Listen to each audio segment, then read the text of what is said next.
The Memoirs of Sherlock Holmes by Sir Arthur Conan Doyle. Adventure 1. Silver Blaze. "I am afraid, Watson, that I shall have to go," said Holmes, as we sat down together to our breakfast one morning. "Go? Where to?" "To Dartmoor, to King's Pyland." I was not surprised. Indeed, my only wonder was that he had not already been mixed up in this extraordinary case, which was the one topic of conversation through the length and breadth of England. For a whole day my companion had rambled about the room with his chin upon his chest and his brows knitted, charging and recharging his pipe with his strongest black tobacco, and absolutely deaf to any of my questions or remarks. Fresh editions of every paper had been sent up by our newsagent, only to be glanced over and tossed down into a corner. Yet, silent as he was, I knew perfectly well what it was over which he was brooding. There was but one problem before the public which could challenge his powers of analysis, and that was the singular disappearance of the favourite for the Wessex Cup, and the tragic murder of its trainer. When, therefore, he suddenly announced his intention of setting out for the scene of the drama, it was only what I had both expected and hoped for. "I should be most happy to go down with you, if I should not be in the way," said I. "My dear Watson, you would confer great favour upon me by coming, and I think that your time will not be misspent, for there are points about the case which promise to make it an absolutely unique one. We have, I think, just time to catch our train at Paddington, and I will go further into the matter upon our journey. You would oblige me by bringing with you your very excellent field-glass." And so it happened that an hour or so later I found myself in the corner of a first-class carriage flying along en route for Exeter, while Sherlock Holmes, with his sharp, eager face framed in his ear-flapped travelling cap, dipped rapidly into the bundle of fresh papers which he had procured at Paddington. We had left Reading far behind us before he thrust the last one of them under the seat, and offered me his cigar-case. "We are going well," said he, looking out the window and glancing at his watch. "Our rate at present is 53½ miles an hour." "I have not observed the quarter-mile post," said I. "Nor have I, but the telegraph posts upon this line are 60 yards apart, and the calculation is a simple one. I presume that you have looked into this matter of the murder of John Straker and the disappearance of Silver Blaze?" "I have seen what the Telegraph and Chronicle have to say." "It is one of those cases where the art of the reasoner should be used rather for the sifting of details than for the acquiring of fresh evidence. The tragedy has been so uncommon, so complete, and of such personal importance to so many people, that we are suffering from a plethora of surmise, conjecture, and hypothesis.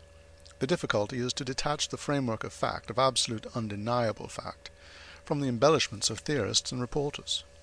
Then, having established ourselves upon this sound basis, it is our duty to see what inferences may be drawn and what are the special points upon which the whole mystery turns.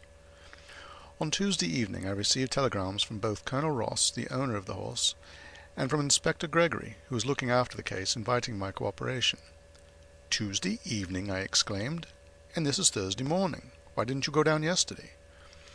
"Because I made a blunder, my dear Watson, which is, I am afraid, a more common occurrence than any one would think who only knew me through your memoirs.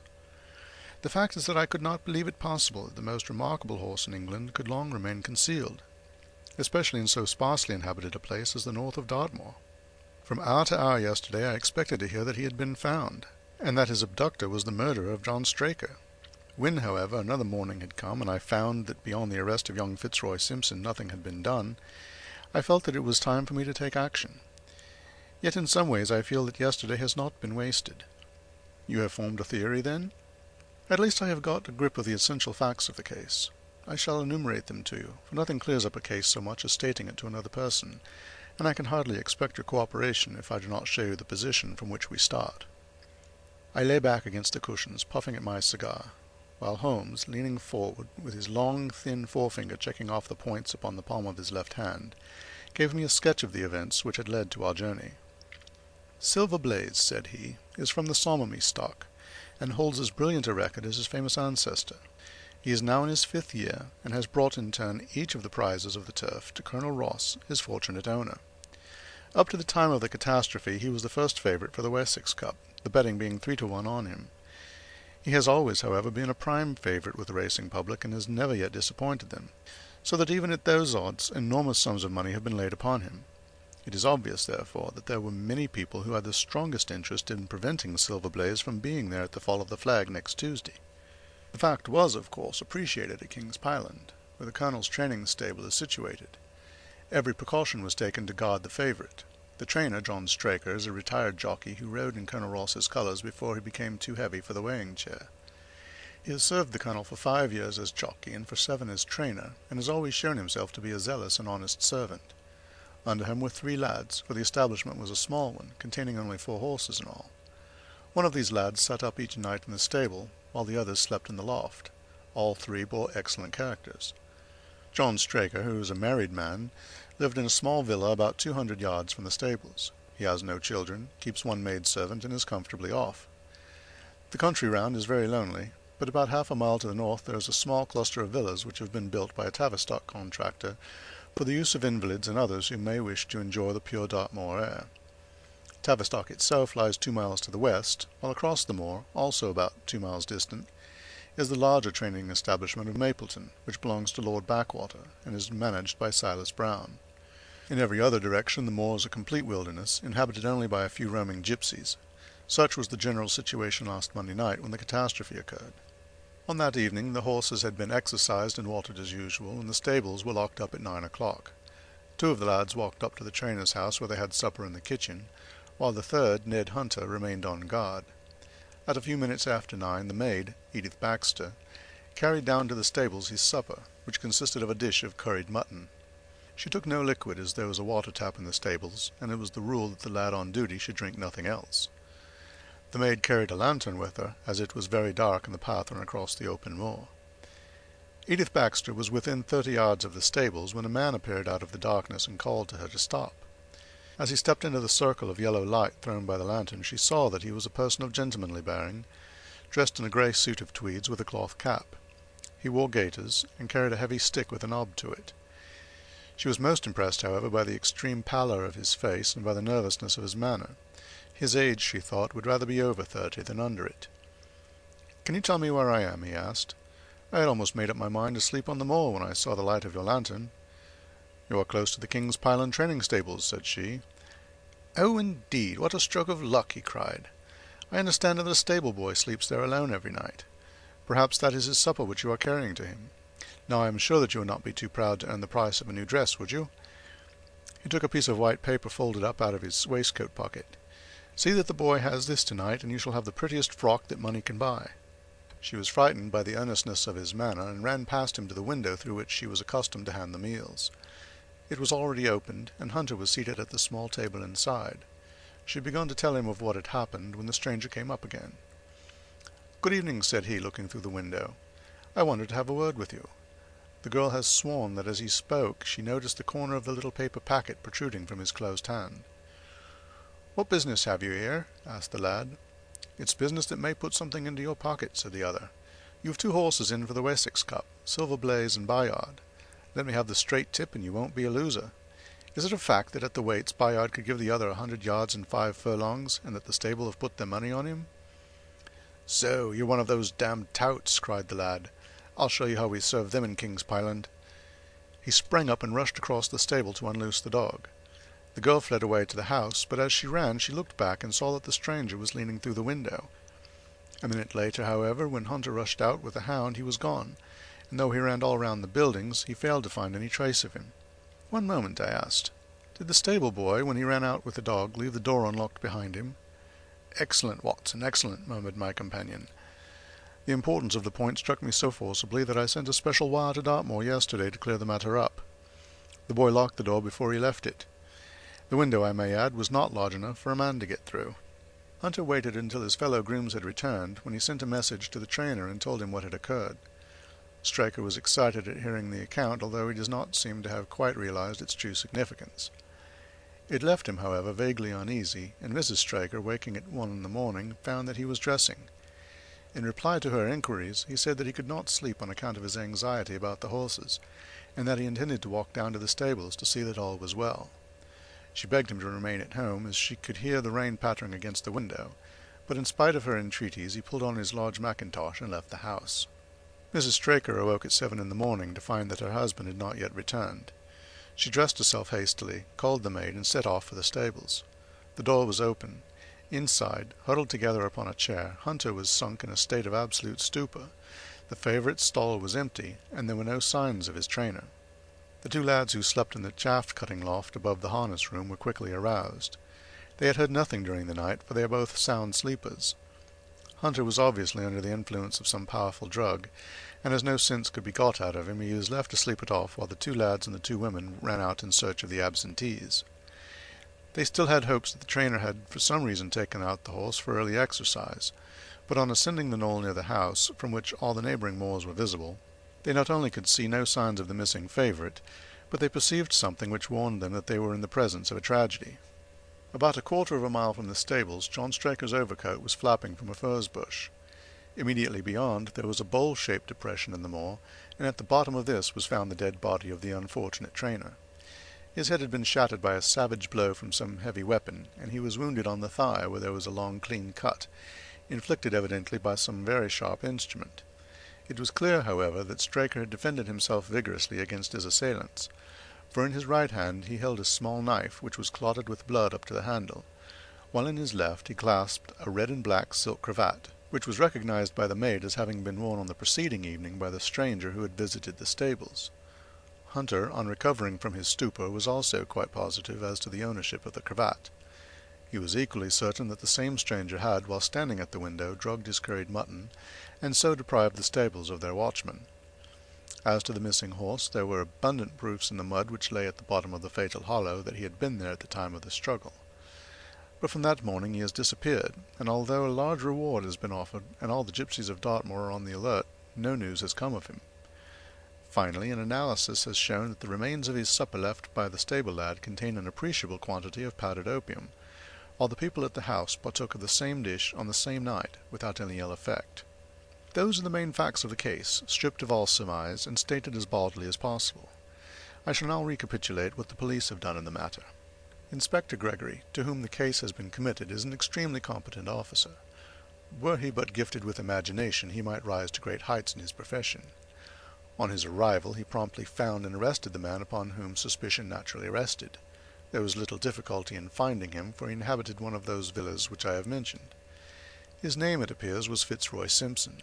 He was a man of excellent birth and education, who had squandered a fortune upon the turf, and who now lived by doing a little quiet and genteel bookmaking in the sporting clubs of London. An examination of his betting book shows that bets to the amount of £5,000 had been registered by him against the favourite. On being arrested, he volunteered that statement that he had come down to Dartmoor in the hope of getting some information about the King's Pyland horses, and also about Desborough, the second favourite, which was in charge of Silas Brown at the Mapleton stables. He did not attempt to deny that he had acted as described upon the evening before, but declared that he had no sinister designs, and had simply wished to obtain first-hand information. When confronted with his cravat, he turned very pale, and was utterly unable to account for its presence in the hand of the murdered man. His wet clothing showed that he had been out in the storm of the night before, and his stick, which was a Penang lawyer weighted with lead, was just such a weapon as might, by repeated blows, have inflicted the terrible injuries to which the trainer had succumbed. On the other hand, there was no wound upon his person, while the state of Straker's knife would show that one at least of his assailants must bear his mark upon him. There you have it all in a nutshell, Watson, and if you can give me any light I shall be infinitely obliged to you. I had listened with the greatest interest to the statement which Holmes, with his characteristic clearness, had laid before me. Though most of the facts were familiar to me, I had not sufficiently appreciated their relative importance, nor their connection to each other. Is it not possible, I suggested, that the incised wound upon Straker may have been caused by his own knife in the convulsive struggles which follow any brain injury? It is more than possible, it is probable, said Holmes. In that case, one of the main points in favor of the accused disappears. And yet, said I, even now I fail to understand what the theory of the police can be. I am afraid that whatever theory we state has very grave objections to it, returned my companion. The police imagine, I take it, that this Fitzroy Simpson, having drugged the lad, and having in some way obtained a duplicate key, opened the stable door and took out the horse, with the intention, apparently, of kidnapping him altogether. His bridle is missing, so that Simpson must have put this on. Then, having left the door open behind him, he was leading the horse away over the moor when he was either met or overtaken by the trainer. A row naturally ensued.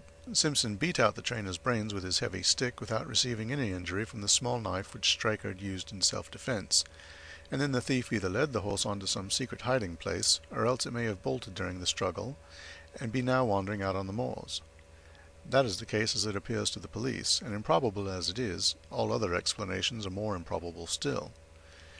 However, I shall very quickly test the matter when I am once upon the spot, and until then I cannot really see how we can get much further than our present position. It was evening before we reached the little town of Tavistock, which lies like the boss of a shield in the middle of the huge circle of Dartmoor. Two gentlemen were awaiting us in the station, the one a tall, fair man with lion-like hair and beard, and curiously penetrating light blue eyes. The other a small, alert person, very neat and dapper, in a frock coat and gaiters, with trim little side whiskers and an eyeglass. The latter was Colonel Ross, the well-known sportsman. The other, Inspector Gregory, a man who was rapidly making his name in the English detective service. "I am delighted that you have come down, Mr. Holmes," said the Colonel. "The Inspector here has done all that could possibly be suggested, but I wish to leave no stone unturned in trying to avenge poor Straker and in recovering my horse." "Have there been any fresh developments?" asked Holmes. "I am sorry to say that we have made very little progress," said the Inspector. "We have an open carriage outside, and as you would no doubt like to see the place before the light fails, we might talk it over as we drive." A minute later we were all seated in a comfortable landau, and were rattling through the quaint old Devonshire city.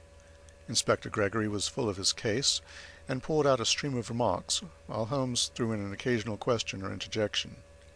Colonel Ross leaned back with his arms folded and his hat tilted over his eyes, while I listened with interest to the dialogue of the two detectives. Gregory was formulating his theory, which was almost exactly what Holmes had foretold in the train. "The net is drawn pretty close round Fitzroy Simpson," he remarked, "and I believe myself that he is our man. At the same time I recognize that the evidence is purely circumstantial, and that some new development may upset it. How about Straker's knife? We have quite come to the conclusion that he wounded himself in his fall. My friend Dr. Watson made that suggestion to me as we came down. If so, it would tell against this man Simpson. Undoubtedly. He has neither a knife nor any sign of a wound. The evidence against him is certainly very strong. He had a great interest in the disappearance of the favorite. He lies under suspicion of having poisoned the stable boy.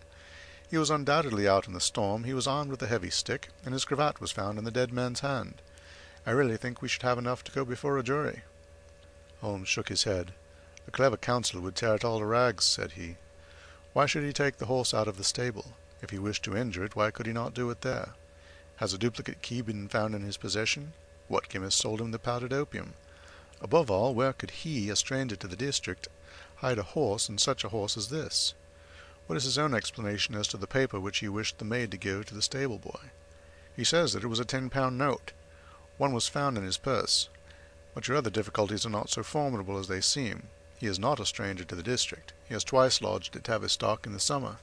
The opium was probably brought from London. A key, having served its purpose, would be hurled away. The horse may be at the bottom of one of the pits or old mines upon the moor." "What does he say about the cravat?" "He acknowledges that it is his, and declares that he had lost it. But a new element has been introduced into the case which may account for his leading the horse from the stable." Holmes pricked up his ears. "We have found traces which show that a party of gypsies encamped on Monday night within a mile of the spot where the murder took place. On Tuesday they were gone. Now, presuming that there was some understanding between Simpson and these gypsies, might he not have been leading the horse to them when he was overtaken, and may they not have him now? It certainly is possible. The moor is being scoured for these gypsies.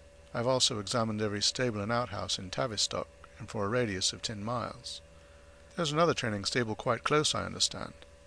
"Yes, and that is a factor which we must certainly not neglect. As Desborough, their horse, was second in the betting, they had an interest in the disappearance of the favorite. Silas Brown, the trainer, is known to have had large bets upon the event, and he was no friend to poor Straker. We have, however, examined the stables, and there is nothing to connect him with the affair." "And nothing to connect this man Simpson with the interest of the Mapleton stables?" "Nothing at all." Holmes leaned back in the carriage, and the conversation ceased. A few minutes later our driver pulled up at a neat little red brick villa with overhanging eaves which stood by the road. Some distance off, across a paddock, lay a long grey-tiled outbuilding. In every other direction the low curves of the moor, bronze-coloured from the fading ferns, stretched away to the skyline, broken only by the steeples of Tavistock and by a cluster of houses away to the westward which marked the Mapleton stables. We all sprang out with the exception of Holmes, who continued to lean back with his eyes fixed upon the sky in front of him, entirely absorbed in his own thoughts. It was only when I touched his arm that he roused himself with a violent start and stepped out of the carriage. "Excuse me," said he, turning to Colonel Ross, who had looked at him in some surprise. "I was daydreaming." There was a gleam in his eyes and a suppressed excitement in his manner which convinced me, used as I was to his ways, that his hand was upon a clue, though I could not imagine where he had found it. "Perhaps you would prefer at once to go on to the scene of the crime, Mr. Holmes," said Gregory. "I think that I should prefer to stay here a little and go into one or two questions of detail. Straker was brought back here, I presume?" "Yes, he lies upstairs. The inquest is tomorrow." "He has been in your service some years, Colonel Ross?" "I have always found him an excellent servant." "I presume that you made an inventory of what he had in his pockets at the time of his death, Inspector?" "I have the things themselves in the sitting-room, if you would care to see them." "I should be very glad." We all filed into the front room and sat round the central table while the inspector unlocked its square tin box and laid a small heap of things before us. There was a box of vestas, 2 inches of tallow candle, an ADP briar-root pipe, a pouch of sealskin with half an ounce of long-cut Cavendish, a silver watch with a gold chain, 5 sovereigns in gold, an aluminum pencil case, a few papers, and an ivory-handled knife with a very delicate, inflexible blade, marked Weiss and Company, London. "This is a very singular knife," said Holmes, lifting it up and examining it minutely. "I presume, as I see bloodstains upon it, that it is the one which was found in the dead man's grasp. Watson, this knife is surely in your line." "It is what we call a cataract knife," said I. "I thought so. A very delicate blade devised for very delicate work. A strange thing for a man to carry with him upon a rough expedition, especially as it would not shut in his pocket." "The tip was guarded by a disc of cork which we found beside his body," said the inspector. "His wife tells us that the knife had lain upon the dressing-table, and that he had picked it up as he left the room. It was a poor weapon, but perhaps the best that he could lay his hands on at the moment." "Very possible. How about these papers?" 3 of them are receipted hay dealers' accounts. One of them is a letter of instructions from Colonel Ross.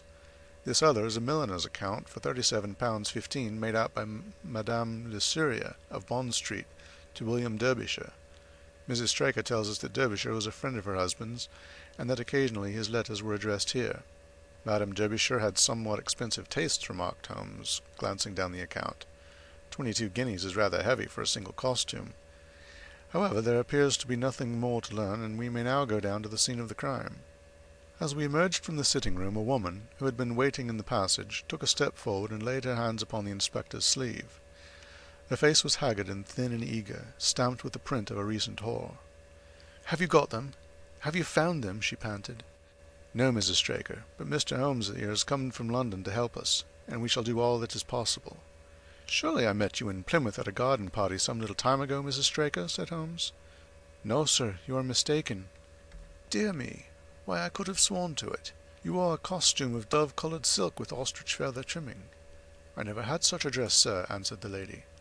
"Ah, that quite settles it," said Holmes, and with an apology he followed the inspector outside. A short walk across the moor took us to the hollow in which the body had been found. At the brink of it was the furze bush upon which the coat had been hung. "There was no wind that night, I understand," said Holmes. "None, but very heavy rain." "In that case the overcoat was not blown against the furze bush, but placed there." "Yes, it was laid across the bush." "You fill me with interest. I perceive that the ground has been trampled up a good deal. No doubt many feet have been here since Monday night." "A piece of matting has been laid here at the side, and we have all stood upon that." "Excellent. In this bag I have one of the boots which Straker wore, one of Fitzroy Simpson's shoes, and a cast horseshoe of silver blaze." "My dear Inspector, you surpass yourself." Holmes took the bag, and descending into the hollow, he pushed the matting into a more central position. Then, stretching himself upon his face and leaning his chin upon his hands, he made a careful study of the trampled mud in front of him. "Hullo!" said he suddenly. "What's this?"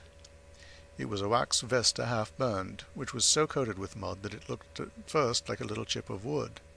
"I cannot think how I came to overlook it," said the inspector with an expression of annoyance. "It was invisible, buried in the mud. I only saw it because I was looking for it." "What? You expected to find it?" "I thought it not unlikely." He took the boots from the bag, and compared the impressions of each of them with the marks upon the ground. Then he clambered up to the rim of the hollow, and crawled about among the ferns and bushes. "I am afraid that there are no more tracks," said the inspector. "I have examined the ground very carefully for 100 yards in each direction." "Indeed," said Holmes, rising. "I should not have the impertinence to do it again after what you say. But I should like to take a little walk over the moor before it grows dark, that I may know my ground tomorrow. and I think that I shall put this horseshoe into my pocket for luck."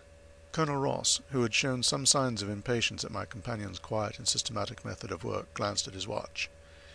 "I wish you would come back with me, Inspector," said he. "There are several points on which I should like your advice, and especially as to whether we do not owe it to the public to remove our horse's name from the entries for the cup." "Certainly not," cried Holmes with decision. "I should let the name stand." The colonel bowed.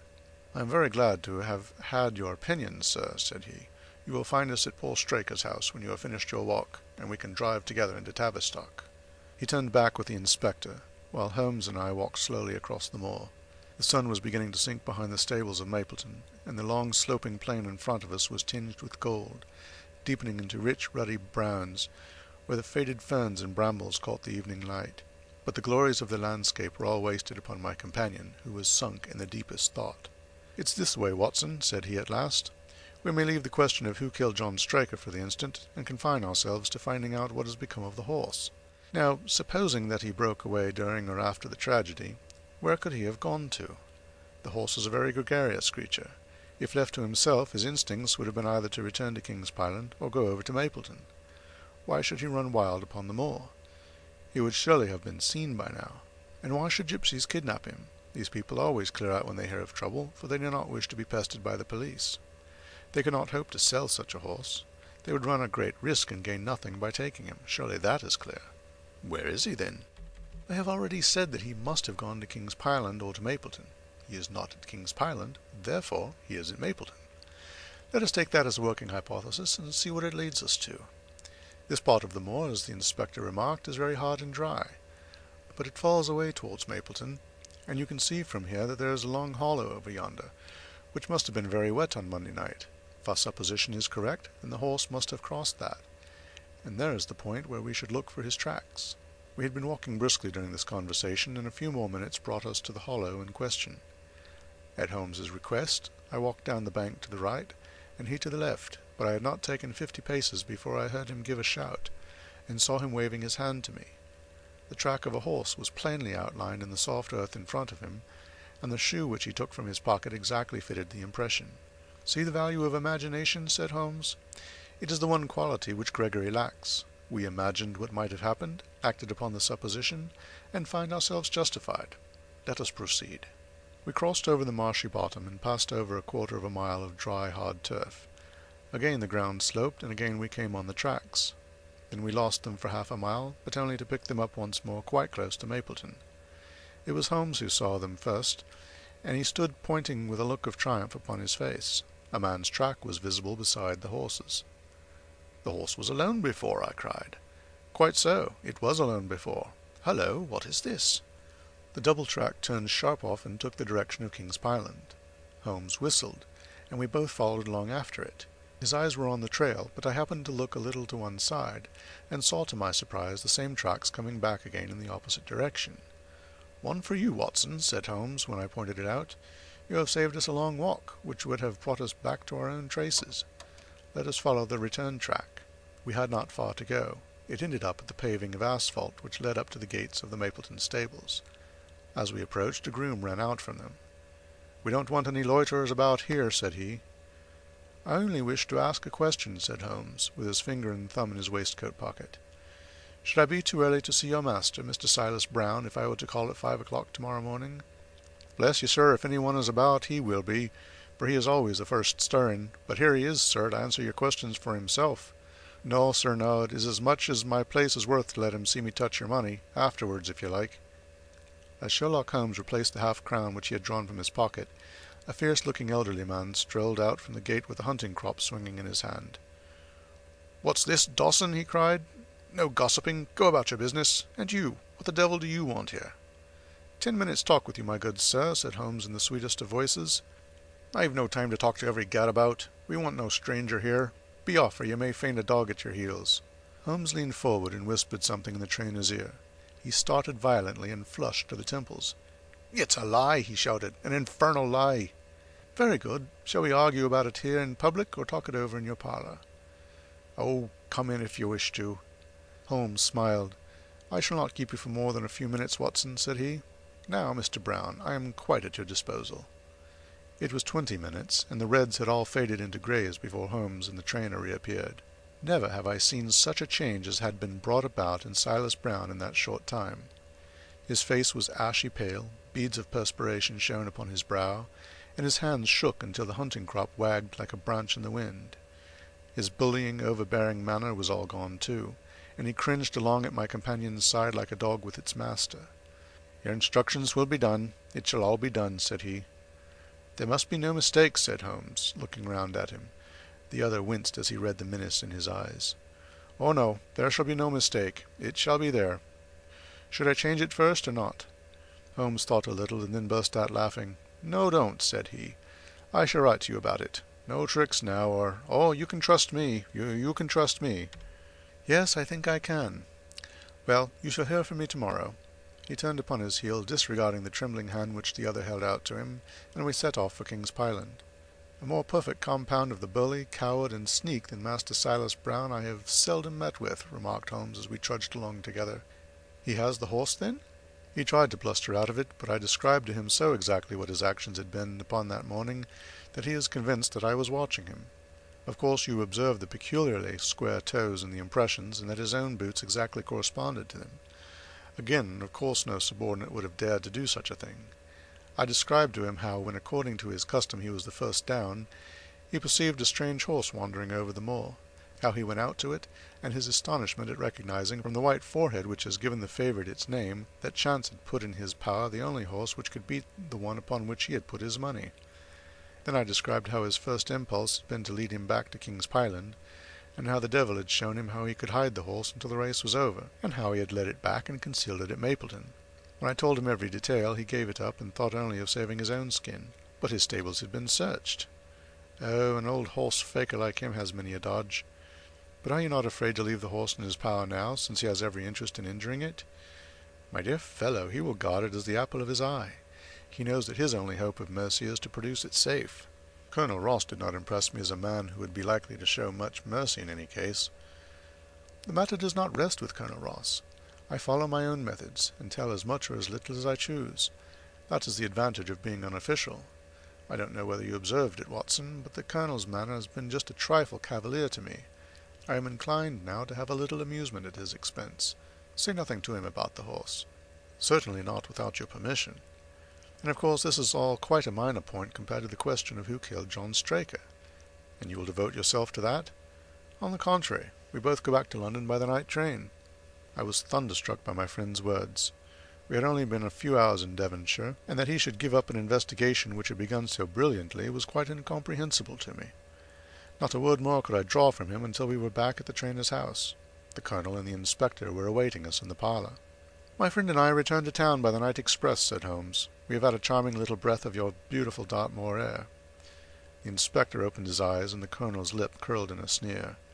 "So you despair of arresting the murderer of poor Straker," said he. Holmes shrugged his shoulders. "There are certainly grave difficulties in the way," said he. "I have every hope, however, that your horse will start upon Tuesday, and I beg that you will have your jockey in readiness. Might I ask for a photograph of Mr. John Straker?" The inspector took one from an envelope and handed it to him. "My dear Gregory, you anticipate all my wants. If I might ask you to wait here for an instant, I have a question which I should like to put to the maid." "I must say that I am rather disappointed in our London consultant," said Colonel Ross bluntly, as my friend left the room. "I do not see that we are any further than when he came." "At least you have his assurance that your horse will run," said I. "Yes, I have his assurance," said the colonel with a shrug of his shoulders. "I should prefer to have the horse." I was about to make some reply in defense of my friend when he entered the room again. "Now, gentlemen," said he, "I am quite ready for Tavistock." As we stepped into the carriage, one of the stable lads held the door open for us. A sudden idea seemed to occur to Holmes, for he leaned forward and touched the lad upon the sleeve. "You have a few sheep in the paddock," he said. "Who attends to them?" "I do, sir." "Have you noticed anything amiss with them of late?" "Well, sir, not of much account, but 3 of them have gone lame, sir." I could see that Holmes was extremely pleased, for he chuckled and rubbed his hands together. "A long shot, Watson, a very long shot," said he, pinching my arm. "Gregory, let me recommend to your attention this singular epidemic among the sheep. Drive on, coachman." Colonel Ross still wore an expression which showed the poor opinion which he had formed of my companion's ability, but I saw by the inspector's face that his attention had been keenly aroused. "You consider that to be important?" he asked. "Exceedingly so. Is there any point to which you would wish to draw my attention?" "To the curious incident of the dog in the night time." "The dog did nothing in the night time." "That was the curious incident," remarked Sherlock Holmes. 4 days later, Holmes and I were again in the train, bound for Winchester to see the race for the Wessex Cup. Colonel Ross met us by appointment outside the station, and we drove in his drag to the course beyond the town. His face was grave, and his manner was cold in the extreme. "I have seen nothing of my horse," said he. "I suppose that you would know him when you saw him?" asked Holmes. The colonel was very angry. "I have been on the turf for 20 years, and never was asked such a question as that before," said he. "A child would know Silver Blaze, with his white forehead and his mottled-off foreleg." "How is the betting?" "Well, that is the curious part of it. You could have got 15 to 1 yesterday, but the price has become shorter and shorter until you can hardly get 3 to 1 now." Said Holmes. "Somebody knows something, that is clear." As the drag drew up in the enclosure near the grandstand, I glanced at the card to see the entries. Wessex Plate, it ran. 50 sovs each, with 1,000 sovs added for 4 and 5-year-olds. Second, £300. Third, £200. New course, 1 mile and 5 furlongs. Mr. Heath Newton's the Negro, red cap, cinnamon jacket. Colonel Wardlaw's pugilist, pink cap, blue and black jacket. Lord Backwater's Desborough, yellow cap and sleeves. Colonel Ross's Silver Blaze, black cap, red jacket.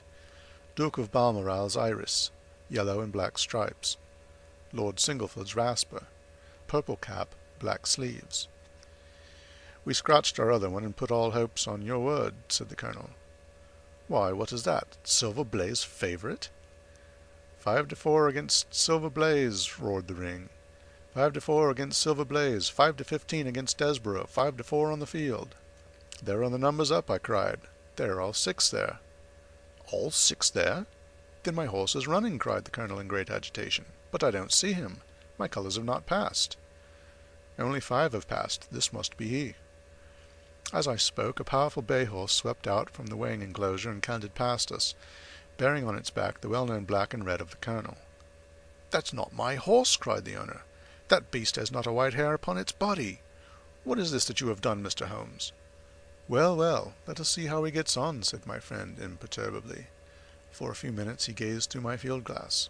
"Capital, an excellent start," he cried suddenly. "There they are, coming round the curve." From our drag we had a superb view as they came up the straight. The 6 horses were so close together that a carpet could have covered them, but halfway up the yellow of the Mapleton stable showed to the front. Before they reached us, however, Desborough's bolt was shot, and the colonel's horse, coming away with a rush, passed the post a good 6 lengths before its rival, the Duke of Balmoral's Iris, making a bad third. "It's my race anyhow," gasped the colonel, passing his hand over his eyes. "I confess that I can make neither head nor tail of it. Don't you think that you have kept up your mystery long enough, Mr. Holmes?" "Certainly, Colonel. You shall know everything. Let us all go round and have a look at the horse together. Here he is," he continued as we made our way into the weighing enclosure, where only owners and their friends find admittance. "You have only to wash his face and his leg in spirits of wine, and you will find that he is the same old Silver Blaze as ever." "You take my breath away." "I found him in the hands of a faker, and took the liberty of running him just as he was sent over." "My dear sir, you have done wonders. The horse looks very fit and well. Never went better in its life. I owe you 1,000 apologies for having doubted your ability. You have done me a great service by recovering my horse. You would do me a greater still if you could lay your hands on the murderer of John Straker." "I have done so," said Holmes quietly. The colonel and I stared at him in amazement. "You have got him? Where is he, then?" "He is here." "Here? Where?" "In my company at the present moment." The colonel flushed angrily. "I quite recognize I am under obligations to you, Mr. Holmes," said he, "but I must regard what you have just said as either a very bad joke or an insult." Sherlock Holmes laughed. "I assure you that I have not associated you with the crime, Colonel," said he. "The real murderer is standing immediately behind you." He stepped past and laid his hands upon the glossy neck of the thoroughbred. "The horse?" cried both the colonel and myself. "Yes, the horse. And it may lessen his guilt if I say that it was done in self-defense, and that John Straker was a man who was entirely unworthy of your confidence. But there goes the bell, and as I stand to win a little on this next race, I shall defer a lengthy explanation until a more fitting time." We had the corner of a Pullman car to ourselves that evening as we whirled back to London, and I fancy that the journey was a short one to Colonel Ross as well as to myself, as we listened to our companion's narrative of the events which had occurred at the Dartmoor training stables upon the Monday night, and the means by which he had unravelled them. I confess, said he, that any theories which I had formed from the newspaper reports were entirely erroneous. And yet there were indications there, had they not been overlaid by other details which concealed their true import. I went to Devonshire with the conviction that Fitzroy Simpson was the true culprit, although, of course, I saw that the evidence against him was by no means complete. It was while I was in the carriage, just as we reached the trainer's house, that the immense significance of the curried mutton occurred to me. You may remember that I was distrait, and remained sitting after you had all alighted. I was marvelling in my own mind how I could possibly have overlooked so obvious a clue. I confess, said the Colonel, that even now I cannot see how it helps us. It was the first link in my chain of reasoning. Powdered opium is by no means tasteless. The flavour is not disagreeable, but it is perceptible. Were it mixed with any ordinary dish, the eater would undoubtedly detect it, and would probably eat no more. A curry was exactly the medium which would disguise this taste. By no possible supposition could this stranger Fitzroy Simpson have caused curry to be served in the trainer's family that night, and it is surely too monstrous a coincidence to suppose that he happened to come along with powdered opium upon the very night when a dish happened to be served which would disguise the flavour. That is unthinkable. Therefore Simpson becomes eliminated from the case, and our attention centres upon Straker and his wife, the only two people who could have chosen curried mutton for supper that night. The opium was added after the dish was set aside for the stable boy, for the others had the same for supper with no ill effects. Which of them, then, had access to that dish without the maid seeing them? Before deciding that question I had grasped the significance of the silence of the dog, for one true inference invariably suggests others. The Simpson incident had shown me that a dog was kept in the stables, and yet, though someone had been in and had fetched out a horse, he had not barked enough to arouse the two lads in the loft. Obviously the midnight visitor was someone whom the dog knew well. I was already convinced, or almost convinced, that John Straker went down to the stables in the dead of the night and took out Silver Blaze. For what purpose? For a dishonest one, obviously, or why should he drug his own stable boy? And yet I was at a loss to know why. There have been cases before now where trainers have made sure of great sums of money by laying against their own horses through agents and then preventing them from winning by fraud. Sometimes it is a pulling jockey. Sometimes it is some surer and subtler means. What was it here? I hoped that the contents of his pockets might help me to form a conclusion. And they did so. You cannot have forgotten the singular knife which was found in the dead man's hand, a knife which certainly no sane man would choose for a weapon. It was, as Dr. Watson told us, a form of knife which is used for the most delicate operations known in surgery. And it was to be used for a delicate operation that night. You must know, with your wide experience of turf matters, Colonel Ross, that it is possible to make a slight nick upon the tendons of a horse's ham, and to do it subcutaneously, so as to leave absolutely no trace. A horse so treated would develop a slight lameness, which would be put down to a strain in exercise or a touch of rheumatism, but never to foul play. "Villain! Scoundrel!" cried the Colonel. We have here the explanation of why John Straker wished to take the horse out onto the moor. So spirited a creature would have certainly roused the soundest of sleepers when it felt the prick of the knife. It was absolutely necessary to do it in the open air. "I have been blind!" cried the Colonel. Of course that was why he needed the candle and struck the match. Undoubtedly, but in examining his belongings I was fortunate enough to discover not only the method of the crime but even its motives. As a man of the world, Colonel, you know that men do not carry other people's bills about in their pockets. We have most of us quite enough to do to settle our own. I at once concluded that Straker was leading a double life and keeping a second establishment. The nature of the bill showed that there was a lady in the case, and one who had expensive tastes. Liberal as you are with your servants, one could hardly expect that they can buy 20-guinea walking dresses for their ladies. I questioned Mrs. Straker as to the dress without her knowing it, and having satisfied myself that it had never reached her, I made a note of the milliner's address, and felt that by calling there with Straker's photograph I could easily dispose of the mythical Derbyshire. From that time on all was plain. Straker had led out the horse to a hollow where his light would be invisible. Simpson in his flight had dropped his cravat, and Straker had picked it up, with some idea perhaps that he might use it in securing the horse's leg. Once in the hollow he had got behind the horse and had struck a light, but the creature, frightened at the sudden glare, and with the strange instinct of animals feeling that some mischief was intended, had lashed out, and the steel shoe had struck Straker full on the forehead. He had already, in spite of the rain, taken off his overcoat in order to do his delicate task, and so, as he fell, his knife gashed his thigh. Do I make it clear?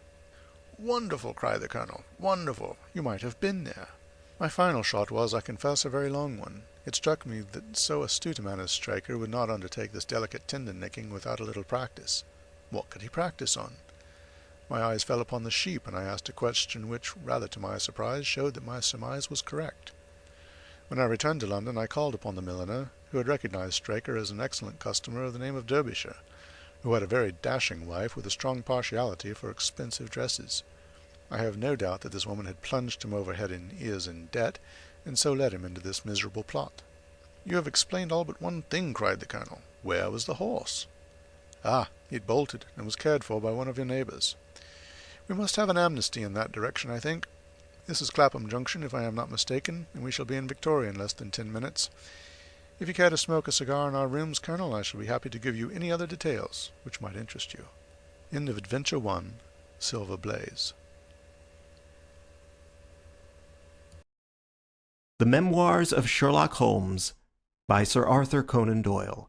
Adventure 2, The Yellow Face. In publishing these short sketches based upon the numerous cases in which my companion's singular gifts have made us the listeners to and eventually the actors in some strange drama, it is only natural that I should dwell rather upon his successes than upon his failures. And this not so much for the sake of his reputations, for indeed it was when he was at his wits' end that his energy and his versatility were most admirable, but because where he failed it happened too often that no one else succeeded, and that the tale was left forever without a conclusion. Now and again, however, it chanced that even when he erred, the truth was still discovered. I have noted of some half-dozen cases of the kind. The adventure of the Musgrave Ritual, and that which I am about to recount, are the two which present the strongest features of interest. Sherlock Holmes was a man who seldom took exercise for exercise's sake. Few men were capable of greater muscular effort, and he was undoubtedly one of the finest boxers of his weight that I have ever seen. But he looked upon aimless bodily exertion as a waste of energy, and he seldom bestirred himself save when there was some professional object to be served. Then he was absolutely untiring and indefatigable. That he should have kept himself in training under such circumstances is remarkable, but his diet was usually of the sparest, and his habits were simple to the verge of austerity. Save for the occasional use of cocaine, he had no vices, and he only turned to the drug as a protest against the monotony of existence when cases were scanty and the papers uninteresting. One day in early spring he had so far relaxed as to go for a walk with me in the park, where the first faint shoots of green were breaking out upon the elms, and the sticky spearheads of the chestnuts were just beginning to burst into their fivefold leaves. For 2 hours we rambled about together, in silence for the most part, as befits two men who know each other intimately. It was nearly 5 before we were back in Baker Street once more. "Beg pardon, sir," said our page boy as he opened the door. "There's been a gentleman here asking for you, sir." Holmes glanced reproachfully at me. "So much for afternoon walks," said he. "Has this gentleman gone, then?" "Yes, sir." "Didn't you ask him in?" "Yes, sir, he came in." "How long did he wait?" "Half an hour, sir. He was a very restless gentleman, sir, a-walking and a-stamping all the time he was here. I was waiting outside the door, sir, and I could hear him. At last he out into the passage, and he cries, 'Is that man never going to come?' Those were his very words, sir. 'You'll only need to wait a little longer,' says I. 'Then I'll wait in the open air, for I feel half choked,' says he. 'I'll be back before long.' And with that he ups and he outs, and all I could say wouldn't hold him back." "Well, well, you did your best," said Holmes as we walked into our room. "It's very annoying, though, Watson. I was badly in need of a case, and this looks, from the man's impatience, as if it were of importance.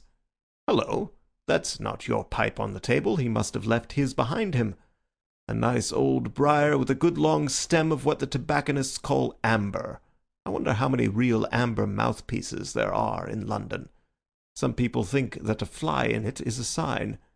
Well, he must have been disturbed in his mind to leave a pipe behind him which he evidently values highly." "How do you know that he values it highly?" I asked. "Well, I should put the original cost of the pipe at 7 and 6pence. Now it has, you see, been twice mended, once in the wooden stem and once in the amber. Each of these mends done, as you observe, with silver bands must have cost more than the pipe did originally. The man must value the pipe highly when he prefers to patch it up rather than buy a new one with the same money." "Anything else?" I asked, for Holmes was turning the pipe about in his hand and staring at it in his peculiar pensive way. He held it up and tapped on it with his long, thin forefinger, as a professor might who was lecturing on a bone. "Pipes are occasionally of extraordinary interest," said he. "Nothing has more individuality, save perhaps watches and bootlaces. The indications here, however, are neither very marked nor very important. The owner is obviously a muscular man, left-handed, with an excellent set of teeth, careless in his habits, and with no need to practice economy." My friend threw out the information in a very offhand way, but I saw that he cocked his eye at me to see if I had followed his reasoning. "You think a man must be well-to-do if he smokes a 7-shilling pipe," said I. "This is Grosvenor mixture at 8d. an ounce," Holmes answered, knocking a little out on his palm. "As he might get an excellent smoke for half the price, he has no need to practice economy." "And the other points?" "He has been in the habit of lighting his pipe at lamps and gas jets. You can see that it is quite charred all down one side. Of course, a match could not have done that. Why should a man hold a match to the side of his pipe? But you cannot light it at the lamp without getting the bowl charred. And it is all on the right side of the pipe. From that I gather that he is a left-handed man. You hold your own pipe to the lamp, and see how naturally you, being right-handed, hold the left side to the flame. You might do it once the other way, but not as a constancy. This has always been held so. Then he has bitten through his amber. It takes a muscular, energetic fellow and one with a good set of teeth to do that. But if I am not mistaken, I hear him upon the stair, so we shall have something more interesting than his pipe to study." An instant later our door opened, and a tall young man entered the room. He was well but quietly dressed in a dark grey suit, and carried a brown wide-awake in his hand. I should have put him at about 30, though he was really some years older. "I beg your pardon," said he, with some embarrassment. "I suppose I should have knocked. Yes, of course I should have knocked. The fact is that I am a little upset, and you must put it all down to that." He passed his hand over his forehead like a man who is half dazed, and then fell rather than sat down upon a chair. "I can see that you have not slept for a night or two," said Holmes in his easy, genial way. "That tries a man's nerve more than work, and more even than pleasure. May I ask how I can help you?" "I wanted your advice, sir. I don't know what to do, and my whole life seems to have gone to pieces." "You wish to employ me as a consulting detective?" "Not that only. I want your opinion as a judicious man, as a man of the world. I want to know what I ought to do next. I hope to God you'll be able to tell me." He spoke in little, sharp, jerky outbursts, and it seemed to me that to speak at all was very painful to him, and that his will all through was overriding his inclinations. "It's a very delicate thing," said he. "One does not like to speak of one's domestic affairs to strangers. It seems dreadful to discuss the conduct of one's wife with two men whom I have never seen before. It's horrible to have to do it. But I've got to the end of my tether, and I must have advice." "My dear Mr. Grant Munro," began Holmes. Our visitor sprang from his chair. "What?" he cried. "You know my name?" "If you wish to preserve your incognito," said Holmes, smiling, "I would suggest that you cease to write your name upon the lining of your hat, or else that you turn the crown towards the person whom you are addressing. I was about to say that my friend and I have listened to a good many strange secrets in this room, and that we have had the good fortune to bring peace to many troubled souls. I trust we may do as much for you.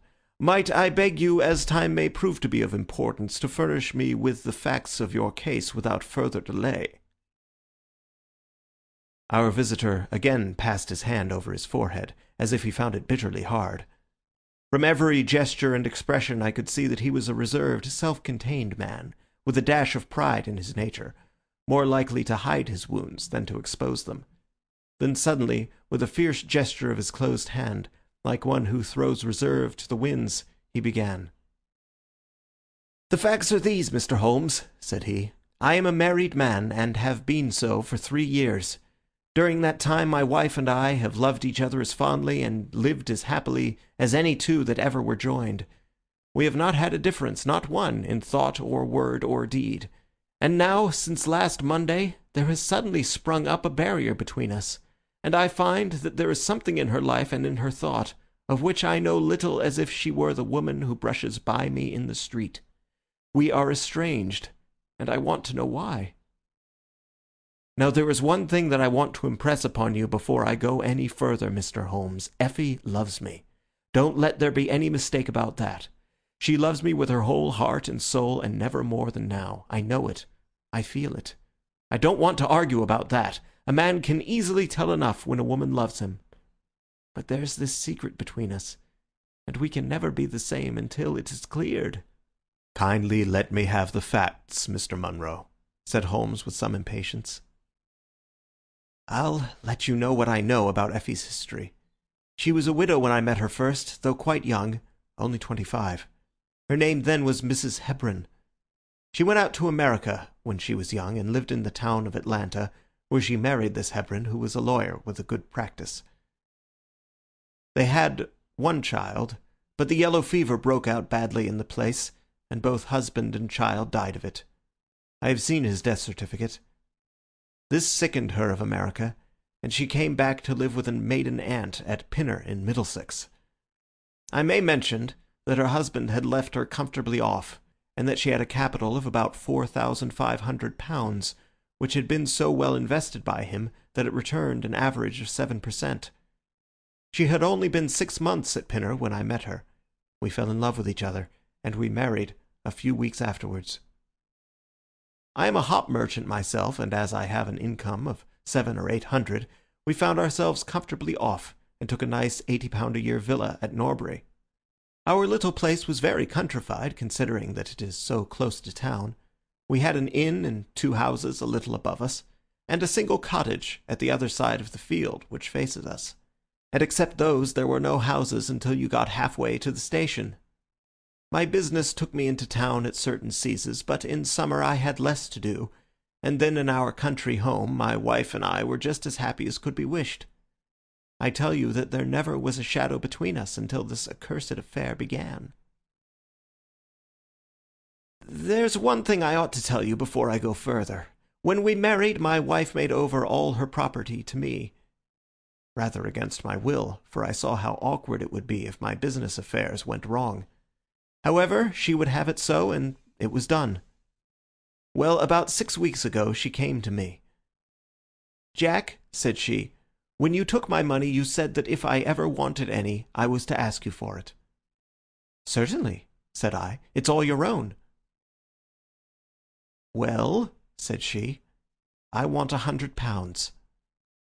I was a bit staggered at this, for I had imagined it was simply a new dress or something of the kind that she was after. "What on earth for?" I asked.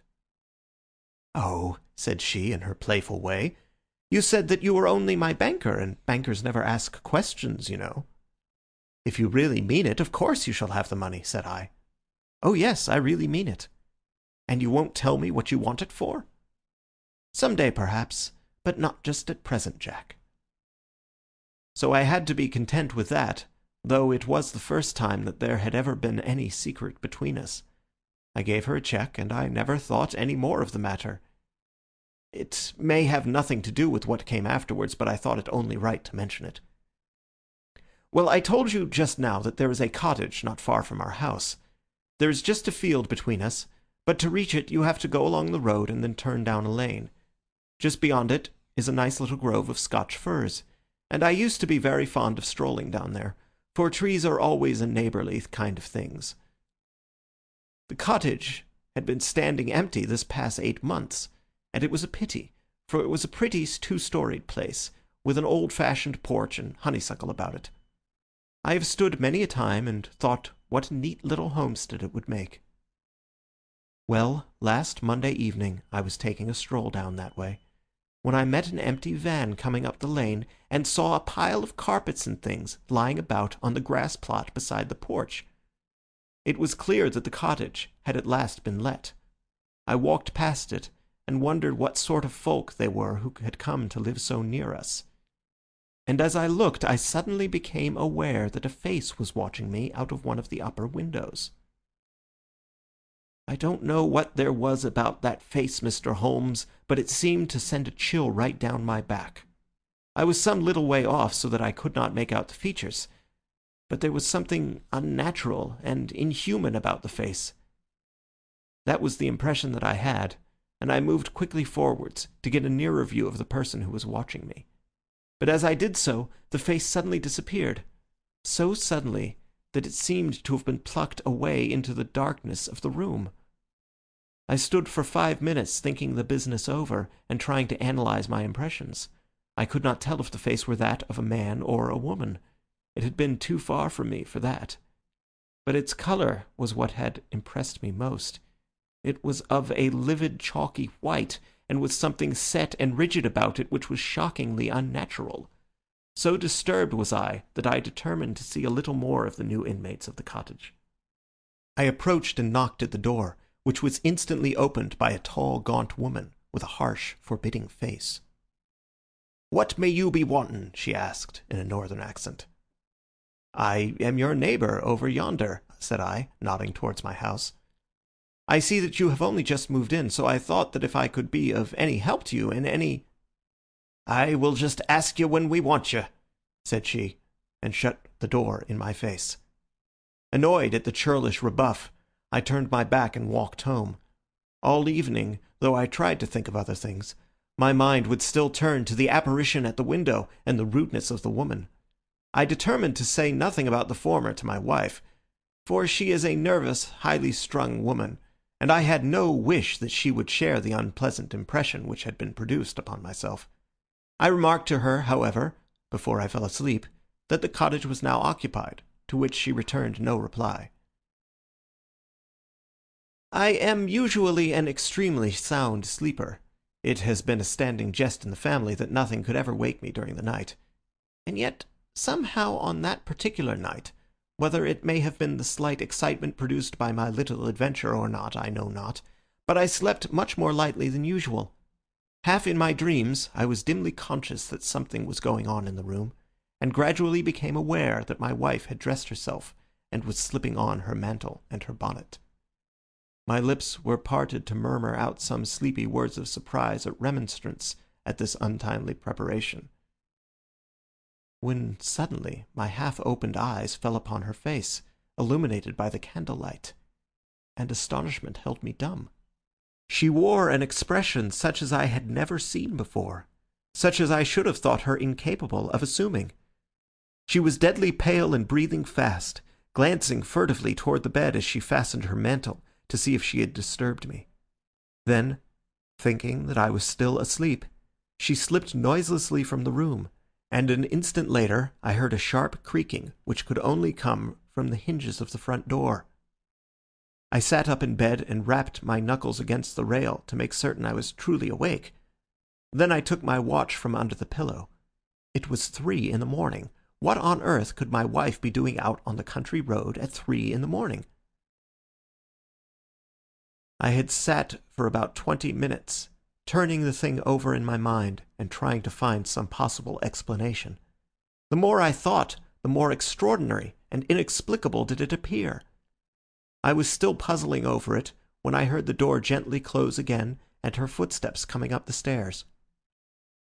"Where in the world have you been, Effie?" I asked, as she answered. She gave a violent start and a kind of gasping cry when I spoke, and that cry and start troubled me more than all the rest, for there was something indescribably guilty about them. My wife had always been a woman of a frank, open nature, and it gave me a chill to see her slinking into her own room and crying out and wincing when her own husband spoke to her. "You awake, Jack?" she cried, with a nervous laugh. "Why, I thought that nothing could awake you." "Where have you been?" I asked, more sternly. "I don't wonder that you are surprised," said she, and I could see that her fingers were trembling as she undid the fastenings of her mantle. "Why, I never remember having done such a thing in my life before. The fact is that I felt as though I were choking, and had a perfect longing for a breath of fresh air. I really think that I should have fainted if I had not gone out. I stood at the door for a few minutes, and now I am quite myself again." All the time that she was telling me this story, she never once looked in my direction, and her voice was quite unlike her usual tones. It was evident to me that she was saying what was false. I said nothing in reply, but turned my face to the wall, sick at heart, with my mind filled with 1,000 venomous doubts and suspicions. What was it that my wife was concealing from me? Where had she been during that strange expedition? I felt that I should have no peace until I knew, and yet I shrank from asking her again after once she had told me what was false. All the rest of the night I tossed and tumbled, framing theory after theory, each more unlikely than the last. I should have gone to the city that day, but I was too disturbed in my mind to be able to pay attention to business matters. My wife seemed to be as upset as myself, and I could see from the little questioning glances which she kept shooting at me that she understood that I disbelieved her statement, and that she was at her wits' end what to do. We hardly exchanged a word during breakfast, and immediately afterwards I went out for a walk, that I might think the matter out in the fresh morning air. I went as far as the Crystal Palace, spent an hour in the grounds, and was back in Norbury by 1 o'clock. It happened that my way took me past the cottage, and I stopped for an instant to look at the windows, and to see if I could catch a glimpse of the strange face which had looked out at me on the day before. As I stood there, imagine my surprise, Mr. Holmes, when the door suddenly opened, and my wife walked out. I was struck dumb with astonishment at the sight of her, but my emotions were nothing to those which showed themselves upon her face when our eyes met. She seemed for an instant to wish to shrink back inside the house again, and then, seeing how useless all concealment must be, she came forward, with a very white face and frightened eyes, which belied the smile upon her lips. "Ah, Jack," she said, "I have just been in to see if I can be of any assistance to our new neighbours. Why do you look at me like that, Jack? You are not angry with me?" "So," said I, "this is where you went during the night." "What do you mean?" she cried. "You came here, I am sure of it. Who are these people that you should visit them at such an hour?"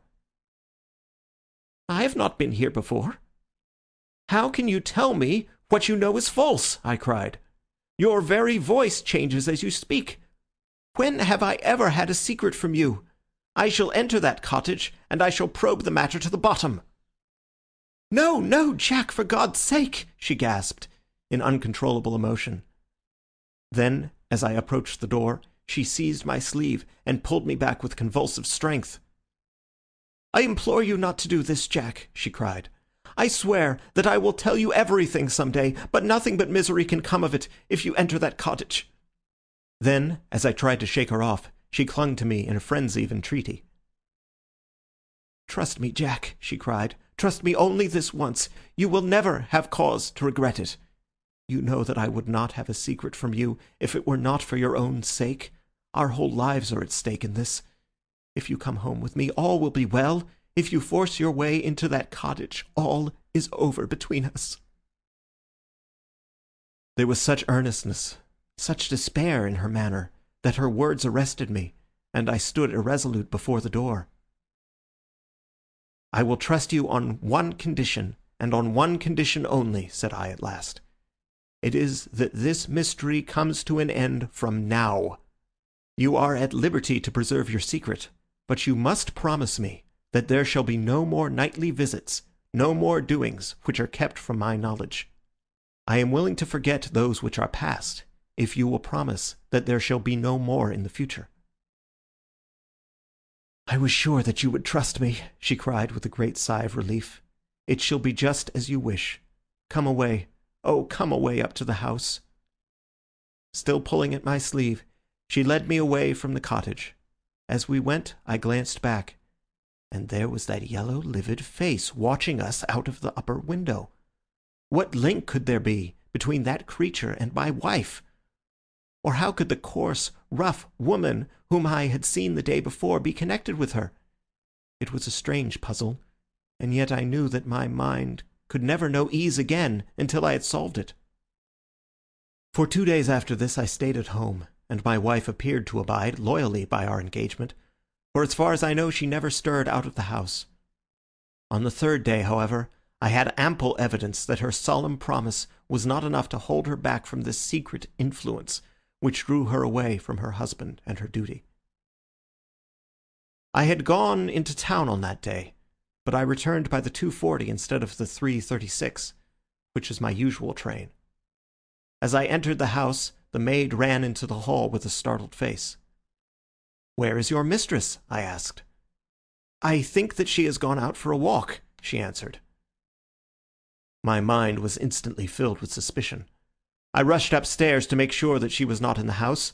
As I did so, I happened to glance out of one of the upper windows, and saw the maid with whom I had just been speaking running across the field in the direction of the cottage. Then, of course, I saw exactly what it all meant. My wife had gone over there and had asked the servant to call her if I should return. Tingling with anger, I rushed down and hurried across, determined to end the matter once and forever. I saw my wife and the maid hurrying back along the lane, but I did not stop to speak with them. In the cottage lay the secret which was casting a shadow over my life. I vowed that come what might, it should be a secret no longer. I did not even knock when I reached it, but turned the handle and rushed into the passage. It was all still and quiet upon the ground floor. In the kitchen, a kettle was singing on the fire, and a large black cat lay coiled up in the basket, but there was no sign of the woman whom I had seen before. I ran into the other room, but it was equally deserted. Then I rushed up the stairs, only to find 2 other rooms empty and deserted at the top. There was no one at all in the whole house. The furniture and pictures were of the most common and vulgar description, save in the one chamber at the window of which I had seen the strange face. That was comfortable and elegant, and all my suspicions rose into a fierce, bitter flame when I saw that on the mantelpiece stood a copy of a fell-length photograph of my wife, which had been taken at my request only 3 months ago. I stayed long enough to make certain that the house was absolutely empty. Then I left it, feeling a weight at my heart such as I had never had before. My wife came out into the hall as I entered my house, but I was too hurt and angry to speak with her, and pushing past her, I made my way into my study. She followed me, however, before I could close the door.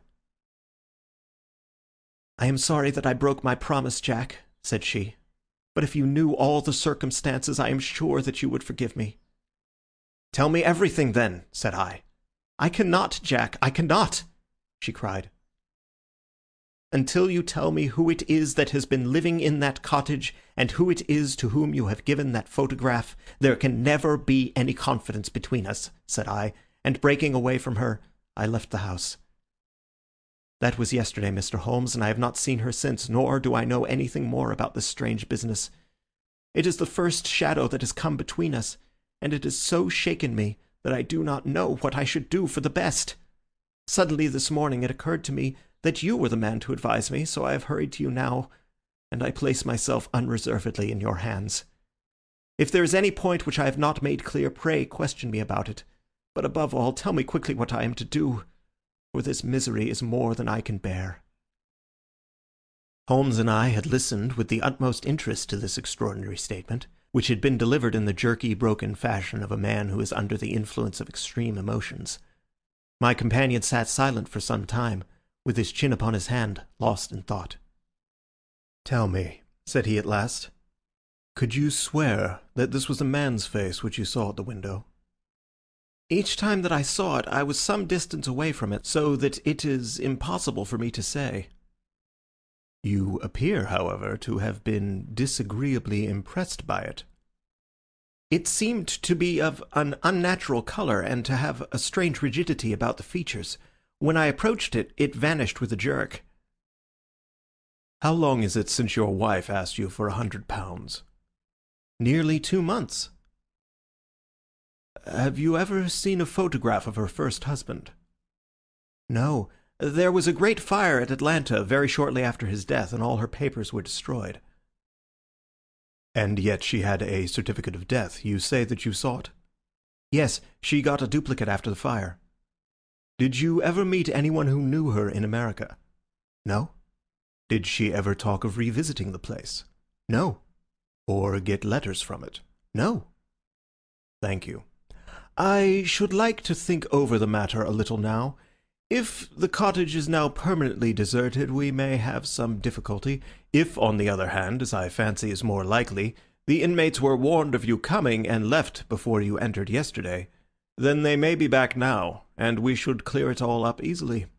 Let me advise you, then, to return to Norbury, and to examine the windows of the cottage again. If you have reason to believe that it is inhabited, do not force your way in, but send a wire to my friend and me.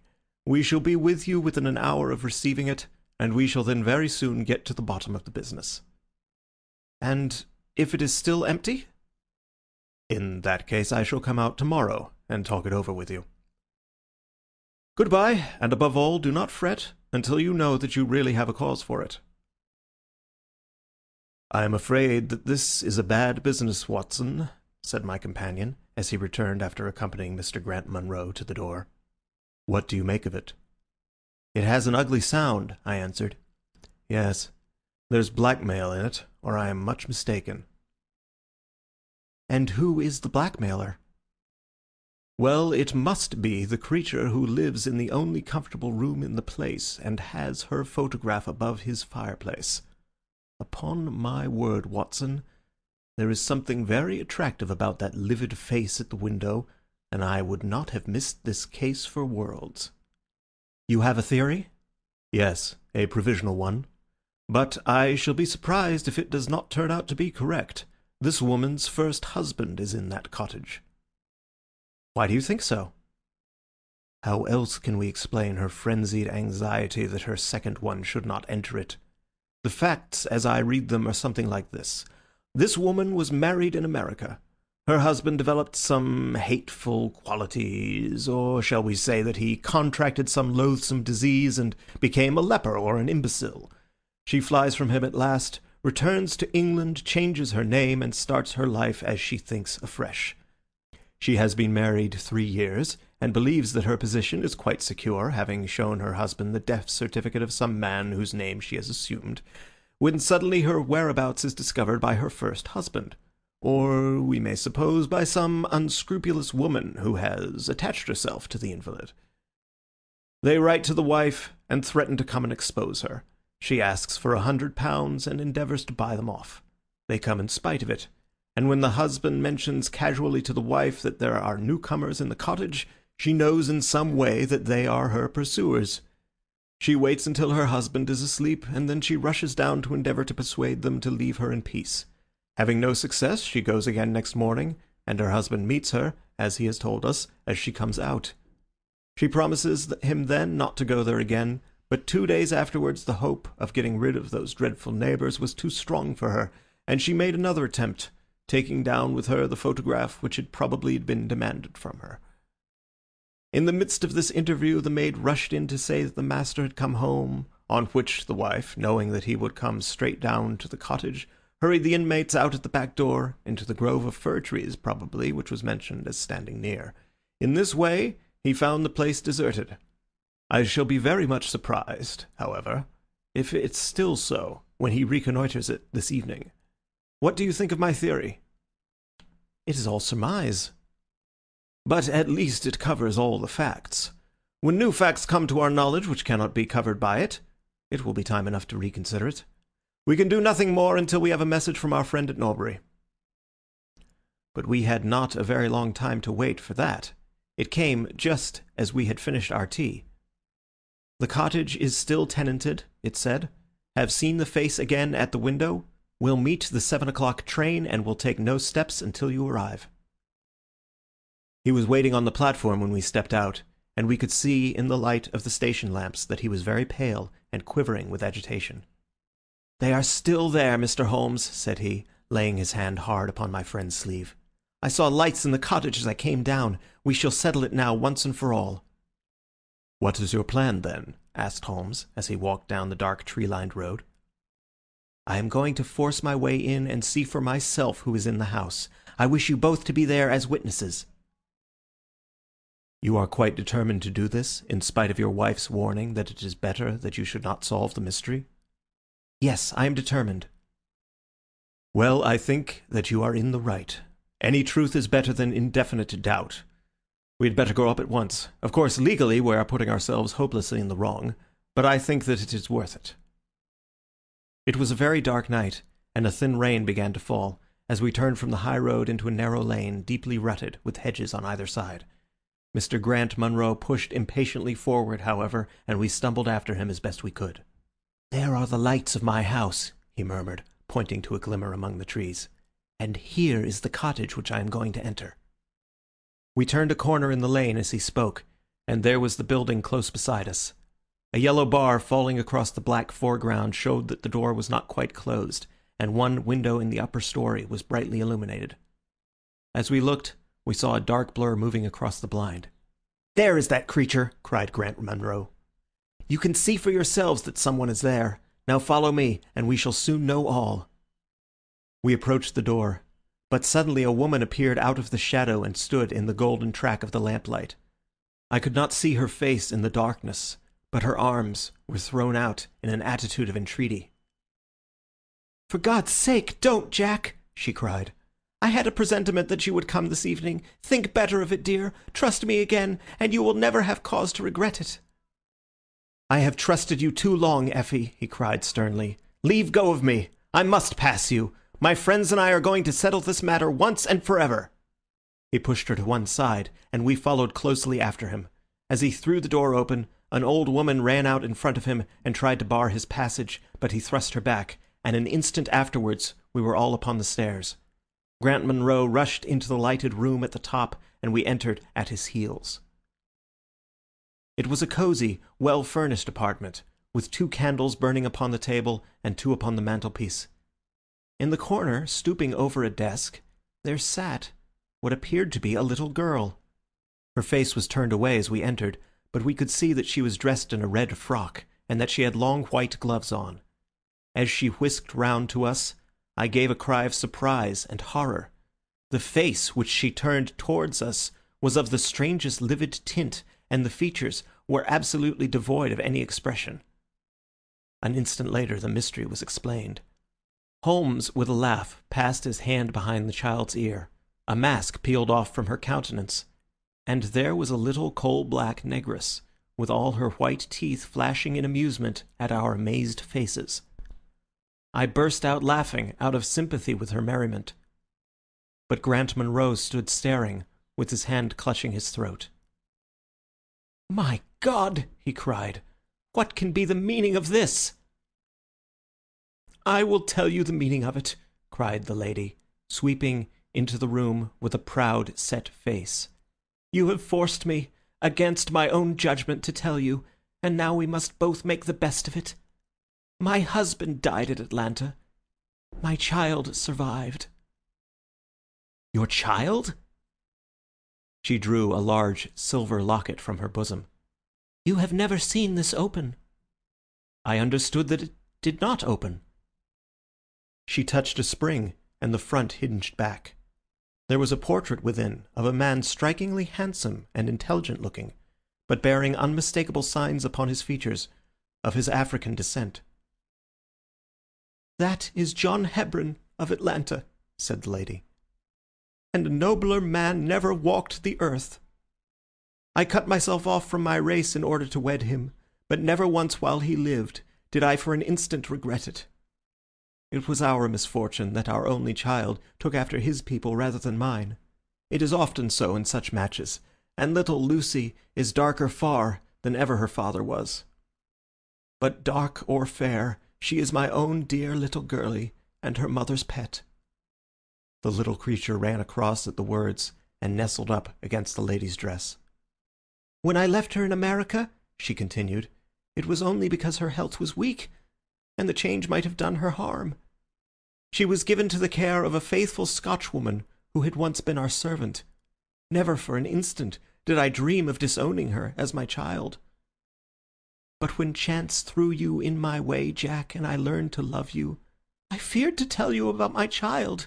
God forgive me, I feared that I should lose you, and I had not the courage to tell you. I had to choose between you, and in my weakness I turned away from my own little girl. For 3 years I have kept her existence a secret from you, but I heard from the nurse, and I knew that all was well with her. At last, however, there came an overwhelming desire to see the child once more. I struggled against it, but in vain. Though I knew the danger, I determined to have the child over, if it were but for a few weeks. I sent £100 to the nurse, and I gave her instructions about this cottage, so that she might come as a neighbour, without my appearing to be in any way connected with her. I pushed my precautions so far as to order her to keep the child in the house during the daytime, and to cover up her little face and hands, so that even those who might see her at the window should not gossip about there being a black child in the neighbourhood.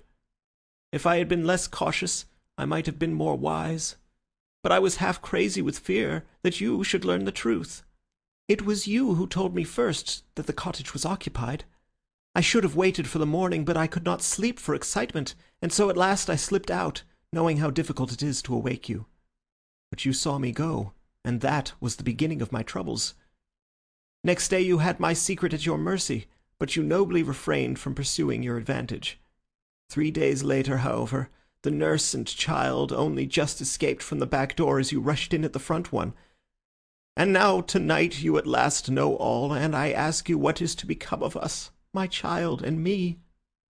She clasped her hands and waited for an answer. It was a long 10 minutes before Grant Munro broke the silence. And when his answer came, it was one of which I love to think. He lifted the little child, kissed her, and then, still carrying her, he held his other hand out to his wife and turned towards the door. "We can talk it over more comfortably at home," said he. "I am not a very good man, Effie, but I think that I am a better one than you have given me credit for being." Holmes and I followed them down the lane, and my friend plucked at my sleeve as we came out. "I think," said he, "that we shall be of more use in London than in Norbury." Not another word did he say of the case until late that night, when he was turning away, with his lighted candle, for his bedroom. "Watson," said he, "if it should ever strike you that I am getting a little overconfident in my powers, or giving less pains to a case than it deserves, kindly whisper Norbury in my ear, and I shall be infinitely obliged to you." End of The Yellow Face, from the Memoirs of Sherlock Holmes, by Sir Arthur Conan Doyle. Read by Zachary Brewster Geiss, June 2007, Greenbelt, Maryland. The Memoirs of Sherlock Holmes by Sir Arthur Conan Doyle. Chapter 3. The Stockbroker's Clerk. Shortly after my marriage I had bought a connection in the Paddington district. Old Mr. Farquhar, from whom I purchased it, had at one time an excellent general practice, but his age and an affliction of the nature of St. Vitus's dance, from which he suffered, had very much thinned it. The public not unnaturally goes on the principle that he who would heal others must himself be whole, and looks askance on the curative powers of the man whose own case is beyond the reach of his drugs.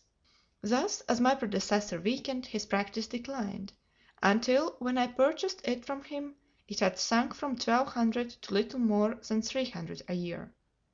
I had confidence, however, in my own youth and energy, and was convinced that in a very few years the concern would be as flourishing as ever. For 3 months after taking over the practice I was kept very closely at work, and saw little of my friend Sherlock Holmes, for I was too busy to visit Baker Street, and he seldom went anywhere himself save upon professional business.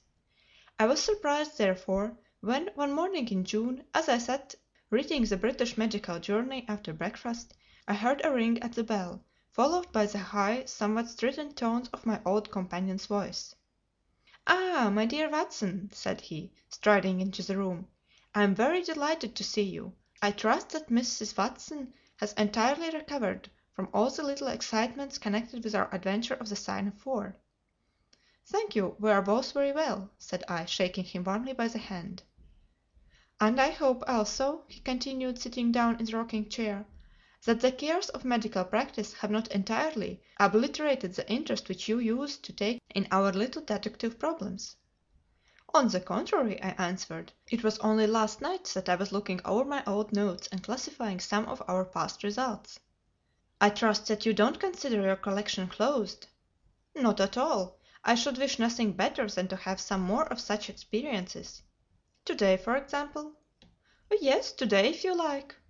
"And as far off as Birmingham?" "Certainly, if you wish it." "And the practice?" "I do my neighbour's when he goes. He is always ready to work off the debt."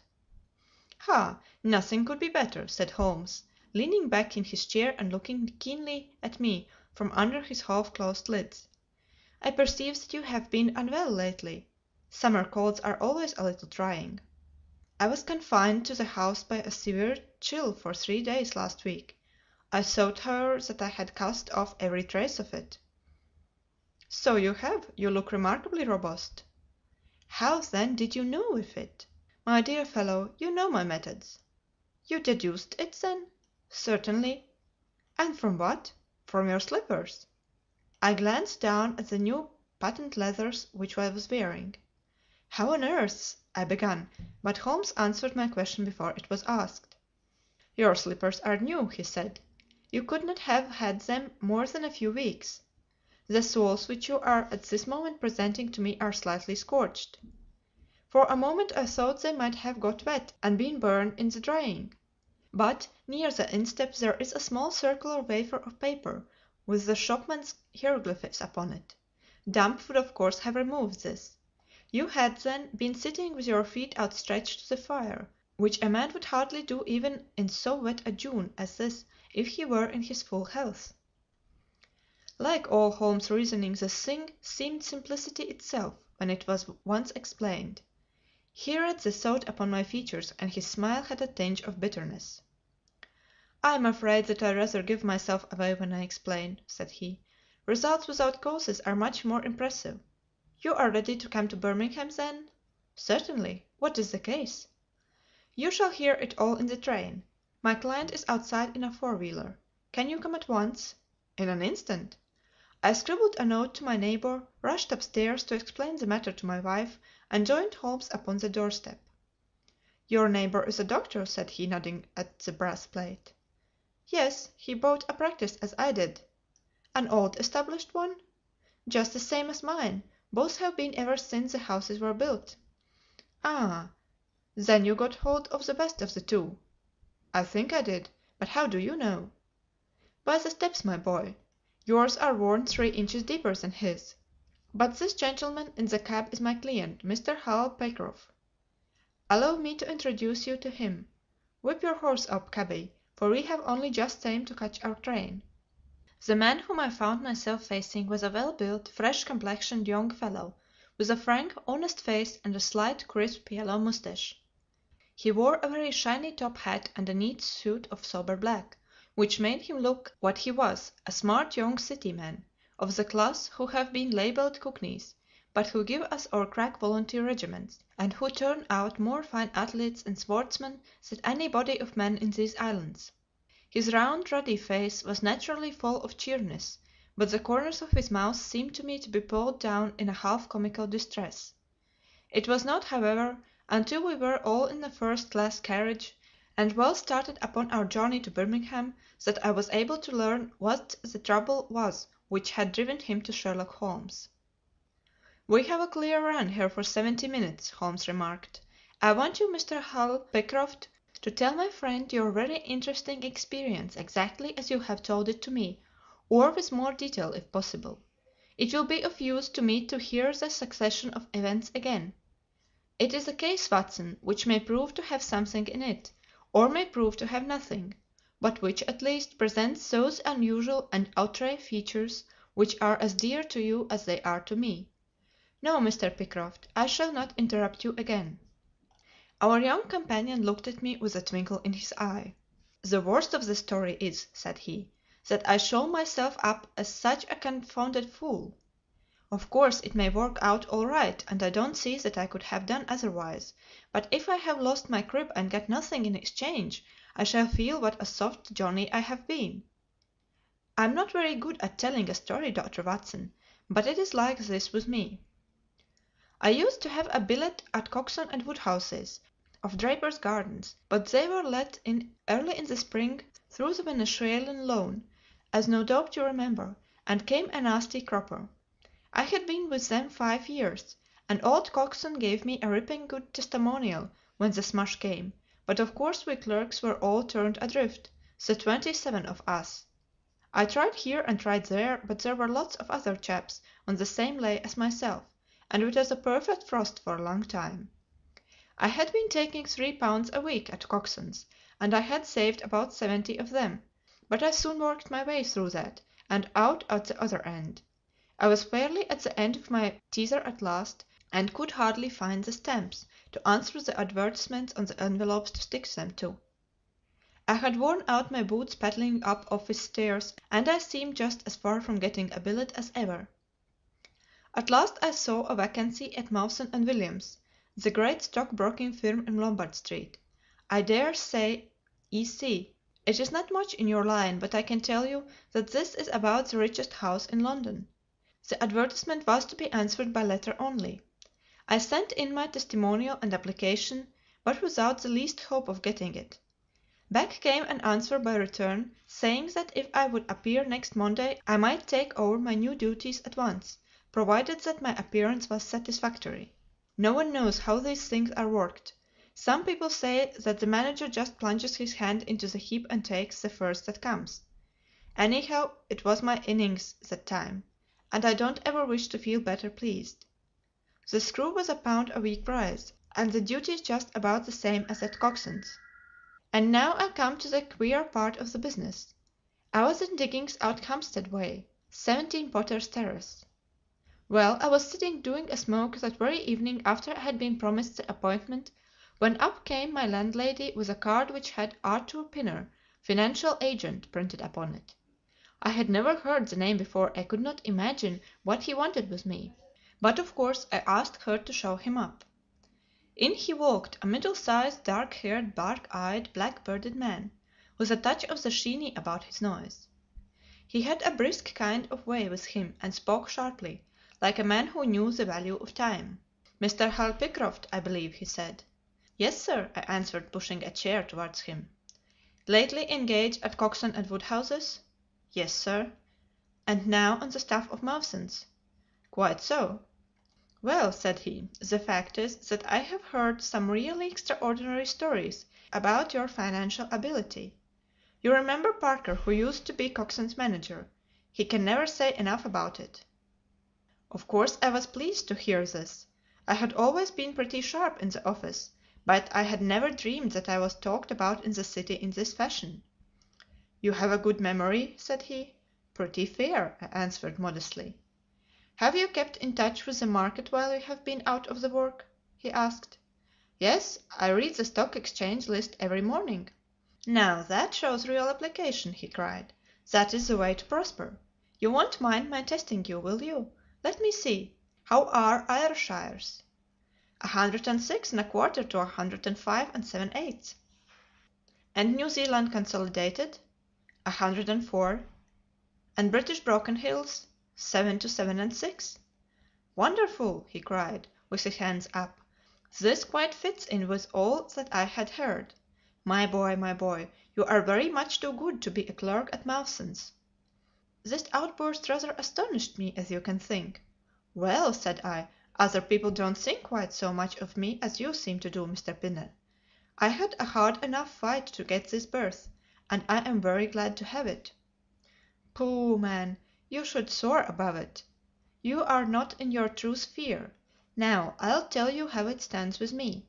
What I have to offer is little enough when measured by your ability, but when compared with Mawson's it's light to dark. Let me see, when do you go to Mawson's? On Monday? Ha ha, I think I would risk a little sporting flutter than you don't go there at all." "Not go to Mawson's?" "No, sir. but that day you will be the business manager of the Franco Midland Hardware Company, Limited, with 134 branches in the towns and villages of France, not counting one in Brussels and one in San Remo." This took my breath away. "I never heard of it," said I. "Very likely not. It has been kept very quiet, for the capital was all privately subscribed, and it's too good a thing to let the public into.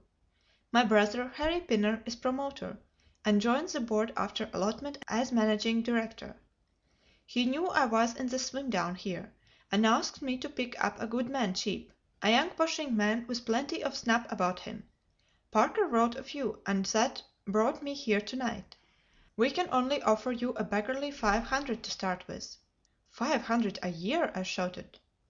"Only that at the beginning, but you are to have an overriding commission of 1% on all business done by your agents, and you may take my word for it that this will come to more than your salary." "But I know nothing about hardware." "Tut, my boy, you know about figures." My head buzzed, and I could hardly sit still in my chair, but suddenly a little chill of doubt came upon me. "I must be frank with you," I said. "Mawson only gives me 200, but Mawson is safe. Now, really, I know so little about your company that—" "Ah, smart, smart!" he cried in a kind of ecstasy of delight.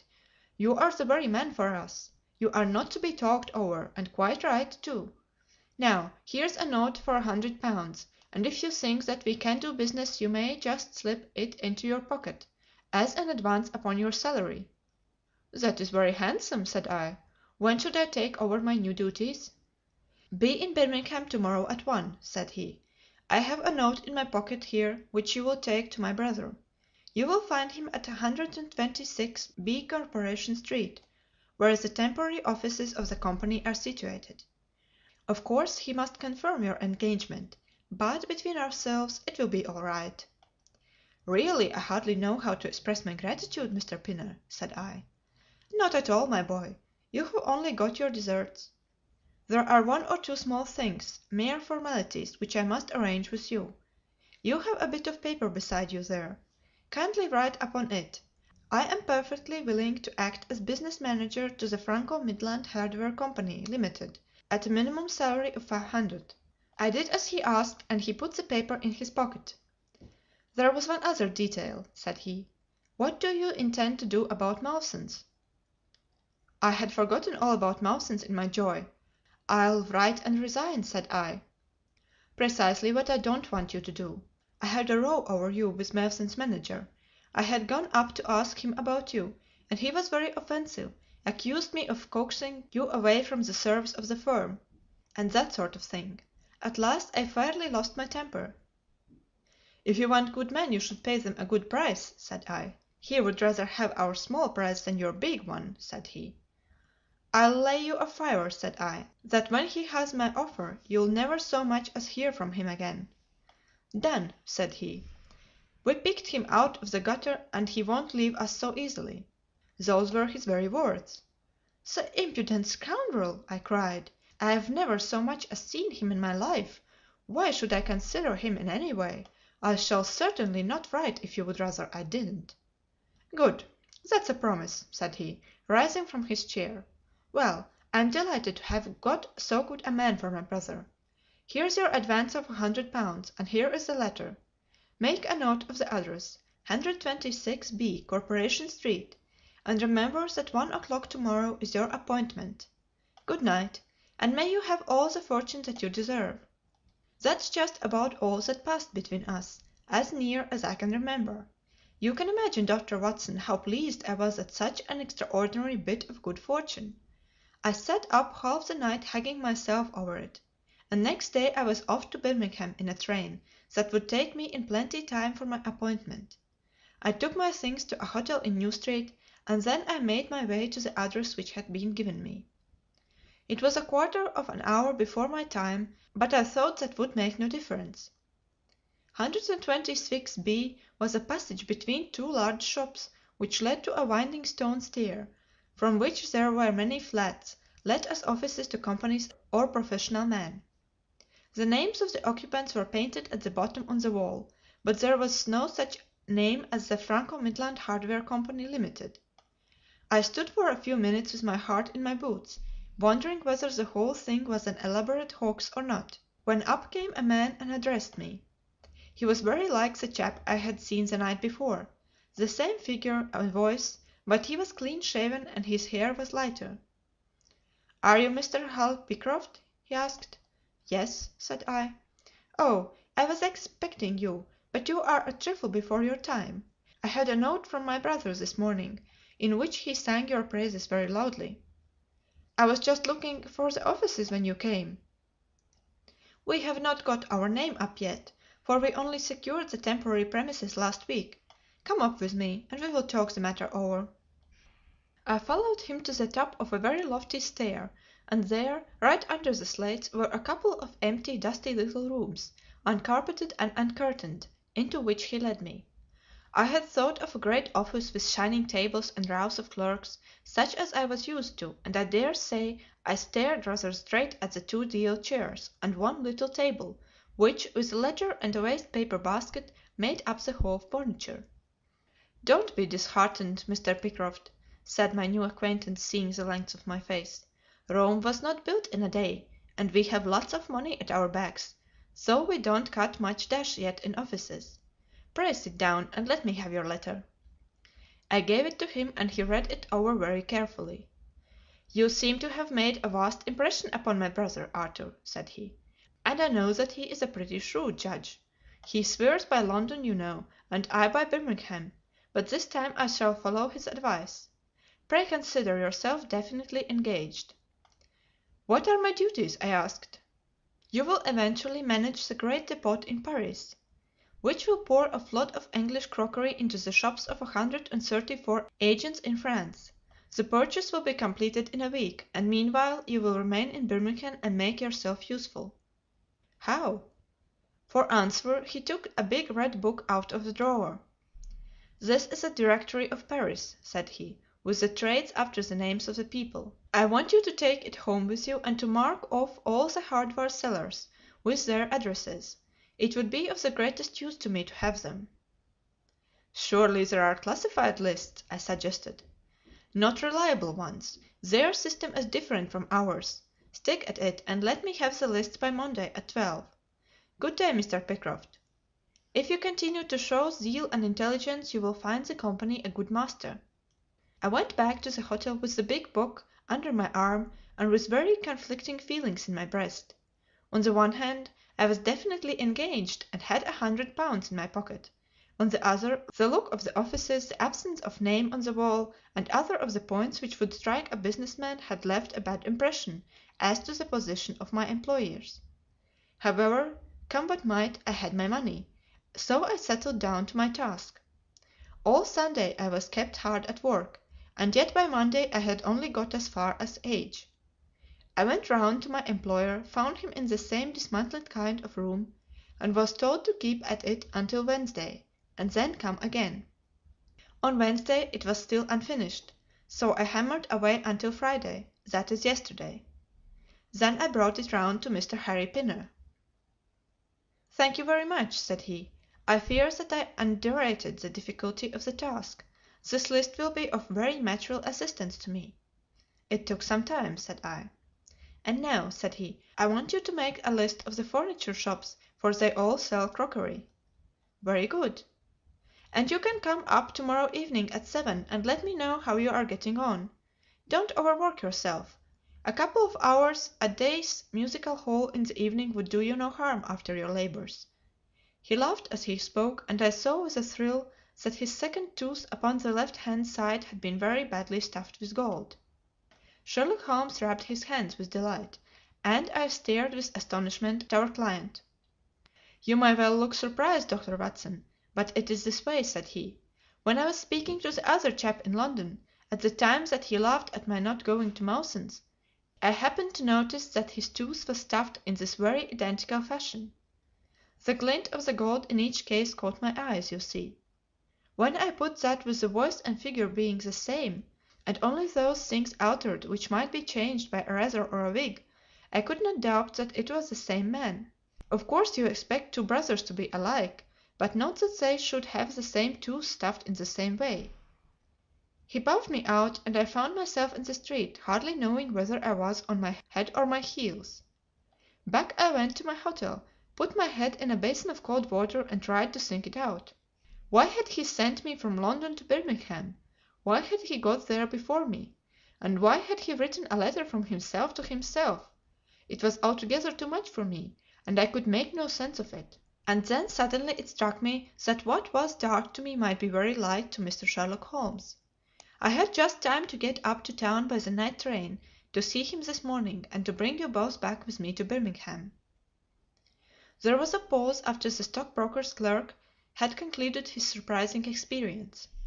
Then Sherlock Holmes cocked his eye at me, leaning back on the cushions with a pleased and yet critical face, like a connoisseur who has just taken his first sip of a Comet vintage.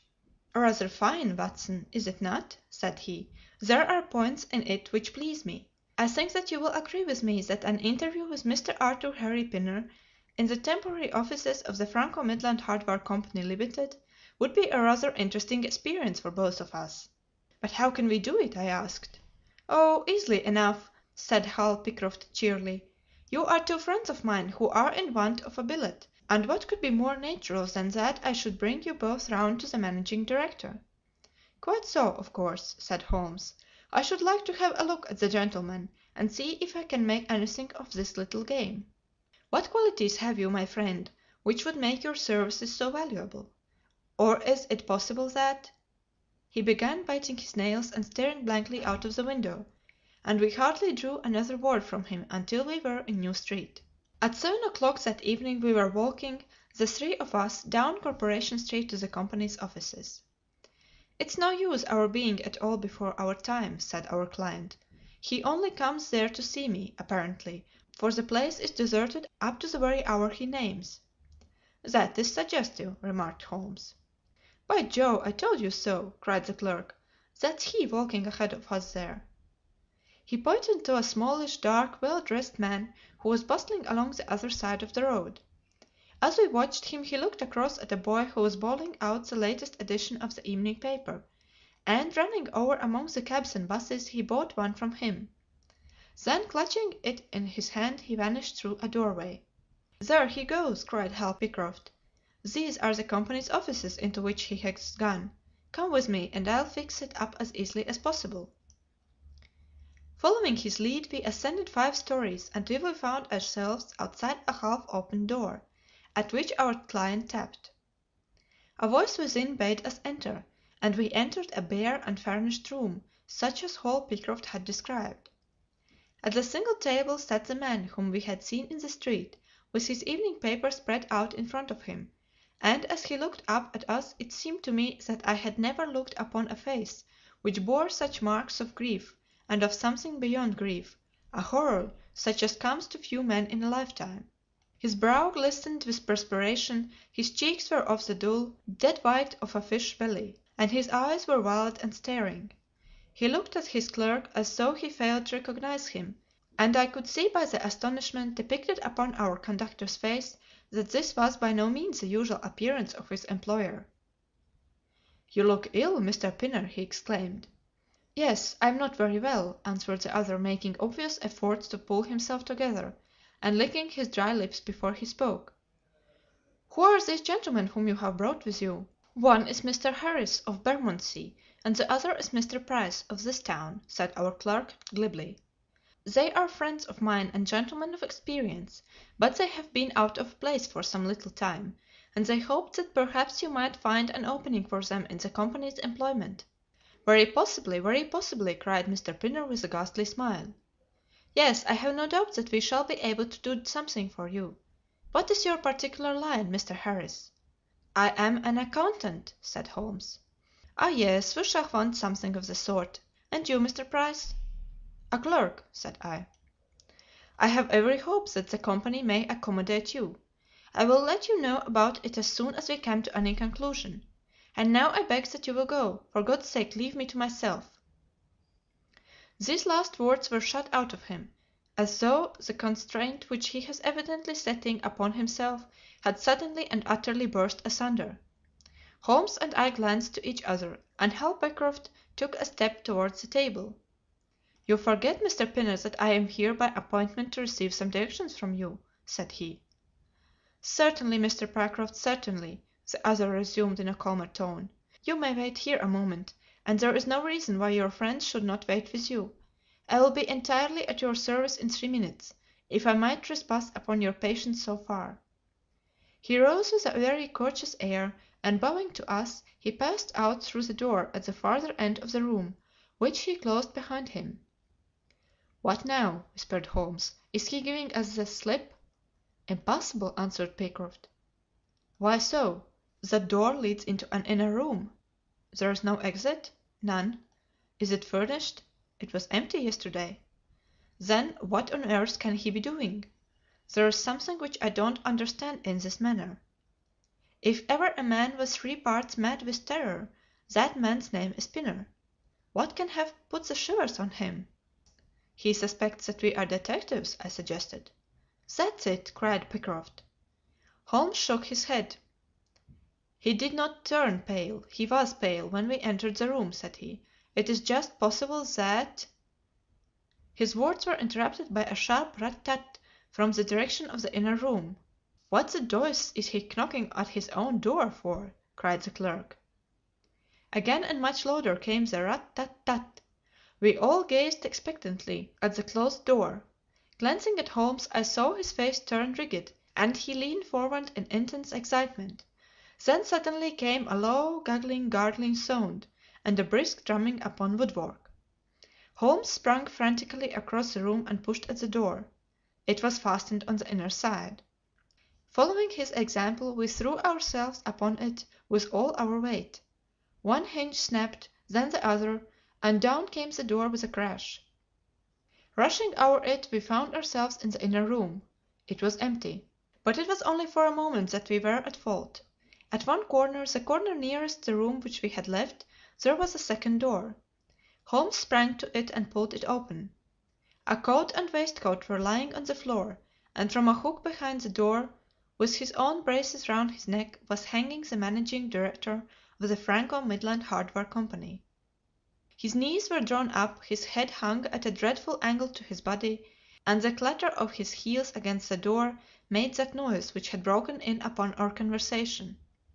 In an instant I had caught him round the waist and held him up, while Holmes and Pycroft untied the elastic bands which had disappeared between the livid creases of skin.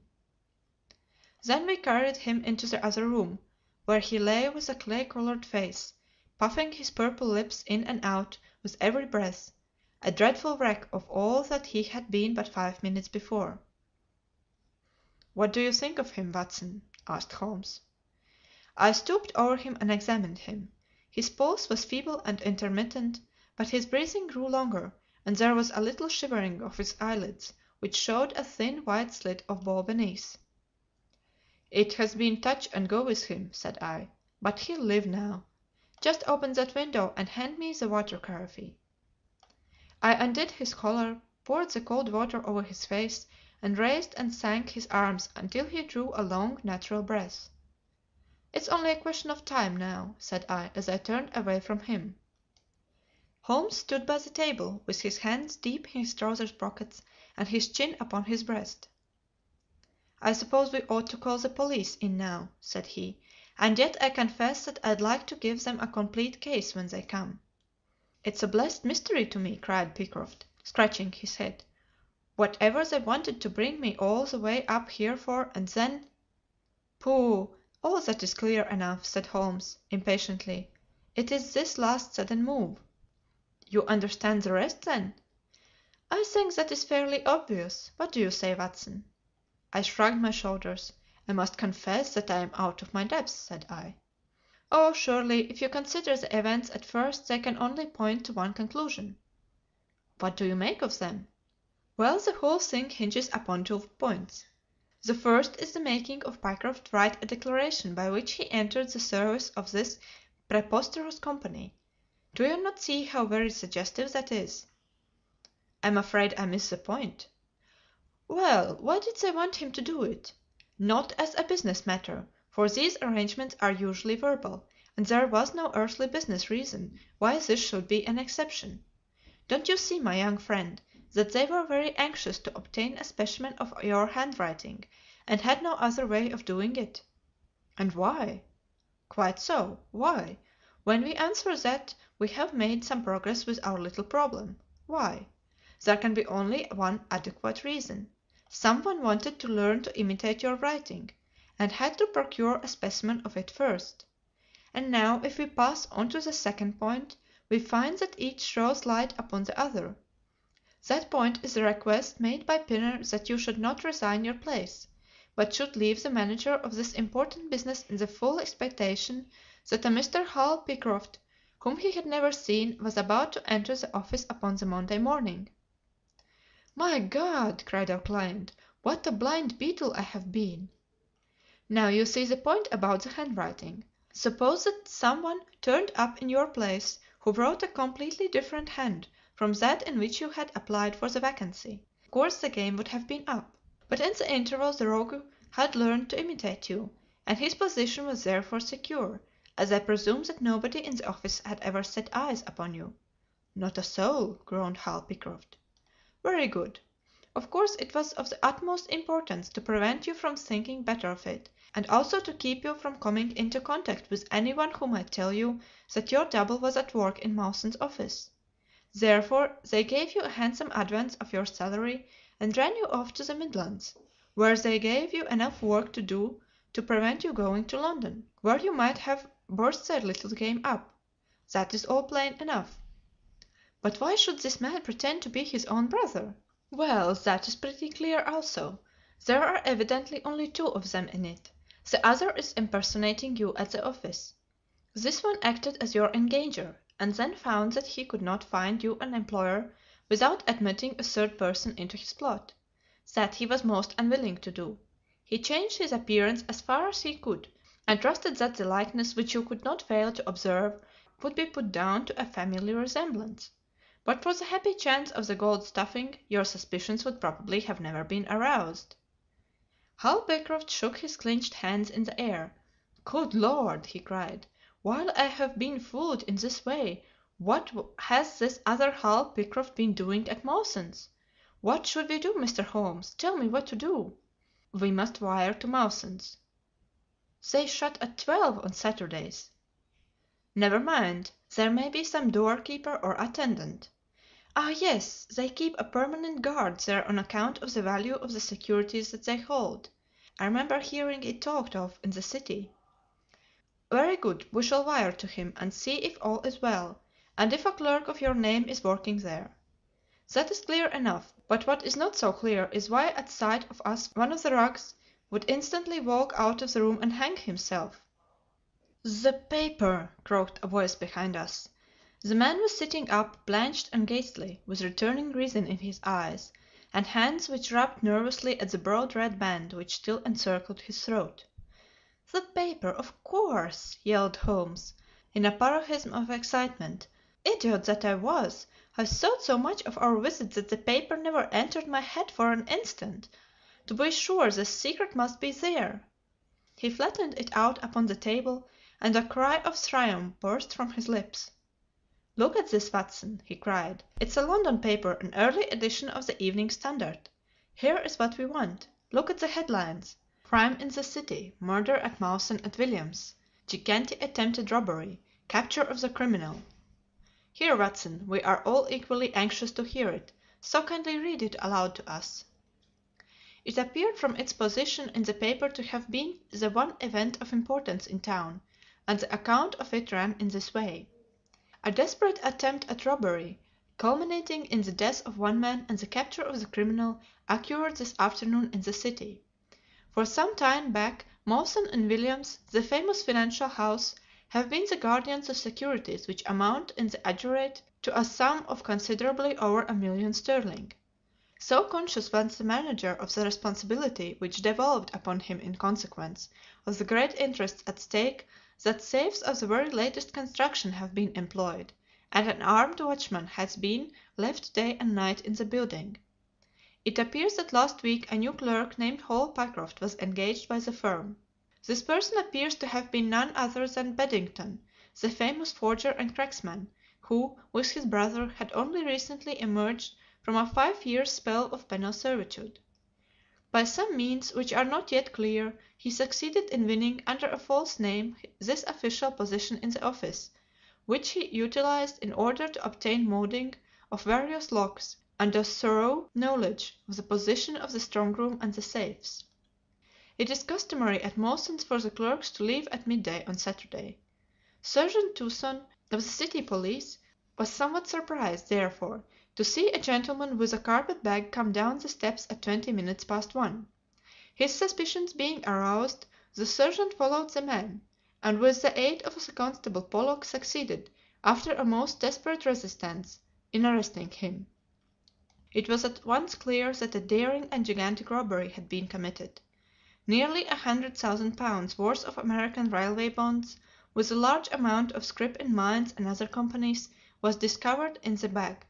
On examining the premises, the body of the unfortunate watchman was found doubled up and thrust into the largest of the safes, where it would not have been discovered until Monday morning, had it not been for the prompt action of Sergeant Tucson. The man's skull had been shattered by a blow from a poker delivered from behind. There could be no doubt that Beddington had obtained entrance by pretending that he had left something behind him, and having murdered the watchman, rapidly rifled the large safe, and then made off with his booty. His brother, who usually works with him, has not appeared in this job as far as can at present be ascertained, although the police are making energetic inquiries as to his whereabouts. "Well, we may save the police some little trouble in this direction," said Holmes, glancing at the haggard figure huddled up by the window. "Human nature is a strange mixture, Watson. You see that even a villain and murderer can inspire such affection that his brother turns to suicide when he learns that his neck is forfeited. However, we have no choice as to our action. The doctor and I will remain on guard. Mr. Pycroft, if you will have the kindness to step out for the police." End of the Adventure 3. The Stockbroker's Clerk. The Memoirs of Sherlock Holmes by Sir Arthur Conan Doyle. Adventure 4. The Gloria Scott. "I have some papers here," said my friend Sherlock Holmes as we sat one winter's night on either side of the fire, "which I really think, Watson, that it would be worth your while to glance over. These are the documents in the extraordinary case of the Gloria Scott, and this is the message which struck Justice of the Peace Trevor dead with horror when he read it." He had picked from the drawer a little tarnished cylinder, and, undoing the tape, he handed me a short note scrawled upon a half-sheet of slate-grey paper. "The supply of game for London is going steadily up," it ran. "Headkeeper Hudson, we believe, had been now told to receive all orders for flypaper and for preservation of your hen pheasant's life." As I glanced up from reading this enigmatical message, I saw Holmes chuckling at the expression upon my face. "You look a little bewildered," said he. "I cannot see how such a message as this could inspire horror. It seems to me to be rather grotesque than otherwise." "Very likely. Yet the fact remains that the reader, who was a fine, robust old man, was knocked clean down by it, as if it had been the butt end of a pistol." "You arouse my curiosity," said I. "But why did you say just now that there were very particular reasons why I should study this case?" "Because it was the first in which I was ever engaged." I had often endeavoured to elicit from my companion what had first turned his mind in the direction of criminal research, but had never caught him before in a communicative humour. Now he sat forward in this armchair, and spread out the documents upon his knees. Then he lit his pipe, and sat for some time smoking and turning them over. "You have never heard me talk of Victor Trevor?" he asked. "He was the only friend I made during the 2 years I was at college. I was never a very sociable fellow, Watson, always rather fond of moping in my rooms and working out my own little methods of thought, so that I never mixed much with the men of my year. Bar fencing and boxing, I had few athletic tastes, and then my line of study was quite distinct from that of the other fellows, so that we had no points of contact at all. Trevor was the only man I knew, and that only through the accident of his bull terrier freezing onto my ankle one morning as I went down to chapel. It was a prosaic way of forming a friendship, but it was effective. I was laid by the heels for 10 days, but Trevor used to come in to inquire after me. At first it was only a minute's chat, but soon his visits lengthened, and before the end of the term we were close to friends. He was a hearty, full-blooded fellow, full of spirits and energy, the very opposite to me in most respects, but we had some subjects in common, and it was a bond of union when I found that he was as friendless as I. Finally, he invited me down to his father's place at Donnithorpe in Norfolk, and I accepted his hospitality for a month of the long vacation. Old Trevor was evidently a man of some wealth and consideration, a J.P. and a landed proprietor. Donnithorpe is a little hamlet just to the north of Langmere, in the country of the Broads. The house was an old-fashioned, wide-spread, oak-beamed brick building, with a fine lime-lined avenue leading up to it. There was excellent wild duck shooting in the fens, remarkably good fishing, a small but select library, taken over as I understood from a former occupant, and a tolerable cook, so that he would be a fastidious man who could not put in a pleasant month there. Trevor Senior was a widower, and my friend his only son. There had been a daughter, I heard, but she had died of diphtheria while on a visit to Birmingham. The father interested me extremely. He was a man of little culture, but with a considerable amount of rude strength, both physically and mentally. He knew hardly any books, but he had travelled far, had seen much of the world, and had remembered all that he had learned. In person he was a thick-set, burly man with a shock of grizzled hair, a brown, weather-beaten face, and blue eyes which were keen to the verge of fierceness. Yet he had a reputation for kindness and charity on the countryside, and was noted for the leniency of his sentences from the bench.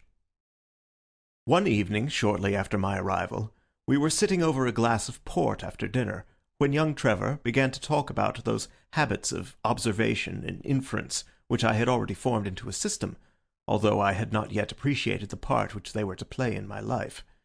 The old man evidently thought that his son was exaggerating in his description of one or two trivial feats which I had performed. "Come now, Mr. Holmes," said he, laughing good-humouredly. "I'm an excellent subject if you can deduce anything from me." "I fear there is not very much," I answered. "I might suggest that you have gone about in fear of some personal attack with the last 12-month." The laugh faded from his lips, and he stared at me in great surprise. "Well, that's true enough," said he. "You know, Victor," turning to his son, "when we broke up that poaching gang they swore to knife us, and Sir Edward Hawley has actually been attacked. I've always been on my guard since then, though I have no idea how you know it." "You have a very handsome stick," I answered. "By the inscription I observed that you had not had it more than a year, but you have taken some pains to bore the head of it and pour melted lead into the hole, so as to make it a formidable weapon. I argued that you would not take such precautions unless you had some danger to fear." "Anything else?" he asked, smiling. "You have boxed a good deal in your youth." "Right again. How did you know it? Is my nose knocked a little out of the straight?" "No," said I. "It is your ears. They have the peculiar flattening and thickening which marks the boxing man." "Anything else?" "You have done a good deal of digging by your callosities."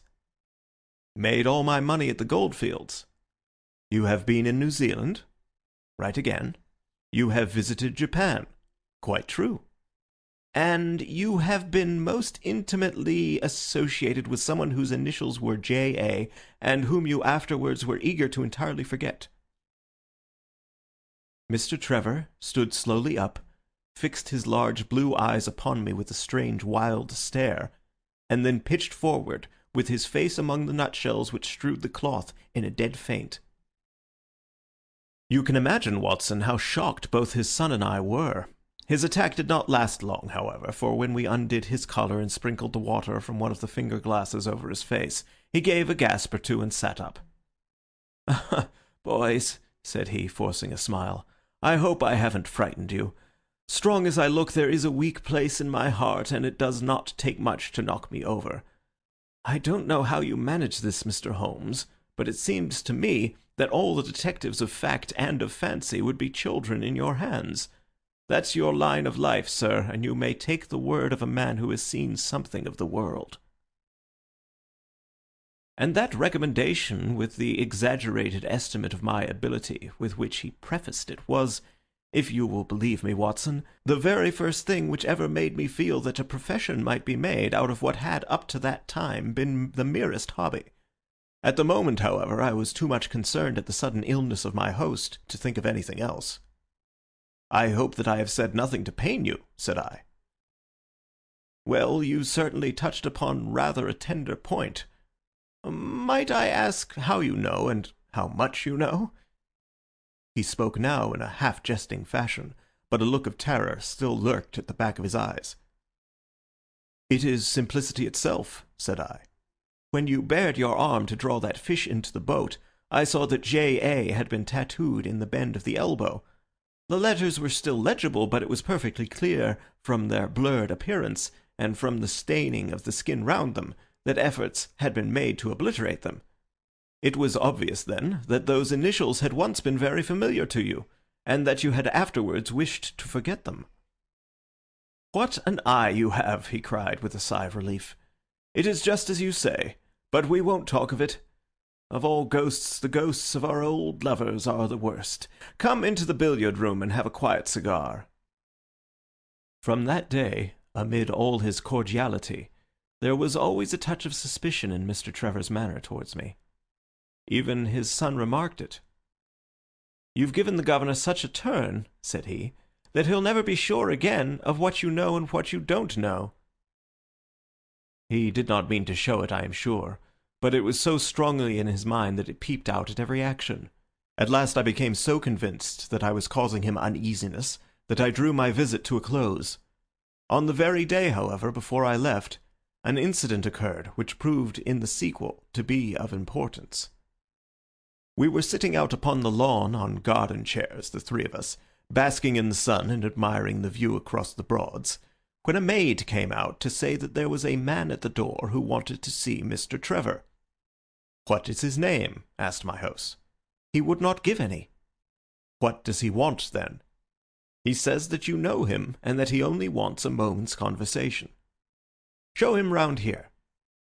An instant afterwards there appeared a little wizened fellow with a cringing manner and a shambling style of walking. He wore an open jacket with a splotch of tar on the sleeve, a red and black check shirt, dungaree trousers, and heavy boots badly worn. His face was thin and brown and crafty, with a perpetual smile upon it which showed an irregular line of yellow teeth, and his crinkled hands were half closed, in a way that is distinctive of sailors. As he came slouching across the lawn, I heard Mr. Trevor make a sort of hiccoughing noise in his throat, and jumping out of his chair, he ran into the house.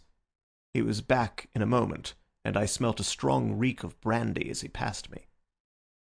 "Well, my man," said he, "what can I do for you?"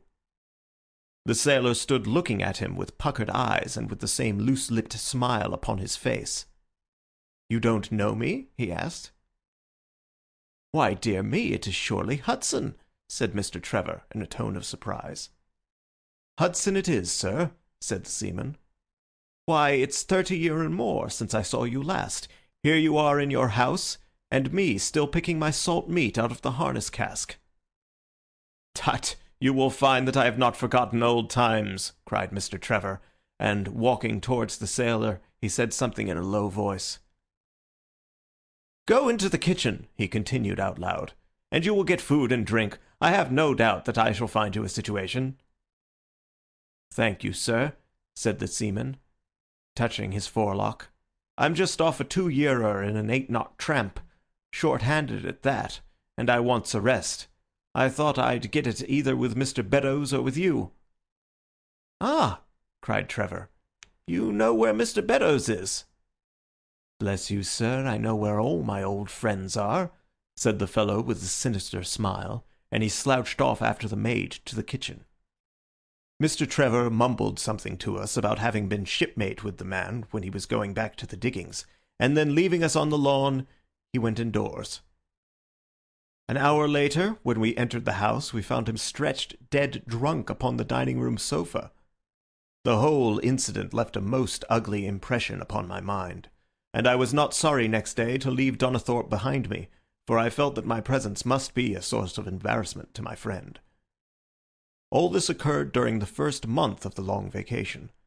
I went up to my London rooms, where I spent 7 weeks working out a few experiments in organic chemistry. One day, however, when the autumn was far advanced, and the vacation drawing to a close, I received a telegram from my friend imploring me to return to Donnithorpe, and saying that he was in great need of my advice and assistance. Of course I dropped everything and set out for the north once more. He met me with the dog-cart at the station, and I saw at a glance that the last 2 months had been very trying ones for him. He had grown thin and careworn, and had lost the loud, cheery manner for which he had been remarkable. "The governor is dying," were the first words he said. "Impossible!" I cried. "What is the matter?" "Apoplexy. Nervous shock. He's been on the verge all day. I doubt if we shall find him alive." I was, as you may think, Watson, horrified at this unexpected news. "What has caused it?" I asked. "Ah, that is the point. Jump in and we can talk it over while we drive. You remember that fellow who came upon the evening before you left us?" "Perfectly." "Do you know who it was that we let into the house that day?" "I have no idea." "It was the devil, Holmes," he cried. I stared at him in astonishment. "Yes, it was the devil himself. We have not had a peaceful hour since, not one. The governor has never held up his head from that evening, and now the life has been crushed out of him, and his heart broken, all through this accursed Hudson." "What power had he, then?" "Ah, that is what I would give so much to know. The kindly, charitable, good old governor. How could he have fallen into the clutches of such a ruffian? But I am so glad that you have come, Holmes. I trust very much to your judgment and discretion, and I know that you will advise me for the best." We were dashing along the smooth white country road, with the large stretch of the Broads in front of us glimmering in the red light of the setting sun. From a grove upon our left I could already see the high chimneys and the flagstaff which marked the squire's dwelling. "My father made the fellow gardener," said my companion, "and then, as that did not satisfy him, he was promoted to be butler. The house seemed to be at his mercy, and he wandered about and did what he chose in it. The maids complained of his drunken habits and his vile language. The dad raised their wages all around to recompense them for the annoyance. The fellow would take the boat and my father's best gun and treat himself to little shooting trips, and all this with such a sneering, leering, insolent face that I would have knocked him down 20 times over if he had been a man of my own age. I tell you, Holmes, I have had to keep a tight hold upon myself all this time, and now I am asking myself whether, if I had let myself go a little more, I might not have been a wiser man. Well, matters went from bad to worse with us, and this animal Hudson became more and more intrusive, until at last, on making some insolent reply to my father in my presence one day, I took him by the shoulders and turned him out of the room. He slunk away with a livid face and 2 venomous eyes, which uttered more threats than his tongue could do. I don't know what passed between the poor dad and him after that, but the dad came to me the next day and asked me whether I would mind apologizing to Hudson. I refused, as you can imagine, and asked my father how he could allow such a wretch to take such liberties with himself and his household. "Ah, my boy," said he, "it is all very well to talk, but you don't know how I am placed. But you shall know, Victor. I'll see that you shall know, come what may. You wouldn't believe harm of your poor old father, would you, lad?" He was very much moved, and shut himself up in the study all day, where I could see through the window that he was writing busily.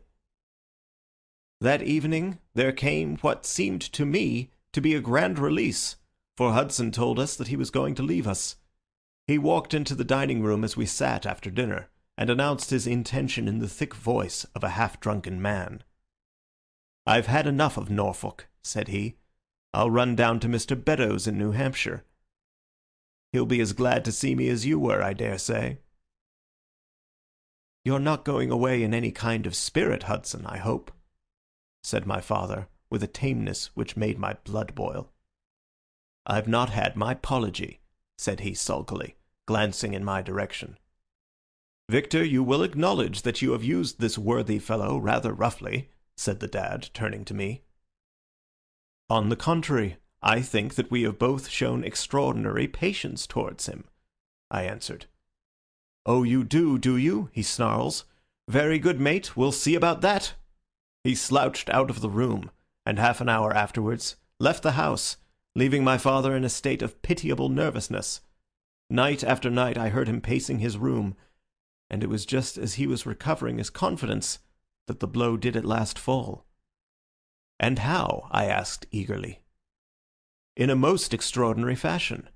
A letter arrived from my father yesterday evening, bearing the Fordingbridge postmark.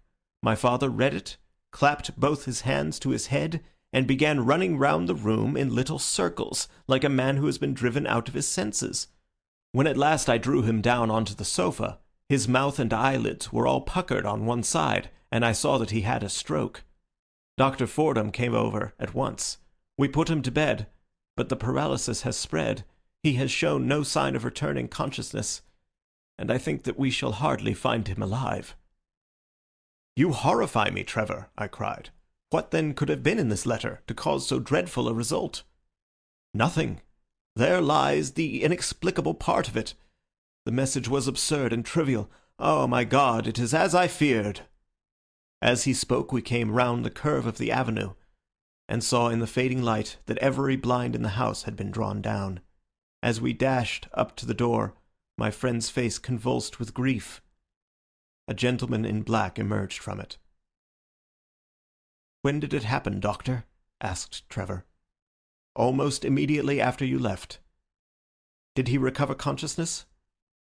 "For an instant before the end." "Any message for me?" "Only that the papers were in the back drawer of the Japanese cabinet."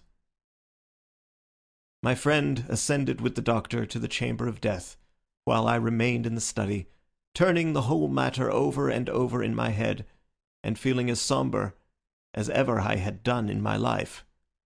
What was the past of this Trevor, pugilist, traveller, and gold digger? And how had he placed himself in the power of this acid-faced seaman? Why, too, should he faint at an allusion to the half-effaced initials upon his arm, and die of fright when he had a letter from Fordingham? Then I remembered that Fordingham was in Hampshire, and that this Mr. Beddoes, whom the seaman had gone to visit and presumably to blackmail, had also been mentioned as living in Hampshire. The letter, then, might either come from Hudson, the seaman, saying that he had betrayed the guilty secret which appeared to exist, or it might come from Beddoes, warning an old confederate that such a betrayal was imminent. So far it seemed clear enough. But then how could this letter be trivial and grotesque, as described by the Sun? He must have misread it. If so, it must have been one of those ingenious secret codes which mean one thing while they seem to mean another. I must see this letter. If there were a hidden meaning in it, I was confident that I could pluck it forth. For an hour I sat pondering over it in the gloom, until at last a weeping maid brought in a lamp, and close at her heels came my friend Trevor, pale but composed, with these very papers which lie upon my knee held in his grasp. He sat down opposite to me, drew the lamp to the edge of the table, and handed me a short note scribbled, as you see, upon a single sheet of grey paper. "The supply of game for London is going steadily up," it ran. "Headkeeper Hudson, we believe, has been now told to receive all orders for fly paper and for preservation of your hen pheasant's life."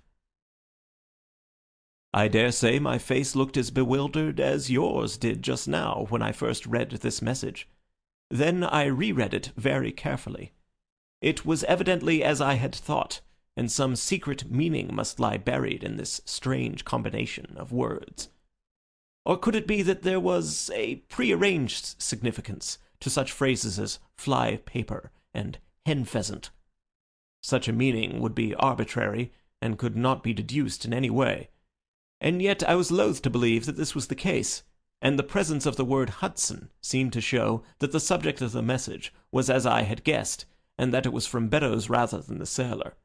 I tried it backwards, but the combination life, pheasants, hen was not encouraging. Then I tried alternate words, but neither the of for nor supply game London promised to throw any light upon it. And then, in an instant, the key of the riddle was in my hands, and I saw that every third word, beginning with the first, would give a message which might well drive old Trevor to despair. It was short and terse, the warning as I now read it to my companion. The game is up. Hudson has told all. Fly for your life. Victor Trevor sank his face into his shaking hands. It must be that, I suppose, said he. This is worse than death, for it means disgrace as well. But what is the meaning of these head-keepers and head-pheasants?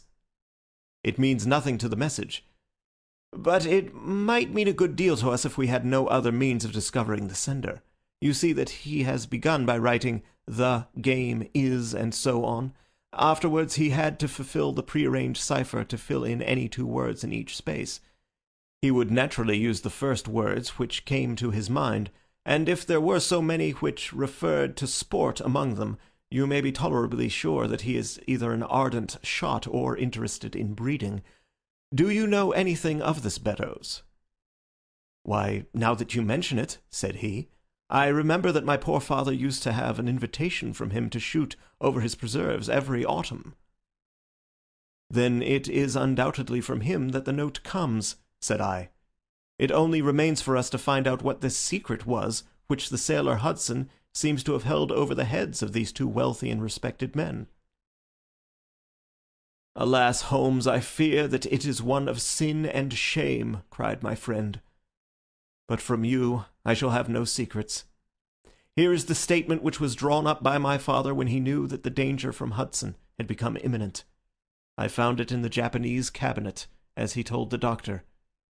Take it and read it to me, for I have neither the strength nor the courage to do it myself. These are the very papers, Watson, which he handed to me, and I will read them to you, as I read them in the old study that night to him.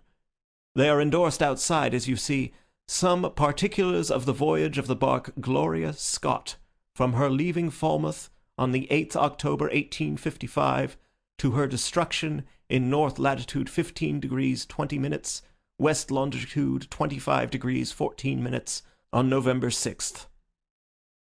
It is in the form of a letter and runs in this way. My dear, dear son, now that approaching disgrace begins to darken the closing years of my life, I can write with all truth and honesty that it is not the terror of the law, it is not the loss of my position in the county, nor is it my fall in the eyes of all who have known me which cuts me to the heart, but it is the thought that you should come to blush for me, you who love me and who have seldom, I hope, had reason to do other than respect me.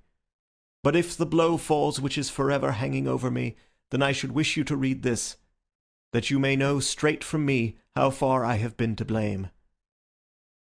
On the other hand, if all should go well, which may kind God Almighty grant, then if by any chance this paper should still be undestroyed, and should fall into your hands, I conjure you, by all you hold sacred, by the memory of your dear mother, and by the love which had been between us, to hurl it into the fire, and to never give one thought to it again.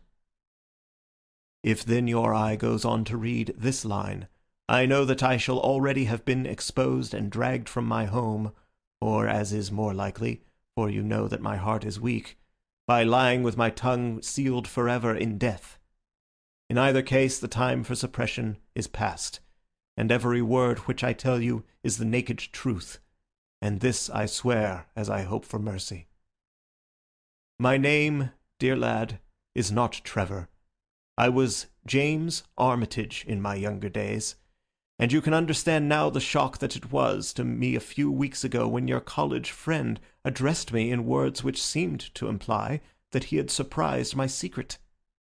As Armitage, it was that I entered a London banking house, and as Armitage, I was convicted of breaking my country's laws, and was sentenced to transportation. Do not think very harshly of me, laddie.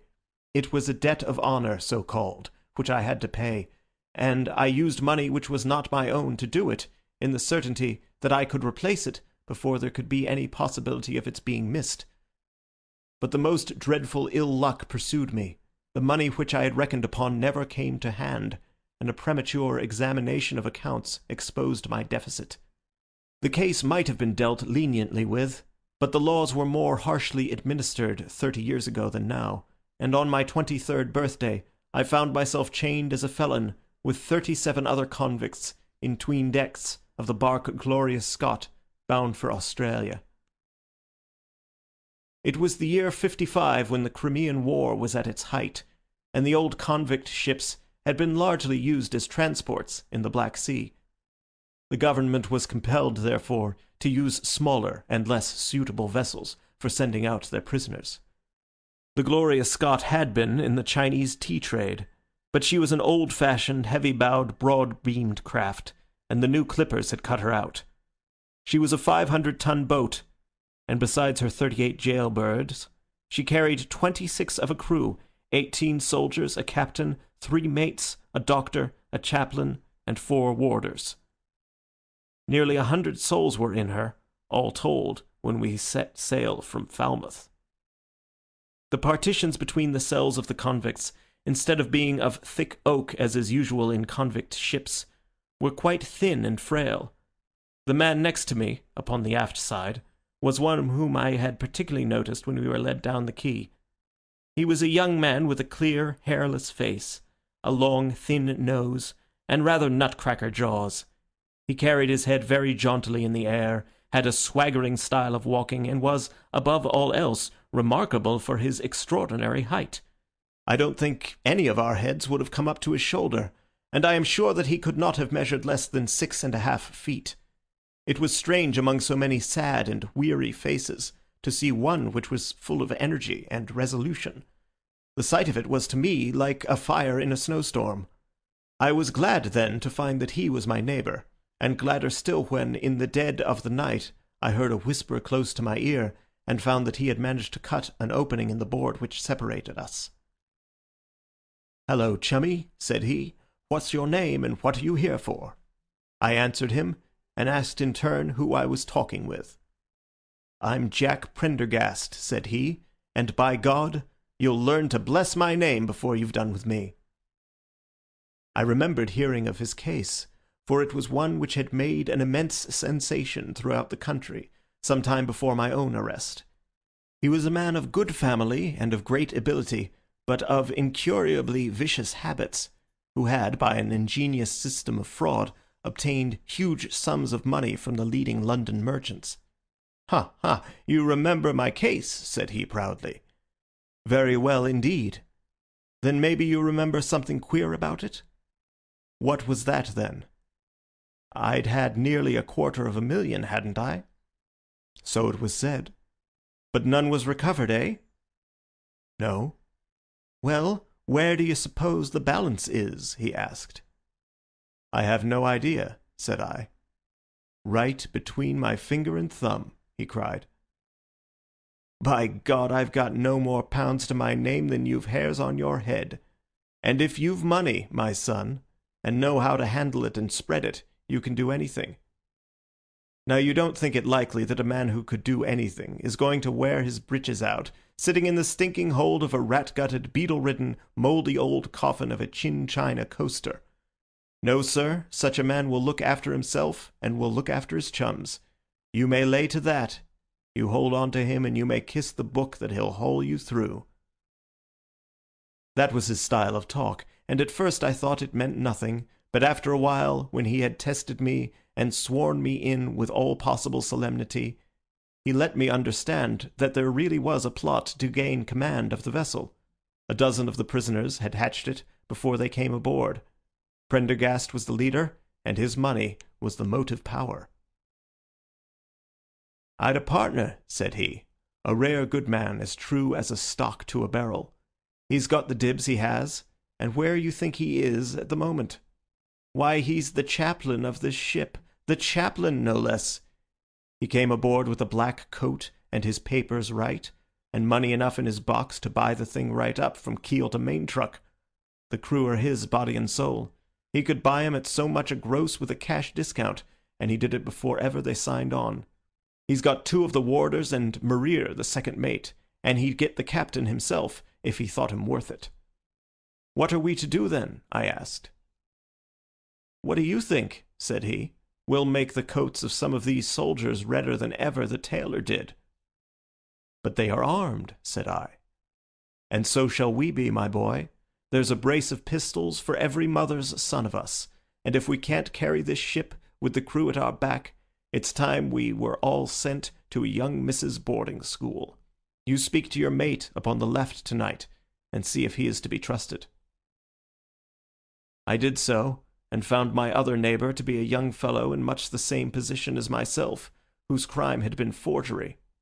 His name was Evans, but he afterwards changed it, like myself, and his is now a rich and prosperous man in the south of England. He was ready enough to join the conspiracy, as the only means of saving ourselves, and before we had crossed the bay there were only 2 of the prisoners, who were not in the secret. One of these was of weak mind, and we did not dare to trust him, and the other was suffering from jaundice and could not be of any use to us. From the beginning there was really nothing to prevent us from taking possession of the ship. The crew were a set of ruffians, specially picked for the job. The sham chaplain came into our cells to exhort us, carrying a black bag supposed to be full of tracts. And so often did he come that by the 3rd day we had each stowed away at the foot of our beds a file, a brace of pistols, a pound of powder, and 20 slugs. 2 of the warders were agents of Prendergast, and the second mate was his right-hand man. The captain, the 2 mates, 2 warders, Lieutenant Martin, his 18 soldiers, and the doctor were all that we had against us. Yet, safe as it was, we determined to neglect no precaution, and to make our attack suddenly by night. It came, however, more quickly than we expected, and in this way. One evening, about the 3rd week after our start, the doctor had come down to see one of the prisoners who was ill, and putting his hand down on the bottom of his bunk, he felt the outline of the pistols. If he had been silent, he might have blown the whole thing, but he was a nervous little chap, so he gave a cry of surprise and turned so pale that the man knew what was up in an instant and seized him. He was gagged before he could give the alarm, and tied down upon the bed. He had unlocked the door that led to the deck, and we were through it in a rush. The 2 sentries were shot down, and so was a corporal who came running to see what was the matter. There were 2 more soldiers at the door of the stateroom, and their muskets seemed not to be loaded, for they never fired upon us, and they were shot while trying to fix their bayonets. Then we rushed on into the captain's cabin, but as we pushed open the door there was an explosion from within, and there he lay with his brains smeared over the chart of the Atlantic which was pinned upon the table, while the chaplain stood with a smoking pistol in his hand at his elbow. The 2 mates had both been seized by the crew, and the whole business seemed to be settled. The stateroom was next to the cabin, and we flocked in there and flopped down on the settees, all speaking together, for we were just mad with the feeling that we were free once more. There were lockers all round, and Wilson, the sham chaplain, knocked one of them in and pulled out a dozen of brown sherry. We cracked off the necks of the bottles, poured the stuff out into tumblers, and were just tossing them off, when in an instant, without warning, there came the roar of muskets in our ears, and the saloon was so full of smoke that we could not see across the table. When it cleared again, the place was a shambles. Wilson and 8 others were wriggling on the top of each other on the floor, and the blood and the brown sherry on that table turn me sick now when I think of it. We were so cowed by the sight that I think we should have given the job up if it had not been for Prendergast. He bellowed like a bull and rushed for the door, with all that were left alive at his heels. Out we ran, and there on the poop were the lieutenant and 10 of his men. The swing skylights above the saloon table had been a bit open, and they had fired on us through the slit. We got on them before they could load, and they stood to it like men. But we had the upper hand of them, and in 5 minutes it was all over. My God, was there ever a slaughterhouse like that ship? Prendergast was like a raging devil, and he picked the soldiers up as if they had been children and threw them overboard, alive or dead. There was one sergeant that was horribly wounded, and yet kept on swimming for a surprising time, until someone in mercy blew out his brains. When the fighting was over, there was no one left of our enemies except just the warders, the mates, and the doctor. It was over them that the great quarrel arose.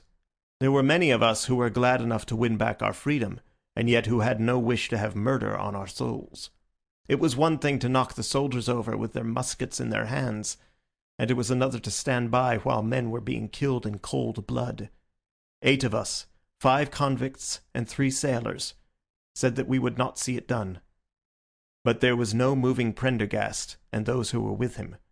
Our only chance of safety lay in making a clean job of it, said he, and he would not leave a tongue with power to wag in a witness box. It nearly came to our sharing the fate of the prisoners, but at last he said that if we wished, we might take a boat and go. We jumped at the offer, for we were already sick of these bloodthirsty doings, and we saw that there would be worse before it was done.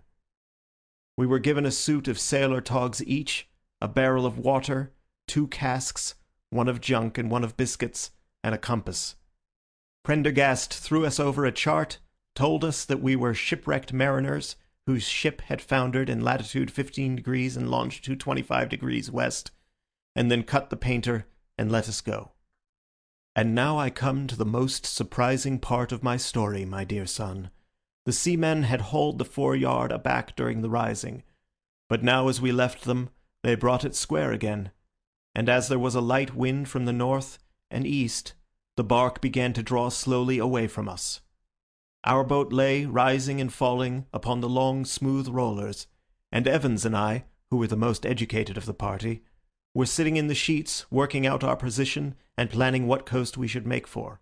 It was a nice question, for the Cape de Vere was about 500 miles to the north of us, and the African coast about 700 to the east. On the whole, as the wind was coming round to the north, we thought that Sierra Leone might be best, and turned our head in that direction, the bark being at that time nearly hull down on our starboard quarter. Suddenly, as we looked at her, we saw a dense black cloud of smoke shoot up from her, which hung like a monstrous tree upon the skyline. A few seconds later, a roar like thunder burst upon our ears, and as the smoke thinned away, there was no sign left of the glorious Scot.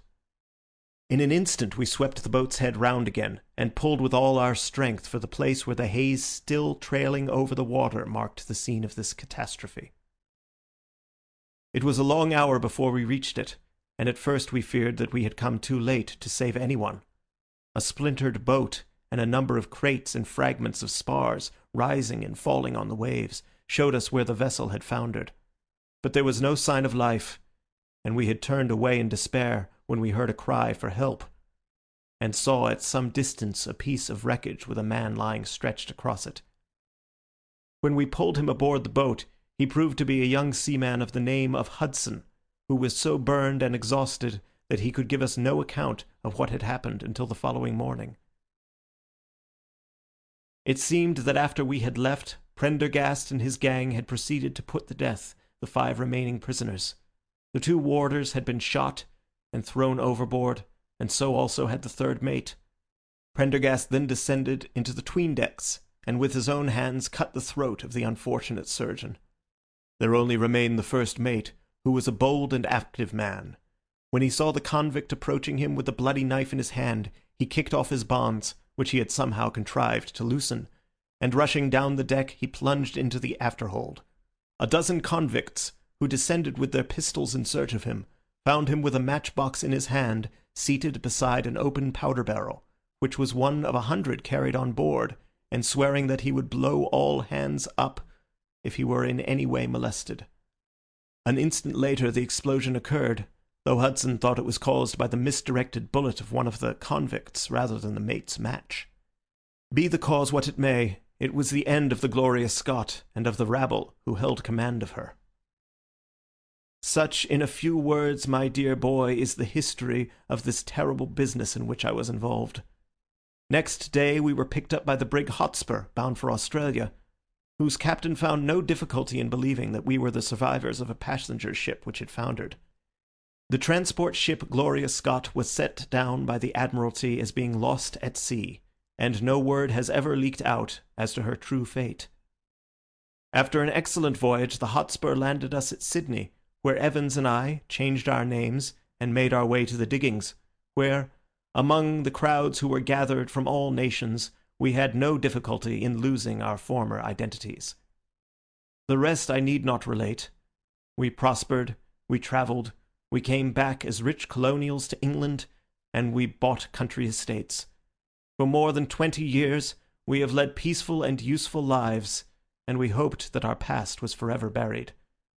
Imagine, then, my feelings when in the seaman who came to us I recognized instantly the man who had been picked off the wreck. He had tracked us down somehow, and had set himself to live upon our fears. You will understand now how it was that I strove to keep the peace with him, and you will in some measure sympathize with me in the fears which fill me now that he has gone from me to his other victim with the threats upon his tongue. Underneath is written in a hand so shaky as to be hardly legible. Beddoes writes in cipher to say H has told all, sweet Lord, have mercy on our souls. That was the narrative which I read that night to young Trevor, and I think, Watson, that under the circumstances it was a dramatic one. The good fellow was heartbroken at it, and went out to the Terai tea planting, where I hear that he is doing well. As to the sailor and Beddoes, neither of them was ever heard of again after that day on which the letter of warning was written. They both disappeared utterly and completely. No complaint had been lodged with the police, so that Beddoes had mistaken a threat for a deed.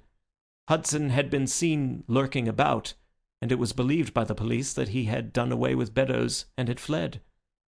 For myself, I believe that the truth was exactly the opposite. I think that it is most probable that Beddoes, pushed to desperation, and believing himself to have been already betrayed, had revenged himself upon Hudson, and had fled from the country with as much money as he could lay his hands on. Those are the facts of the case, Doctor, and if they are of any use to your collection, I am sure that they are very heartily at your service.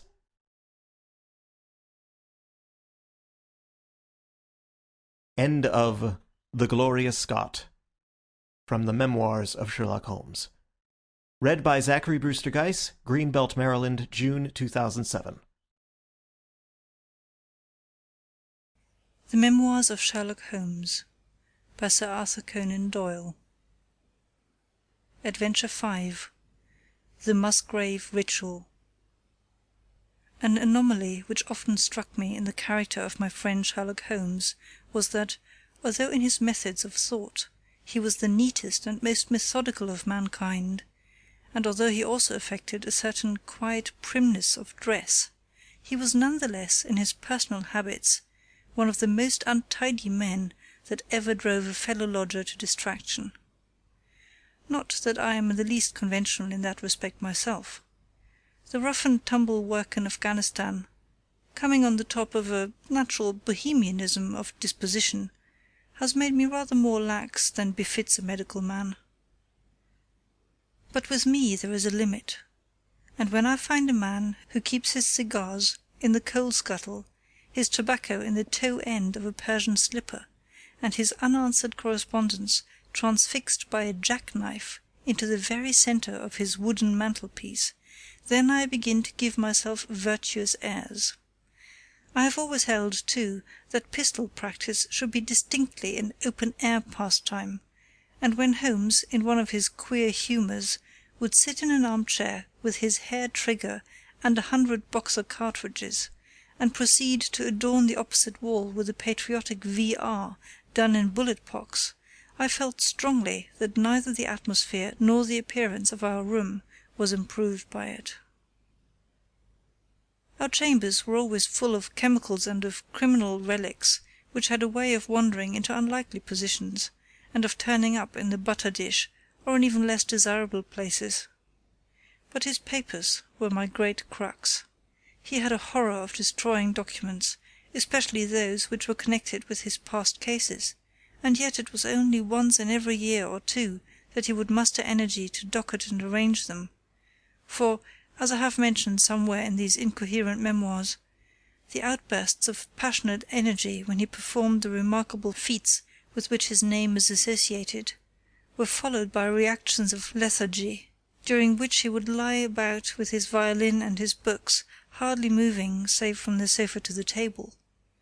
Thus month after month his papers accumulated, until every corner of the room was stacked with bundles of manuscript which were on no account to be burned, and which could not be put away save by their owner. One winter's night, as we sat together by the fire, I ventured to suggest to him that, as he had finished pasting extracts into his commonplace book, he might employ the next 2 hours in making our room a little more habitable. He could not deny the justice of my request, so with a rather rueful face he went off to his bedroom, from which he returned presently, pulling a large tin box behind him. This he placed in the middle of the floor, and, squatting down upon a stool in front of it, he threw back the lid. I could see that it was already a third full of bundles of paper tied up with red tape into separate packages. "There are cases enough here, Watson," said he, looking at me with mischievous eyes. "I think that if you knew all that I had in this box, you would ask me to pull some out instead of putting others in." "These are the records of your early work, then?" I asked. "I have often wished that I had notes of those cases." "Yes, my boy, these were all done prematurely before my biographer had come to glorify me." He lifted bundle after bundle in a tender, caressing sort of way. "These are not all successes, Watson," said he, "but there are some pretty little problems among them. Here's the record of the Tarleton murders, and the case of Vanbury, the wine merchant, and the adventure of the old Russian woman, and the singular affair of the aluminium crutch, as well as a full account of Ricoletti of the club foot and his abominable wife. And here, now this really is something a little recherché."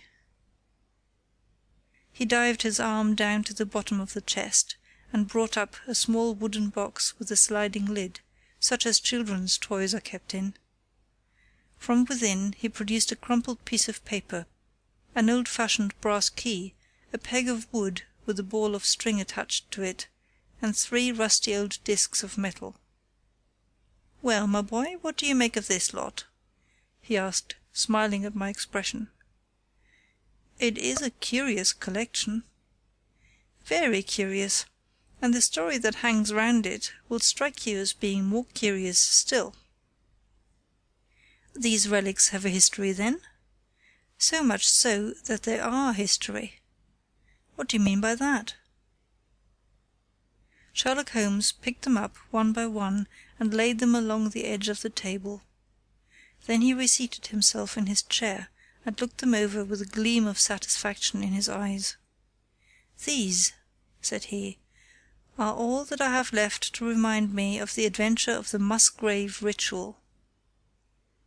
I had heard him mention that case more than once, though I had never been able to gather the details. "I should be so glad," said I, "if you would give me an account of it." "And leave the litter as it is?" he cried mischievously. "Your tidiness won't bear much strain after all, Watson. But I should be glad that you should add this case to your annals, for there are points in it which make it quite unique in the criminal records of this or, I believe, of any other country. A collection of my trifling achievements would certainly be incomplete, which contained no account of this very singular business. You may remember how the affair of the Gloria Scott, and my conversation with the unhappy man whose fate I told you of, first turned my attention to the direction of the profession which has become my life's work. You see me now when my name has become known far and wide, and when I am generally recognized both by the public and by the official force as being a final court of appeal in doubtful cases. Even when you knew me first, at the time of the affair which you have commemorated in A Study in Scarlet, I had already established a considerable, though not a very lucrative, connection. You can hardly realize, then, how difficult I found it at first, and how long I had to wait before I succeeded in making any headway. When I first came up to London, I had rooms in Montague Street, just round the corner from the British Museum, and there I waited, filling in my too abundant leisure time by studying all those branches of science which might make me more efficient. Now and again cases came in my way, principally through the introduction of old fellow students, for during my last years at the university there was a good deal of talk there about myself and my methods.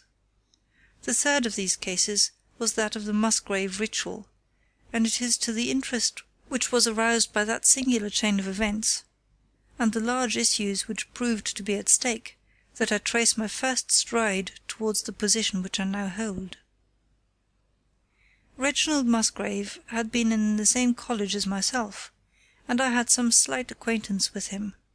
He was not generally popular among the undergraduates, though it always seemed to me that what was set down as pride was really an attempt to cover extreme natural diffidence. In appearance he was a man of exceedingly aristocratic type, thin, high-nosed, and large-eyed, with languid and yet courtly manners.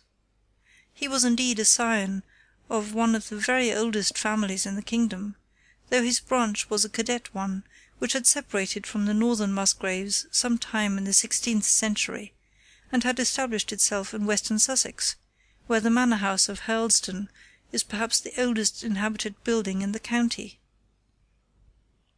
Something of his birthplace seemed to cling to the man, and I never looked at his pale, keen face or the poise of his head without associating him with grey archways and mullioned windows, and all the venerable wreckage of a feudal keep.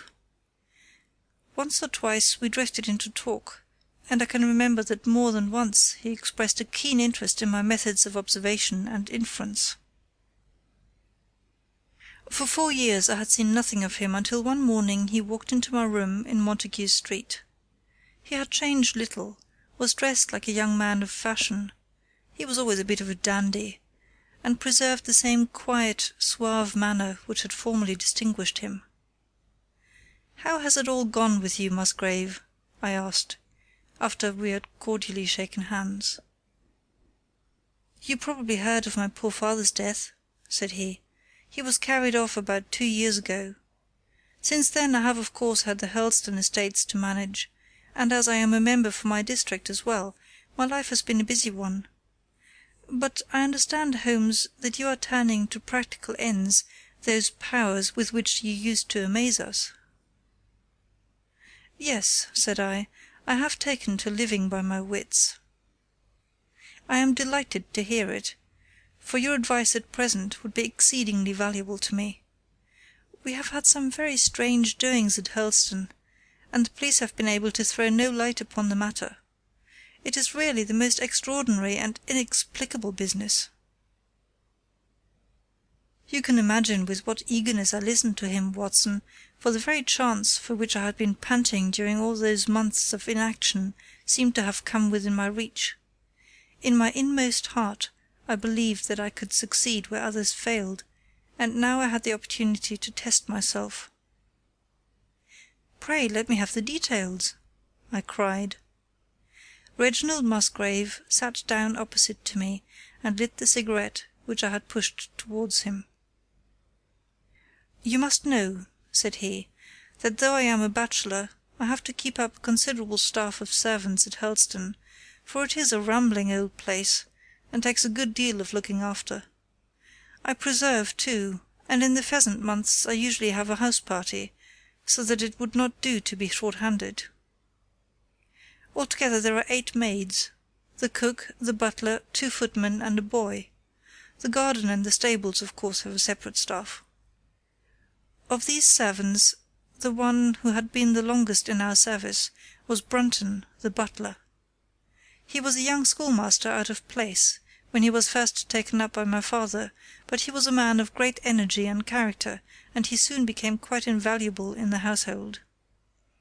He was a well-grown, handsome man, with a splendid forehead, and though he has been with us for 20 years, he cannot be more than 40 now. With his personal advantages and his extraordinary gifts, for he can speak several languages and play nearly every musical instrument, it is wonderful that he should have been satisfied so long in such a position, but I suppose that he was comfortable and lacked energy to make any change. The butler of Hurlstone is always a thing that is remembered by all who visit us. But this paragon has one fault. He is a bit of a Don Juan, and you can imagine that for a man like him it is not a very difficult part to play in a quiet country district. When he was married it was all right, but since he has been a widower we have had no end of trouble with him. A few months ago we were in hopes that he was about to settle down again, for he became engaged to Rachel Howells, our second housemaid. But he has thrown her over since then and taken up with Janet Tregellis, the daughter of the head gamekeeper. Rachel, who is a very good girl, but of an excitable Welsh temperament, had a sharp touch of brain fever and goes about the house now, or did until yesterday, like a black-eyed shadow of her former self. That was our first drama at Hurlstone, but a second one came to drive it from our minds, and it was prefaced by the disgrace and dismissal of Butler Brunton. This was how it came about. I have said that the man was intelligent, and this very intelligence has caused his ruin, for it seems to have led to an insatiable curiosity about things which did not in the least concern him. I had no idea of the lengths to which this would carry him, until the merest accident opened my eyes to it. I have said that the house is a rambling one. One day last week, on Thursday night to be more exact, I found that I could not sleep, having foolishly taken a cup of strong café noir after my dinner. After struggling against it until 2 in the morning, I felt that it was quite hopeless, so I rose and lit the candle with the intention of continuing a novel which I was reading. The book, however, had been left in the billiard-room, so I pulled on my dressing-gown and started off to get it. In order to reach the billiard-room, I had to descend a flight of stairs, and then to cross the head of a passage which led to the library and the gun-room. You can imagine my surprise when, as I looked down this corridor, I saw a glimmer of light coming from the open door of the library. I had myself extinguished the lamp and closed the door before coming to bed. Naturally, my first thought was of burglars. The corridors at Hurlstone have their walls largely decorated with trophies of old weapons. From one of these I picked a battle-axe, and then, leaving my candle behind me, I crept on tiptoe down the passage and peeped in at the open door. Brunton, the butler, was in the library. He was sitting, fully dressed, in an easy-chair, with a slip of paper which looked like a map upon his knee, and his forehead sunk forward upon his hand in deep thought. I stood dumb with astonishment, watching him from the darkness. A small taper on the edge of the table shed a feeble light, which sufficed to show me that he was fully dressed. Suddenly, as I looked, he rose from his chair, and walking over to a bureau at the side, he unlocked it and drew out one of the drawers. From this he took a paper, and returning to his seat, he flattened it out beside the taper on the edge of the table, and began to study it with minute attention. My indignation at this calm examination of our family documents overcame me so far that I took a step forward, and Brunton, looking up, saw me standing in the doorway. He sprang to his feet, his face turned livid with fear, and he thrust into his breast the chart-like paper which he had been originally studying. "So," said I, "this is how you repay the trust which we have reposed in you. You will leave my service tomorrow." He bowed with the look of a man who is utterly crushed, and slunk past me without a word. The taper was still on the table, and by its light I glanced to see what the paper was which Brunton had taken from the bureau. To my surprise it was nothing of any importance at all, but simply a copy of the questions and answers in the singular old observance called the Musgrave Ritual. It is a sort of ceremony peculiar to our family, which each Musgrave for centuries past has gone through on his coming of age, a thing of private interest, and perhaps of some little importance to the archaeologist, like our own blazonings and charges, but of no practical use whatever. "We had better come back to the paper afterwards," said I. "If you think it really necessary," he answered, with some hesitation. To continue my statement, however, I relocked the bureau using the key which Brunton had left, and I had turned to go when I was surprised to find that the butler had returned and was standing before me. "Mr. Musgrave, sir," he cried, in a voice which was hoarse with emotion, "I can't bear disgrace, sir. I have always been proud above my station in life, and disgrace would kill me. My blood will be on your head, sir, it will indeed, if you drive me to despair. If you cannot keep me after what has passed, then for God's sake let me give you notice and leave in a month, as if of my own free will. I could stand that, Mr. Musgrave, but not to be cast out before all the folk that I know so well." "You don't deserve much consideration, Brunton," I answered. "Your conduct has been most infamous. However, as you have been a long time in the family, I have no wish to bring public disgrace upon you. A month, however, is too long. Take yourself away in a week, and give what reason you like for going." "Only a week, sir?" he cried in a despairing voice. "A fortnight, say at least a fortnight." "A week," I repeated, "and you may consider yourself to have been very leniently dealt with." He crept away, his face sunk upon his breast, like a broken man, while I put out the light and returned to my room. For 2 days after this Brunton was most assiduous in his attention to his duties. I made no allusion to what had passed, and waited with some curiosity to see how he would cover his disgrace. On the 3rd morning, however, he did not appear, as was his custom, after breakfast to receive my instructions for the day. As I left the dining room I happened to meet Rachel Howells, the maid. I have told you that she had only recently recovered from an illness, and was looking so wretchedly pale and wan that I remonstrated with her for being at work. "You should be in bed," I said. "Come back to your duties when you are stronger." She looked at me with so strange an expression that I began to suspect that her brain was affected. "I am strong enough, Mr. Musgrave," said she. "We will see what the doctor says," I answered. "You must stop work now, and when you go downstairs, just say that I wish to see Brunton." "The butler is gone," said she. "Gone? Gone where?" "He is gone.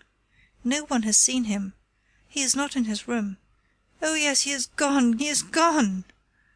She fell back against the wall with shriek after shriek of laughter, while I, horrified at this sudden hysterical attack, rushed to the bell to summon help. The girl was taken to her room, still screaming and sobbing, while I made inquiries about Brunton. There was no doubt about it that he had disappeared. His bed had not been slept in, he had been seen by no one since he had retired to his room the night before, and yet it was difficult to see how he could have left the house, as both windows and doors were found to be fastened in the morning. His clothes, his watch, and even his money were in his room, but the black suit which he usually wore was missing. His slippers, too, were gone, but his boots were left behind. Where, then, could Butler Brunton have gone in the night, and what could have become of him now? Of course we searched the house from cellar to garret, but there was no trace of him. It is, as I have said, a labyrinth of an old house, especially the original wing, which is now practically uninhabited. But we ransacked every room and cellar without discovering the least sign of the missing man. It was incredible to me that he could have gone away, leaving all his property behind him, and yet where could he be? I called in the local police, but without success. Rain had fallen on the night before, and we examined the lawn and the paths all round the house, but in vain. Matters were in this state when a new development quite drew our attention away from the original mystery. For 2 days Rachel Howells had been so ill, sometimes delirious, sometimes hysterical, that a nurse had been employed to sit up with her at night. On the 3rd night after Brunton's disappearance, the nurse, finding her patient sleeping nicely, had dropped into a nap in the armchair, when she woke in the early morning to find the bed empty, the window open, and no signs of the invalid. I was instantly aroused, and with the 2 footmen started off at once in search of the missing girl. It was not difficult to tell the direction which she had taken, for starting from under her window, we could follow her footmarks easily across the lawn to the edge of the mere, where they vanished close to the gravel path which leads out of the grounds. The lake there is 8 feet deep, and you can imagine our feelings when we saw that the trail of the poor demented girl came to an end at the edge of it. Of course we had the drags at once, and set to work to recover the remains, but no trace of the body could we find. On the other hand, we brought to the surface an object of a most unexpected kind. It was a linen bag, which contained within it a mass of old rusted and discoloured metal, and several dull-coloured pieces of pebble or glass. This strange find was all that we could get from the mere, and although we made every possible search and inquiry yesterday, we know nothing of the fate either of Rachel Howells or of Richard Brunton. The county police are at their wits' ends, and I have come up to you as a last resource. You can imagine, Watson, with what eagerness I listened to this extraordinary sequence of events, and endeavoured to piece them together, and to devise some common thread upon which they might all hang. The butler was gone, the maid was gone, the maid had loved the butler, but had afterwards had cause to hate him. She was of Welsh blood, fiery and passionate. She had been terribly excited immediately after his disappearance. She had flung into the lake a bag containing some curious contents. These were all factors which had to be taken into consideration, and yet none of them got quite to the heart of the matter. What was the starting point of this chain of events? There lay the end of this tangled line. "I must see that paper, Musgrave," said I, "which this butler of yours thought it worth his while to consult, even at the risk of the loss of his place." "It is rather an absurd business, this ritual of ours," he answered, "but it has at least the saving grace of antiquity to excuse it. I have a copy of the questions and answers here, if you care to run your eyes over them." He handed me the very paper which I have here, Watson, and this is the strange catechism to which each Musgrave had to submit when he came to man's estate. I will read you the questions and answers as they stand. Who was it? His who is gone. Who shall have it? He who will come. Where was the sun? Over the oak. Where was the shadow? Under the elm. How was it stepped? North by 10 and by 10, east by 5 and by 5, south by 2 and by 2, west by 1 and by 1, and so under. What shall we give for it? All that is ours. Why should we give it? For the sake of the trust. The original has no date, but is in the spelling of the middle of the 17th century, remarked Musgrave. I am afraid, however, that it can be of little help to you in solving this mystery. At least, said I, it gives us another mystery, and one which is even more interesting than the first. It may be that the solution of the one may prove to be the solution of the other. You will excuse me, Musgrave, if I say that your butler appears to me to have been a very clever man, and to have had a clearer insight than 10 generations of his masters. I hardly follow you, said Musgrave. The paper seems to me to be of no practical importance. But to me it seems immensely practical, and I fancy that Brunton took the same view. He had probably seen it before that night on which you caught him. It is very possible. We took no pains to hide it.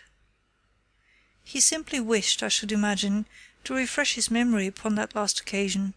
He had, as I understand, some sort of map or chart which he was comparing with the manuscript, and which he thrust into his pocket when you appeared. That is true. But what could he have to do with this old family custom of ours, and what does this rigmarole mean? "I don't think that we should have much difficulty in determining that," said I. "With your permission, we will take the first train down to Sussex, and go a little more deeply into the matter upon the spot." The same afternoon saw us both at Hurlstone. Possibly you have seen pictures and read descriptions of the famous old building, so I will confine my account of it to saying that it is built in the shape of an L, the long arm being the more modern portion, and the shorter the ancient nucleus, from which the other had developed. Over the low, heavily lintelled door, in the centre of this old part, is chiselled the date 1607, but experts are agreed that the beams and stonework are really much older than this. The enormously thick walls and tiny windows of this part had in the last century driven the family into building the new wing, and the old one was used now as a storehouse and a cellar, when it was used at all. A splendid park with fine old timber surrounds the house, and the lake to which my client had referred lay close to the avenue, about 200 yards from the building. I was already firmly convinced, Watson, that there were not 3 separate mysteries here, but one only, and if I could read the Musgrave ritual aright, I should hold in my hand the clue which would lead me to the truth concerning both the butler Brunton and the maid Howells. To that I turned all my energies. Why should this servant be so anxious to master this old formula? Evidently because he saw something in it which had escaped all those generations of country squires, and from which he expected some personal advantage.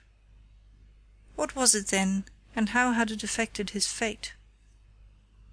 It was perfectly obvious to me, on reading the ritual, that the measurements must refer to some spot to which the rest of the document alluded, and that if we could find that spot, we should be in a fair way towards finding what the secret was which the old Musgraves had thought it necessary to embalm in so curious a fashion. There were 2 guides given us, to start with, an oak and an elm. As to the oak, there could be no question at all. Right in front of the house, upon the left-hand side of the drive, there stood a patriarch among oaks, one of the most magnificent trees that I have ever seen. "That was there when your ritual was drawn up," said I, as we drove past it. "It was there at the Norman Conquest, in all probability," he answered. "It has a girth of 23 feet." "Have you any old elms?" I asked. "There used to be a very old one over yonder, but it was struck by lightning 10 years ago, and we cut down the stump." "You can see where it used to be?" "Oh, yes." "There are no other elms?" "No old ones, but plenty of beeches." "I should like to see where it grew." We had driven up in a dog-cart, and my client led me away at once, without our entering the house, to the scar on the lawn where the elm had stood. It was nearly midway between the oak and the house. My investigations seemed to be progressing. "I suppose it is impossible to find out how high the elm was." "I can give you it at once. It was 64 feet. "How do you come to know it?" I asked, in surprise. "When my old tutor used to give me an exercise in trigonometry, it always took the shape of measuring heights. When I was a lad I worked out every tree and building in the estate." This was an unexpected piece of luck. My data were coming more quickly than I could have reasonably hoped. "Tell me," I asked, "did your butler ever ask you such a question?" Reginald Musgrave looked at me in astonishment. "Now that you call it to my mind," he answered, "Brunton did ask me about the height of the tree some months ago, in connection with some little argument with the groom." This was excellent news, Watson, for it showed me that I was on the right road. I looked up at the sun. It was low in the heavens, and I calculated that in less than an hour it would lie just above the topmost branches of the old oak. One condition mentioned in the ritual would then be fulfilled, and the shadow of the elm must mean the farther end of the shadow, otherwise the trunk would have been chosen as the guide. I had, then, to find where the far end of the shadow would fall when the sun was just clear of the oak. "That must have been difficult, Holmes, when the elm was no longer there." Well, at least I knew that if Brunton could do it, I could also. Besides, there was no real difficulty. I went with Musgrave to his study and whittled myself this peg, to which I tied this long string, with a knot at each yard.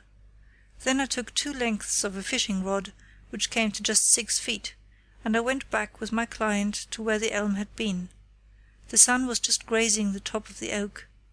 I fastened the rod on end, marked out the direction of the shadow, and measured it. It was 9 feet in length. Of course the calculation now was a simple one. If a rod of 6 feet threw a shadow of 9, a tree of 64 feet would throw a shadow of 96, and the line of the one would of course be the line of the other. I measured out the distance, which brought me almost to the wall of the house, and I thrust a peg into the spot. You can imagine my exultation, Watson, when within 2 inches of my peg I saw a conical depression in the ground. I knew that it was the mark made by Brunton in his measurements, and that I was still upon his trail. From this starting point I proceeded to step, having first taken the cardinal points by my pocket compass. 10 steps with each foot took me along parallel with the wall of the house, and again I marked my spot with a peg. Then I carefully paced off 5 to the east and 2 to the south. It brought me to the very threshold of the old door. 2 steps to the west meant now that I was to go 2 paces down the stone-flagged passage, and this was the place indicated by the ritual. Never have I felt such a cold chill of disappointment, Watson. For a moment it seemed to me that there must be some radical mistake in my calculations. The setting sun shone full upon the passage floor, and I could see that the old foot-worn grey stones with which it was paved were firmly cemented together, and had certainly not been moved for many a long year. Brunton had not been at work here. I tapped upon the floor, but it sounded the same all over, and there was no sign of any crack or crevice. But fortunately Musgrave, who had begun to appreciate the meaning of my proceedings, and who was now as excited as myself, took out his manuscript to check my calculation. "And under," he cried. "You have omitted the 'and under.'" I had thought that it meant that we were to dig, but now of course I saw at once that I was wrong. "There is a cellar under this, then?" I cried. "Yes, and as old as the house. Down here, through this door." We went down a winding stone stair, and my companion, striking a match, lit a large lantern which stood on a barrel in the corner. In an instant it was obvious that we had at last come upon the true place, and that we had not been the only people to visit the spot recently. It had been used for the storage of wood, but the billets which had evidently been littered over the floor were now piled at the sides, so as to leave a clear space in the middle. In this space lay a large and heavy flagstone, with a rusted iron ring in the centre, to which a thick shepherd's check muffler was attached. "By Jove!" cried my client, "that's Brunton's muffler. I have seen it on him, and could swear to it. What has the villain been doing here?" At my suggestion a couple of the county police were summoned to be present, and I then endeavoured to raise the stone by pulling on the cravat.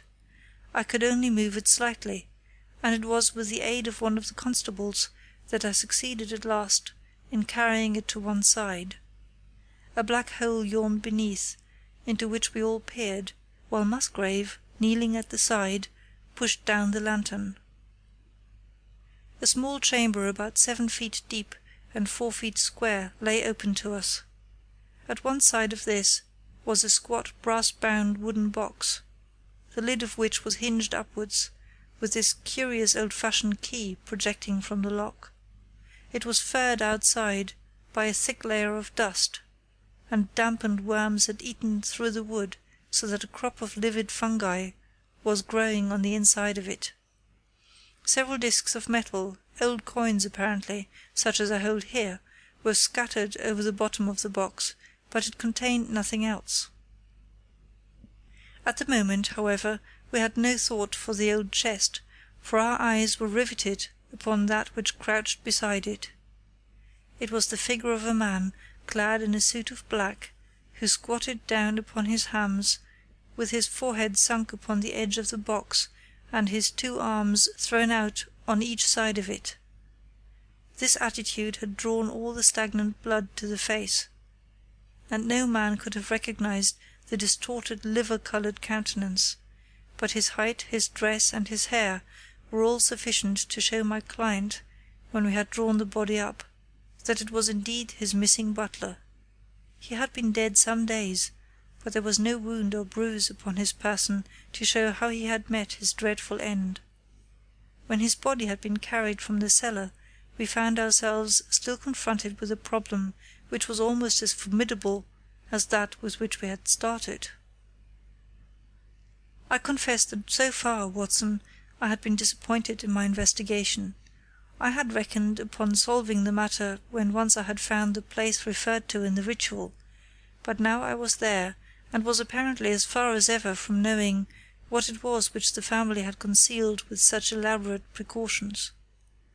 It is true that I had thrown a light upon the fate of Brunton, but now I had to ascertain how that fate had come upon him, and what part had been played in the matter by the woman who had disappeared.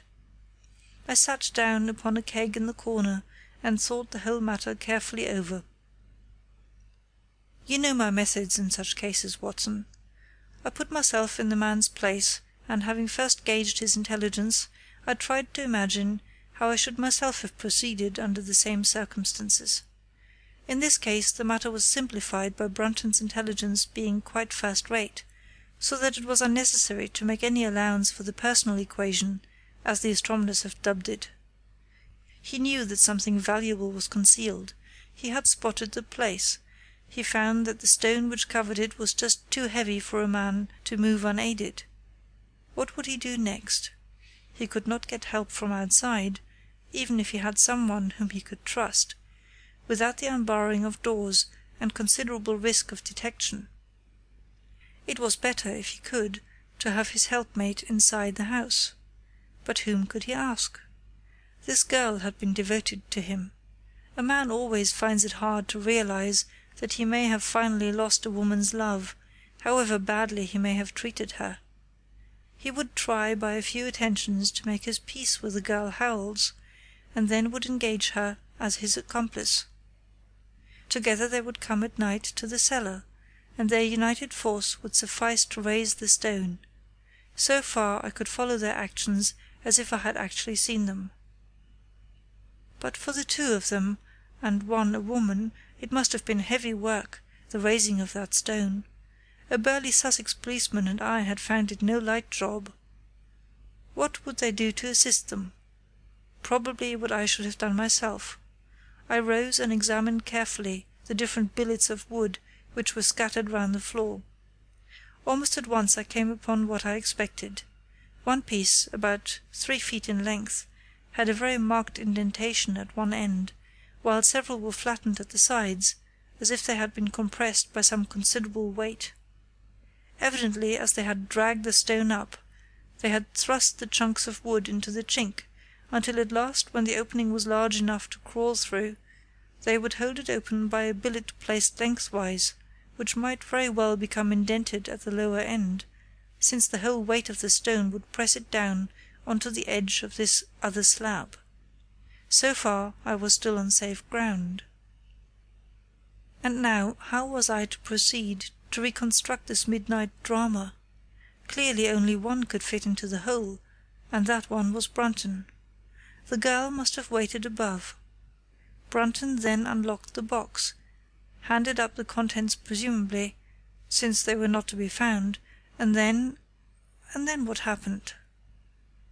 What smouldering fire of vengeance had suddenly sprung into flame in this passionate Celtic woman's soul when she saw the man who had wronged her perhaps far more than we suspected, in her power? Was it a chance that the wood had slipped, and that the stone had shut Brunton into what had become his sepulchre? Had she only been guilty of silence as to his fate? Or had some sudden blow from her hand dashed the support away and sent the slab crashing down into its place? be that as it might, I seemed to see that woman's figure still clutching at her treasure trove and flying wildly up the winding stair, with her ears ringing perhaps with the muffled screams from behind her, and with the drumming of frenzied hands against the slab of stone which was choking her faithless lover's life out. Here was the secret of her blanched face, her shaken nerves, her peals of hysteric laughter on the next morning. But what had been in the box? What had she done with that? Of course, it must have been the old metal and pebbles which my client had dragged from the mere. She had thrown them in there at the first opportunity to remove the last trace of her crime. For 20 minutes I had sat motionless, thinking the matter out. Musgrave still stood with a very pale face, swinging his lantern and peering down into the hole. "These are coins of Charles the First," said he, holding out the few which had been in the box. "You see we were right in fixing our date for the ritual." "We may find something else of Charles the First," I cried, as the probable meaning of the first 2 questions of the ritual broke suddenly upon me. "Let me see the contents of the bag which you fished from the mere." We ascended to his study, and he laid the debris before me. I could understand his regarding it as of small importance when I looked at it, for the metal was almost black, and the stones lustreless and dull. I rubbed one of them on my sleeve, however, and it glowed afterwards like a spark in the dark hollow of my hand. The metal work was in the form of a double ring, but it had been bent and twisted out of its original shape. "You must bear in mind," said I, "that the royal party made head in England even after the death of the king, and that when they last fled they probably left many of their most precious possessions buried behind them, with the intention of returning for them in more peaceful times. My ancestor, Sir Ralph Musgrave, was a prominent cavalier, and the right-hand man of Charles II in his wanderings," said my friend. "Ah, indeed," I answered. "Well now, I think that really should give us the last link that we wanted. I must congratulate you on coming into the possession, though in rather a tragic manner, of a relic which is of great intrinsic value, but of even greater importance as an historical curiosity." "What is it, then?" he gasped in astonishment. "It is nothing less than the ancient crown of the kings of England." "The crown?" "Precisely. Consider what the ritual says. How does it run? 'Whose was it? His who is gone.' That was after the execution of Charles. Then, 'Who shall have it? He who will come.' That was Charles II, whose advent was already foreseen. There can, I think, be no doubt that this battered and shapeless diadem once encircled the brows of the royal Stuarts." "And how came it in the pond?" "Ah, that is a question which will take some time to answer." And with that I sketched out to him the whole long chain of surmise and of proof which I had constructed. The twilight had closed in, and the moon was shining brightly in the sky before my narrative was finished. "And how was it, then, that Charles did not get his crown when he returned?" asked Musgrave, pushing back the relic into its linen bag. "Ah, there you lay your finger upon the one point which we shall probably never be able to clear up. It is likely that the Musgrave who held the secret died in the interval, and by some oversight left this guide to his descendant without explaining the meaning of it. From that day to this it has been handed down from father to son, until at last it came within reach of a man who tore its secret out of it and lost his life in the venture. And that's the story of the Musgrave ritual, Watson. They have the crown down at Helston, though they had some legal bother and a considerable sum to pay before they were allowed to retain it. I am sure that if you mentioned my name they would be happy to show it to you. Of the woman nothing was ever heard, and the probability is that she got away out of England and carried herself and the memory of her crime to some land beyond the seas." End of Adventure 5, The Musgrave Ritual. Recorded by Gesine in September 2007. The Memoirs of Sherlock Holmes by Arthur Conan Doyle. Adventure number 6. The Adventure of the Reigate Squire. It was some time before the health of my friend Mr. Sherlock Holmes recovered from the strain caused by his immense exertions in the spring of '87. The whole question of the Netherland Sumatra Company and of the colossal schemes of Baron Maupertin are too recent in the minds of the public, and are too intimately concerned with politics and finance, to be fitting subjects for this series of sketches. They led, however, in an indirect fashion, to a singular and complex problem which gave my friend an opportunity of demonstrating the value of a fresh weapon among the many with which he waged his lifelong battle against crime. On referring to my notes, I see that it was upon the 14th of April that I received a telegram from Lyons, which informed me that Holmes was lying ill in the Hôtel Dulon. Within 24 hours I was in his sick room, and was relieved to find that there was nothing formidable in his symptoms. His iron constitution, however, had broken down under the strain of an investigation which had extended over 2 months, during which period he had never worked less than 15 hours a day, and had more than once, as he assured me, kept to his task for 5 days at a stretch. The triumphant issue of his labours could not save him from reaction after so terrible an exertion; and at a time when Europe was ringing with his name, and when his room was literally ankle deep with congratulatory telegrams, I found him a prey to the blackest depression. Even the knowledge that he had succeeded where the police of 3 countries had failed, and that he had outmanoeuvred at every point the most accomplished swindler in Europe, were insufficient to rouse him from his nervous prostration. 3 days later we were back in Baker Street together, but it was evident that my friend would be much the better for a change, and the thought of a week of springtime in the country was full of attractions to me also. My old friend Colonel Hayter, who had come under my professional care in Afghanistan, had now taken a house near Reigate in Surrey, and had frequently asked me to come down to him upon a visit. On the last occasion he had remarked that if my friend would only come with me, he would be glad to extend his hospitality to him also. A little diplomacy was needed, but when Holmes understood that the establishment was a bachelor one, and that he would be allowed the fullest freedom, he fell in with my plans, and a week after our return from Lyons we were under the Colonel's roof. Hayter was a fine old soldier, who had seen much of the world, and he soon found, as I had expected, that Holmes and he had plenty in common. On the evening of our arrival we were sitting in the Colonel's gun-room after dinner, Holmes stretched upon the sofa, while Hayter and I looked over his little armoury of firearms. "By the way," he said suddenly, "I think I'll take one of these pistols upstairs with me in case we have an alarm." "An alarm?" said I. "Yes, we've had a scare in this part lately. Old Acton, who is one of our country magnates, had his house broken into last Monday. No great damage done, but the fellows are still at large." "No clue?" asked Holmes, cocking his eye at the Colonel. "None as yet, but the affair is a petty one of our little country crimes which must seem too small for your attention, Mr. Holmes, after this great international affair." Holmes waved away the compliment, though his smile showed that it had pleased him. "Was there any feature of interest?" "I fancy not. The thieves ransacked the library, and got very little for their pains.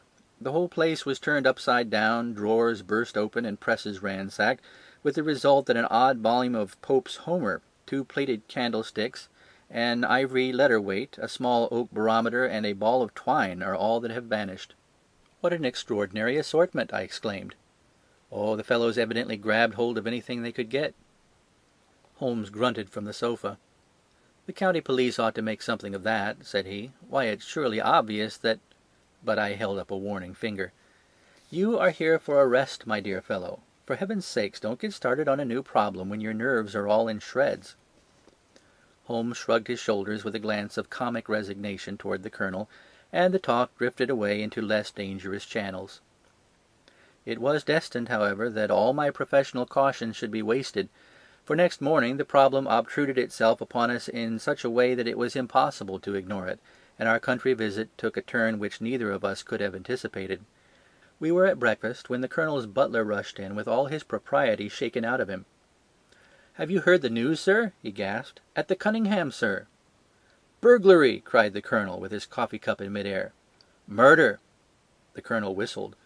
"By Jove," said he, "who's killed then? The J.P. or his son?" "Neither, sir. It was William, the coachman. Shot through the heart, sir, and never spoke again." "Who shot him then?" "The burglar, sir. He was off like a shot and got clean away. He'd just broke in at the pantry window when William came on him and met his end in saving his master's property." "What time?" "It was last night, sir, somewhere about 12." "Ah, then we'll step over presently," said the Colonel, coolly settling down to his breakfast again. "It's a baddish business," he added, when the butler had gone. "He's our leading squire around here, is old Cunningham, and a very decent fellow too. He'll be cut up about this, for the man has been in his service for years and was a good servant.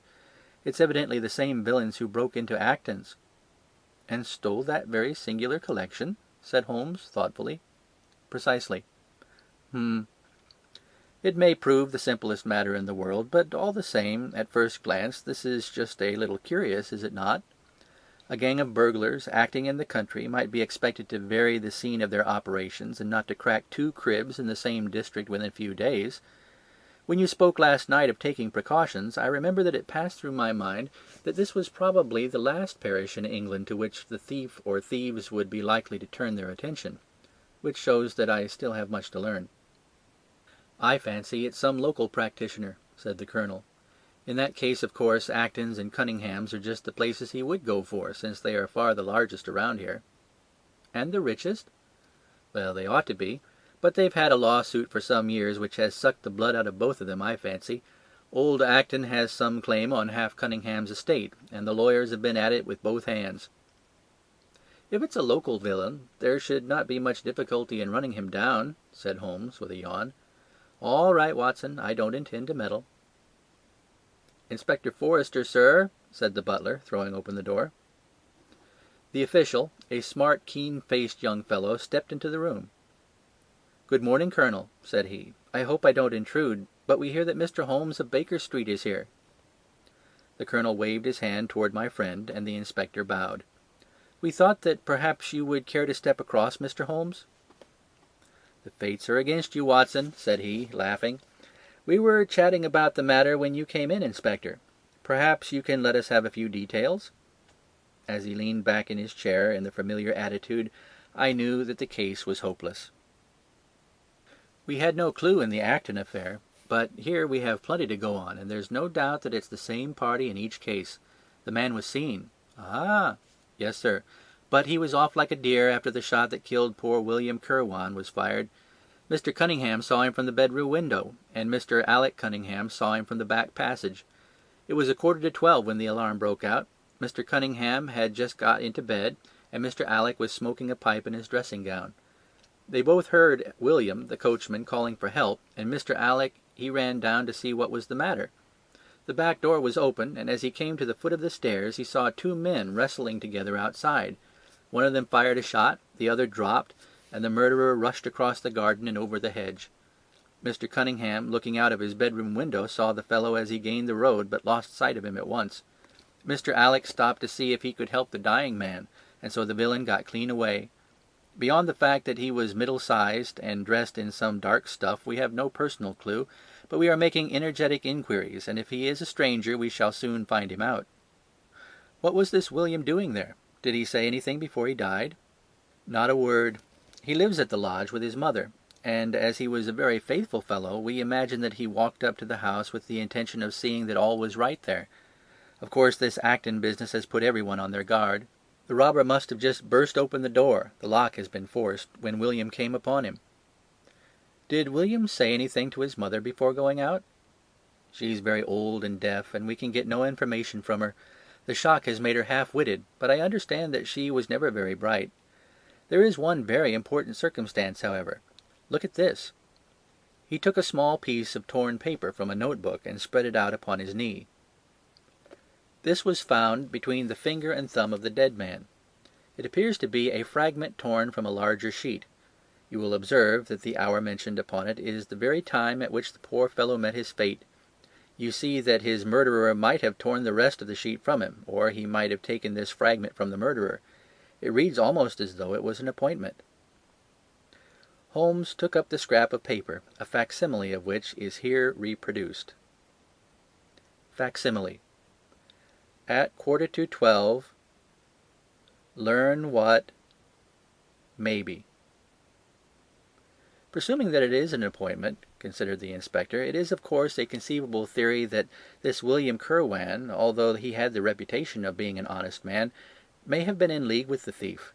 He may have met him there, may even have helped him to break in the door, and then they may have fallen out between themselves. "This writing is of extraordinary interest," said Holmes, who had been examining it with intense concentration. "These are much deeper waters than I had thought." He sank his head upon his hands, while the inspector smiled at the effect which his case had had upon the famous London specialist. "Your last remark," said Holmes presently, "as to the possibility of there being an understanding between the burglar and the servant, and this being a note of appointment from one to the other, is an ingenious and not entirely impossible supposition. But this writing opens up—" He sank his head into his hands again, and remained for some minutes in the deepest thought. When he raised his face again, I was surprised to see that his cheek was tinged with colour, and his eyes were as bright as before his illness. He sprang to his feet with all his old energy. "I'll tell you what," said he. "I should like to have a quiet little glance into the details of this case. There is something in it which fascinates me extremely. If you will permit me, Colonel, I will leave my friend Watson and you, and I will step around with the inspector to test the truth of one or two little fancies of mine. I will be with you again in half an hour." An hour and a half had elapsed before the inspector returned alone. "Mr. Holmes is walking up and down in the field outside," said he. "He wants us all four to go up to the house together." "To Mr. Cunningham's?" "Yes, sir." "What for?" The inspector shrugged his shoulders. "I don't quite know, sir. Between ourselves, I think Mr. Holmes has not quite got over his illness yet. He's been behaving very queerly, and he is very much excited." "I don't think you need alarm yourself," said I. "I have usually found that there was some method in his madness." "Some folk might say there was madness in his method," muttered the inspector. "But he's all on fire to start, Colonel, so we had best go out, if you're ready." We found Holmes pacing up and down in the field, his chin sunk upon his breast, and his hands thrust into his trouser pockets. "The matter grows in interest," said he. "Watson, your country trip has been a distinct success. I have had a charming morning." "You have been up to the scene of the crime, I understand?" said the Colonel. "Yes, the inspector and I have made quite a little reconnaissance together." "Any success?" "Well, we have seen some very interesting things. I'll tell you what we did as we walk. First of all, we saw the body of this unfortunate man. He certainly died from a revolver wound, as reported." "Had you doubted it, then?" "Oh, it is as well to test everything. Our inspection was not wasted. We then had an interview with Mr. Cunningham and his son, who were able to point out the exact spot where the murderer had broken through the garden hedge in his flight. That was of great interest." "Naturally." "Then we had a look at this poor fellow's mother. We could get no information from her, however, as she is very old and feeble." "And what is the result of your investigations?" "The conviction that your crime is a very peculiar one. Perhaps our visit now may do something to make it less obscure. I think that we are both agreed, Inspector, that the fragment of paper in the dead man's hand, bearing as it does the very hour of his death written upon it, is of extreme importance." "It should give us a clue, Mr. Holmes." "It does give a clue. Whoever wrote that note was the man who brought William Curwen out of his bed at that hour. But where is the rest of that sheet of paper?" "I examined the ground carefully in the hope of finding it," said the inspector. "It was torn out of the dead man's hand. Why was someone so anxious to get possession of it? Because it incriminated him. And what would he do with it? Thrust it into his pocket, most likely, never noticing that a corner of it had been left in the grip of the corpse. If we could get the rest of that sheet, it is obvious that we should have gone a long way towards solving the mystery." "Yes, but how can we get at the criminal's pocket before we catch the criminal?" Well, well, it was worth thinking over. Then there is another obvious point. The note was sent to William. The man who wrote it could not have taken it, otherwise of course he might have delivered his own message by word of mouth. Who brought the note then? Or did it come through the post? "I've made inquiries," said the inspector, William received a letter by the afternoon post yesterday. The envelope was destroyed by him." "Excellent!" cried Holmes, clapping the inspector on the back. "You've seen the postman. It is a pleasure to work with you. Well, here is the lodge, and if you will come up, Colonel, I will show you the scene of the crime." We passed the pretty cottage where the murdered man had lived, and walked up an oak-lined avenue to the fine old Queen Anne house which bears the date of Malplaquet upon the lintel of the door. Holmes and the inspector led us round it until we came to the side gate, which is separated by a stretch of garden from the hedge which lines the road. A constable was standing at the kitchen door. "Throw the door open, officer," said Holmes. Now, it was on those stairs that young Mr. Cunningham stood and saw the two men struggling, just where we are. Old Mr. Cunningham was at that window, the second on the left, and he saw the fellow get away just to the left of that bush. So did the son. They are both sure of it on account of the bush. Then Mr. Alec ran out and knelt beside the wounded man. The ground is very hard, you see, and there are no marks to guide us. As he spoke, two men came down the garden path from round the angle of the house. The one was an elderly man with a strong, deeply lined, heavy-eyed face. The other a dashing young fellow whose bright, smiling expression and showy dress were in strange contrast with the business which had brought us there. "Still at it, then?" said he to Holmes. "I thought you Londoners were never at fault. You don't seem to be so very quick after all." "Ah, you must give us a little time," said Holmes good-humouredly. "You'll want it," said young Alec Cunningham. "Why, I don't see that we have any clue at all." "There's only one," answered the inspector. "We thought that if we could only find—" "Good heavens! Mr. Holmes, what's the matter?" My poor friend's face had suddenly assumed the most dreadful expression. His eyes rolled upward, his features writhed in agony, and with a suppressed groan he dropped on his face upon the ground. Horrified at the suddenness and severity of the attack, we carried him into the kitchen, where he lay back in a large chair and breathed heavily for some minutes. Finally, with a shamefaced apology for his weakness, he rose once more.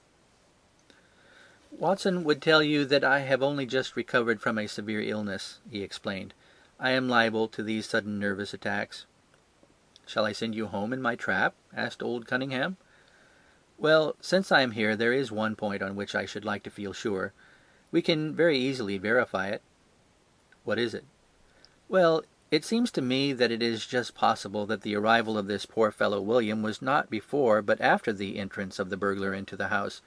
You appear to take it for granted that although the door was forced, the robber never got in." "I fancy that is quite obvious," said Mr. Cunningham gravely. "Why, my son Alec had not yet gone to bed, and he would certainly have heard anyone moving about." "Where was he sitting?" "I was sitting smoking in my dressing-room." "Which window is that?" "The last on the left, next to my father's." "Both your lamps were lit, of course?" "Undoubtedly." "There are some very singular points here," said Holmes, smiling. "Is it not extraordinary that a burglar, and a burglar who had had some previous experience, should deliberately break into a house at a time when he could see from the lights that two of the family were still afoot?" "He must have been a cool hand." "Well, of course, if the case were not an odd one, we should not have been driven to ask you for an explanation," said Mr. Alec. "But as to your idea that the man had robbed the house before William tackled him, I think that it is a most absurd notion. Shouldn't we have found the place disarranged and missed the things which he had taken?" "It depends on what the things were," said Holmes. "You must remember that we are dealing with a burglar who is a very peculiar fellow, and who appears to work on lines of his own. Look, for example, at the queer lot of things which he took from Acton's. What was it? A ball of string, a letter weight, and I don't know what other odds and ends." "Well, we are quite in your hands, Mr. Holmes," said old Cunningham. "Anything which you or the inspector may suggest will most certainly be done." "In the first place," said Holmes, "I should like you to offer a reward, coming from yourself, for the officials may take a little time before they would agree upon the sum, and these things cannot be done too promptly. I have jotted down the form here, if you would not mind signing it. £50 was quite enough, I thought." "I would willingly give 500, said the J.P., taking the slip of paper and the pencil which Holmes had handed to him. "This is not quite correct, however," he added, glancing over the document. "I wrote it rather hurriedly. You see, you begin, 'Whereas at about 1:45 on Tuesday morning an attempt was made,' and so on. It was at 11:45, as a matter of fact." I was pained at the mistake, for I knew how keenly Holmes would feel any slip of this kind. It was his specialty to be accurate as to fact, but his recent illness had shaken him, and this one little incident was enough to show me that he was still far from being himself. He was obviously embarrassed for an instant, while the inspector raised his eyebrows and Alec Cunningham burst into a laugh. The old gentleman corrected the mistake, however, and handed the paper back to Holmes. "Get it printed as soon as possible," he said. "I think your idea is an excellent one." Holmes put the slip of paper carefully away in his pocket-book. "And now," said he, "it would really be a good thing that we should all go over the house together and make certain that this rather erratic burglar did not, after all, carry anything away with him." Before entering, Holmes made an examination of the door, which had been forced. It was evident that a chisel or strong knife had been thrust in, and the lock forced back with it. We could see the marks in the wood where it had been pushed in. "You don't use bars, then?" he asked. "We have never found it necessary." "You don't keep a dog?" "Yes, but he is chained on the other side of the house." "When do the servants go to bed?" "About 10. "I understand that William was usually in bed also at that hour." "Yes." "It is singular that on this particular night he should have been up. Now, I should be very glad if you would have the kindness to show us over the house, Mr. Cunningham." A stone-flagged passage, with the kitchens branching away from it, led by a wooden staircase directly to the first floor of the house. It came out upon the landing opposite to a second more ornamental stair which led up from the front hall. Out of this landing opened the drawing-room and several bedrooms, including those of Mr. Cunningham and his son. Holmes walked slowly, taking keen note of the architecture of the house. I could tell from his expression that he was on a hot scent, and yet I could not in the least imagine in what direction his inferences were leading him. "My good sir," said Mr. Cunningham with some impatience, "this is surely very unnecessary. That is my room at the end of the stairs, and my son's is the one beyond it. I leave it to your judgment whether it was possible for the thief to have come up here without disturbing us." "You must try round and get on a fresh scent, I fancy," said the son with a rather malicious smile. "Still, I must ask you to humour me a little further. I should like, for example, to see how far the windows of the bedrooms command the front. This, I understand, is your son's room." He pushed open the door. "And that, I presume, is the dressing-room in which he sat smoking when the alarm was given. Where does the window of that look out to?" He stepped across the bedroom, pushed open the door, and glanced round the other chamber. "I hope you are satisfied now," said Mr. Cunningham testily. "Thank you. I think I have seen all that I wished." "Then, if it is really necessary, we can go into my room." "If it's not too much trouble." The J.P. shrugged his shoulders and led the way into his own chamber, which was a plainly furnished and commonplace room. As we moved across it in the direction of the window, Holmes fell back until he and I were the last in the group. Near the foot of the bed was a small square table, on which stood a dish of oranges and a carafe of water. As we passed it, Holmes, to my unutterable astonishment, leaned over in front of me and deliberately knocked the whole thing over. The glass smashed into 1,000 pieces, and the fruit rolled about into every corner of the room. "You done it now, Watson," said he coolly. "A pretty mess you've made of the carpet." I stooped in some confusion, and began to pick up the fruit, understanding that for some reason my companion desired me to take the blame upon myself. The others did the same, and set the table on its legs again. "Hello," said the inspector, "where's he got to?" Holmes had disappeared. "Wait here an instant," said young Alec Cunningham. "The fellow's off his head, in my opinion. Come with me, father, and see where he's got to." They rushed out of the room, leaving the inspector, the colonel, and me staring at each other. "'Pon my word, I am inclined to agree with Mr. Alec," said the official. "It may be the effect of this illness, but it seems to me that—" His words were cut short by a sudden scream of "Help! Help! Murder!" With a thrill I recognized the voice as that of my friend. I rushed madly from the room onto the landing. The cries, which had sunk down into a hoarse, inarticulate shouting, came from the room which we had first visited. I dashed in, and on into the dressing-room beyond. The two Cunninghams were bending over the prostrate figure of Sherlock Holmes, the younger clutching his throat with both hands, while the elder seemed to be twisting one of his wrists.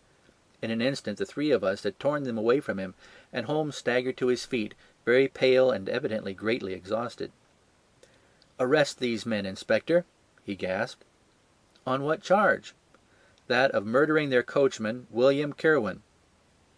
The inspector stared about him in bewilderment. "Oh, come now, Mr. Holmes," said he at last, "I am sure you don't really mean to—" "Tut, man, look at their faces," cried Holmes curtly. Never certainly have I seen a plainer confession of guilt upon human countenances. The older man seemed numbed and dazed, with a heavy sullen expression upon his strongly marked face. The son, on the other hand, had dropped all the jaunty dashing style which had characterized him, and the ferocity of a dangerous wild beast gleamed in his dark eyes and distorted his handsome features. The inspector said nothing, but stepping to the door he blew his whistle. Two of his constables came at the call. "I have no alternative, Mr. Cunningham," said he. "I trust that this may all prove to be an absurd mistake, but you can see that— Ah, would you? Drop it!" He struck out his hand, and a revolver which the younger man was in the act of cocking clattered down upon the floor. "Keep that," said Holmes, quickly putting his foot upon it. "You will find it useful at the trial. But this is what we really wanted." He held up a little crumpled piece of paper. "The remainder of the sheet!" cried the inspector. "Precisely." "And where was it?" "Where I was sure it must be. I'll make the whole matter clear to you presently. I think, Colonel, that you and Watson might return now, and I will be with you again in an hour at the furthest. The inspector and I must have a word with the prisoners, but you will certainly see me back at luncheon time." Sherlock Holmes was as good as his word, for about 1 o'clock he rejoined us in the Colonel's smoking room. He was accompanied by a little elderly gentleman, who was introduced to me as the Mr. Acton whose house had been the scene of the original burglary. "I wished Mr. Acton to be present while I demonstrated this small matter to you," said Holmes, "for it is natural that he should take a keen interest in the details. I am afraid, my dear Colonel, that you must regret the hour that you took in such a stormy petrel as I am." "On the contrary," answered the Colonel warmly, "I consider it the greatest privilege to have been permitted to study your methods of working. I confess that they quite surpass my expectations, and that I am utterly unable to account for your result. I have not yet seen the vestige of a clue." "I am afraid that my explanation may disillusionize you, but it has always been my habit to hide none of my methods, either from my friend Watson or from anyone who might take an intelligent interest in them. But first, as I am rather shaken by the knocking about which I had in the dressing-room, I think that I shall help myself to a dash of your brandy, Colonel. My strength has been rather tried of late." "I trust you had no more of those nervous attacks." Sherlock Holmes laughed heartily. "We will come to that in its turn," said he. "I will lay an account of this case before you in its due order, showing you the various points which guided me in my decision. Pray interrupt me if there is any inference which is not perfectly clear to you. It is of the highest importance in the art of detection to be able to recognize out of a number of facts which are incidental and which vital. Otherwise your energy and attention must be dissipated instead of being concentrated. Now, in this case, there was not the slightest doubt in my mind from the first that the key of the whole matter must be looked for in the scrap of paper in the dead man's hand.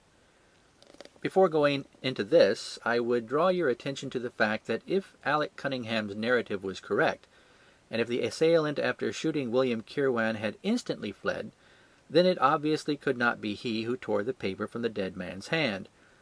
But if it was not he, it must have been Alec Cunningham himself, for by the time that the old man had descended, several servants were upon the scene. The point is a simple one, but the inspector had overlooked it because he had started with the supposition that these country magnates had had nothing to do with the matter.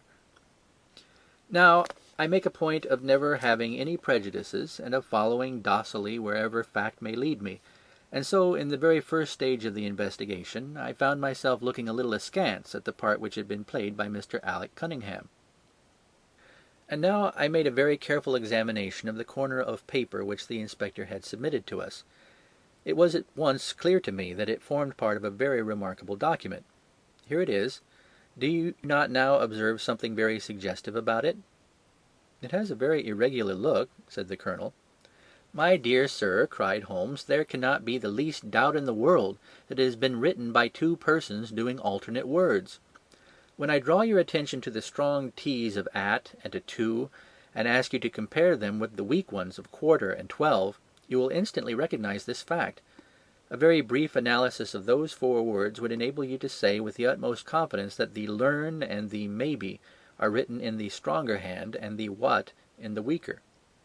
"By Jove, it's as clear as day!" cried the Colonel. "Why on earth should 2 men write a letter in such a fashion?" Obviously the business was a bad one, and one of the men, who distrusted the other, was determined that whatever was done each should have an equal hand in it. Now, of the 2 men it is clear that the one who wrote the at and the to was the ringleader. How do you get at that? We might deduce it from the mere character of the one hand as compared with the other, but we have more assured reasons than that for supposing it. If you examine this scrap with attention, you will come to the conclusion that the man with the stronger hand wrote all the words first, leaving blanks for the other to fill up. These blanks were not always sufficient, and you can see that the second man had a squeeze to fit his quarter in between the at and the to, showing that the latter were already written. The man who wrote all the words first is undoubtedly the man who planned the affair. "Excellent!" cried Mr. Acton. "But very superficial," said Holmes. We come now, however, to a point which is of importance. You may not be aware that the deduction of a man's age from his writing is one which has been brought to considerable accuracy by experts. In normal cases one can place a man in his true decade with tolerable confidence.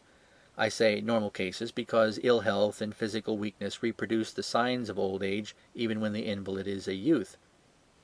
In this case, looking at the bold, strong hand of the one and the rather broken-backed appearance of the other, which still retains its legibility, although the t's have begun to lose their crossings, we can say that the one was a young man and the other was advanced in years without being positively decrepit.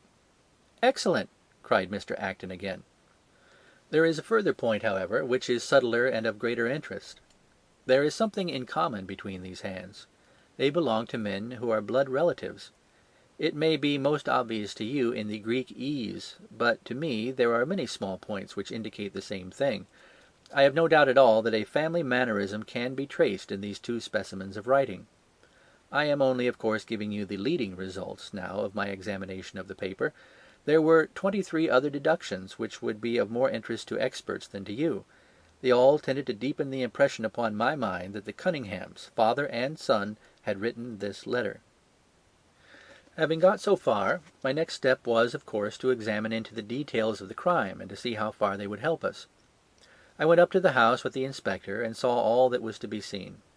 The wound upon the dead man was, as I was able to determine with absolute confidence, fired from a revolver at the distance of something over 4 yards. There was no powder blackening on the clothes. Evidently, therefore, Alec Cunningham had lied when he said that the 2 men were struggling when the shot was fired. Again, both father and son agreed as to the place where the man escaped into the road. At that point, however, as it happens, there is a broadish ditch, moist at the bottom. As there were no indications of boot marks about this ditch, I was absolutely sure not only that the Cunninghams had again lied, but that there had never been any unknown man upon the scene at all. And now I had to consider the motive of this singular crime. To get at this, I endeavoured first of all to solve the reason of the original burglary at Mr. Acton's. I understood from something which the Colonel told us that a lawsuit had been going on between you, Mr. Acton, and the Cunninghams. Of course, it instantly occurred to me that they had broken into your library with the intention of getting at some document which might be of importance in the case. "Precisely so," said Mr. Acton. "There can be no possible doubt as to their intentions. I have the clearest claim upon half their present estate, and if they could have found a single paper, which fortunately was in the strong box of my solicitors, they would undoubtedly have crippled our case." "There you are," said Holmes, smiling. "It was a dangerous, reckless attempt, in which I seemed to trace the influence of young Alec." Having found nothing, they tried to divert suspicion by making it appear to be an ordinary burglary, to which end they carried off whatever they could lay their hands upon. That is all clear enough, but there was much that was still obscure. What I wanted above all was to get the missing part of that note. I was certain that Alec had torn it out of the dead man's hand, and almost certain that he must have thrust it into the pocket of his dressing-gown. Where else could he have put it? The only question was whether it was still there. It was worth an effort to find out, and for that object we all went to the house. The Cunninghams joined us, as you doubtless remember, outside the kitchen door. It was, of course, of the very first importance that they should not be reminded of the existence of this paper, otherwise they would naturally destroy it without delay. The inspector was about to tell them the importance which we attached to it, when, by the luckiest chance in the world, I tumbled down in a sort of a fit, and so changed the conversation. "Good heavens!" cried the Colonel, laughing. "Do you mean to say that all our sympathy was wasted in your fit and imposture?" "Speaking professionally, it was admirably done," cried I, looking in amazement at this man who was for ever confounding me with some new phase of his astuteness. "It is an art which is often useful," said he. "When I recovered, I managed by a device which had perhaps some little merit of ingenuity to get old Cunningham to write the word 12, so that I might compare it with the 12 upon the paper." "Oh, what an ass I have been!" I exclaimed. "I could see that you were commiserating with me over my weakness," said Holmes, laughing. "I was sorry to cause you the sympathetic pain which I know that you felt." We then went upstairs together, and having entered the room and seen the dressing-gown hanging up behind the door, I contrived, by upsetting a table, to engage their attention for the moment, and slipped back to examine the pockets. I had hardly got the paper, however, which was, as I had expected, in one of them, when the two Cunninghams were upon me, and would, I verily believe, have murdered me then and there, but for your prompt and friendly aid. As it is, I feel that young man's grip on my throat now, and the father has twisted my wrist round in the effort to get the paper out of my hand. They saw that I must know all about it, you see, and the sudden change from absolute security to complete despair made them perfectly desperate. I had a little talk with old Cunningham afterwards as to the motive of the crime. He was tractable enough, though his son was a perfect demon, ready to blow out his own or anybody else's brains if he could have got to his revolver. When Cunningham saw that the case against him was so strong, he lost all heart and made a clean breast of everything. It seems that William had secretly followed his two masters on the night when they made their raid upon Mr. Acton's, and having thus got them into his power, proceeded under threats of exposure to levy blackmail upon them. Mr. Alec, however, was a dangerous man to play games of that sort with. It was a stroke of positive genius on his part to see in the burglary scare which was convulsing the countryside an opportunity of plausibly getting rid of the man whom he feared. William was decoyed up and shot, and had they only got the whole of the note, and paid a little more attention to detail in their accessories, it is very possible that suspicion might never have been aroused. "And the note?" I asked.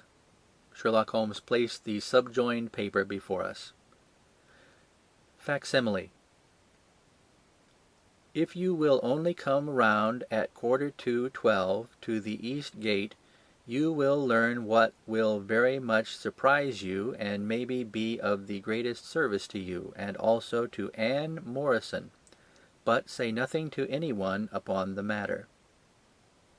"It is very much the sort of thing that I expected," said he. "Of course we do not yet know what the relations may have been between Alec Cunningham, William Kirwan, and Annie Morrison.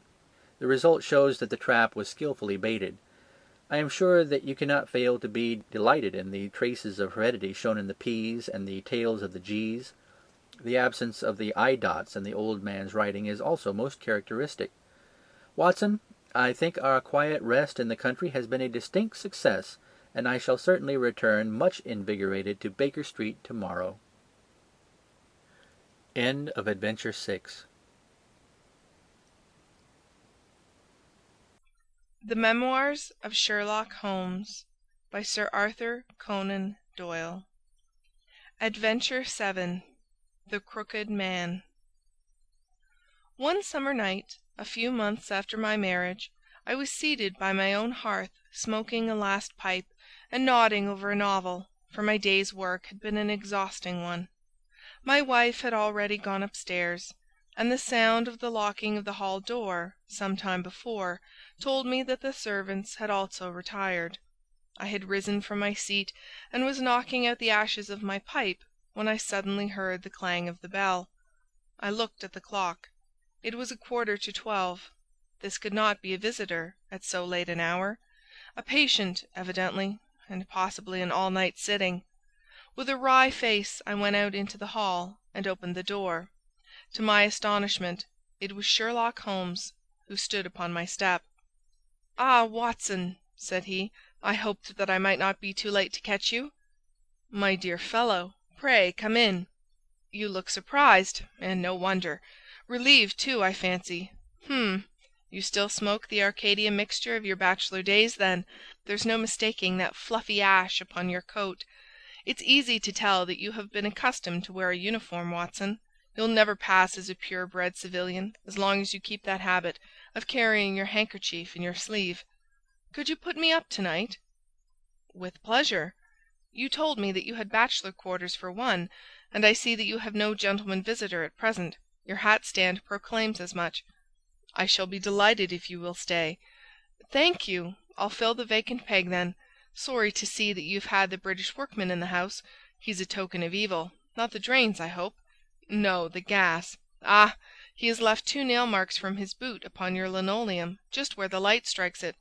No, thank you. I had some supper at Waterloo, but I'll smoke a pipe with you with pleasure." I handed him my pouch, and he seated himself opposite to me, and smoked for some time in silence. I was well aware that nothing but business of importance would have brought him to me at such an hour, so I waited patiently until he should come round to it. "I see that you are professionally rather busy just now," said he, glancing very keenly across at me. "Yes, I've had a busy day," I answered. "It may seem very foolish in your eyes," I added, "but I really don't know how you deduced it." Holmes chuckled to himself. "I have the advantage of knowing your habits, my dear Watson," said he. "When your round is a short one, you walk, and when it is a long one, you use a hansom. And I perceive that your boots, although used, are by no means dirty. I cannot doubt that you are at present busy enough to justify the hansom." "Excellent!" I cried. "Elementary," said he. "It is one of those instances where the reasoner can produce an effect which seems remarkable to his neighbour, because the latter has missed the one little point which is the basis of the deduction. The same may be said, my dear fellow, for the effect of some of these little sketches of yours, which is entirely meretricious, depending as it does upon your retaining in your own hands some factors in the problem which are never imparted to the reader. Now at present I am in the position of these same readers, for I hold in this hand several threads of one of the strangest cases which ever perplexed a man's brain, and yet I lack the one or two which are needful to complete my theory. But I'll have them, Watson, I'll have them." His kind eyes kindled, and a slight flush sprang into his thin cheeks. For an instant only. When I glanced again, his face had resumed that Red Indian composure which had made so many regard him as a machine rather than a man. "The problem presents features of interest," said he. "I may even say exceptional features of interest. I have already looked into the matter, and have come, as I think, within sight of my solution. If you could accompany me in that last step, you might be of considerable service to me." "I should be delighted. Could you go as far as Aldershot tomorrow?" "I have no doubt Jackson would take my practice." "Very good. I want to start by the 11:10 from Waterloo." "That would give me time." "Then, if you are not too sleepy, I will give you a sketch of what has happened, and of what remains to be done." "I was sleepy before you came. I am quite wakeful now." "I will compress the story as far as may be done without omitting anything vital to the case. It is conceivable that you may even have read some account of the matter. It is the supposed murder of Colonel Barclay, of the Royal Munsters, at Aldershot, which I am investigating." "I have heard nothing of it." "It has not excited much attention yet, except locally. The facts are only 2 days old. Briefly, they are these. The Royal Munsters is, as you know, one of the most famous Irish regiments in the British Army. It did wonders both in the Crimea and the Mutiny, and has since that time distinguished itself upon every possible occasion. It was commanded up to Monday night by James Barclay, a gallant veteran, who started as a full private, was raised to commissioned rank for his bravery at the time of the Mutiny, and so lived to command the regiment in which he had once carried a musket. Colonel Barclay had married at the time when he was a sergeant, and his wife, whose maiden name was Miss Nancy Devoy, was the daughter of a former colour sergeant in the same corps. There was therefore, as can be imagined, some little social friction when the young couple, for they were still young, found themselves in their new surroundings. They appear, however, to have quickly adapted themselves, and Mrs. Barclay has always, I understand, been as popular with the ladies of the regiment as her husband was with his brother officers. I may add that she was a woman of great beauty, and that even now, when she has been married for upwards of 30 years, she is still of a striking and queenly appearance. Colonel Barclay's family life appears to have been a uniformly happy one. Major Murphy, to whom I owe most of my facts, assures me that he has never heard of any misunderstanding between the pair. On the whole, he thinks that Barclay's devotion to his wife was greater than his wife's to Barclay. He was acutely uneasy if he were absent from her for a day. She, on the other hand, though devoted and faithful, was less obtrusively affectionate. But they were regarded in the regiment as the very model of a middle-aged couple. There was absolutely nothing in their mutual relations to prepare people for the tragedy which was to follow. Colonel Barclay himself seems to have had some singular traits in his character.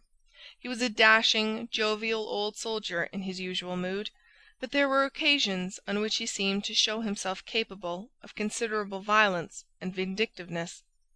This side of his nature, however, appears never to have been turned towards his wife.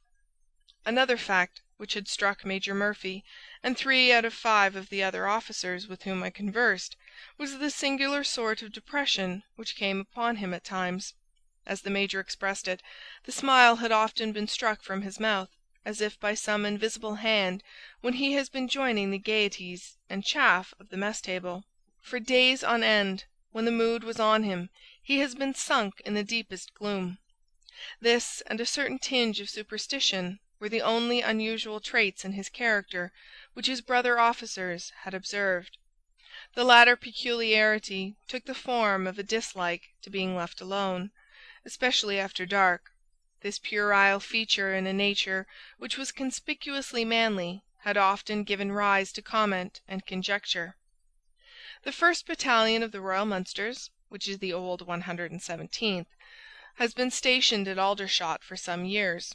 The married officers live out of barracks, and the colonel has during all this time occupied a villa called Lachine, about half a mile from the North Camp. The house stands in its own grounds, but the west side of it is not more than 30 yards from the high road. A coachman and 2 maids form the staff of servants.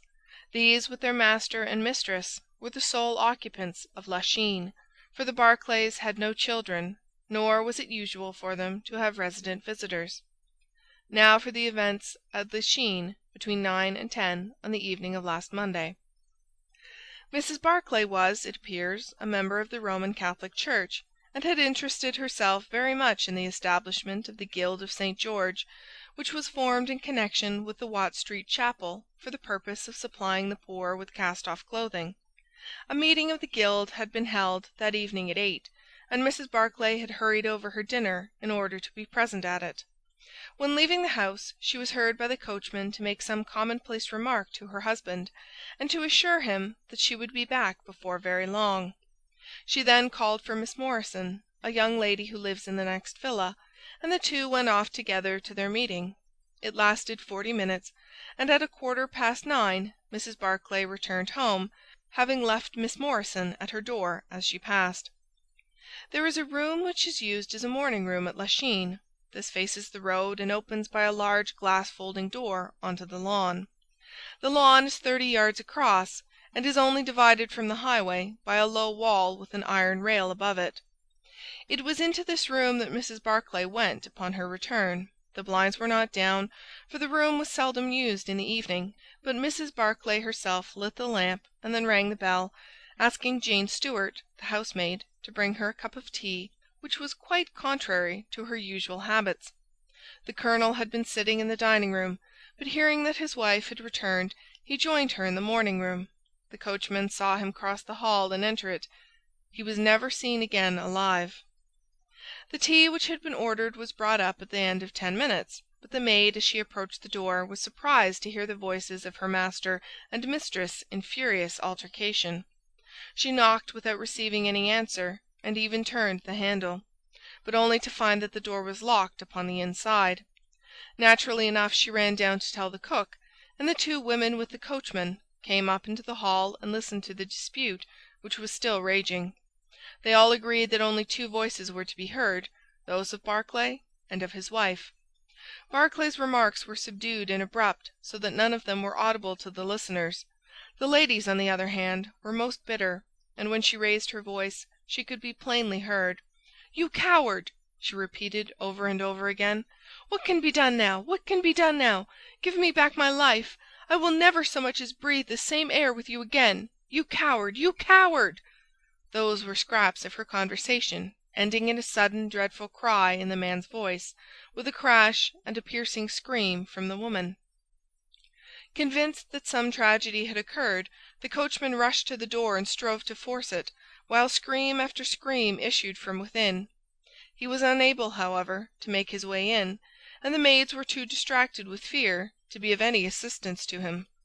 A sudden thought struck him, however, and he ran through the hall door and round to the lawn, upon which the long French windows open. One side of the window was open, which I understand was quite usual in the summer time, and he passed without difficulty into the room.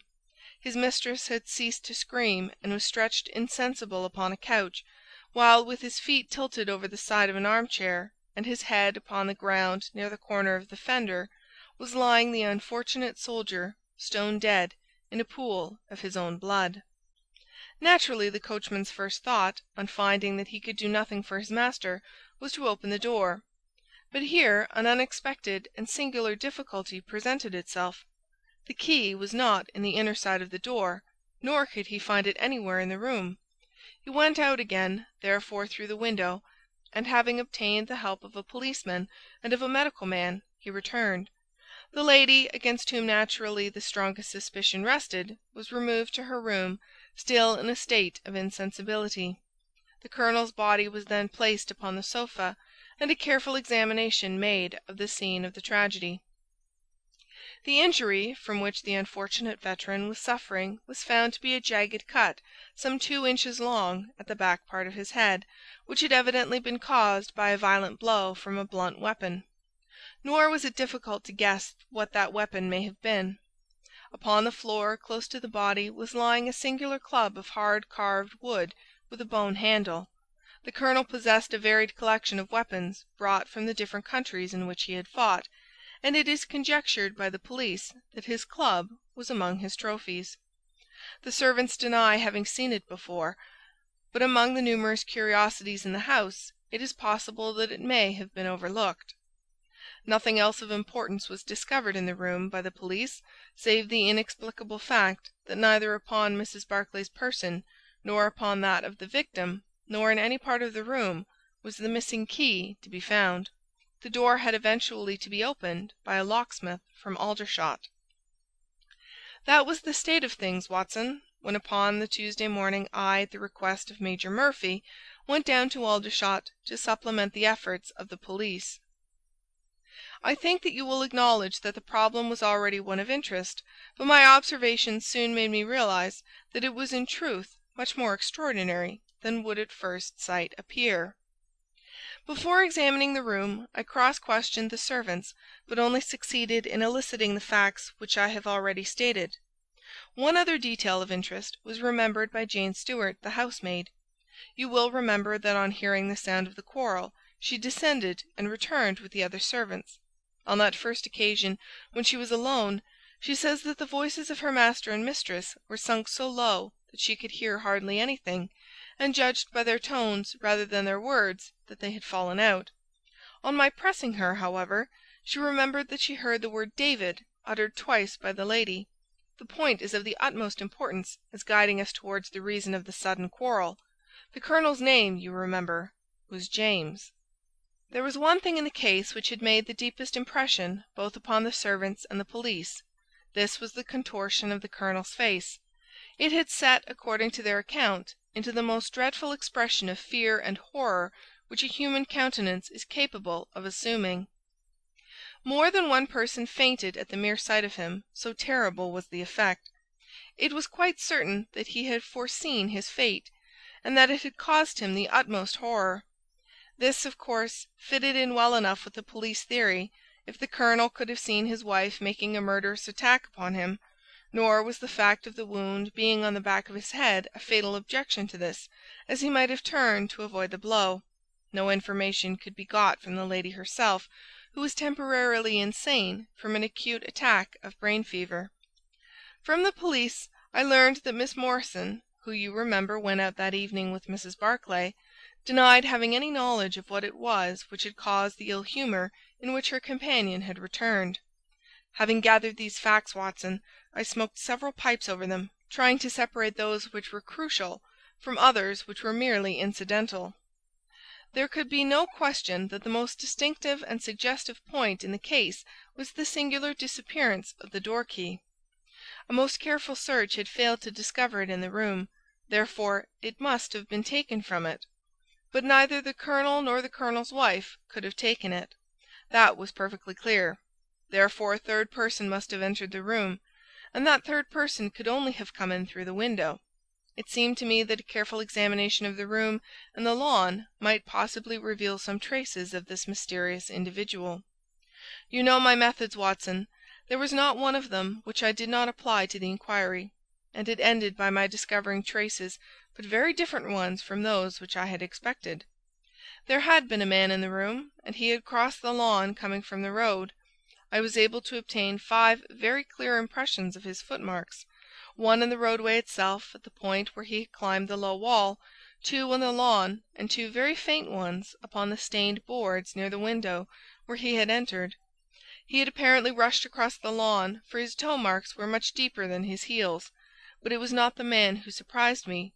It was his companion. His companion!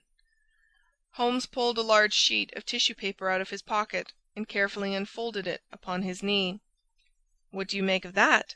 he asked. The paper was covered with the tracings of the footmarks of some small animal. It had 5 well-marked footpads, an indication of long nails, and the whole print might have been nearly as large as a dessert spoon. "It's a dog," said I. "Did you ever hear of a dog running up a curtain? I found distinct traces that this creature had done so." "A monkey, then?" "But it is not the print of a monkey." "What can it be, then?" "Neither dog, nor cat, nor monkey, nor any creature that we are familiar with. I have tried to reconstruct it from the measurements. Here are 4 prints where the beast has been standing motionless. You see that it is no less than 15 inches from forefoot to hind. Add to that the length of neck and head, and you probably get a creature not much less than 2 feet long, probably more if there is any tail. But now observe this other measurement. The animal has been moving, and we have the length of its stride. In each case it is only about 3 inches. You have an indication, you see, of a long body, with very short legs attached to it. It has not been considerate enough to leave any of its hair behind it, but its general shape must be what I have indicated, and it can run up a curtain, and it is carnivorous." "How do you deduce that?" "Because it ran up a curtain. A canary's cage was hanging in the window, and its aim seems to have been to get at the bird." "Then what was the beast?" "Ah, if I could give it a name it might go a long way towards solving the case. On the whole, it was probably some creature of the weasel and stoat tribe, and yet it is larger than any of these that I have seen." "But what had it to do with the crime?" "That also is still obscure. But we have learned a good deal, you perceive. We know that a man stood in the road, looking at the quarrel between the Barclays. The blinds were up and the room lighted. We know also that he ran across the lawn, entered the room, accompanied by a strange animal, and that he either struck the colonel, or, as is equally possible, that the colonel fell down from sheer fright at the sight of him, and cut his head on the corner of the fender. Finally, we have the curious fact that the intruder carried away the key with him when he left." "Your discoveries seem to have left the business more obscure than it was before," said I.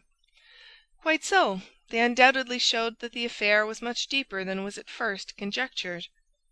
I thought the matter over, and I came to the conclusion that I must approach the case from another aspect. But really, Watson, I am keeping you up, and I might just as well tell you all this on our way to Aldershot tomorrow." "Thank you. You have gone rather too far to stop." "It is quite certain that when Mrs. Barclay left the house at 7:30, she was on good terms with her husband. She was never, as I think I have said, ostentatiously affectionate, but she was heard by the coachman chatting with the colonel in a friendly fashion.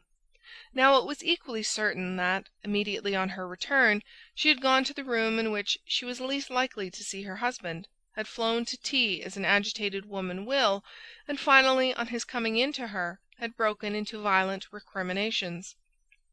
Therefore, something had occurred between 7:30 and 9 o'clock which had completely altered her feelings towards him. But Miss Morrison had been with her during the whole of that hour and a half. It was absolutely certain, therefore, in spite of her denial, that she must know something of the matter. My first conjecture was, that possibly there had been some passages between this young lady and the old soldier, which the former had now confessed to the wife. That would account for the angry return, and also for the girl's denial that anything had occurred, nor would it be entirely incompatible with most of the words overheard. But there was the reference to David, and there was the known affection of the colonel for his wife, to weigh against it, to say nothing of the tragic intrusion of this other man, which might, of course, be entirely disconnected with what had gone before. It was not easy to pick one's steps, but on the whole I was inclined to dismiss the idea that there had been anything between the colonel and Miss Morrison, but more than ever convinced that the young lady held the clue as to what it was which had turned Mrs. Barclay to hatred of her husband.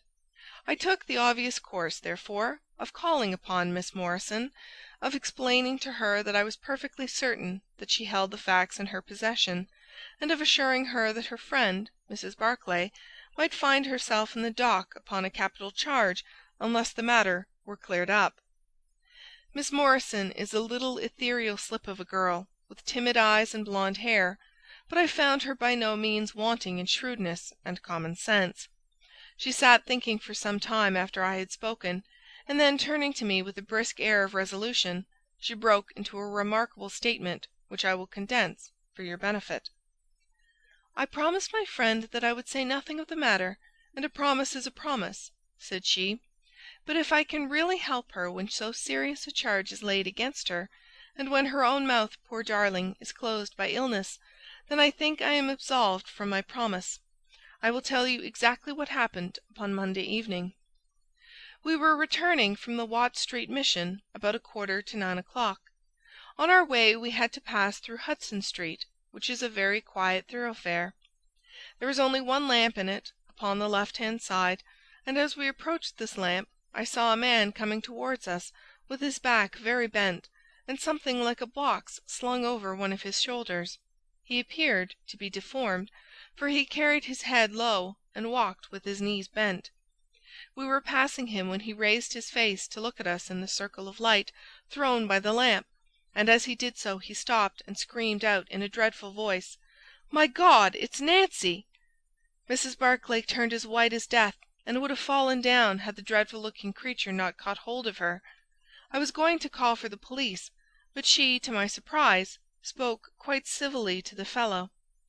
'I thought you had been dead this 30 years, Henry,' said she in a shaking voice. 'So I have,' said he, and it was awful to hear the tones that he said it in.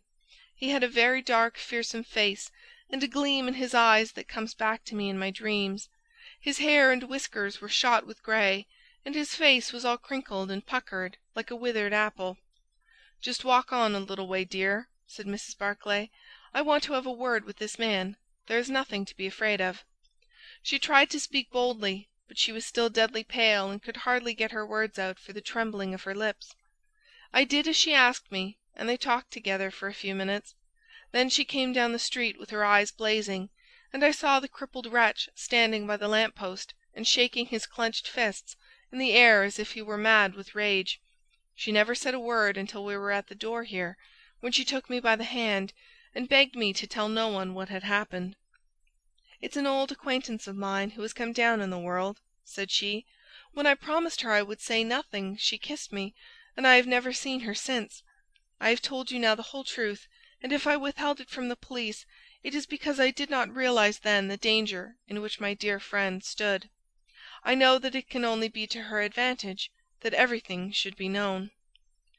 There was her statement, Watson, and to me, as you can imagine, it was like a light on a dark night. Everything which had been disconnected before began at once to assume its true place. I had a shadowy presentiment of the whole sequence of events. My next step obviously was to find the man who had produced such a remarkable impression upon Mrs. Barclay. If he were still in Aldershot, it should not be a very difficult matter. There are not such a very great number of civilians, and a deformed man was sure to have attracted attention. I spent a day in the search, and by evening, this very evening, Watson, I had run him down. The man's name is Henry Wood, and he lives in lodgings in this same street in which the ladies met him. He has only been 5 days in the place. In the character of a registration agent, I had a most interesting gossip with his landlady. The man is by trade a conjurer and performer, going round the canteens after nightfall, and giving a little entertainment at each. He carries some creature about with him in that box, about which the landlady seemed to be in considerable trepidation, for she had never seen an animal like it. He uses it in some of his tricks, according to her account. So much the woman was able to tell me, and also that it was a wonder the man lived, seeing how twisted he was, and that he spoke in a strange tongue sometimes, and that for the last 2 nights she had heard him groaning and weeping in his bedroom. He was all right as far as money went, but in his deposit he had given her what looked like a bad florin. She showed it to me, Watson, and it was an Indian rupee. So now, my dear fellow, you see exactly how we stand, and why it is I want you. It is perfectly plain that after the ladies parted from this man, he followed them at a distance, that he saw the quarrel between husband and wife through the window, that he rushed in, and that the creature which he carried in his box got loose. That is all very certain. But he is the only person in this world who can tell us exactly what happened in that room." "And you intend to ask him?" "Most certainly, but in the presence of a witness." "And am I the witness?" "If you will be so good. If he can clear the matter up, well and good. If he refuses, we have no alternative but to apply for a warrant." "But how do you know he'll be there when we return?" "You may be sure that I took some precautions. I have one of my Baker Street boys mounting guard over him, who would stick to him like a burr, go where he might. We shall find him in Hudson Street tomorrow, Watson, and meanwhile I should be the criminal myself if I kept you out of bed any longer." It was midday when we found ourselves at the scene of the tragedy, and under my companion's guidance we made our way at once to Hudson Street. In spite of his capacity for concealing his emotions, I could easily see that Holmes was in a state of suppressed excitement, while I was myself tingling with that half-sporting, half-intellectual pleasure which I invariably experienced when I associated myself with him in his investigations. "This is the street," said he, as we turned into a short thoroughfare lined with plain 2-storied brick houses. "Ah, here is Simpson to report." "He's in all right, Mr. Holmes," cried a small street Arab, running up to us. "Good, Simpson," said Holmes, patting him on the head. "Come along, Watson. This is the house." He sent in his card with a message that he had come on important business, and a moment later we were face to face with the man whom we had come to see. In spite of the warm weather, he was crouching over a fire, and the little room was like an oven. The man sat all twisted and huddled in his chair, in a way which gave an indescribable impression of deformity. But the face which he turned towards us, though worn and swarthy, must at some time have been remarkable for its beauty. He looked suspiciously at us now out of yellow-shot, bilious eyes, and without speaking or rising, he waved towards 2 chairs. "Mr. Henry Wood, late of India, I believe," said Holmes affably. "I've come over this little matter of Colonel Barclay's death." "What should I know about that?" "That's what I want to ascertain. You know, I suppose, that unless the matter is cleared up, Mrs. Barclay, who is an old friend of yours, will in all probability be tried for murder." The man gave a violent start. "I don't know who you are," he cried, "nor how you come to know what you do know, but will you swear that this is true that you tell me?" "Why, they are only waiting for her to come to her senses to arrest her." "My God! Are you in the police yourself?" "No." "What business is it of yours, then?" "It's every man's business to see justice done." "You can take my word that she is innocent." "Then you are guilty." "No, I am not." "Who killed Colonel James Barclay, then?" It was a just Providence that killed him. But mind you this, that if I had knocked his brains out, as it was in my heart to do, he would have had no more than his due from my hands. If his own guilty conscience had not struck him down, it is likely enough that I might have had his blood upon my soul. You want me to tell the story. Well, I don't know why I shouldn't, for there's no cause for me to be ashamed of it. It was in this way, sir. You see me now with my back like a camel, and my ribs all awry, but there was a time when Corporal Henry Wood was the smartest man in the 117th Foot. We were in India then, in cantonments, at a place we'll call Bertie. Barclay, who died the other day, was sergeant in the same company as myself, and the belle of the regiment, aye, and the finest girl that ever had the breath of life between her lips, was Nancy Devoy, the daughter of the colour sergeant. There were 2 men that loved her, and one that she loved, and you'll smile when you look at this poor thing huddled before the fire, and hear me say that it was for my good looks that she loved me. Well, I thought I had her heart. Her father was set upon her marrying Barclay. I was a harum-scarum, reckless lad, and he had had an education, and was already marked for the sword-belt. But the girl held true to me, and it seemed that I would have had her when the mutiny broke out, and all hell was loose in the country. We were shut up in Bertie, the regiment of us with half a battery of artillery, a company of Sikhs, and a lot of civilians and women-folk. There were 10,000 rebels round us, and they were as keen as a set of terriers round a rat-cage. About the 2nd week of it our water gave out, and it was a question whether we could communicate with General Neill's column, which was moving up country. It was our only chance, for we could not hope to fight our way out with all the women and children, so I volunteered to go out and to warn General Neill of our danger.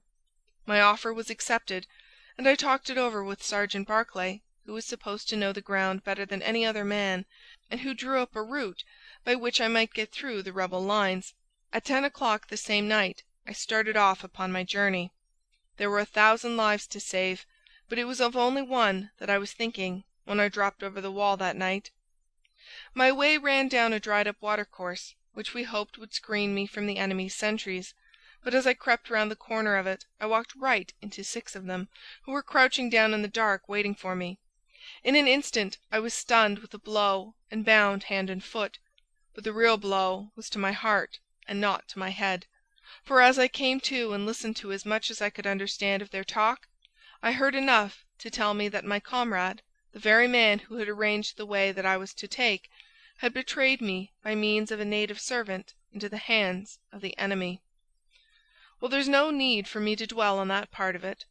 You know now what James Barclay was capable of.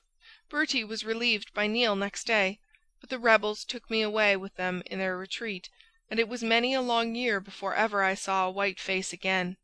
I was tortured and tried to get away, and was captured and tortured again.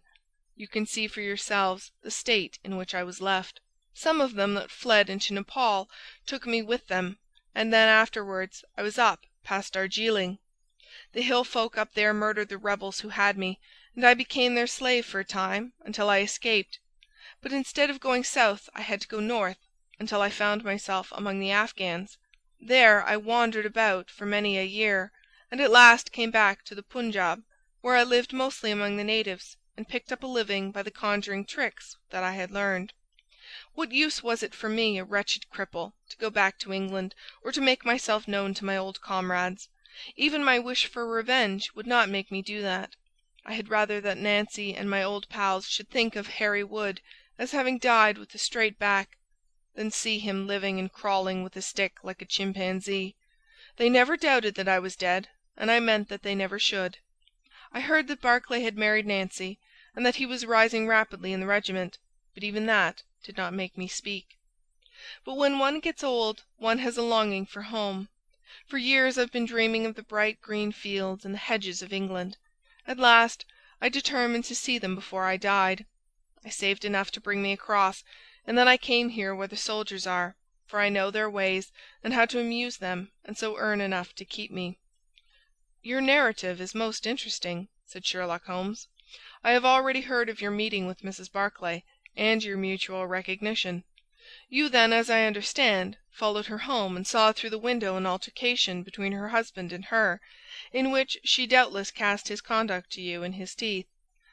Your own feelings overcame you, and you ran across the lawn and broke in upon them."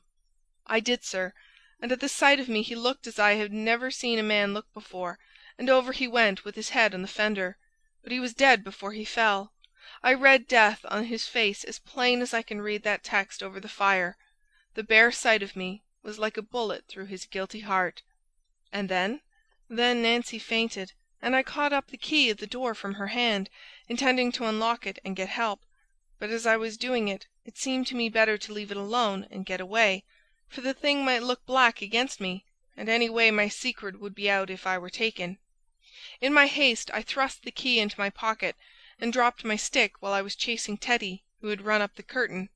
When I got him into his box, from which he had slipped, I was off as fast as I could run." "Who's Teddy?" asked Holmes. The man leaned over and pulled up the front of a kind of hutch in the corner. In an instant out there slipped a beautiful reddish-brown creature, thin and lithe, with the legs of a stoat, a long thin nose, and a pair of the finest red eyes that ever I saw in an animal's head. "It's a mongoose!" I cried. "Well, some call them that, and some call them ichneumon," said the man. "Snake-catcher is what I call them, and Teddy is amazing quick on cobras. I have one here without the fangs, and Teddy catches it every night to please the folk in the canteen. Well, we may have to apply to you again if Mrs. Barclay should prove to be in serious trouble. In that case, of course, I'd come forward. But if not, there is no object in raking up this scandal against a dead man, foully as he has acted. You have at least the satisfaction of knowing that for 30 years of his life his conscience bitterly reproached him for this wicked deed. Ah, there goes Major Murphy on the other side of the street. Good-bye, Wood. I want to learn if anything has happened since yesterday." We were in time to overtake the Major before he reached the corner. "Ah, Holmes," he said, "I suppose you have heard that all this fuss has come to nothing." "What then?" "The inquest is just over. The medical evidence showed conclusively that death was due to apoplexy. You see it was quite a simple case after all." "Oh, remarkably superficial," said Holmes, smiling. "Come, Watson, I don't think we shall be wanted in Aldershot any more." "There's one thing," said I as we walked down to the station. "If the husband's name was James and the other was Henry, what was this talk about David?" "That one word, my dear Watson, should have told me the whole story had I been the ideal reasoner which you are so fond of depicting. It was evidently a term of reproach." "Of reproach?" "Yes. David strayed a little occasionally, you know, and on one occasion in the same direction as Sergeant James Barclay. You remember the small affair of Uriah and Bathsheba? My biblical knowledge is a trifle rusty, I fear, but you will find the story in the 1st or 2nd of Samuel. End of Adventure 7. The Memoirs of Sherlock Holmes, Adventure 8, The Resident Patient. Glancing over the somewhat incoherent series of memoirs with which I have endeavoured to illustrate a few of the mental peculiarities of my friend Mr. Sherlock Holmes, I have been struck by the difficulty which I have experienced in picking out examples which shall in every way answer my purpose. For in those cases in which Holmes has performed some tour de force of analytical reasoning, and has demonstrated the value of his peculiar methods of investigation, the facts themselves have often been so slight or so commonplace that I could not feel justified in laying them before the public. On the other hand, it has frequently happened that he has been concerned in some research where the facts have been of the most remarkable and dramatic character, but where the share which he has himself taken in determining their causes has been less pronounced than I, as his biographer, could wish. The small matter which I have chronicled under the heading of A Study in Scarlet, and that other later one connected with the loss of the Gloria Scott, may serve as examples of the Scylla and Charybdis which are forever threatening the historian. It may be that, in the business of which I am now about to write, the part which my friend played is not sufficiently accentuated, and yet the whole train of circumstances is so remarkable that I cannot bring myself to admit it entirely from this series. It had been a close, rainy day in October. Our blinds were half drawn, and Holmes lay curled upon the sofa, reading and re-reading a letter which he had received by the morning post.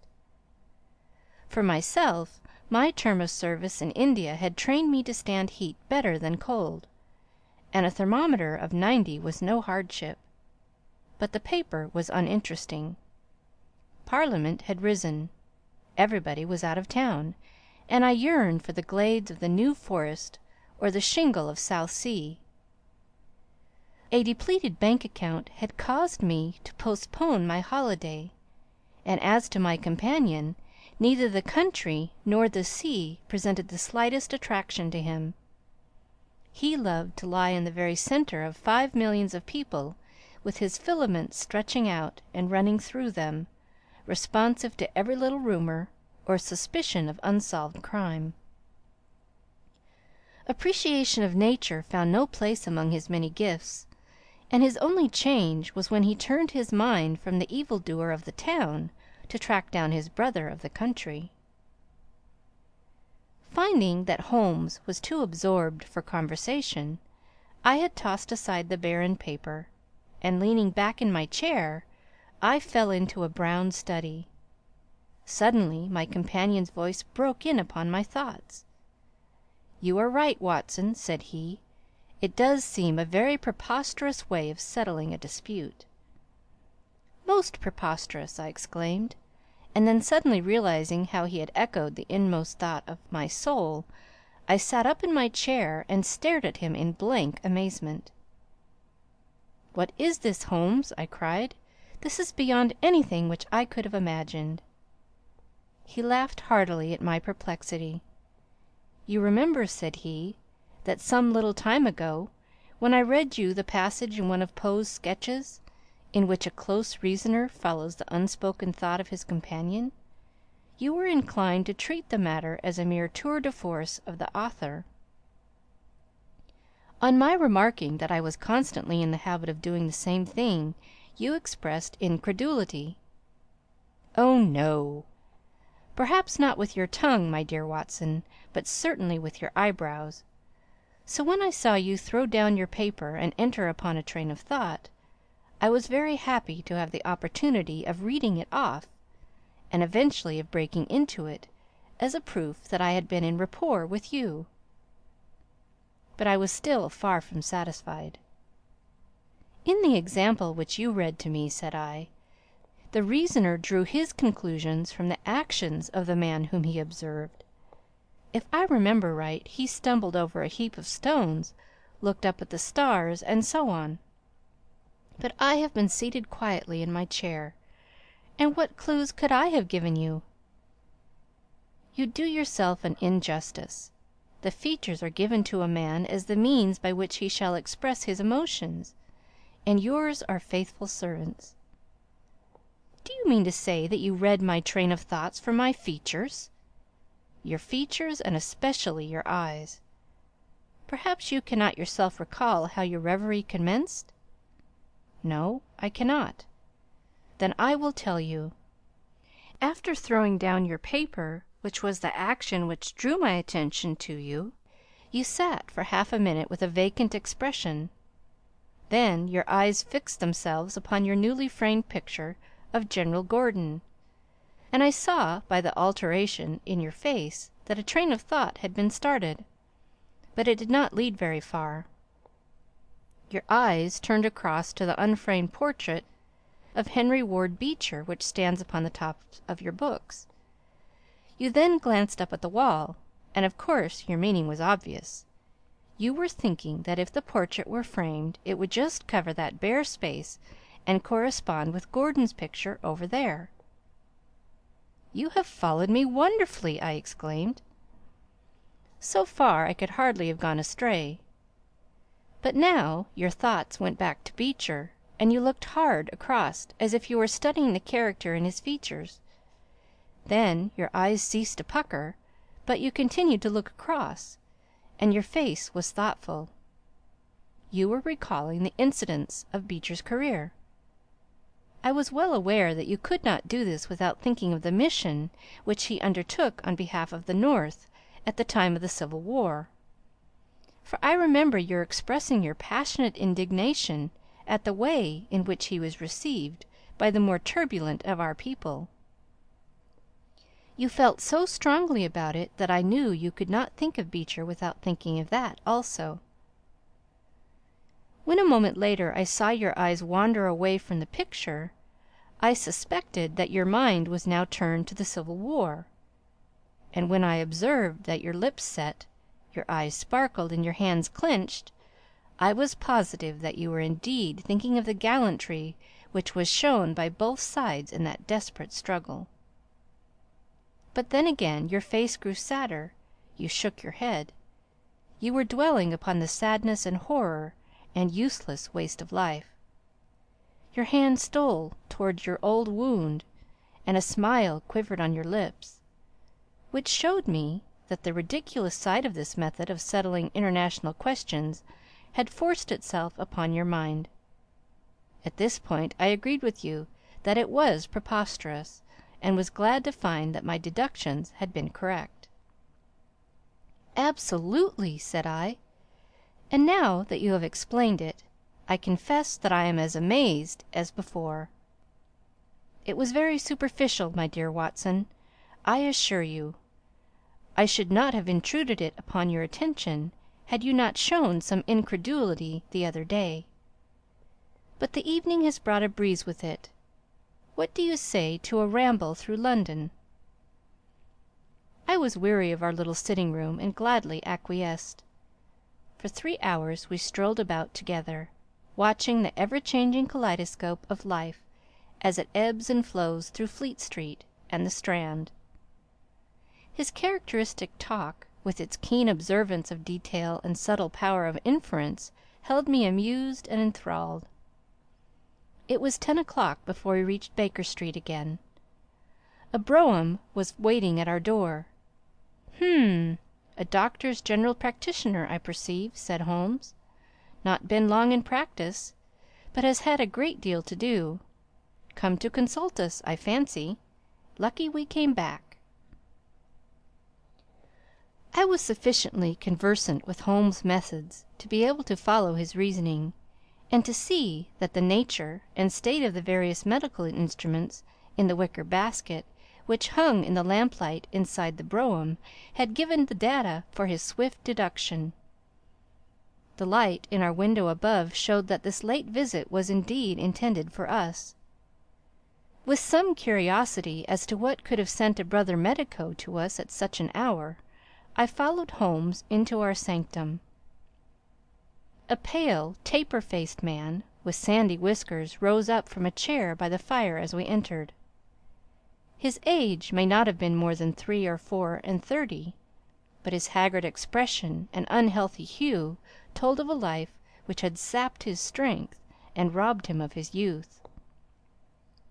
His manner was nervous and shy, like that of a sensitive gentleman, and the thin white hand which he laid on the mantelpiece as he rose was that of an artist rather than of a surgeon.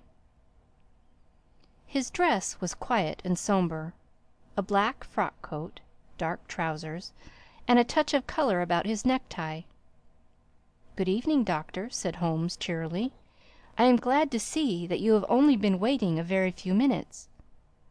You spoke to my coachman, then?" "No, it was the candle on the side table that told me. Pray resume your seat and let me know how I can serve you."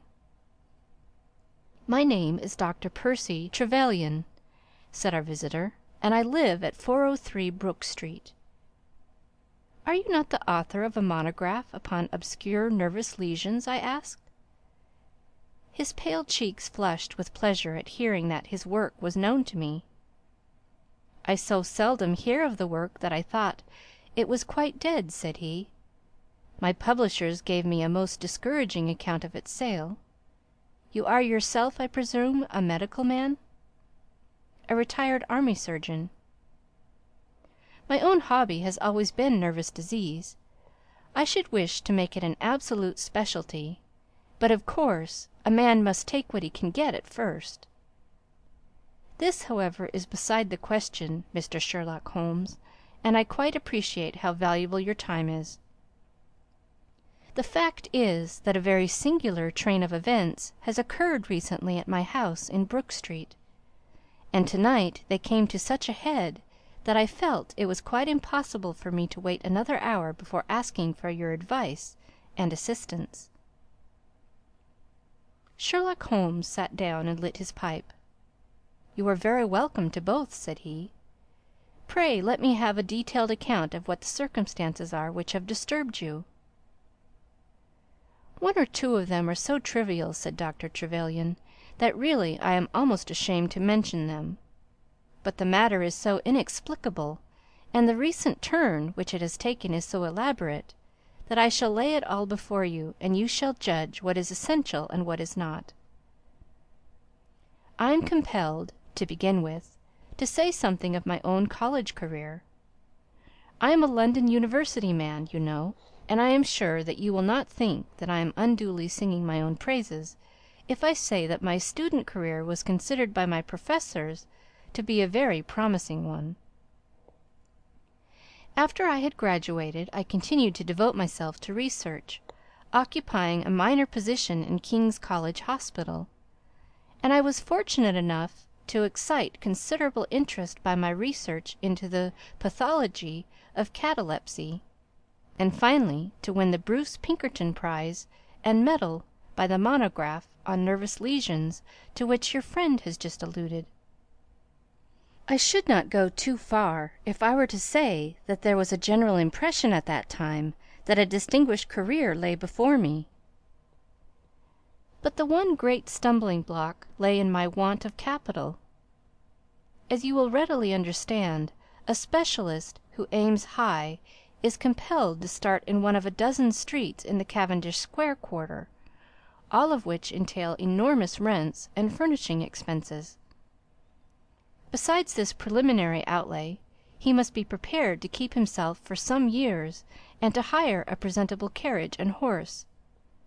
To do this was quite beyond my power, and I could only hope that by economy I might in 10 years' time save enough to enable me to put up my plate. Suddenly, however, an unexpected incident opened up quite a new prospect to me. This was a visit from a gentleman of the name of Blessington, who was a complete stranger to me. He came up to my room one morning and plunged into business in an instant. "You are the same Percy Trevelyan who has had so distinguished a career, and won a great prize lately?" said he. I bowed. "Answer me frankly," he continued, "for you will find it to your interest to do so. You have all the cleverness which makes a successful man. Have you the tact?" I could not help smiling at the abruptness of the question. "I trust that I have my share," I said. "Any bad habits? Not drawn towards drink, eh?" "Really, sir!" I cried. "Quite right. That's all right. But I was bound to ask. With all these qualities, why are you not in practice?" I shrugged my shoulders. "Come, come," said he in his bustling way, "it's the old story. More in your brains than in your pocket, eh? What would you say if I were to start you in Brook Street?" I stared at him in astonishment. "Oh, it's for my sake, not for yours," he cried. "I'll be perfectly frank with you, and if it suits you it will suit me very well. I have a few thousands to invest, d'ye see, and I think I'll sink them into you." "But why?" I gasped. "Well, it's just like any other speculation, and safer than most." "What am I to do, then?" "I'll tell you. I'll take the house, furnish it, pay the maids, and run the whole place. All you have to do is just to wear out your chair in the consulting room. I'll let you have pocket money and everything. Then you hand over to me 3/4 of what you earn, and you keep the other quarter for yourself." This was the strange proposal, Mr. Holmes, with which the man Blessington approached me. I won't weary you with the account of how we bargained and negotiated. It ended in my moving into the house next Lady Day, and starting in practice on very much the same conditions as he had suggested. He came himself to live with me in the character of a resident patient. His heart was weak, it appears, and he needed constant medical supervision. He turned the 2 best rooms of the first floor into a sitting room and bedroom for himself. He was a man of singular habits, shunning company and very seldom going out. His life was irregular, but in one respect he was regularity itself. Every evening at the same hour he walked into the consulting room, examined the books, put down the 5 and 3 for every guinea that I had earned, and carried the rest off to the strong box in his own room. I may say with confidence that he never had occasion to regret his speculation. From the first it was a success. A few good cases and the reputation which I had won in the hospital brought me rapidly to the front, and during the last few years I have made him a rich man. So much, Mr. Holmes, for my past history and my relations with Mr. Blessington. It only remains for me now to tell you what has occurred to bring me here tonight. Some weeks ago Mr. Blessington came down to me in, as it seemed to me, a state of considerable agitation. He spoke of some burglary which, he said, had been committed in the West End, and he appeared, I remember, to be quite unnecessarily excited about it, declaring that a day should not pass before we should add stronger bolts to our windows and doors. For a week he continued to be in a peculiar state of restlessness, peering continually out of the windows, and ceasing to take the short walk which had usually been the prelude to his dinner. From his manner it struck me that he was in a mortal dread of something or somebody, but when I questioned him upon the point he became so offensive that I was compelled to drop the subject. Gradually, as time passed, his fears appeared to die away, and he had renewed his former habits, when a fresh event reduced him to the pitiable state of prostration in which he now lies. What happened was this. 2 days ago I received the letter which I now read to you. Neither address nor date is attached to it. A Russian nobleman, who is now resident in England, it runs, would be glad to avail himself of the professional assistance of Dr. Percy Trevelyan. He has been for some years a victim to cataleptic attacks, on which, as is well known, Dr. Trevelyan is an authority. He proposes to call at about 6:15 tomorrow evening, if Dr. Trevelyan will make it convenient to be at home. This letter interested me deeply because the chief difficulty in the study of catalepsy is the rareness of the disease. You may believe, then, that I was in my consulting room when, at the appointed hour, the page showed in the patient. He was an elderly man, thin, demure, and commonplace, by no means the conception one forms of a Russian nobleman. I was much more struck by the appearance of his companion. This was a tall young man, surprisingly handsome, with a dark, fierce face, and the limbs and chest of a Hercules. He had his hand under the other's arm as they entered, and helped him to a chair with a tenderness which one would hardly have expected from his appearance. "You will excuse my coming in, doctor," said he to me, speaking English with a slight lisp. "This is my father, and his health is a matter of the most overwhelming importance to me."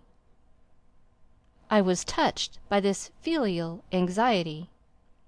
"You would, perhaps, care to remain during the consultation?" said I. "Not for the world!" he cried, with a gesture of horror. "It is more painful to me than I can express. if I were to see my father in one of these dreadful seizures, I am convinced that I should never survive it. My own nervous system is an exceptionally sensitive one. With your permission, I will remain in the waiting-room while you go into my father's case." To this, of course, I assented, and the young man withdrew. The patient and I then plunged into a discussion of his case, of which I took exhaustive notes. He was not remarkable for intelligence, and his answers were frequently obscure, which I attributed to his limited acquaintance with our language. Suddenly, however, as I sat writing, he ceased to give any answer at all to my inquiries, and on my turning towards him I was shocked to see that he was sitting bolt upright in his chair, staring at me with a perfectly blank and rigid face. He was again in the grip of his mysterious malady. My first feeling, as I have just said, was one of pity and horror. My second, I fear, was rather one of professional satisfaction. I made notes of my patient's pulse and temperature, tested the rigidity of his muscles, and examined his reflexes. There was nothing markedly abnormal in any of these conditions, which harmonized with my former experiences. I had obtained good results in such cases by the inhalation of nitrate of amyl, and the present seemed an admirable opportunity of testing its virtues. The bottle was downstairs in my laboratory, so, leaving my patient seated in his chair, I ran down to get it. There was some little delay in finding it, 5 minutes, let us say, and then I returned. Imagine my amazement to find the room empty and the patient gone. Of course, my first act was to run into the waiting-room. The son had gone also. The hall door had been closed but not shut. My page, who admits patients, is a new boy and by no means quick. He waits downstairs, and runs up to show patients out when I ring the consulting-room bell. He had heard nothing, and the affair remained a complete mystery.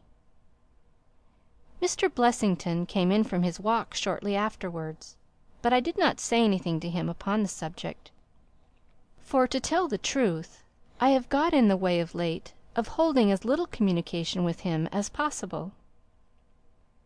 Well, I never thought that I should see anything more of the Russian and his son, so you can imagine my amazement when, at the very same hour this evening, they both came marching into my consulting-room just as they had done before. "I feel that I owe you a great many apologies for my abrupt departure yesterday, doctor," said my patient. "I confess that I was very much surprised at it," said I. "Well, the fact is," he remarked, "that when I recover from these attacks, my mind is always very clouded as to all that has gone before. I woke up in a strange room, as it seemed to me, and made my way out into the street in a sort of dazed way when you were absent." "And I," said the son, "seeing my father pass the door of the waiting-room, naturally thought that the consultation had come to an end. It was not until we had reached home that I began to realize the true state of affairs." "Well," said I, laughing, "there is no harm done, except that you puzzled me terribly. So if you, sir, would kindly step into the waiting-room, I shall be happy to continue our consultation, which was brought to so abrupt an ending." For half an hour or so I discussed that old gentleman's symptoms with him, and then, having prescribed for him, I saw him go off upon the arm of his son. I have told you that Mr. Blessington generally chose this hour of the day for his exercise. He came in shortly afterwards and passed upstairs. An instant later I heard him running down, and he burst into my consulting-room like a man who is mad with panic. "Who has been in my room?" he cried. "No one," said I. "It's a lie!" he yelled. "Come up and look." I passed over the grossness of his language, as he seemed half out of his mind with fear. When I went upstairs with him, he pointed to several footprints upon the light carpet. "Do you mean to say those are mine?" he cried. They were certainly very much larger than any which he could have made, and were evidently quite fresh. It rained hard this afternoon, as you know, and my patients were the only people who called. It must have been the case, then, that the man in the waiting-room had, for some unknown reason, while I was busy with the other, ascended to the room of my resident patient. Nothing had been touched or taken, but there were the footprints to prove that the intrusion was an undoubted fact. Mr. Blessington seemed more excited over the matter than I should have thought possible, though of course it was enough to disturb anybody's peace of mind. He actually sat crying in an arm-chair, and I could hardly get him to speak coherently. It was his suggestion that I should come round to you, and of course I at once saw the propriety of it, for certainly the incident is a very singular one, though he appears to completely overrate its importance.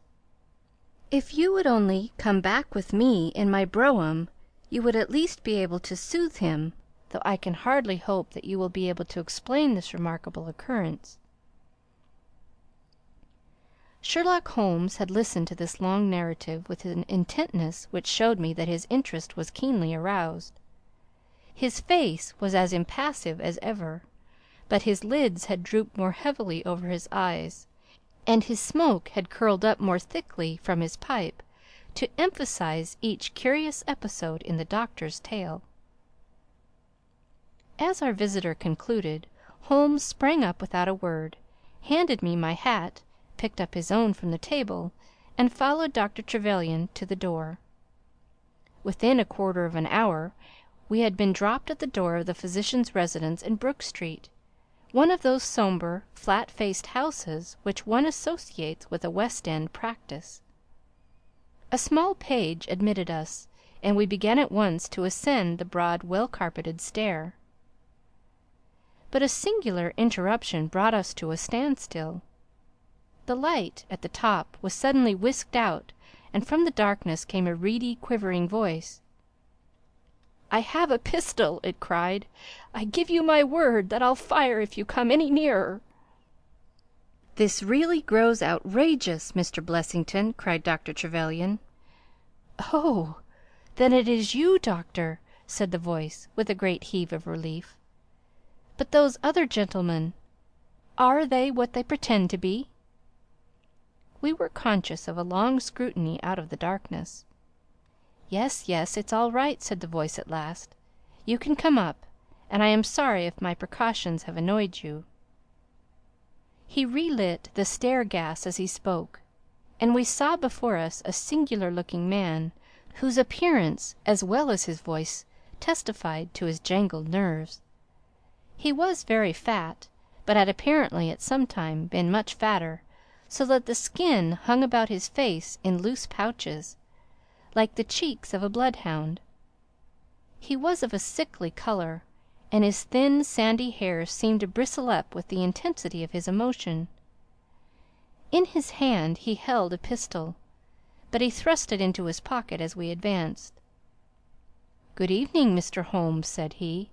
"I am sure I am very much obliged to you for coming round. No one ever needed your advice more than I do.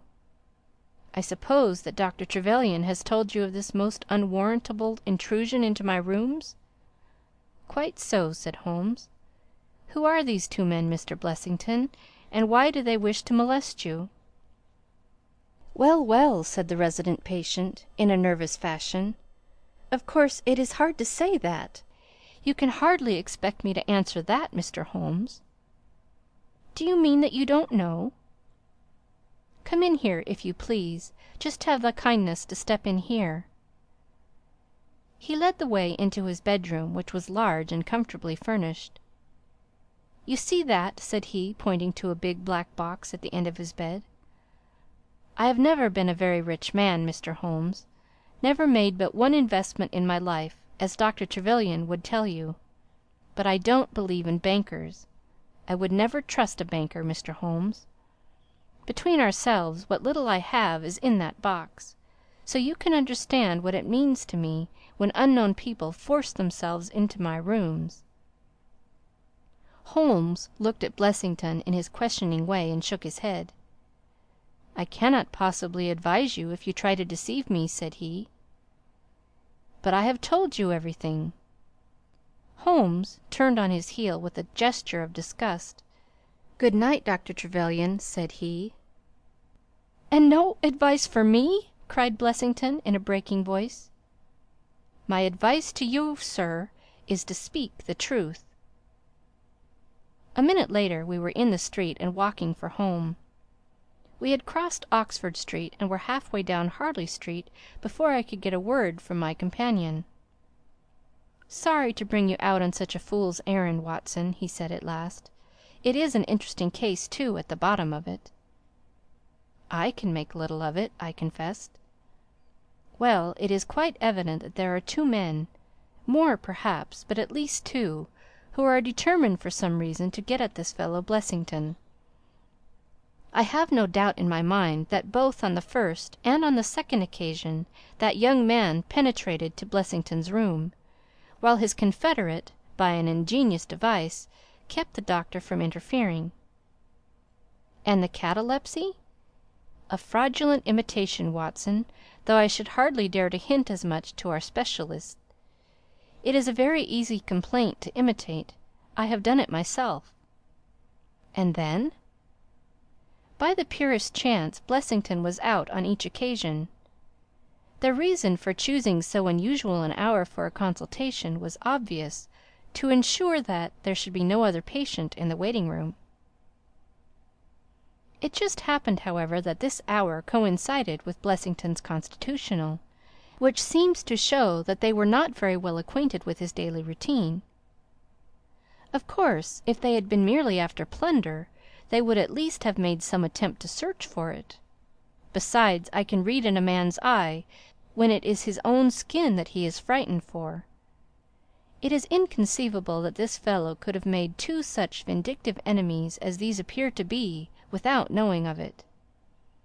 I hold, therefore, to be certain that he does know who these men are, and that for reasons of his own he suppresses it. It is just possible that tomorrow may find him in a more communicative mood." "Is there not one alternative?" I suggested. "Grotesquely improbably, no doubt, but still just conceivable. Might the whole story of the cataleptic Russian and his son be a concoction of Dr. Trevelyan's, who has for his own purposes been in Blessington's rooms?" I saw in the gaslight that Holmes wore an amused smile at this brilliant departure of mine. "My dear fellow," said he, "it was one of the first solutions which occurred to me, but I was soon able to corroborate the doctor's tale.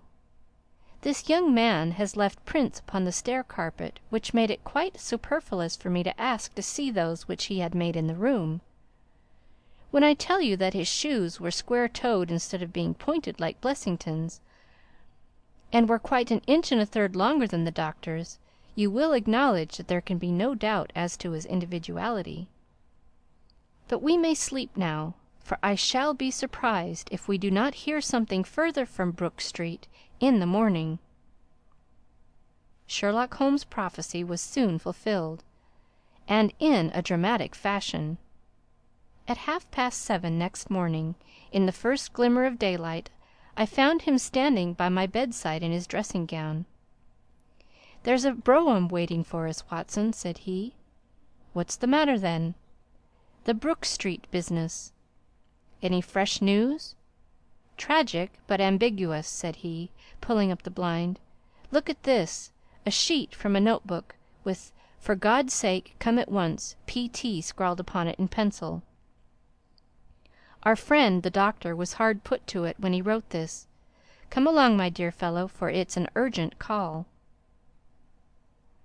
In a quarter of an hour or so we were back at the physician's house. He came running out to meet us with a face of horror. "Oh, such a business!" he cried, with his hands to his temples. "What then?" "Blessington has committed suicide!" Holmes whistled. "Yes, he hanged himself during the night." We had entered, and the doctor had preceded us into what was evidently his waiting-room. "I really hardly know what I am doing," he cried.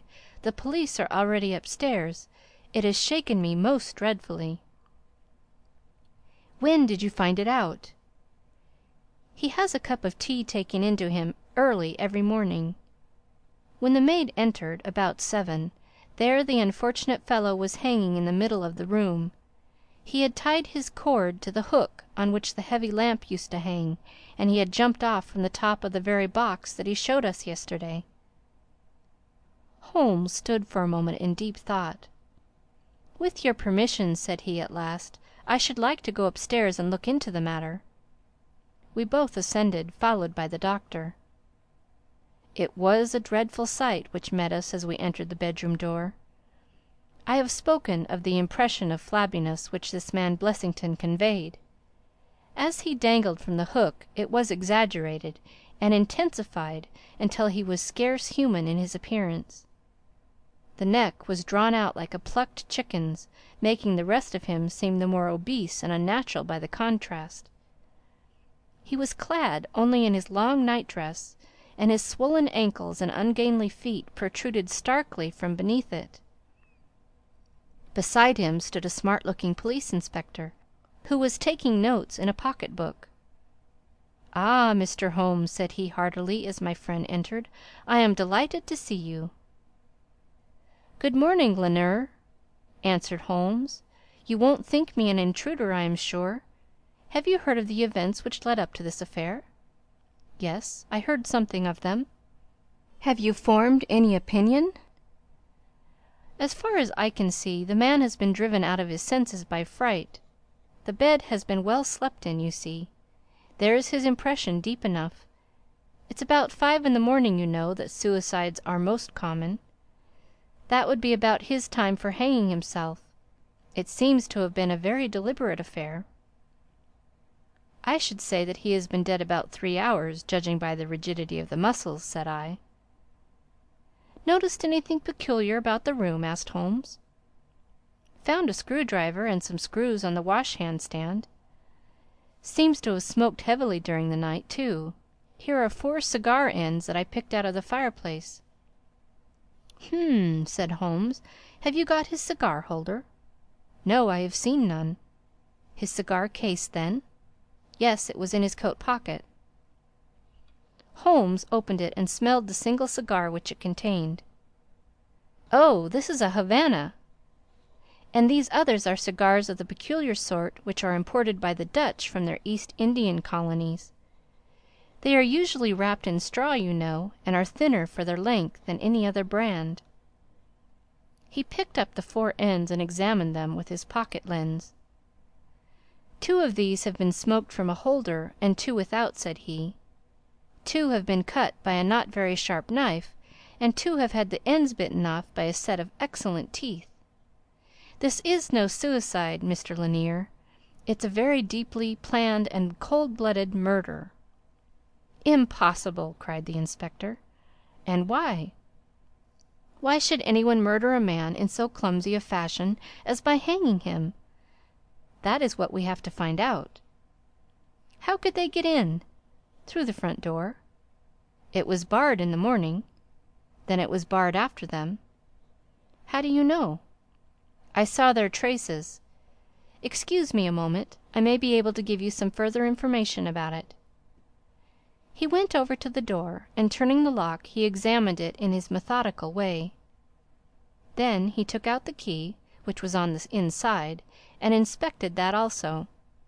The bed, the carpet, the chairs, the mantelpiece, the dead body, and the rope were each in turn examined, until at last he professed himself satisfied, and with my aid and that of the inspector cut down the wretched object and lay it reverently under a sheet. "How about this rope?" he asked. "It is cut off this," said Dr. Trevelyan, drawing a large coil from under the bed. He was morbidly nervous of fire, and always kept this beside him, so that he might escape by the window in case the stairs were burning. "That must have saved them trouble," said Holmes, thoughtfully. Yes, the actual facts are very plain, and I shall be surprised if by the afternoon I cannot give you the reasons for them as well. I will take this photograph of Blessington, which I see upon the mantelpiece, as it may help me in my inquiries." "But you have told us nothing!" cried the doctor. "Oh, there can be no doubt as to the sequence of events," said Holmes. "There were 3 of them in it, the young man, the old man, and a third, to whose identity I have no clue. The first 2, I need hardly remark, are the same who masqueraded as the Russian Count and his son, so we can give a very full description of them. They were admitted by a confederate inside the house. If I might offer you a word of advice, Inspector, it would be to arrest the page, who, as I understand, has only recently come into your service, Doctor." "The young imp cannot be found," said Dr. Trevelyan. "The maid and the cook have just been searching for him." Holmes shrugged his shoulders. "He has played a not unimportant part in this drama," said he. "The 3 men having ascended the stairs, which they did on tiptoe, the elder man first, the younger man second, and the unknown man in the rear—" "My dear Holmes!" I ejaculated. "Oh, there could be no question as to the superimposing of the footmarks. I had the advantage of learning which was which last night. They ascended, then, to Mr. Blessington's room, the door of which they found to be locked. With the help of a wire, however, they forced round the key. Even without the lens you will perceive, by the scratches on this ward, where the pressure was applied.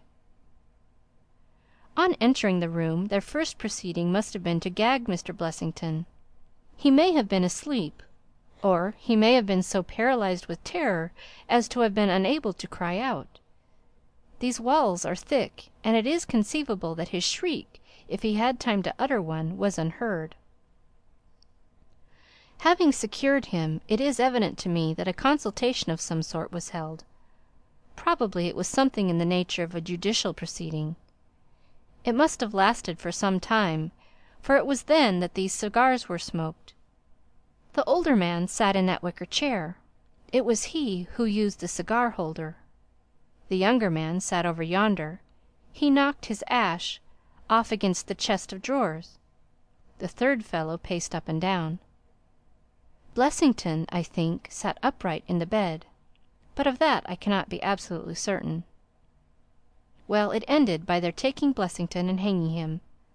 The matter was so prearranged that it is my belief that they brought with them some sort of block or pulley which might serve as a gallows. That screwdriver and those screws were, as I conceive, for fixing it up. Seeing the hook, however, they naturally saved themselves the trouble.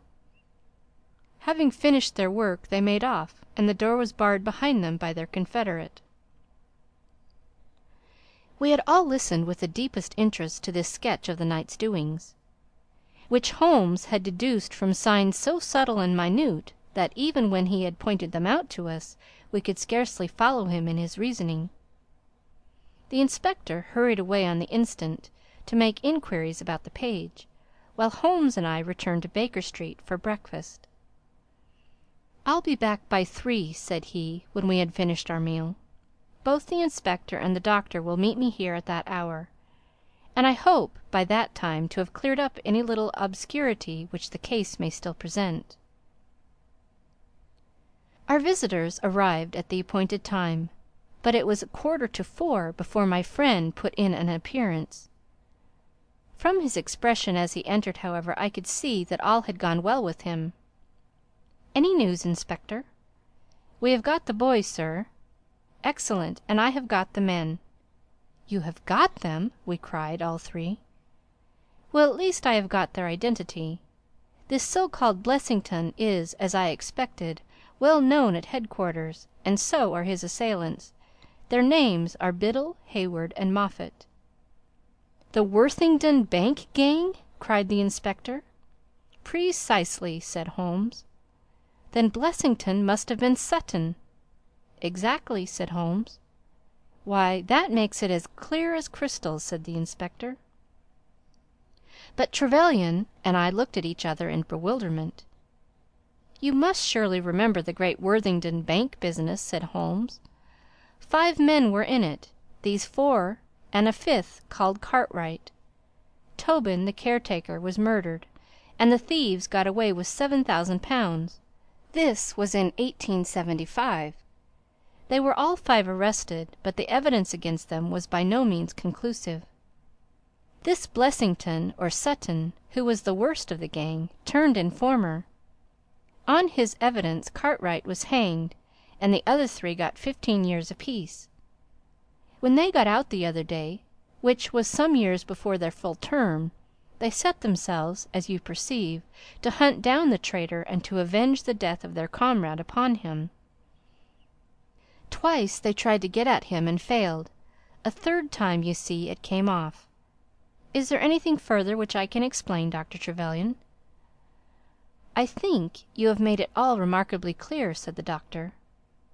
No doubt the day on which he was perturbed was the day when he had seen of their release in the newspapers. Quite so. His talk about a burglary was the merest blind. But why could he not tell you this? Well, my dear sir, knowing the vindictive character of his old associates, he was trying to hide his own identity from everybody as long as he could. His secret was a shameful one, and he could not bring himself to divulge it. However, wretch as he was still living under the shield of British law, and I have no doubt, Inspector, that you will see that though that shield may fail to guard, the sword of justice is still there to avenge. Such were the singular circumstances in connection with the resident patient and the Brook Street doctor. From that night nothing has been seen of the 3 murderers by the police, and it is surmised at Scotland Yard that they were among the passengers of the ill-fated steamer Nora Creina, which was lost some years ago with all hands upon the Portuguese coast, some leagues to the north of Oporto. The proceedings against the page broke down for want of evidence, and the Brook Street mystery, as it was called, has never until now been fully dealt with in any public print. End of chapter 8. The Memoirs of Sherlock Holmes by Arthur Conan Doyle. Adventure 9. The Greek Interpreter. During my long and intimate acquaintance with Mr. Sherlock Holmes, I had never heard him refer to his relations, and hardly ever to his own early life. This reticence upon his part had increased the somewhat inhuman effect which he produced upon me, until sometimes I found myself regarding him as an isolated phenomenon, a brain without a heart, as deficient in human sympathy as he was preeminent in intelligence. His aversion to women and his disinclination to form new friendships were both typical of his unemotional character, but not more so than his complete suppression of every reference to his own people. I had come to believe that he was an orphan with no relative living, but one day, to my very great surprise, he began to talk to me about his brother. It was after tea on a summer evening, and the conversation, which had roamed in a desultory, spasmodic fashion from golf clubs to the causes of the change in the obliquity of the ecliptic, came round at last to the question of atavism and hereditary aptitudes. The point under discussion was how far any singular gift in an individual was due to his ancestry, and how far to his own early training. "In your own case," said I, "from all that you have told me, it seems obvious that your faculty of observation and your peculiar facility for deduction are due to your own systematic training." "To some extent," he answered thoughtfully. "My ancestors were country squires who appear to have led much the same life as is natural to their class, but none the less my turn that way is in my veins, and may have come with my grandmother, who was the sister of Vernet, the French artist. Art in the blood is liable to take the strangest forms." "But how do you know that it's hereditary?" "Because my brother Mycroft possesses it in a larger degree than I do." This was news to me, indeed. If there were another man with such singular powers in England, how was it that neither police nor public had heard of him? I put the question with a hint that it was my companion's modesty which made him acknowledge his brother as his superior. Holmes laughed at my suggestion. "My dear Watson," said he, I cannot agree with those who rank modesty among the virtues. To the logician all things should be seen exactly as they are, and to underestimate oneself is as much a departure from truth as to exaggerate one's own powers. When I say, therefore, that Mycroft has better powers of observation than I, you may take it that I am speaking the exact and literal truth. Is your junior? 7 years my senior. How comes it that he's unknown? Oh, he is very well known in his own circle. Where then? Well, in the Diogenes Club, for example. I had never heard of the institution, and my face must have proclaimed as much, for Sherlock Holmes pulled out his watch. The Diogenes Club is the queerest club in London, and Mycroft one of the queerest men. He's always there from 5:15 to 8:20. It's 6 now, so if you care for a stroll this beautiful evening, I shall be very happy to introduce you to 2 curiosities. 5 minutes later we were in the street, walking towards Regent Circus. You wonder, said my companion, why it is that Mycroft does not use his powers for detective work. He is incapable of it. But I thought you said... I said that he was my superior in observation and deduction.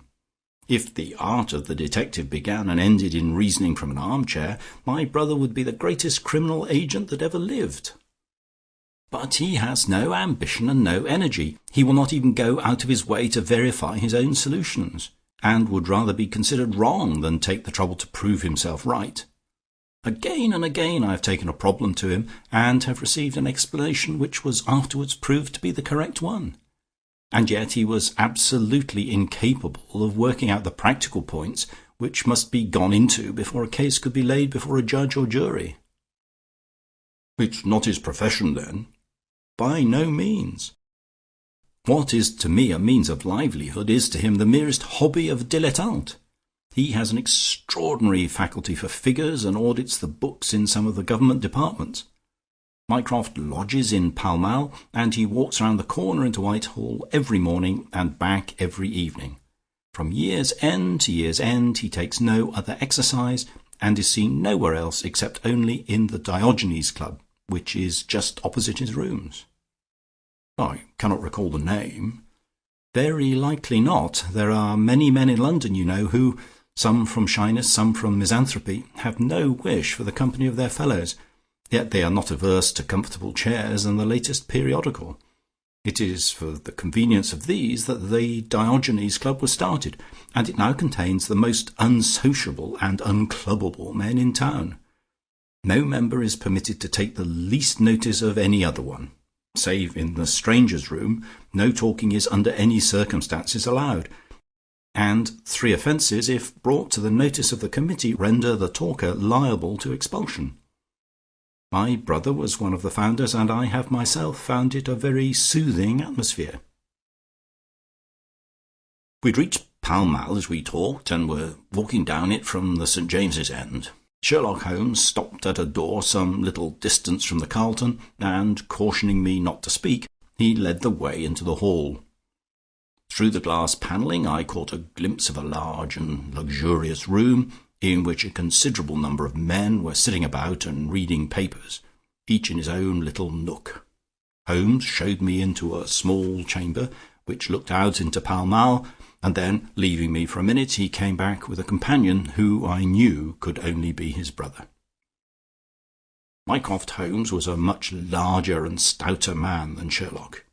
His body was absolutely corpulent, but his face, though massive, had preserved something of the sharpness of expression which was so remarkable in that of his brother. His eyes, which were of a peculiarly light watery grey, seemed to always retain that far-away introspective look which I had only observed in Sherlock's when he was exerting his full powers. "I'm glad to meet you, sir," said he, putting out a broad, fat hand like a flipper of a seal. "I hear of Sherlock everywhere since you became his chronicler. By the way, Sherlock, I expected to see you round last week to consult me over that Manor House case. I thought you might be a little out of your depth." "No, I solved it," said my friend, smiling. "It was Adams, of course?" "Yes, it was Adams." "I was sure of it from the first." The two men sat down together in the bow window of the club. "To any one who wishes to study mankind, this is the spot," said Mycroft. "Look at the magnificent types. Look at these two men who are coming towards us, for example." "The billiard marker and the other?" "Precisely. What do you make of the other?" The two men had stopped opposite the window. Some chalk marks over the waistcoat pocket were the only signs of billiards which I could see in one of them. The other was a very small, dark fellow, with his hat pushed back and several packages under his arm. "An old soldier, I perceive," said Sherlock. "And very recently discharged," remarked the brother. "Served in India, I see. And a non-commissioned officer?" "Royal Artillery, I fancy," said Sherlock. "And a widower, but with a child." "Children, my dear boy, children." "Come," said I, laughing, "this is a little too much." "Surely," answered Holmes, "it is not hard to say that a man with that bearing, expression of authority, and sun-baked skin is a soldier, is more than a private, and is not long from India." "That he has not left the service long is shown by his still wearing his ammunition boots, as they are called," observed Mycroft. "He had not the cavalry stride, yet he wore his hat on one side, as is shown by the lighter skin on that side of his brow. His weight is against his being a sapper. He is in the artillery." "Then, of course, his complete mourning shows that he has lost someone very dear. The fact that he is doing his own shopping looks as though it were his wife. He has been buying things for children, you perceive. There is a rattle, which shows that one of them is very young. The wife probably died in childbed. The fact that he has a picture book under his arm shows that there is another child to be thought of." I began to understand what my friend meant when he said that his brother possessed even keener faculties than he did himself. He glanced across at me and smiled. Mycroft took snuff from a tortoise-shell box and brushed away the wandering grains from his coat front with a large red silk handkerchief. "By the way, Sherlock," said he, "I have had something quite after your own heart, a most singular problem, submitted to my judgment. I really had not the energy to follow it up, save in a very incomplete fashion, but it gave me a basis for some pleasing speculation. If you would care to hear the facts—" "My dear Mycroft, I should be delighted." The brother scribbled a note upon a leaf of his pocket-book, and, ringing the bell, he handed it to the waiter. "I've asked Mr. Melas to step across," said he. "He lodges on the floor above me, and I have some slight acquaintance with him, which led him to come to me in his perplexity. Mr. Melas is a Greek by extraction, as I understand, and he is a remarkable linguist. He earns his living partly as an interpreter in the law courts, and partly by acting as guide to any wealthy Orientals who may visit the Northumberland Avenue hotels. I think I will leave him to tell his very remarkable experiences in his own fashion." A few minutes later we were joined by a short, stout man whose olive face and coal-black hair proclaimed his southern origin, though his speech was that of an educated Englishman. He shook hands eagerly with Sherlock Holmes, and his dark eyes sparkled with pleasure when he understood that this specialist was anxious to hear his story. "I do not believe that the police credit me, on my word I do not," said he in a wailing voice. "Just because they have never heard of it before, they think that such a thing cannot be. But I know that I shall never be easy in my mind until I know what has become of my poor man with the sticking plaster upon his face." "I am all attention," said Sherlock Holmes. "This is Wednesday evening," said Mr. Melas. "Well, then, it was Monday night, only 2 days ago, you understand, that all this happened. I am an interpreter, as perhaps my neighbour there has told you. I interpret all languages, or nearly all, but as I am a Greek by birth, and with a Grecian name, it is with that particular tongue that I am principally associated. For many years I've been the chief Greek interpreter in London, and my name is very well known in the hotels. It happens not infrequently that I am sent for at strange hours by foreigners who get into difficulties, or by travellers who arrive late and wish my services. I was not surprised, therefore, on Monday night, when a Mr. Latimer, a very fashionably dressed young man, came up to my rooms and asked me to accompany him in a cab which was waiting at the door. A Greek friend had come to see him upon business, he said, and as he could speak nothing but his own tongue, the services of an interpreter were indispensable. He gave me to understand that his house was some little distance off in Kensington, and he seemed to be in a great hurry, bustling me rapidly into the cab when we had descended to the street. I say into the cab, but I soon became doubtful as to whether it was not a carriage in which I found myself. It was certainly more roomy than the ordinary four-wheeled disgrace to London, and the fittings, though frayed, were of rich quality. Mr. Latimer seated himself opposite to me, and we started off through Charing Cross and up the Shaftesbury Avenue. We had come out upon Oxford Street, and I had ventured some remark as to this being a roundabout way to Kensington, when my words were arrested by the extraordinary conduct of my companion. He began by drawing a most formidable-looking bludgeon loaded with lead from his pocket, and switching it backwards and forwards several times, as if to test its weight and strength. Then he placed it without a word upon the seat beside him. Having done this, he drew up the windows on each side, and I found to my astonishment that they were covered with paper so as to prevent my seeing through them. "I'm sorry to cut off your view, Mr. Melas," said he. "The fact is that I have no intention that you should see what the place is to which we're driving. It might possibly be inconvenient to me if you could find your way there again." As you can imagine, I was utterly taken aback by such an address. My companion was a powerful, broad-shouldered young fellow, and apart from the weapon, I should not have had the slightest chance in a struggle with him. "This is very extraordinary conduct, Mr. Latimer," I stammered. "You must be aware that what you're doing is quite illegal." "It is somewhat of a liberty, no doubt," said he, "but we'll make it up to you. I must warn you, however, Mr. Melas, that if at any time tonight you attempt to raise an alarm or do anything which is against my interests, you will find it a very serious thing. I beg you to remember that no one knows where you are, and that, whether you are in this carriage or in my house, you are equally in my power." His words were quiet, but he had a rasping way of saying them which was very menacing. I sat in silence, wondering what on earth could be his reason for kidnapping me in this extraordinary fashion. Whatever it might be, it was perfectly clear that there was no possible use in my resisting, and that I could only wait to see what might befall. For nearly 2 hours we drove without my having the least clue as to where we were going. Sometimes the rattle of the stones told of a paved causeway, and at others our smooth, silent course suggested asphalt. But, save by this variation in sound, there was nothing at all which could in the remotest way help me to form a guess as to where we were. The paper over each window was impenetrable to light, and a blue curtain was drawn across the glasswork in front. It was 7:15 when we left Pall Mall, and my watch showed me that it was 10 minutes to 9 when we at last came to a standstill. My companion let down the window, and I caught a glimpse of a low arched doorway with a lamp burning above it.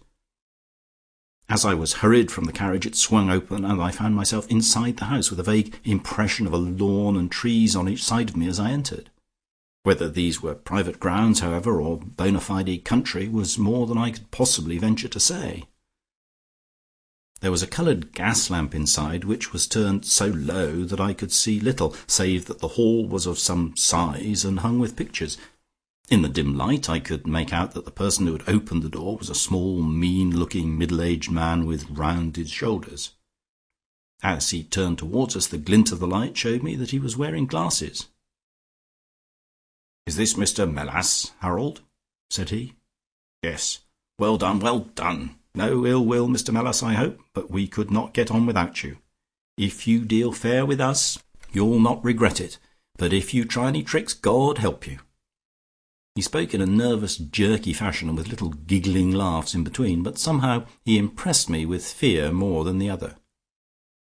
"What do you want with me?" I asked. "Only to ask a few questions of a Greek gentleman who is visiting us, and to let us have the answers. But say no more than you are told to say, or," here came the nervous giggle again, "you had better never have been born." As he spoke, he opened a door and showed me the way into a room which appeared to be very richly furnished, but again the only light was afforded by a single lamp half turned down. The chamber was certainly large, and the way in which my feet sank into the carpet as I stepped across it told me of its richness. I caught glimpses of velvet chairs, a high white marble mantelpiece, and what seemed to be a suit of Japanese armour at one side of it. There was a chair just under the lamp, and the elderly man motioned that I should sit in it. The younger had left us, but he suddenly returned through another door, leading with him a gentleman clad in some sort of loose dressing-gown, who moved slowly towards us. As he came into the circle of dim light which enables me to see him more clearly, I was thrilled with horror at his appearance. He was deadly pale and terribly emaciated, with the protruding brilliant eyes of a man whose spirit was greater than his strength. But what shocked me more than any signs of physical weakness was that his face was grotesquely criss-crossed with sticking plaster, and that one large pad of it was fastened over his mouth. "Have you the slate, Harold?" cried the older man, as this strange being fell rather than sat down into the chair. "Are his hands loose? Now then, give him the pencil. You are to ask the questions, Mr. Melas, and he will write the answers. Ask him first of all whether he is prepared to sign the papers." The man's eyes flashed with fire. "Never," he wrote in Greek upon the slate. "On no condition?" I asked, at the bidding of our tyrant. "Only if I see him married in my presence by a Greek priest whom I know." The man giggled in his venomous way. "You know what awaits you, then? I care nothing for myself." These are samples of the questions and answers which made up our strange, half-spoken, half-written conversation. Again and again I had to ask him whether he would give in and sign the documents. Again and again I had the same indignant reply. But soon a happy thought came to me. I took to adding on little sentences of my own to each question, innocent ones at first, to test whether either of our companions knew anything of the matter, and then, as I found that they showed no signs, I played a more dangerous game. Our conversation ran something like this: "You can do no good by this obstinacy. Who are you?" "I care not. I am a stranger in London." "Your fate will be upon your own head." "How long have you been here?" "Let it be so. 3 weeks." "The property can never be yours." "What ails you?" "It shall not go to villains. They are starving me." "You shall go free if you sign." "What house is this?" "I will never sign." "I do not know." "You are not doing her any service." "What is your name?" "Let me hear her say so. Cratides." "You shall see her if you sign." "Where are you from?"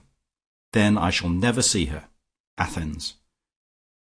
Another 5 minutes, Mr. Holmes, and I should have wormed out the whole story under their very noses. My very next question might have cleared the matter up, but at that instant the door opened and a woman stepped into the room.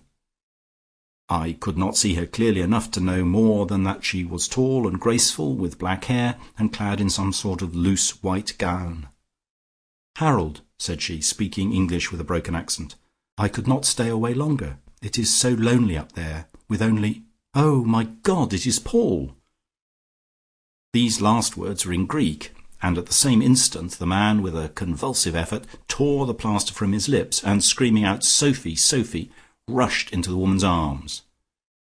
Their embrace was but for an instant, however, for the younger man seized the woman and pushed her out of the room, while the elder easily overpowered his emaciated victim and dragged him away through the other door. For a moment I was left alone in the room, and I sprang to my feet with some vague idea that I might in some way get a clue to what this house was in which I found myself. Fortunately, however, I took no steps, for looking up I saw the older man was standing in the doorway with his eyes fixed upon me. "That will do, Mr. Melas," said he. "You perceive that we have taken you into our confidence over some very private business. We should not have troubled you, only that our friend who speaks Greek and who began these negotiations has been forced to return to the East. It was quite necessary for us to find someone to take his place, and we were fortunate in hearing of your powers." I bowed. "There are 5 sovereigns here," said he, walking up to me, "which will, I hope, be a sufficient fee. But remember," he added, tapping me lightly on the chest and giggling, "if you speak to a human soul about this, one human soul, mind, well, may God have mercy upon your soul." I cannot tell you the loathing and horror with which this insignificant-looking man inspired me. I could see him better now as the lamplight shone upon him. His features were peaky and sallow, and his little pointed beard was thready and ill-nourished. He pushed his face forward as he spoke, and his lips and eyelids were continually twitching, like a man with St. Vitus dance. I could not help thinking that his strange, catchy little laugh was also a symptom of some nervous malady. The terror of his face lay in his eyes, however, steel grey and glistening coldly with a malignant, inexorable cruelty in their depths. "We shall know if you speak of this," said he. "We have our own means of information. Now you will find the carriage waiting, and my friend will see you on your way." I was hurried through the hall and into the vehicle, again obtaining that momentary glimpse of trees and a garden. Mr. Latimer followed closely at my heels, and took his place opposite to me without a word. In silence we again drove for an interminable distance with the windows raised, until at last, just after midnight, the carriage pulled up. "You'll get down here, Mr. Melas," said my companion. "I am sorry to leave you so far from your house, but there is no alternative. Any attempt upon your part to follow the carriage can only end in injury to yourself." He opened the door as he spoke, and I had hardly time to spring out when the coachman lashed the horses and the carriage rattled away. I looked around me in astonishment. I was on some sort of a heathy common mottled over with dark clumps of furze bushes. Far away stretched a line of houses with a light here and there in the upper windows. On the other side I saw the red signal lamps of a railway. The carriage which had brought me was already out of sight. I stood gazing round and wondering where on earth I might be, when I saw someone coming towards me in the darkness. As he came up to me, I made out that he was a railway porter. "Can you tell me what place this is?" I asked. "Wandsworth Common," said he. "Can I get a train into town?" "If you walk a mile or so to Clapham Junction," said he, "you'll just be in time for the last to Victoria." So that was the end of my adventure, Mr. Holmes. I do not know where I was, nor whom I spoke with, nor anything save what I have told you. But I know that there is foul play going on, and I want to help that unhappy man if I can. I told the whole story to Mr. Mycroft Holmes next morning, and subsequently to the police. We all sat in silence for some little time after listening to this extraordinary narrative. Then Sherlock Holmes looked across at his brother. "Any steps?" he asked. Mycroft picked up the Daily News, which was lying upon the side table. "Anybody supplying any information to the whereabouts of a Greek gentleman named Paul Cratides from Athens, who is unable to speak English, will be rewarded. A similar reward paid to anyone giving information about a Greek lady whose first name is Sophie, X 2473. That was in all the dailies. No answer. How about the Greek legation? I have inquired. They know nothing. A wire to the head of the Athens police, then? Sherlock has all the energy of the family, said Mycroft, turning to me. Well, you take the case up by all means, and let me know if you do any good. Certainly, answered my friend, rising from his chair. I'll let you know, and Mr. Melas also. In the meantime, Mr. Melas, I should certainly be on my guard if I were you, for of course they must know through these advertisements that you have betrayed them. As we walked home together, Holmes stopped at a telegraph office and sent off several wires. You see, Watson, he remarked, our evening has been by no means wasted. Some of my most interesting cases have come to me in this way through Mycroft.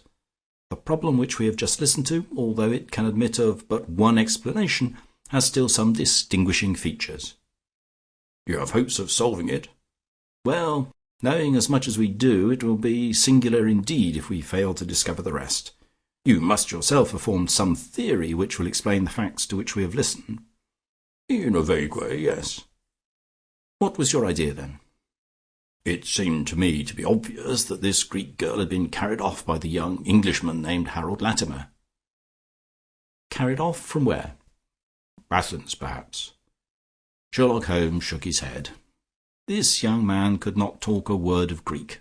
The lady could talk English fairly well. Inference that she had been in England some little time, but he had not been in Greece. Well, then, we will presume that she had come on a visit to England, and this Harold had persuaded her to fly with him. That is more probable. Then the brother. For that, I fancy, must be the relationship, comes over from Greece to interfere. He imprudently puts himself into the power of the young man and his older associate. They seize him and use violence towards him in order to make him sign some papers to make over the girl's fortune, of which he may be trustee, to them. This he refuses to do. In order to negotiate with him, they have to get an interpreter, and they pitch upon this Mr. Melas, having used some other one before. The girl is not told of the arrival of her brother, and finds it out by the merest accident. "Excellent, Watson," cried Holmes. "I really fancy that you are not far from the truth. You see that we hold all the cards, and we have only to fear some sudden act of violence on their part. If they give us time, we must have them." "But how can we find out where this house lies?"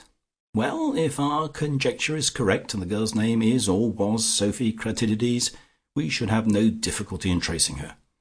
That must be our main hope, for the brother is of course a complete stranger. It is clear that some time has elapsed since this Harold established these relations with the girl, some weeks at any rate, since the brother in Greece has had time to hear of it and come across. If they have been living in the same place during this time, it is probable that we shall have some answer to Mycroft's advertisement." We had reached our house in Baker Street while we had been talking. Holmes ascended the stair first, and as he opened the door of our room, he gave a start of surprise. Looking over his shoulder, I was equally astonished. His brother Mycroft was sitting smoking in the armchair. "Come in, Sherlock, come in, sir," said he blandly, smiling at our surprised faces. "You don't expect such energy from me, do you, Sherlock? But somehow this case attracts me. How did you get here?" "I passed you in a hansom." "There has been some new development?" "I had an answer to my advertisement." "Ah!" "Yes, it came within a few minutes of your leaving." "And to what effect?" Mycroft Holmes took out a sheet of paper. "Here it is," said he, "written with a J pen on royal cream paper by a middle-aged man with a weak constitution. 'Sir,' he says, 'in answer to your advertisement of today's date, I beg to inform you that I know the young lady in question very well. If you should care to call upon me, I could give you some particulars as to her painful history. She is living at present at the Myrtles, Beckenham. Yours faithfully, J. Davenport.'" "He writes from Lower Brixton," said Mycroft Holmes. "Do you not think that we might drive to him now, Sherlock, and learn these particulars?" "My dear Mycroft, the brother's life is more valuable than the sister's story. I think we should call at Scotland Yard for Inspector Gregson, and go straight out to Beckenham. We know that a man is being done to death, and every hour may be vital." "Better pick up Mr. Melas on our way," I suggested. "We may need an interpreter." "Excellent," said Sherlock Holmes. "Send the boy for a four-wheeler, and we shall be off at once." He opened the table drawer as he spoke, and I noticed that he had slipped his revolver into his pocket. "Yes," said he, in answer to my glance, "I should say, from what we have heard, that we are dealing with a particularly dangerous gang."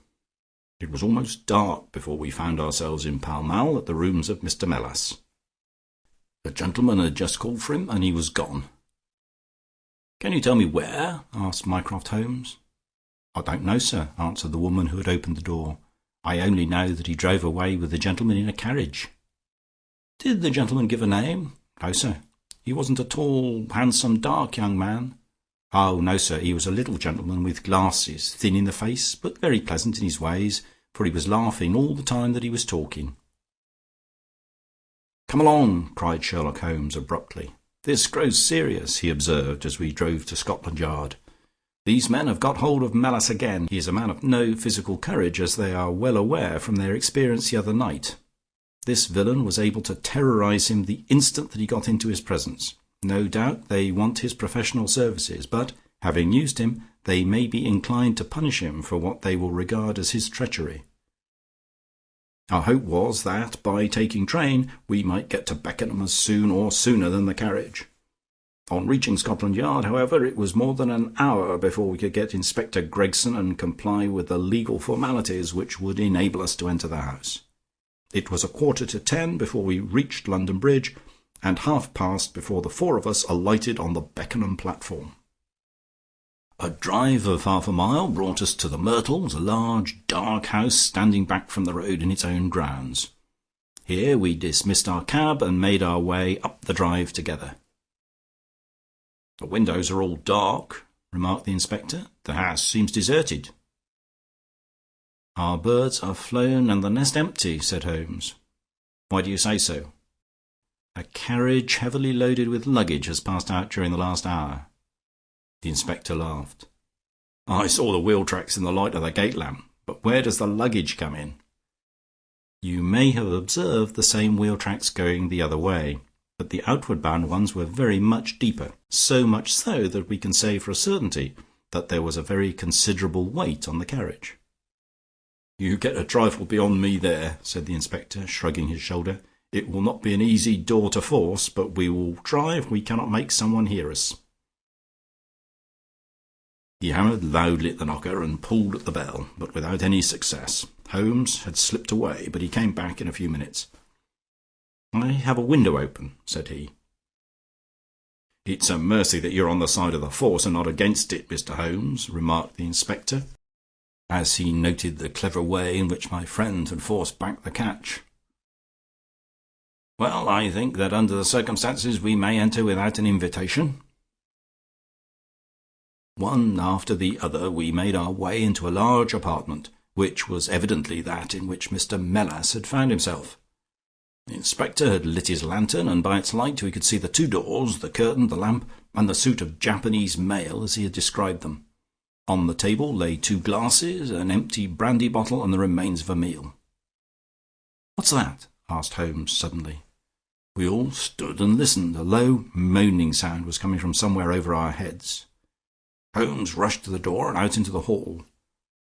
The dismal noise came from upstairs. He dashed up, the inspector and I at his heels, while his brother Mycroft followed as quickly as his great bulk would permit.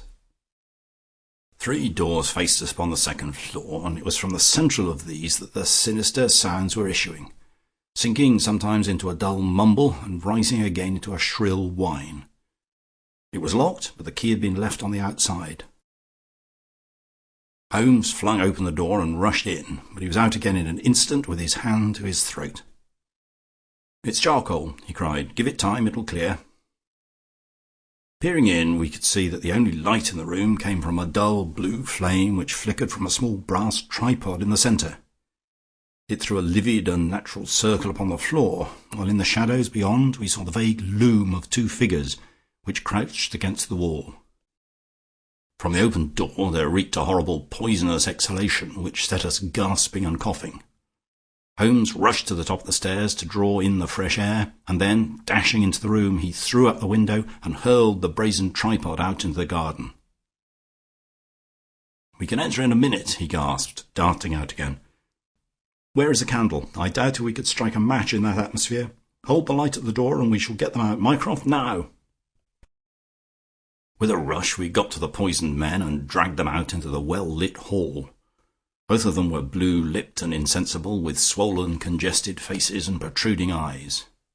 Indeed, so distorted were their features that, save for his black beard and stout figure, we might have failed to recognize in one of them the Greek interpreter who had parted from us only a few hours before at the Diogenes Club. His hands and feet were securely strapped together, and he bore over one eye the marks of a violent blow. The other, who was secured in a similar fashion, was a tall man in the last stage of emaciation, with several strips of sticking plaster arranged in a grotesque pattern over his face. He had ceased to moan as we laid him down, and a glance showed me that for him at least our aid had come too late. Mr. Melas, however, still lived, and in less than an hour, with the aid of ammonia and brandy, I had the satisfaction of seeing him open his eyes, and of knowing that my hand had drawn him back from that dark valley in which all paths meet.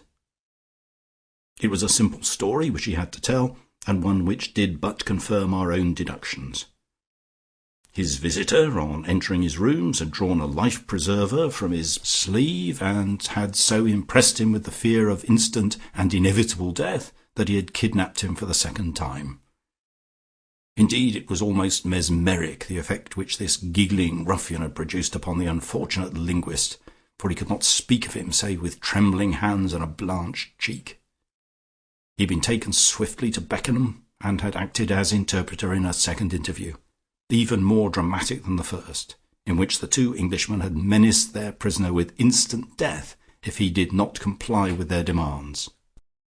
Finally, finding him proof against every threat, they had hurled him back into his prison, and after reproaching Melas with his treachery, which appeared from the newspaper advertisement, they had stunned him with a blow from a stick, and he remembered nothing more until he found us bending over him. And this was the singular case of the Grecian interpreter, the explanation of which is still involved in some mystery. We were able to find out, by communicating with the gentleman who had answered the advertisement, that the unfortunate young lady came of a wealthy Grecian family, and that she had been on a visit to some friends in England. While there, she had met a young man named Harold Latimer, who had acquired an ascendancy over her, and had eventually persuaded her to fly with him. Her friends, shocked at the event, had contented themselves with informing her brother at Athens, and had then washed their hands of the matter. The brother, on his arrival in England, had imprudently placed himself in the power of Latimer and of his associate, whose name was Wilson Kemp, a man of the foulest antecedents. These two, finding that through his ignorance of the language he was helpless in their hands, had kept him a prisoner, and had endeavoured by cruelty and starvation to make him sign away his own and his sister's property. They had kept him in the house without the girl's knowledge, and the plaster over the face had been for the purpose of making recognition difficult in case she should ever catch a glimpse of him. Her feminine perception, however, had instantly seen through the disguise when, on the occasion of the interpreter's visit, she had seen him for the first time. The poor girl, however, was herself a prisoner, for there was no one about the house except the man who acted as coachman and his wife, both of whom were tools of the conspirators. Finding that their secret was out, and that their prisoner was not to be coerced, the two villains with the girl had fled away at a few hours' notice from the furnished house which they had hired, having first, as they thought, taken vengeance both upon the man who had defied and the one who had betrayed them. Months afterwards, a curious newspaper cutting reached us from Budapest. It told how two Englishmen who had been travelling with a woman had met with a tragic end. They had each been stabbed, it seems, and the Hungarian police were of opinion that they had quarrelled and had inflicted mortal injuries upon each other. Holmes, however, is, I fancy, of a different way of thinking, and holds to this day that, if one could find the Grecian girl, one might learn how the wrongs of herself and her brother came to be avenged. End of Adventure 9. Adventure 10 of the Memoirs of Sherlock Holmes by Sir Arthur Conan Doyle. The Naval Treaty. The July which immediately succeeded my marriage was made memorable by 3 cases of interest, in which I had the privilege of being associated with Sherlock Holmes and of studying his methods. I find them recorded in my notes under the headings of The Adventure of the Second Stain, The Adventure of the Naval Treaty, and The Adventure of the Tired Captain. The first of these, however, deals with interests of such importance and implicates so many of the first families in the kingdom that for many years it will be impossible to make it public. No case, however, in which Holmes was engaged has ever illustrated the value of his analytical methods so clearly, or has impressed those who are associated with him so deeply. I still retain an almost verbatim report of the interview in which he demonstrated the true facts of the case to Monsieur Dubuquet of the Paris police and Fritz von Waldbaum, the well-known specialist of Danzig, both of whom had wasted their energies upon what proved to be side issues. The new century will have come, however, before the story can be safely told. Meanwhile, I pass on to the second on my list, which promised also at one time to be of national importance, and was marked by several incidents which give it a quite unique character. During my school days, I had been intimately associated with a lad named Percy Phelps, who was of much the same age as myself, though he was 2 classes ahead of me. He was a very brilliant boy, and carried away every prize which the school had to offer. finished his exploits by winning a scholarship which sent him on to continue his triumphant career at Cambridge. He was, I remember, extremely well connected, and even when we were all little boys together, we knew that his mother's brother was Lord Holdhurst, the great Conservative politician. This gaudy relationship did him little good at school. On the contrary, it seemed rather a piquant thing to us to chevy him about the playground and hit him over the shins with a wicket. But it was another thing when he came out into the world. I heard vaguely that his abilities and the influences which he commanded had won him a good position at the Foreign Office, and then he passed completely out of my mind until the following letter recalled his existence. Briar Bay, Woking. My dear Watson, I have no doubt that you can remember Tadpole Phelps, who was in the 50th form when you were in the 3rd. It is possible even that you may have heard through my uncle's influence I obtained a good appointment at the Foreign Office, and that I was in a situation of trust and honor until a horrible misfortune came suddenly to my career. There is no use writing of the details of that dreadful event. In the event of your acceding to my request, it is probably that I shall have to narrate them to you.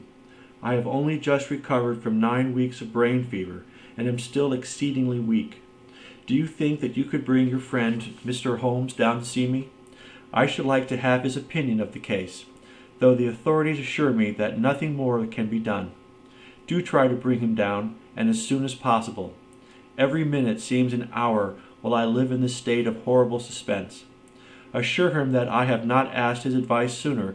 It was not because I did not appreciate his talents, but because I have been off my head ever since the blow fell. Now I am clear again, though I dare not think of it too much for fear of a relapse. I am still so weak that I have to write, as you see, by dictating. Do try to bring him. Your old schoolfellow, Percy Phelps.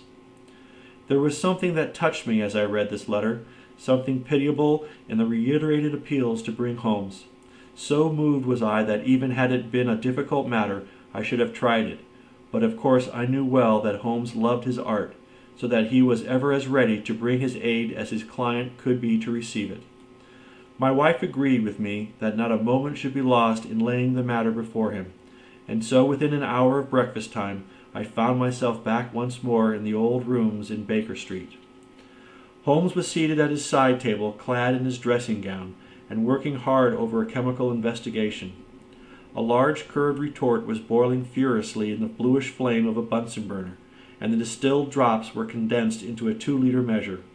My friend hardly glanced up as I entered, and I, seeing that his investigation must be of importance, seated myself in an armchair and waited.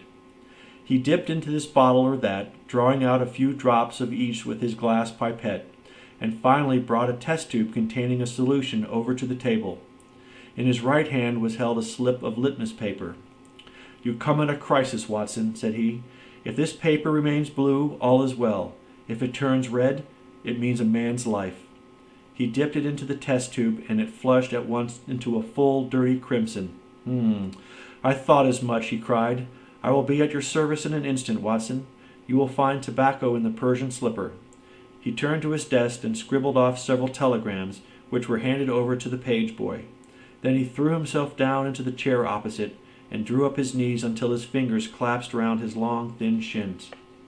"A very commonplace little murder," said he. "You've got something better, I fancy?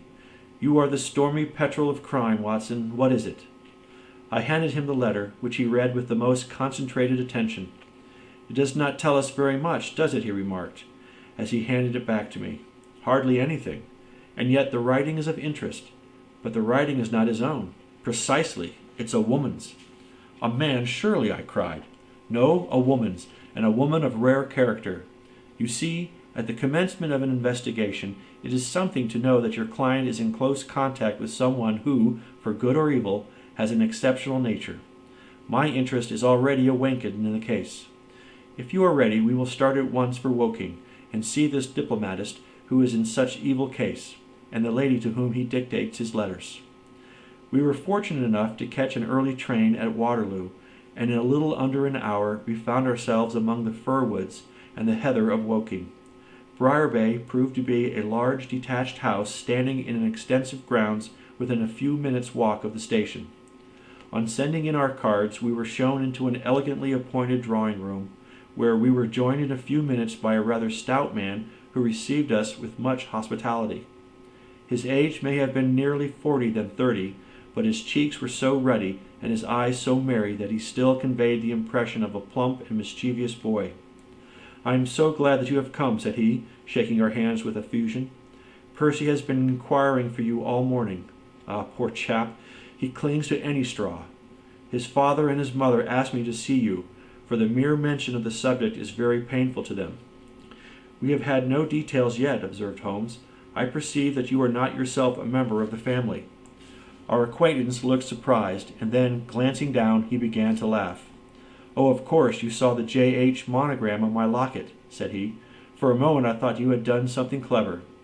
Joseph Harrison is my name, and as Percy is to marry my sister Annie, I shall at least be a relative by marriage. You will find my sister in his room, for she has nursed him hand and foot these 2 months back. Perhaps we'd better go in at once, for I know how impatient he is." The chamber in which we were shown was on the same floor as the drawing-room.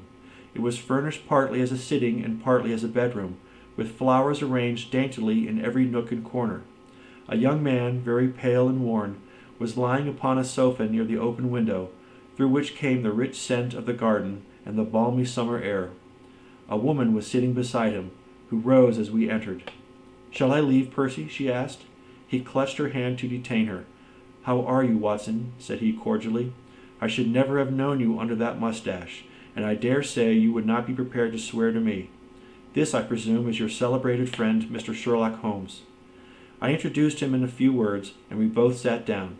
The stout young man had left us, but his sister still remained with her hand in that of the invalid.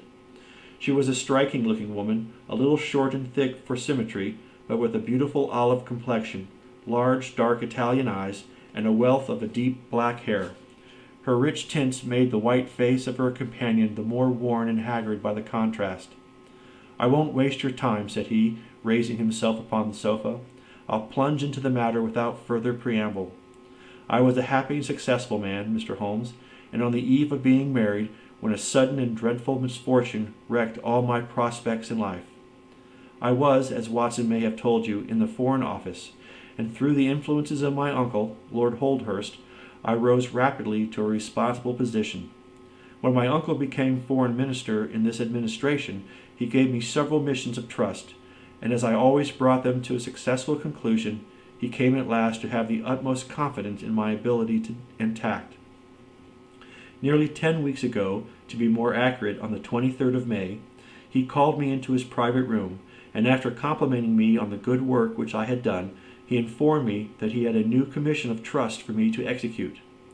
"This," said he, taking a grey roll of paper from his bureau, "is the original of that secret treaty between England and Italy of which, I regret to say, some rumours have already got into the public press. It is of enormous importance that nothing further should leak out.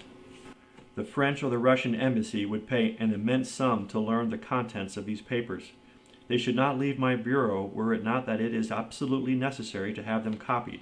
You have a desk in your office?" "Yes, sir." "Then take the treaty and lock it up there. I shall give directions that you may remain behind when the others go, so that you may copy it at your leisure without fear of being overlooked. When you have finished, relock both the original and the draft in the desk, and hand them over to me personally tomorrow morning." I took the papers and— "Excuse me an instant," said Holmes. "Were you alone during this conversation?" "Absolutely." "In a large room?" 30 feet each way. "In the center?" "Yes, about it." "And speaking low?" "My uncle's voice is always remarkably low. I hardly spoke at all." "Thank you," said Holmes, shutting his eyes. "Pray go on." I did exactly what he indicated, and waited until the other clerks had departed. One of them in my room, Charles Goriot, had some arrears of work to make up, so I left him there and went out to dine. When I returned he was gone.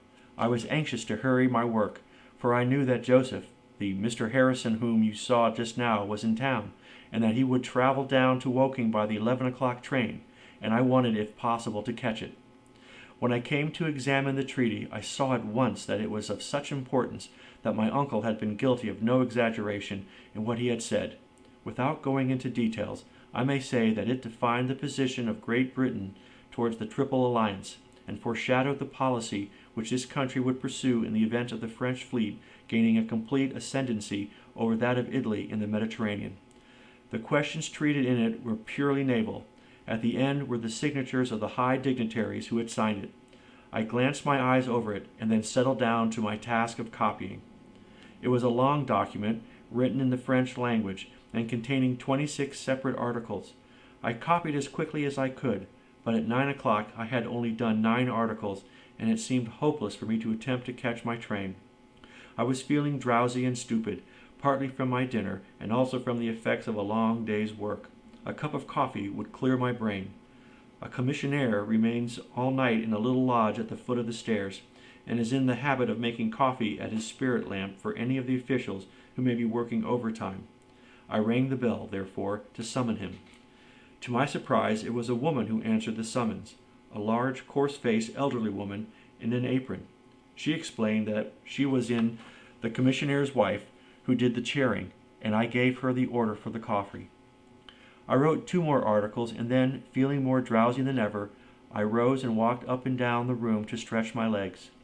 My coffee had not yet come, and I wondered what was the cause of the delay could be. Opening the door, I started down the corridor to find out. There was a straight passage, dimly lighted, which led from the room in which I had been working, and was the only exit from it.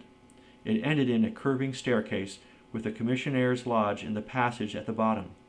Halfway down this staircase is a small landing, with another passage running into it at right angles. This second one leads by means of a second small stair to a side door, used by servants and also as a shortcut by clerks when coming from Charles Street. Here is a rough chart of the place. "Thank you. I think that I quite follow you," said Sherlock Holmes.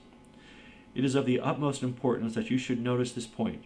I went down the stairs and into the hall, where I found the commissionaire fast asleep in his box, with the kettle boiling furiously upon the spirit lamp. I took off the kettle and blew out the lamp, for the water was spurting over the floor. Then I put out my hand and was about to shake the man, who was still sleeping soundly, when a bell over his head rang loudly, and he woke with a start. "Mr. Phelps, sir," said he, looking at me in bewilderment. "I came down to see if my coffee was ready." "I was boiling the kettle when I fell asleep, sir." He looked at me and then up at the still quivering bell with an ever-growing astonishment upon his face. "If you was here, sir, then who rang the bell?" he asked. "The bell!" I cried. "What bell is it?" "It's the bell of the room you were working in." A cold hand seemed to close around my heart. Someone, then, was in that room where my precious treaty lay upon the table. I ran frantically up the stair and along the passage. There was no one in the corridors, Mr. Holmes. There was no one in the room. All was exactly as I left it, save only that the papers which had been committed to my care had been taken from the desk on which they lay. The copy was there, and the original was gone. Holmes sat up in his chair and rubbed his hands. I could see that the problem was entirely to his heart. "Pray, what did you do then?" he murmured. I recognized in an instant that the thief must have come up the stairs from the side door. Of course I must have met him if he had come the other way. "You were satisfied that he could not have been concealed in the room all the time, or in the corridor which you have just described as dimly lighted?" "It is absolutely impossible. A rat could not conceal himself either in the room or the corridor. There is no cover at all." "Thank you. Pray proceed." The commissionaire, seeing by my pale face that something was to be feared, had followed me upstairs. Now we both rushed along the corridor and down the steep steps which led to Charles Street. The door at the bottom was closed but unlocked. We flung it open and rushed out. I can distinctly remember that as we did so there came 3 chimes from a neighboring clock. It was 10:15. "That is of enormous importance," said Holmes, making a note upon his shirt cuff. The night was very dark, and a thin, warm rain was falling. There was no one in Charles Street, but a great traffic was going on as usual in Whitehall at the extremity. We rushed along the pavement, bareheaded as we were, and at the far corner we found a policeman standing. "A robbery has been committed," I gasped. "A document of immense value has been stolen from the Foreign Office. Has anyone passed this way?" "I have been standing here for a quarter of an hour, sir," said he. "Only one person has passed during that time, a woman, tall and elderly, with a Paisley shawl." "Ah, that is only my wife," cried the commissionaire. "Has no one else passed?" "No one." "Then it must be the other way that the thief took," cried the fellow, tugging at my sleeve. But I was not satisfied. and the attempts which he made to draw me away increased my suspicions. "Which way did the woman go?" I cried. "I don't know, sir. I noticed her pass, but I had no special reason for watching her. She seemed to be in a hurry." "How long ago was it?" "Oh, not very many minutes. Within the last 5? Well, it could not be more than 5. "You're only wasting your time, sir, and every minute now is of importance," cried the commissionaire. "Take my word for it that my old woman has nothing to do with it, and come down to the other end of the street. Well, if you won't, I will," and with that he rushed off in the other direction. But I was after him in an instant, and caught him by the sleeve. "Where do you live?" said I. 16 Ivy Lane, Brixton," he answered. "But don't let yourself be drawn away upon a false scent, Mr. Phelps. Come to the other end of the street and let us see if we can hear of anything." Nothing was to be lost by following his advice. With the policeman we both hurried down, but only to find the street full of traffic, many people coming and going, but all only too eager to get a place of safety upon so wet a night. There was no lounger who could tell us who had passed. Then we returned to the office and searched the stairs and the passage without result. The corridor which led to the room was laid down with a kind of creamy linoleum which shows us an impression very easily. We examined it very carefully, but found no outline of any footmark. Had it been raining all evening? Since about 7. How is it, then, that the woman who came into the room about 9 left no traces with her muddy boots? I am glad you raised the point. It occurred to me at the time. The charwomen are in the habit of taking off their boots at the commissionnaire's office and putting on list slippers. That is very clear. There were no marks then, though the night was a wet one. The chain of events is certainly one of extraordinary interest. What did you do next? We examined the room also. There is no possibility of a secret door, and the windows are quite 30 feet from the ground. Both of them were fastened on the inside. The carpet prevents any possibility of a trap door, and the ceiling is on the ordinary whitewashed kind. I will pledge my life that whoever stole my papers could only have come through the door. How about the fireplace? They used none. There is a stove. The bell rope hangs from the wire just to the right of my desk. Whoever rang it must have come right up to the desk to do it. But why should any criminal wish to ring the bell? It is a most insoluble mystery. Certainly the incident was unusual. What were your next steps? You examined the room, I presume, to see if the intruder had left any traces, any cigar end, or dropped glove or hairpin or other trifle. There was nothing of the sort. No smell? Well, we never thought of that. Ah, a scent of tobacco would have been worth a great deal to us in such an investigation. I never smoked myself, so I think I should have observed it if there had been any smell of tobacco. There was absolutely no clue of any kind. The only tangible fact was that the commissionnaire's wife, Mrs. Tangy was the name, had hurried out of the place. He could give no explanation save that it was about the time when the woman always went home. The policeman and I agreed that our best plan would be to seize the woman before she could get rid of the papers, presuming that she had them. The alarm had reached Scotland Yard by this time, and Mr. Forbes, the detective, came round at once and took up the case with a great deal of energy. We hired a hansom, and in half an hour we were at the address which had been given to us. A young woman opened the door, who proved to be Mrs. Tangy's eldest daughter. Her mother had not come back yet, and we were shown into the front room to wait. About 10 minutes later a knock came at the door, and here we made the one serious mistake for which I blame myself. Instead of opening the door ourselves, we allowed the girl to do so.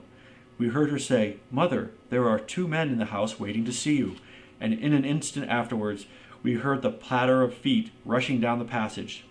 Forbes flung open the door, and we both ran into the back room or kitchen. But the woman had got there before us. She stared at us with defiant eyes, and then, suddenly recognizing me, an expression of absolute astonishment came over her face. "Why, if it isn't Mr. Phelps, of the office!" she cried. "Come, come, who did you think we were when you ran away from us?" asked my companion. "I thought you were the brokers," said she. "We have had some trouble with the tradesmen." "That's not quite good enough," answered Forbes. "We have reason to believe that you have taken a paper of importance from the Foreign Office, and that you ran in here to dispose of it. You must come back with us to Scotland Yard to be searched." It was in vain that she protested and resisted. A 4-wheeler was brought, and we all 3 drove back in it. We had first made an examination of the kitchen, and especially of the kitchen fire, to see whether she might have made away with the papers during the instant that she was alone. There were no signs, however, of any ashes or scraps. When we reached Scotland Yard, she had handed over at once to the female searcher. I waited in an agony of suspense until she came back with her report. There were no signs of the papers. Then for the first time the horror of my situation came in its full force. Hitherto I had been acting, and action had numbed thought. I had been so confident of regaining the treaty at once that I had not dared to think of what would be the consequence if I failed to do so. But now there was nothing more to be done, and I had leisure to realize my situation. It was horrible. Watson there would tell you that I was a nervous, sensitive boy at school. It is my nature. I thought of my uncle and of his colleagues in the cabinet, of the shame which I had brought upon him, upon myself, upon every one connected with me. What though I was the victim of an extraordinary accident? No allowance is made for accidents where diplomatic interests are at stake. I was ruined, shamefully, hopelessly ruined. I don't know what I did. I fancy I must have made a scene. I have a dim recollection of a group of officials who crowded round me, endeavoring to soothe me. One of them drove down with me to Waterloo and saw me into the Woking train. I believe that he would have come all the way had it not been that Dr. Ferrier, who lives near me, was going down by that very train. The doctor most kindly took charge of me, and it was well he did so, for I had a fit in the station, and before we reached home I was practically a raving maniac. You can imagine the state of things here when they were roused from their beds by the doctor's ringing and found me in this condition. Poor Annie here and my mother were broken-hearted. Dr. Ferrier had just heard enough from the detective at the station to be able to give an idea of what had happened, and his story did not mend matters. It was evident to all that I was in for a long illness, so Joseph was bundled out of his cheery bedroom, and it was turned into a sick room for me. Here I have lain, Mr. Holmes, for over 9 weeks, unconscious and raving with brain fever. If it had not been for Miss Harrison here and for the doctor's care, I should not be speaking to you now. She has nursed me by day, and a hired nurse has looked after me by night, for in my mad fits I was capable of anything. Slowly my reason has cleared, but it is only during the last 3 days that my memory has quite returned. Sometimes I wish that it never had. The first thing that I did was to wire Mr. Forbes, who had the case in hand. He came out and assures me that, though everything has been done, no trace of a clue has been discovered. The commissionaire and his wife have been examined in every way without any light being thrown upon the matter. The suspicions of the police then rested upon Mr. Garreau, who, as you may remember, stayed over time in the office that night. His remaining behind and his French name were really the only 2 points which could suggest suspicion, but, as a matter of fact, I did not begin work until he had gone, and his people are of Huguenot extraction, but as English in sympathy and tradition as you and I are. Nothing was found to implicate him in any way, and there the matter dropped. I turn to you, Mr. Holmes, as absolutely my last hope. If you fail me, then my honor as well as my position are forever forfeited. The invalid sank back into his cushions, tired out by this long recital, while his nurse poured him out a glass of some stimulating medicine. Holmes sat silently, with his head thrown back and his eyes closed, in an attitude which might seem listless to a stranger, but which I knew betokened the most intense self-absorption. "Your statement has been so explicit," said he at last, "that you have really left me very few questions to ask. There is one of the very utmost importance, however. Did you tell anyone that you had this special task to perform?" "No one." "Not Miss Harrison here, for example?" "No. I had not been back to Woking between getting the order and executing the commission." "And none of your people had by chance been to see you?" "None." "Did any of them know their way about in the office?" "Oh, yes, all of them have been shown over it." "Still, of course, if you said nothing to anyone about the treaty, these inquiries are irrelevant." "I said nothing." "Do you know anything of the commissionaire?" "Nothing except that he is an old soldier." "What regiment?" "Oh, I have heard Coldstream Guards." "Thank you. I have no doubt I can get details from Forbes. The authorities are excellent at amassing facts, though they do not always use them to advantage. What a lovely thing a rose is." He walked past the couch to the open window and held up the drooping stalk of a moss rose, looking down at the dainty blend of crimson and green. It was a new phase of his character to me, for I had never before seen him show any keen interest in natural objects. "There is nothing in which deduction is so necessary as in religion," said he, leaning with his back against the shutters. "It can be built up as an exact science by the reasoner. Our highest assurance of the goodness of Providence seems to me to rest in the flowers. All other things, our powers, our desires, our food, are all really necessary for our existence in the first instance. But this rose is an extra. Its smell and its color are an embellishment of life, not a condition of it. It is only goodness which gives extras, and so I say again that we have much to hope from the flowers." Percy Phelps and his nurse looked at Holmes during this demonstration with surprise and a good deal of disappointment written upon their faces. He had fallen into a reverie, with the moss rose between his fingers. It had lasted some minutes before the young lady broke in upon it.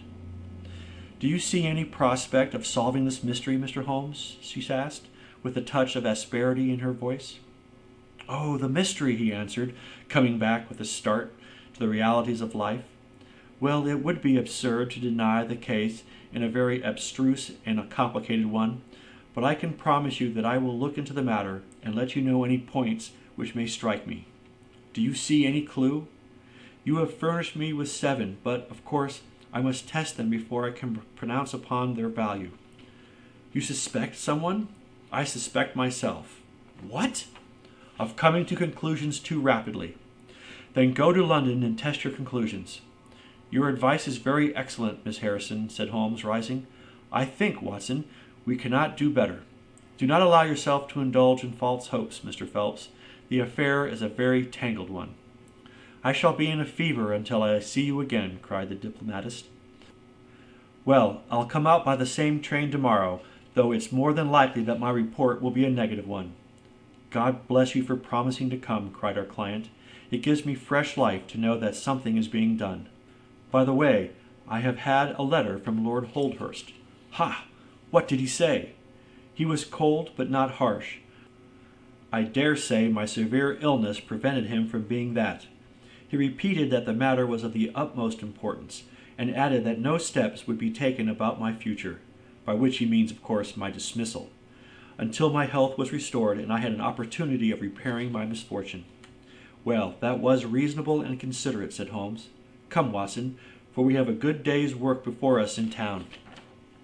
Mr. Joseph Harrison drove us down to the station, and we were soon whirling up in a Portsmouth train. Holmes was sunk in profound thought, and hardly opened his mouth until we had passed Clapham Junction. It is a very cheery thing to come into London by any of these lines which run high and allow you to look down upon the houses like this. I thought he was joking, for the view was sordid enough, but he soon explained himself. "Look at those big, isolated clumps of building rising up above the slates, like brick islands in a lead-colored sea. The board schools? Lighthouses, my boy, beacons of the future, capsules with hundreds of bright little seeds in each, out of which will spring the wise, better England of the future. I suppose that man Phelps does not drink. I should not think so, nor should I, but we are bound to take every possibility into account. The poor devil has certainly got himself into very deep water, and it's a question whether we shall ever be able to get him ashore. What did you think of Miss Harrison? A girl of strong character. Yes, but she is a good sort, or I am mistaken. She and her brother are the only children of an ironmaster somewhere up Northumberland way. He got engaged to her when travelling last winter, and she came down to be introduced to his people, with her brother as escort. Then came the smash, and she stayed on to nurse her lover, while brother Joseph, finding himself pretty snug, stayed on too. I've been making a few independent inquiries, you see, but today must be a day of inquiries. My practice, I began. Oh, if you find your own cases more interesting than mine, said Holmes with some asperity. I was going to say that my practice could get along very well for a day or two, since it is the slackest time in the year. Excellent, said he, recovering his good humor. Then we'll look into this matter together. I think that we should begin by seeing Forbes. He can probably tell us all the details we want until we know from what side the case is to be approached. You said you had a clue. Well, we have several, but we can only test their value by further inquiry. The most difficult crime to track is the one which is purposeless. Now, this is not purposeless. Who is it who profits by it? There is the French ambassador, there is the Russian, there is whoever might sell it to either of these, and there is Lord Holdhurst. Lord Holdhurst? Well, it is just conceivable that a statesman might find himself in a position where he was not sorry to have such a document accidentally destroyed. Not a statesman with the honorable record of Lord Holdhurst? It is a possibility, and we cannot afford to disregard it. We shall see the noble lord today and find out if he can tell us anything. Meanwhile, I have already set inquiries on foot. Already? Yes, I sent wires from Woking Station to every evening paper in London. This advertisement will appear in each of them. He handed over a sheet torn from a notebook. On it was scribbled in pencil, £10 reward, the number of the cab which dropped a fare at or about the door of the Foreign Office in Charles Street at 9:45 in the evening of May 23rd. Apply 221B Baker Street. You are confident that the thief came in a cab? If not, there is no harm done. But if Mr. Phelps is correct in stating that there is no hiding place either in the room or the corridors, then the person must have come from outside. If he came from outside on so wet a night, and yet left no trace of damp upon the linoleum, which was examined within a few minutes of his passing, then it is exceedingly probable that he came in a cab. Yes, I think that we may safely deduce a cab. It sounds plausible. That is one of the clues of which I spoke. It may lead us to something. And then, of course, there is the bell, which is the most distinctive feature of the case. Why should the bell ring? Was it the thief who did it out of bravado? Or was it someone who was with the thief who did it in order to prevent the crime? Or was it an accident? Or was it? He sank back into the state of intense and silent thought from which he had emerged, but it seemed to me, accustomed as I was to his every mood, that some new possibility had dawned suddenly upon him. It was 3:20 when we reached our terminus, and after a hasty luncheon at the buffet we pushed on at once to Scotland Yard. Holmes had already wired to Forbes, and we found him waiting to receive us, a small foxy man with a sharp but by no means amiable expression. He was decidedly frigid in his manner to us, especially when he heard the errand upon which we had come. "I've heard of your methods before now, Mr. Holmes," said he tartly. "You are ready enough to use all the information that the police can lay at your disposal, and then try to finish the case yourself and bring discredit on them." "On the contrary," said Holmes, "out of my last 53 cases, my name has only appeared in 4, and the police have had all the credit in 49. I don't blame you for not knowing this, for you are young and inexperienced. But if you wish to get on in your new duties, you will work with me and not against me." "I'd be very glad of a hint or two," said the detective, changing his manner. "I've certainly had no credit from the case so far." "What steps have you taken?" "Tangy, the commissionaire, has been shadowed. He left the guards with a good character, and we can find nothing against him. His wife is a bad lot, though. I fancy she knows more about this than appears." "Have you shadowed her?" "We have set one of our women on to her.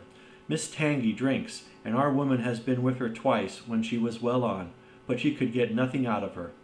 I understand that they have had brokers in the house." "Yes, but they were paid off." "Where did the money come from?" "That was all right. His pension was due. They have not shown any sign of being in funds." "What explanation did she give of having answered the bell when Mr. Phelps rang for the coffee?" "She said that her husband was very tired and she wished to relieve him." "Well, certainly that would agree with his being found a little later asleep in his chair. There is nothing against them, then, but the woman's character. Did you ask her why she hurried away that night? Her haste attracted the attention of the police constable. She was later than usual and wanted to get home. Did you point out to her that you and Mr. Phelps, who started at least 20 minutes after her, got home before her? She explains that by the difference between a bus and a hansom. Did she make it clear why, on reaching her house, she ran into the back kitchen? Because she had the money there with which to pay off the brokers. She has at least an answer for everything. Did you ask her whether in leaving she met anyone or saw anyone loitering about Charles Street? She saw no one but the constable. Well, you seem to have cross-examined her pretty thoroughly. What else have you done?" The clerk Garrot has been shadowed all these 9 weeks, but without result. We can show nothing against him. Anything else? Well, we have nothing else to go upon. No evidence of any kind. Have you formed a theory about how that bell rang? Well, I must confess that it beats me. It was a cool hand, whoever it was, to go and give the alarm like that. Yes, it was a queer thing to do. Many thanks to you for what you have told me. If I can put the man into your hands, you shall hear from me. Come along, Watson. Where are we going to now? I asked as we left the office. We are now going to interview Lord Holdhurst, the cabinet minister and future premier of England. We were fortunate in finding that Lord Holdhurst was still in his chambers in Downing Street, and on Holmes sending in his card, we were instantly shown up. The statesman received us with that old-fashioned courtesy for which he is remarkable, and seated us on the 2 luxuriant lounges on either side of the fireplace. Standing on the rug between us, with his slight, tall figure, his sharp features, thoughtful face, and curling hair prematurely tinged with gray, he seemed to represent that not too common type, a nobleman who is in truth noble. Your name is very familiar to me, Mr. Holmes, said he, smiling, and, of course, I cannot pretend to be ignorant of the object of your visit. There has only been one occurrence in these offices which could call for your attention. In whose interest are you acting, may I ask?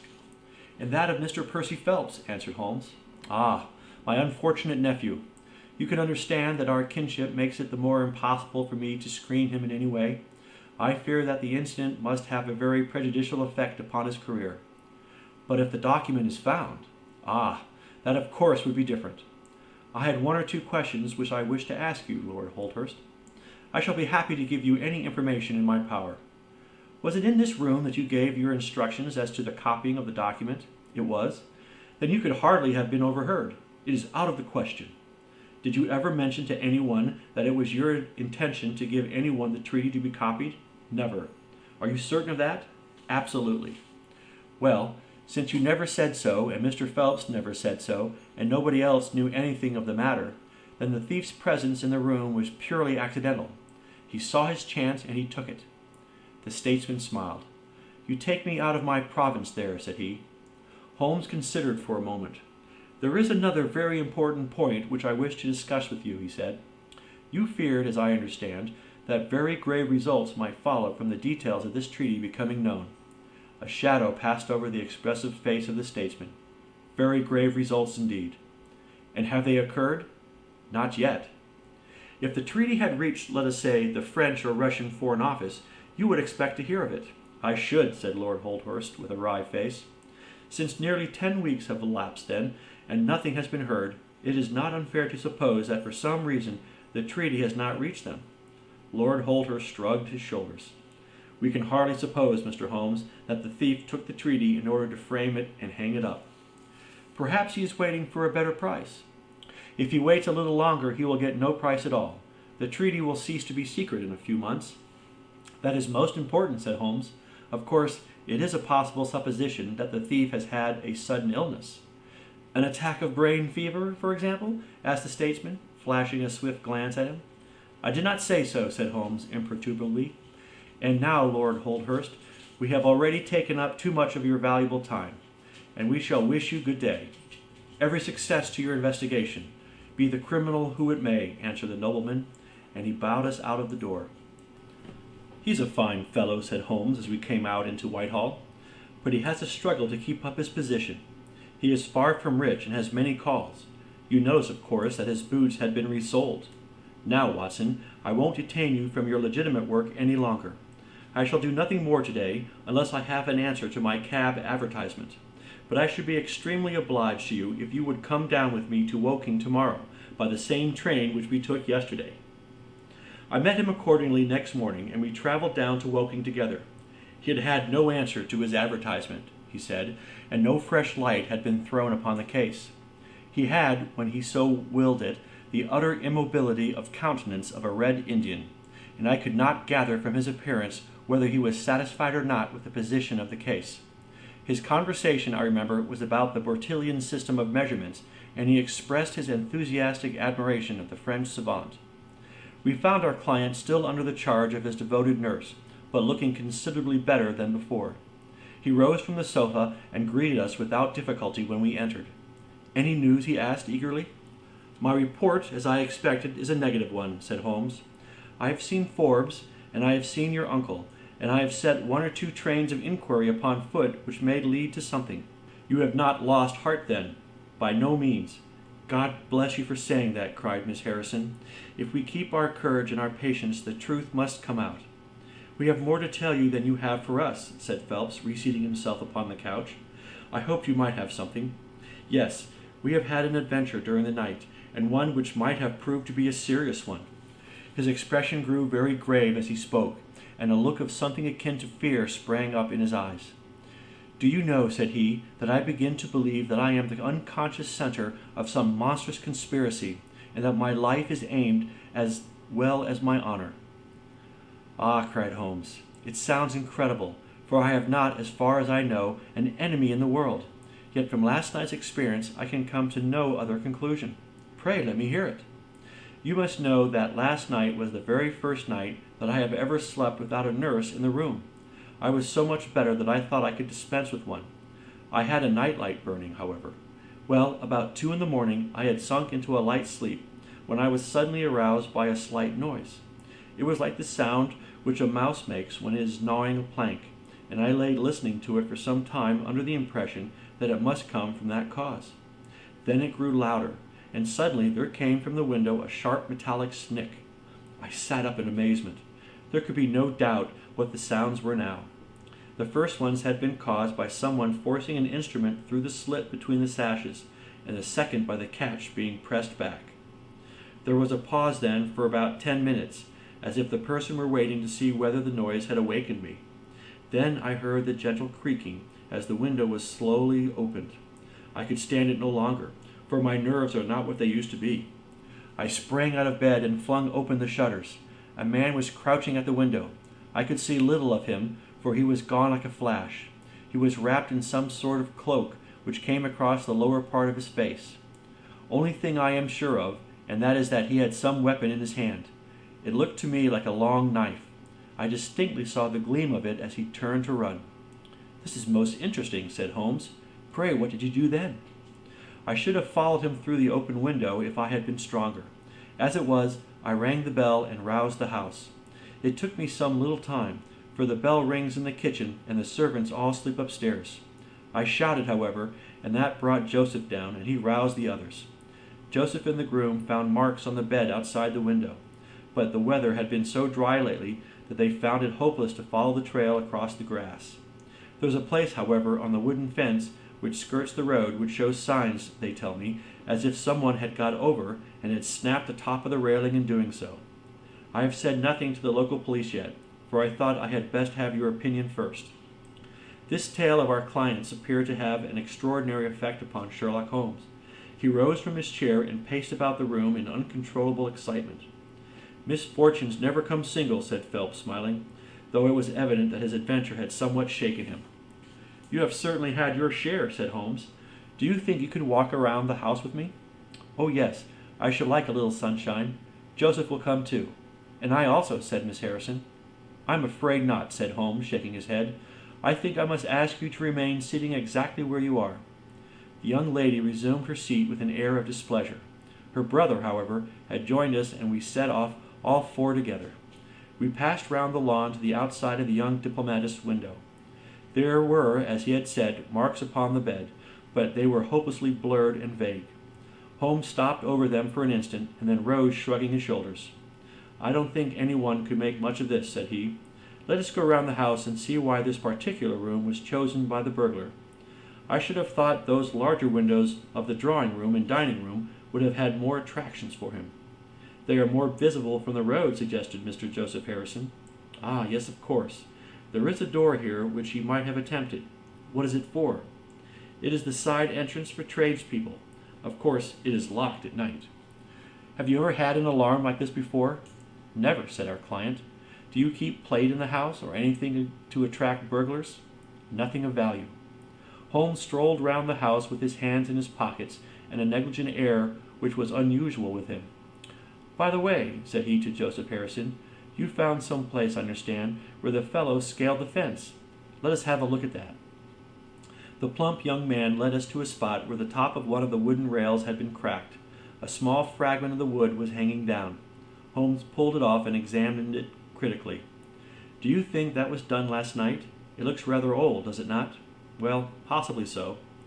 "There are no marks of anyone jumping down upon the other side. No, I fancy we shall get no help here.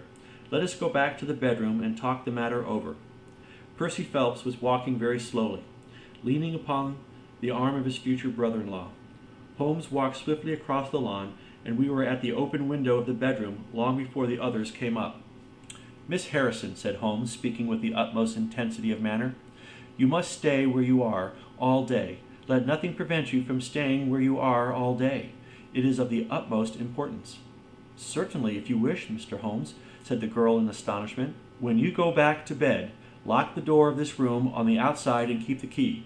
Promise to do this." "But Percy—" "He will come to London with us." "And I am to remain here?" "It is for his sake. You can serve him. Quick! Promise!" She gave a quick nod of assent just as the other two came up. "Why do you sit moping here, Annie?" cried her brother. "Come out into the sunshine." "No, thank you, Joseph. I have a slight headache, and this room is deliciously cool and soothing." "What do you propose now, Mr. Holmes?" asked our client. "Well, in investigating this minor affair, we must not lose sight of our main inquiry. It would be a very great help to me if you would come up to London with us." "At once?" "Well, as soon as you conveniently can. Say in an hour. I feel quite strong enough, if I can really be of any help, the greatest possible. Perhaps you would like me to stay there tonight. I was just going to propose it. Then, if my friend of the night comes to revisit me, he will find the burn flowed. We are all in your hands, Mr. Holmes, and you must tell us exactly what you would like done. Perhaps you would prefer that Joseph came with us so as to look after me. Oh no, my friend Watson is a medical man, you know, and he'll look after you. We'll have our lunch here, if you will permit us, and then we shall at 3 set off to town together." It was arranged as he suggested, though Miss Harrison excused herself from leaving the bedroom in accordance with Mr. Holmes' suggestion. What the object of my friend's manoeuvres was I could not conceive, unless it were to keep the lady away from Phelps, who, rejoiced by his returning health and by the prospect of action, lunched with us in the dining-room.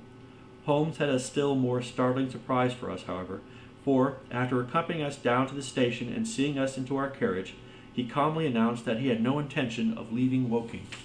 "There are 1 or 2 small points which I should desire to clear up before I go," said he. "Your absence, Mr. Phelps, will in some ways rather assist me. Watson, when you reach London, you would oblige me by driving at once to Baker Street with your friend here, and remaining with him until I see you again. It is fortunate that you are old schoolfellows, as you must have much to talk over. Mr. Phelps can have the spare bedroom tonight, and I will be with you in time for breakfast, for there is a train which will take me to Waterloo at 8. "But how about our investigation in London?" asked Phelps ruefully. "We can do that tomorrow.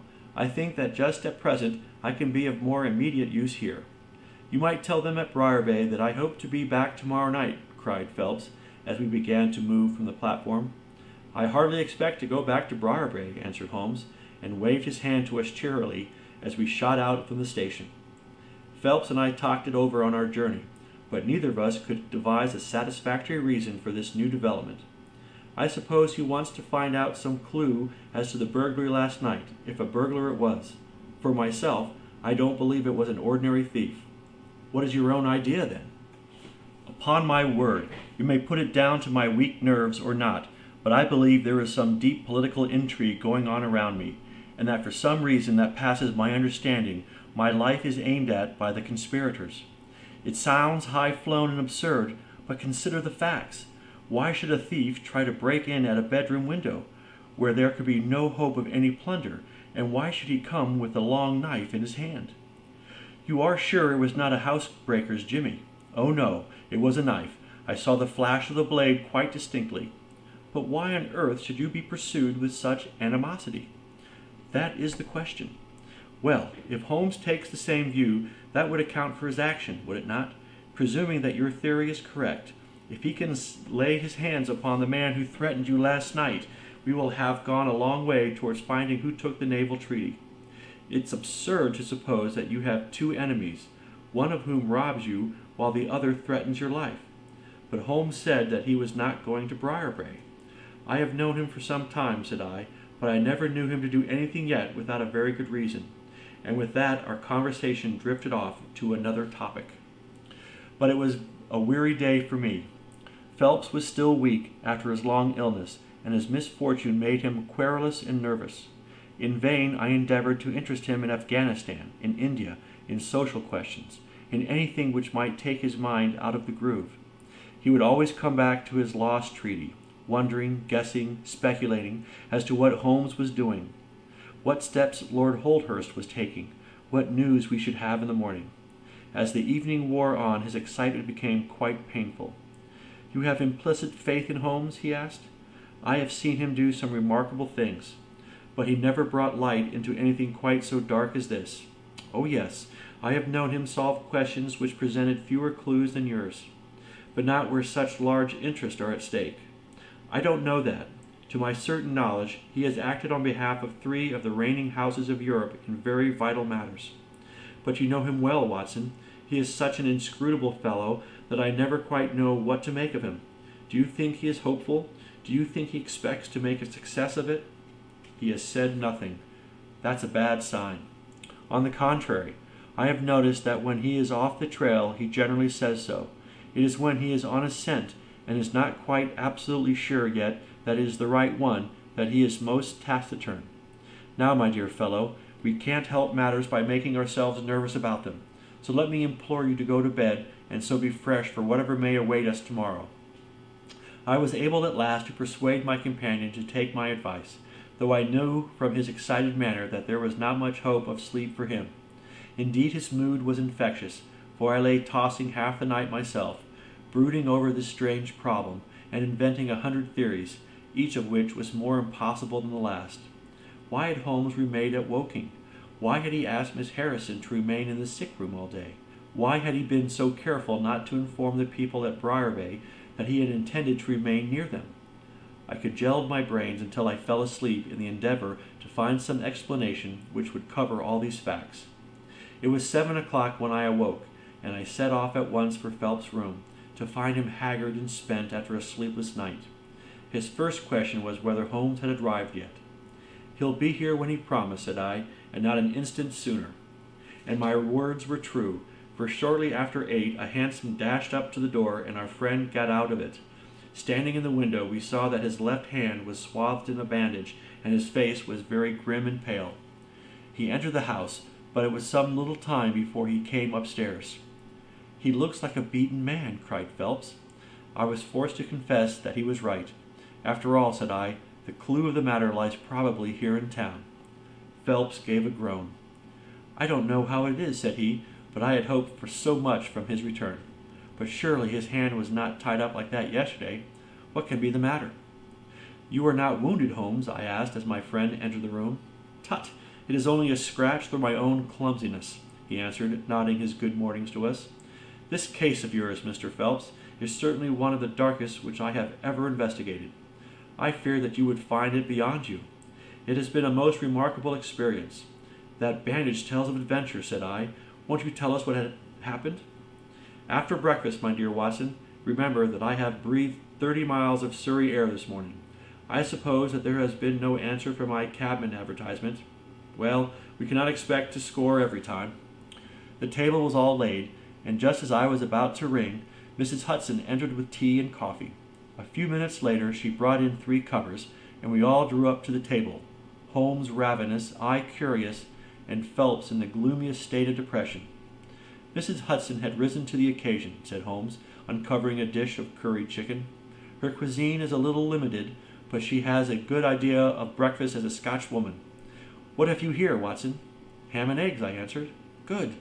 What are you going to take, Mr. Phelps? Curried fowl or eggs? Or will you help yourself?" "Thank you, I can eat nothing," said Phelps. "Oh, come, try the dish before you." "Thank you, I would really rather not." "Well then," said Holmes, with a mischievous twinkle, "I suppose that you have no objection to helping me." Phelps raised the cover, and as he did so he uttered a scream, and sat there staring with a face as white as the plate upon which he looked.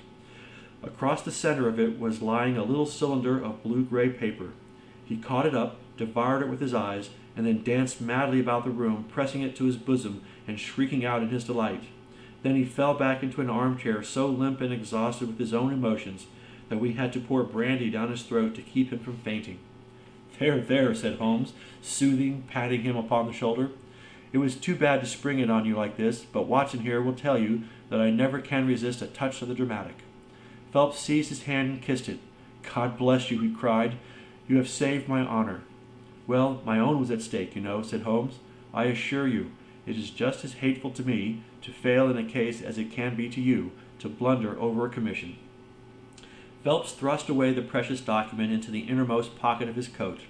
"I have not the heart to interrupt your breakfast any further, and yet I am dying to know how you got it and where it was." Sherlock Holmes swallowed a cup of coffee and turned his attention to the ham and eggs. Then he rose, lit his pipe, and settled himself down into his chair. "I'll tell you what I did first, and how I came to do it afterward," said he.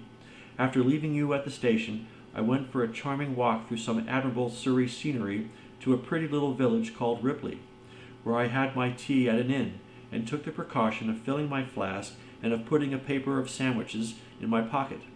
There I remained until evening, when I set off for Woking again, and found myself in the high road outside Briarbay just after sunset. Well, I waited until the road was clear. It is never a very frequented one at any time, I fancy, and then I clambered over the fence into the grounds." "Surely the gate was open," ejaculated Phelps. "Yes, but I have a peculiar taste in these matters. I chose the place where the 3 fir trees stand, and behind their screen I got over without the least chance of anyone in the house being able to see me. I crouched down among the bushes on the other side, and crawled from one to the other, witness the disreputable state of my trouser knees, until I had reached the clump of rhododendrons just opposite to your bedroom window. There I squatted down and awaited developments. The blind was not down in your room, and I could see Miss Harrison sitting there reading by the table. It was 10:15 when she closed her book, fastened the shutters, and retired. I heard her shut the door, and felt quite sure that she had turned the key in the lock." "The key!" ejaculated Phelps. "Yes, I had given Miss Harrison instructions to lock the door on the outside and take the key with her when she went to bed. She carried out every one of my instructions to the letter, and certainly without her cooperation you would not have that paper in your coat pocket. She departed then, and the lights went out, and I was left squatting in the rhododendron bush. The night was fine, but still it was very weary vigil. Of course it was the sort of excitement about it that the sportsman feels when he lies beside the watercourse and waits for the big game. It was very long, though, almost as long, Watson, as when you and I waited in that deadly room when we looked into the little problem of the speckled band. There was a church clock down at Woking which struck the quarters, and I thought more than once that it had stopped. At last, however, about 2 in the morning, I suddenly heard the gentle sound of a bolt being pushed back and the creaking of a key. A moment later the servants' door was opened, and Mr. Joseph Harrison stepped out into the moonlight. "Joseph!" ejaculated Phelps. He was bareheaded, but he had a black coat thrown over his shoulder so that he could conceal his face in an instant if there were any alarm.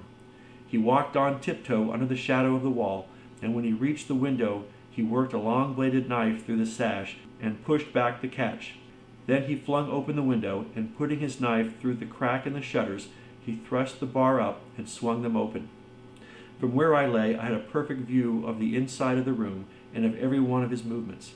He lit 2 candles which stood upon the mantelpiece, and then he proceeded to turn back the corner of the carpet in the neighborhood of the door. Presently he stopped and picked out a square piece of board, such as is usually left to enable plumbers to get at the joints of the gas pipes.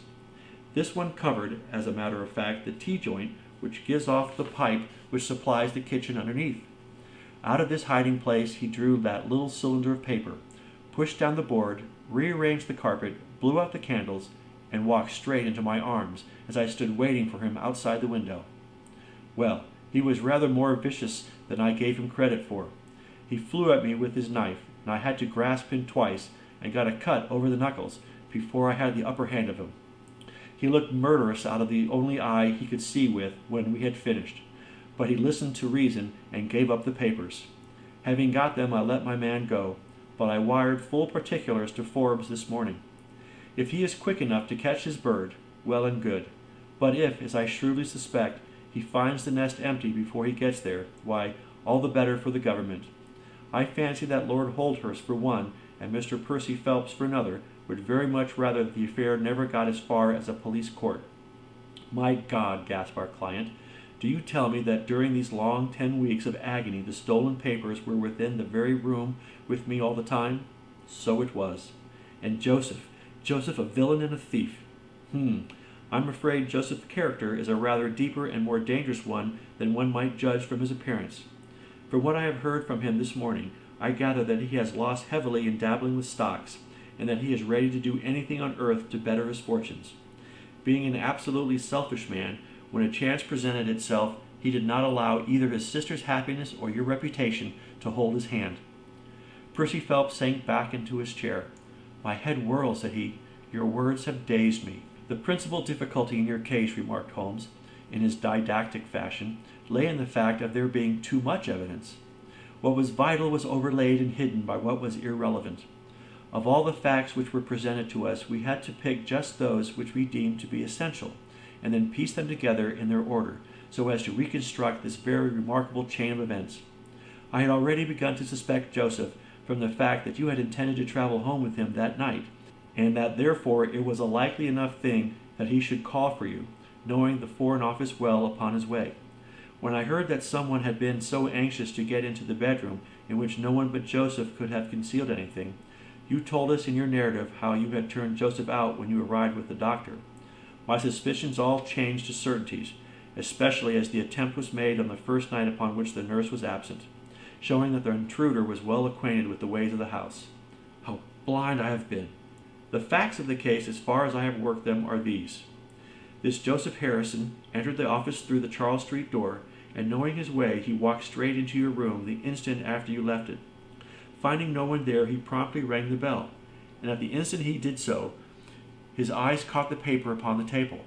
A glance showed him that chance had put in his way a state document of immense value, and in an instant he had thrust it into his pocket and was gone. A few minutes elapsed, as you remember, before the sleepy commissionaire drew your attention to the bell, and those were just enough to give the thief time to make his escape.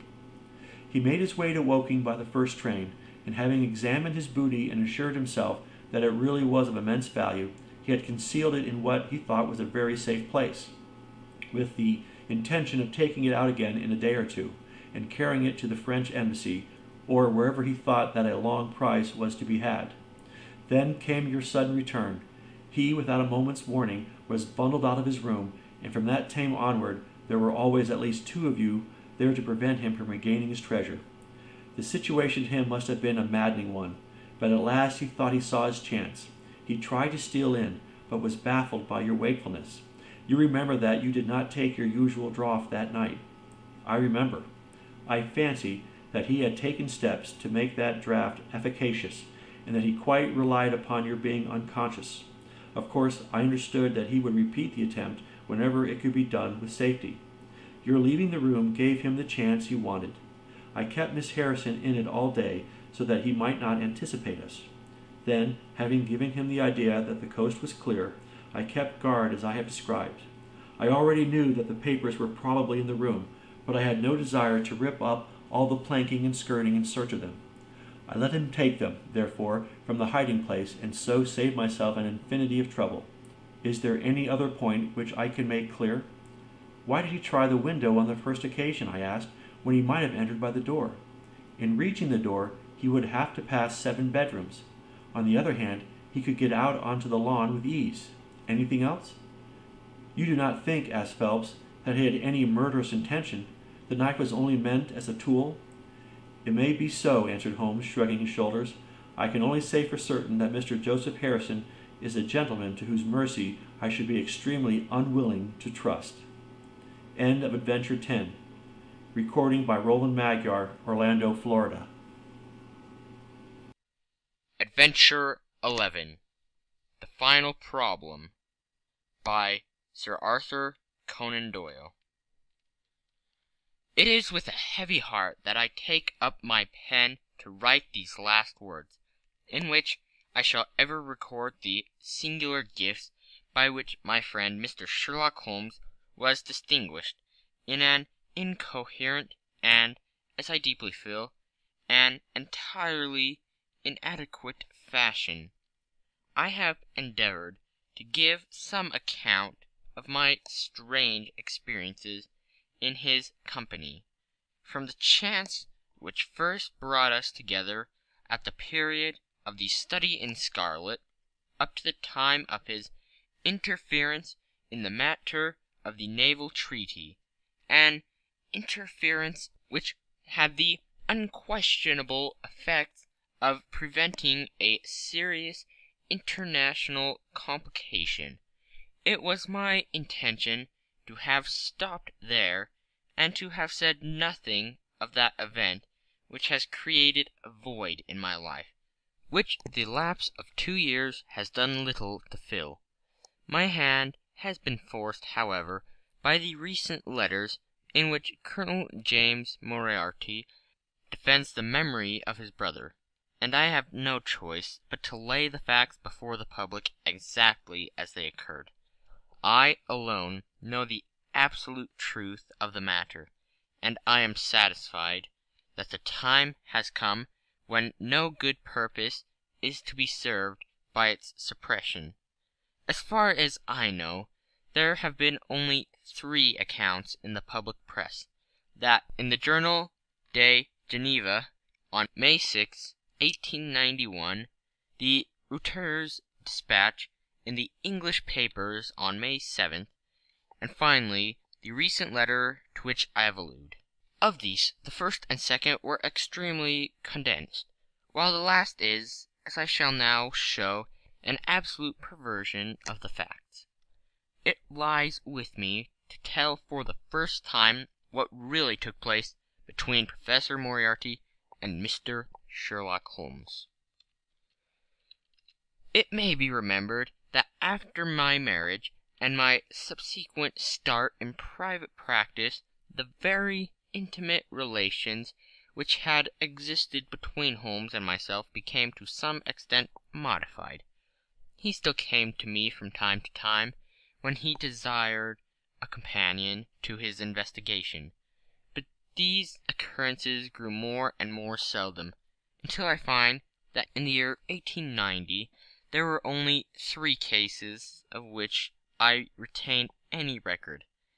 During the winter of that year and the early spring of 1891 I saw in the papers that he had been engaged by the French government upon a matter of supreme importance, and I received 2 notes from Holmes, dated from Narbonne and from Nimes, from which I gathered that his stay in France was likely to be a long one. It was with some surprise, therefore, that I saw him walk into my consulting room upon the evening of April 24th. It struck me that he was looking even paler and thinner than usual. "Yes, I have been using myself up rather too freely," he remarked, in answer to my look rather than to my words. "I have been a little preserved of late. Have you any objections to closing your shutters?" The only light in the room came from the lamp upon the table at which I had been reading. Holmes edged his way round the wall, and flying the shutters together, he bolted them securely. "You are afraid of something?" I asked. "Well, I am."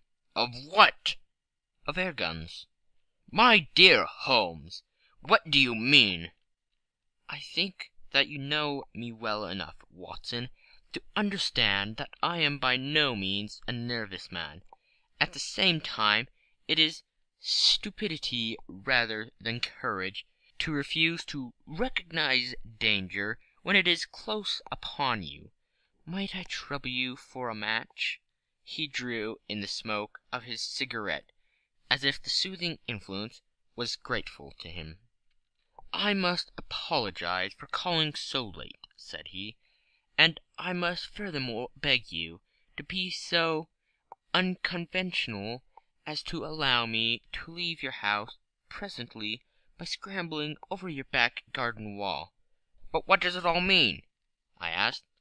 He held out his hand, and I saw in the light of the lamp that 2 of his knuckles were burst and bleeding. "It is not an airy nothing, you see," he said, smiling. "On the contrary, it is solid enough for a man to break his hand over. Is Mrs. Watson in?" "She is away upon a visit." "Indeed. You are alone?" "Quite." "Then it makes it the easier for me to propose that you should come away with me for a week to the Continent." "Where?" "Oh, anywhere. It's all the same to me." There was something very strange in all this. It was not Holmes's nature to take an aimless holiday, and something about his pale, worn face told me that his nerves were at their highest tension. He saw the question in my eyes, and putting his finger-tips together and his elbow upon his knees, he explained the situation. "You have probably never heard of Professor Moriarty," said he. "Never." "There's the genius and the wonder of the thing," he cried. "The man pervades London, and no one has heard of him. That's what puts him on a pinnacle in the records of crime. I tell you, Watson, in all seriousness, that if I could beat that man, if I could free society of him, I should feel that my own career had reached its summit, and I should be prepared to turn to some more placid line in life.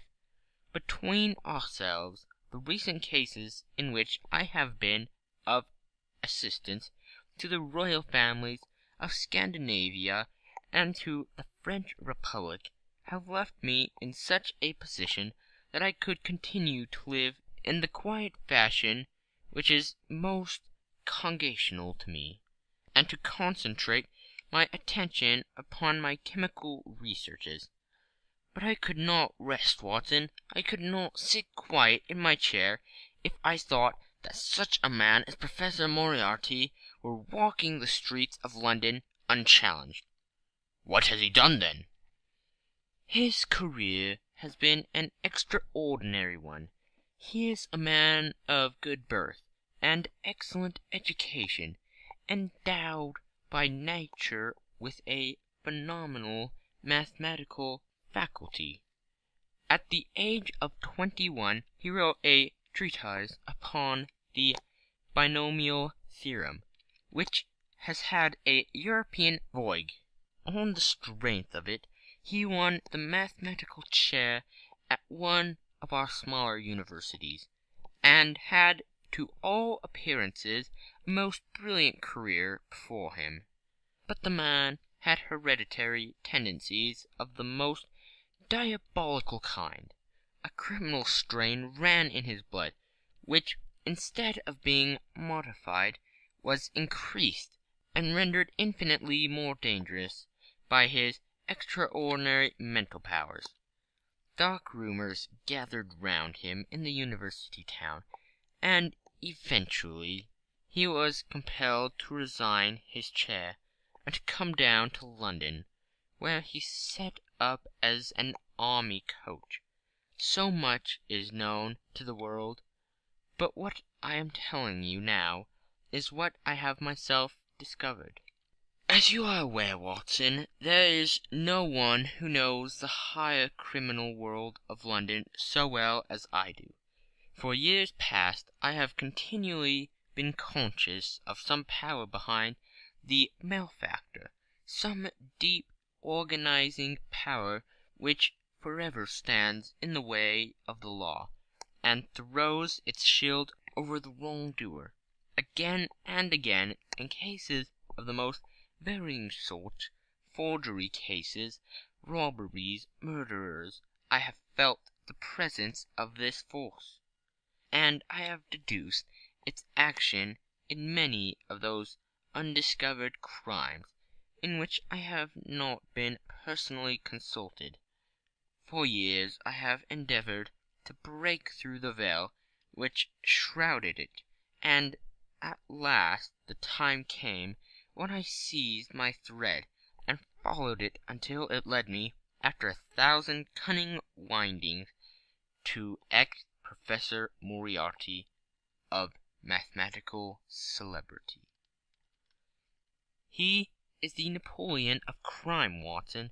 He is the organizer of half that is evil, and of nearly all that is undetected in this great city. He is a genius, a philosopher, an abstract thinker. He has a brain of the first order. He sits motionless, like a spider in the center of its web. But that web has 1,000 radiations, and he knows well every quiver of each of them. He does little himself. He only plans, but his agents are numerous and splendidly organized. Is there a crime to be done, a paper to be abstracted, we will say a house to be rifled, a man to be removed, the world is passed to the professor. The matter is organized and carried out. The agent may be caught. In that case money is found for his bail or his defense.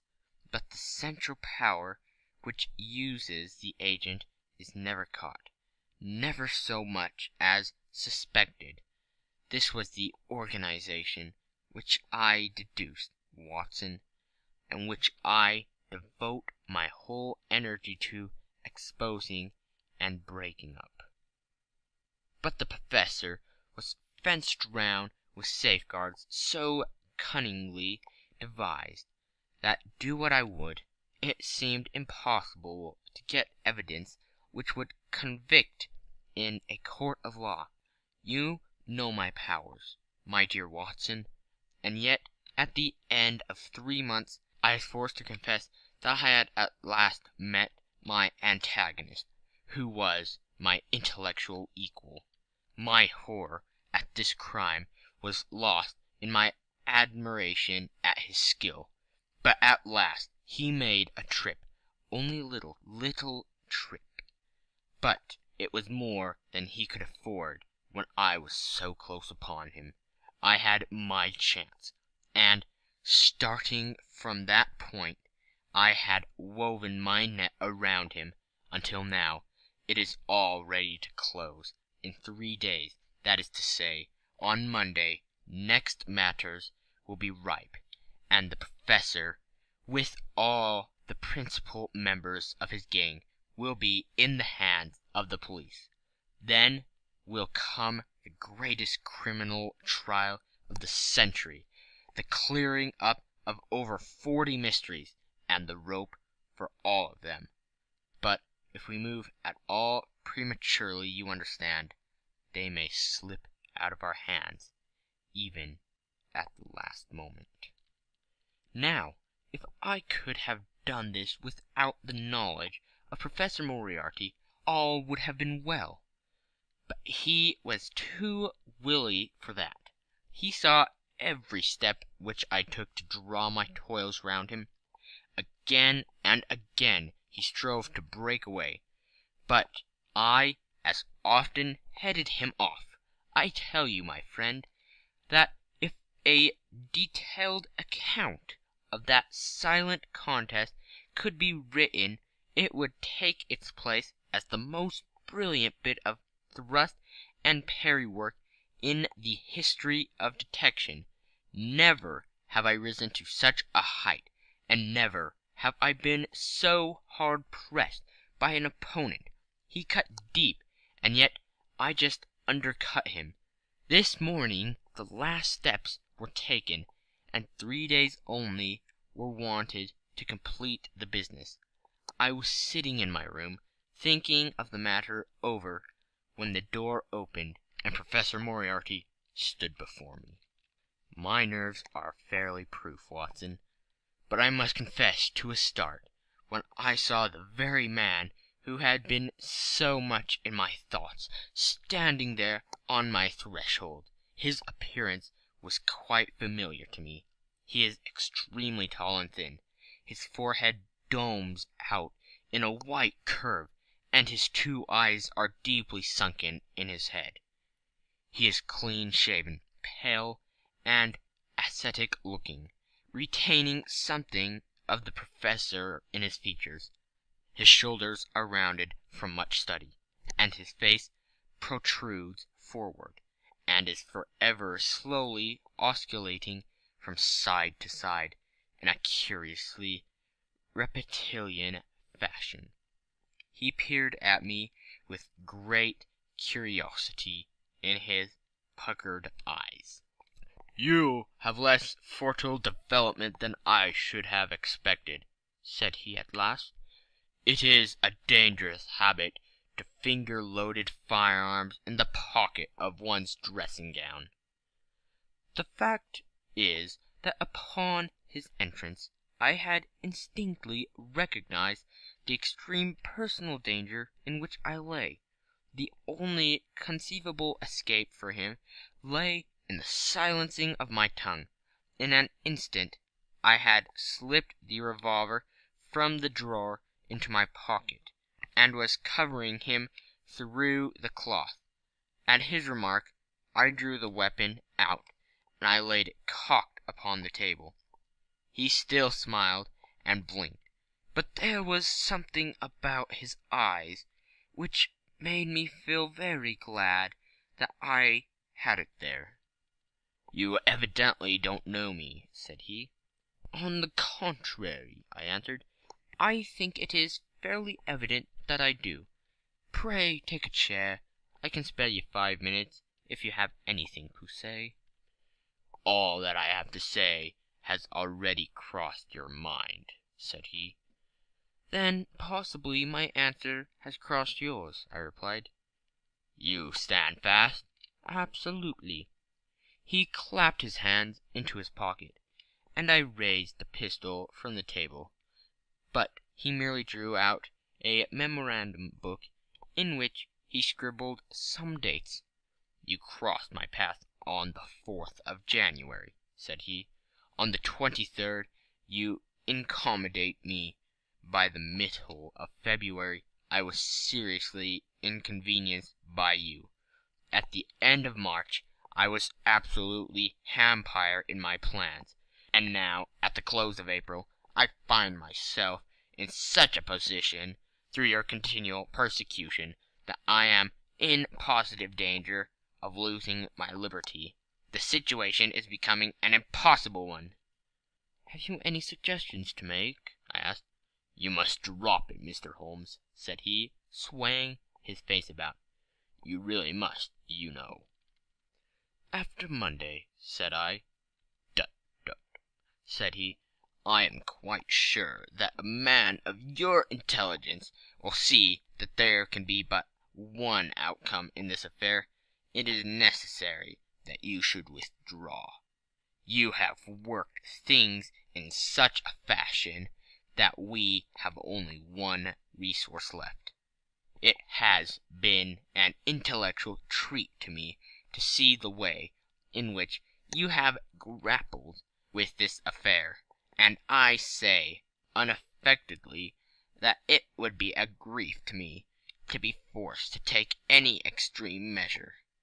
You smile, sir, but I assure you that it really would." "Danger is part of my trade," I remarked. "There is not danger," said he. "It is inevitable destruction. You stand in the way not merely of an individual, but of a mighty organization, the full extent of which you, with all your cleverness, have been unable to realize. You must stand clear, Mr. Holmes, or be trodden underfoot." "I'm afraid," said I, rising, "that in the pleasure of this conversation I am neglecting business of importance which awaits me elsewhere." He rose also, and looked at me in silence, shaking his head sadly. "Well, well," said he, at last, "it seems a pity, but I have done what I could. I know every move of your game. You could do nothing before Monday. It has been a duel between you and me, Mr. Holmes. You hope to place me in the dock. I tell you that I will never stand in the dock. You hope to beat me. I tell you that you will never beat me. If you are clever enough to bring destruction upon me, rest assured that I shall do as much to you." "You have paid me several compliments, Mr. Moriarty," said I. "Let me pay you one in return, when I say that if I were assured of the former eventuality, I would, in the interests of the public, cheerfully accept the latter." "I can promise you the one, but not the other," he snarled, and so turned his rounded back upon me, and went peering and blinking out of the room. That was my singular interview with Professor Moriarty. I confess that it left an unpleasing effect upon my mind. His soft, precise fashion of speech leaves a conviction of sincerity which a mere bully could not produce. Of course, you will say, why not take police precautions against him? The reason is that I am well convinced that it is from his agents the blow will fall. I have the best proofs that it would be so. You have already been assaulted." "My dear Watson, Professor Moriarty is not a man who lets the grass grow under his feet. I went out about half midday to transact some business in Oxford Street. As I passed the corner which leads from Bentinck Street on to the Welbeck Street, crossed a two-horse van, furiously driven, whizzed round, and was on me like a flash. I sprang from the footpath and saved myself by the fraction of a second. The van dashed round by Marylebone Lane and was gone in an instant. I kept to the pavement after that, Watson, but as I walked down Verne Street, a brick came down from the roofs of one of the houses, and was shattered to fragments at my feet. I called the police, and had the place examined. There were slates and bricks piled up on the roof, preparatory to some repairs, and they would have me believe that the wind had toppled over one of these. Of course, I knew better, but I could prove nothing. I took a cab after that, and reached my brother's rooms in Pall Mall, where I spent the day. Now I have come round to you, and on my way I was attacked by a rough with a bludgeon. I knocked him down, and the police have him under custody. But I can tell you with the most absolute confidence that no possible connection will ever be traced between the gentleman upon whose front teeth I have barked my knuckles, and the retiring mathematical coach, who is, I dare say, working out problems upon a blackboard 10 miles away. You will not wonder, Watson, that my first act on entering your rooms was to close your shutters, and that I have been compelled to ask your permission to leave the house by some less conspicuous exit than the front door. I had often admired my friend's courage, but never more than now. As he sat quietly checking off a series of incidents which most have combined to make up a date of horror. "You'll spend the night here?" I said. "No, my friend. You might find me a dangerous guest. I have my plans laid, and all will be well. Matters have gone so far now that they move without my help as far as the arrest goes, though my presence is necessary for a conviction. It is obvious, therefore, that I cannot do better than get away for the few days which remain before the police are at liberty to act. It would be a great pleasure to me, therefore, if you could come on to the Continent with me." "The practice is quiet," said I, "and I have an accommodating neighbour. I should be glad to come. And to start tomorrow, if necessary. Oh yes, it is most necessary.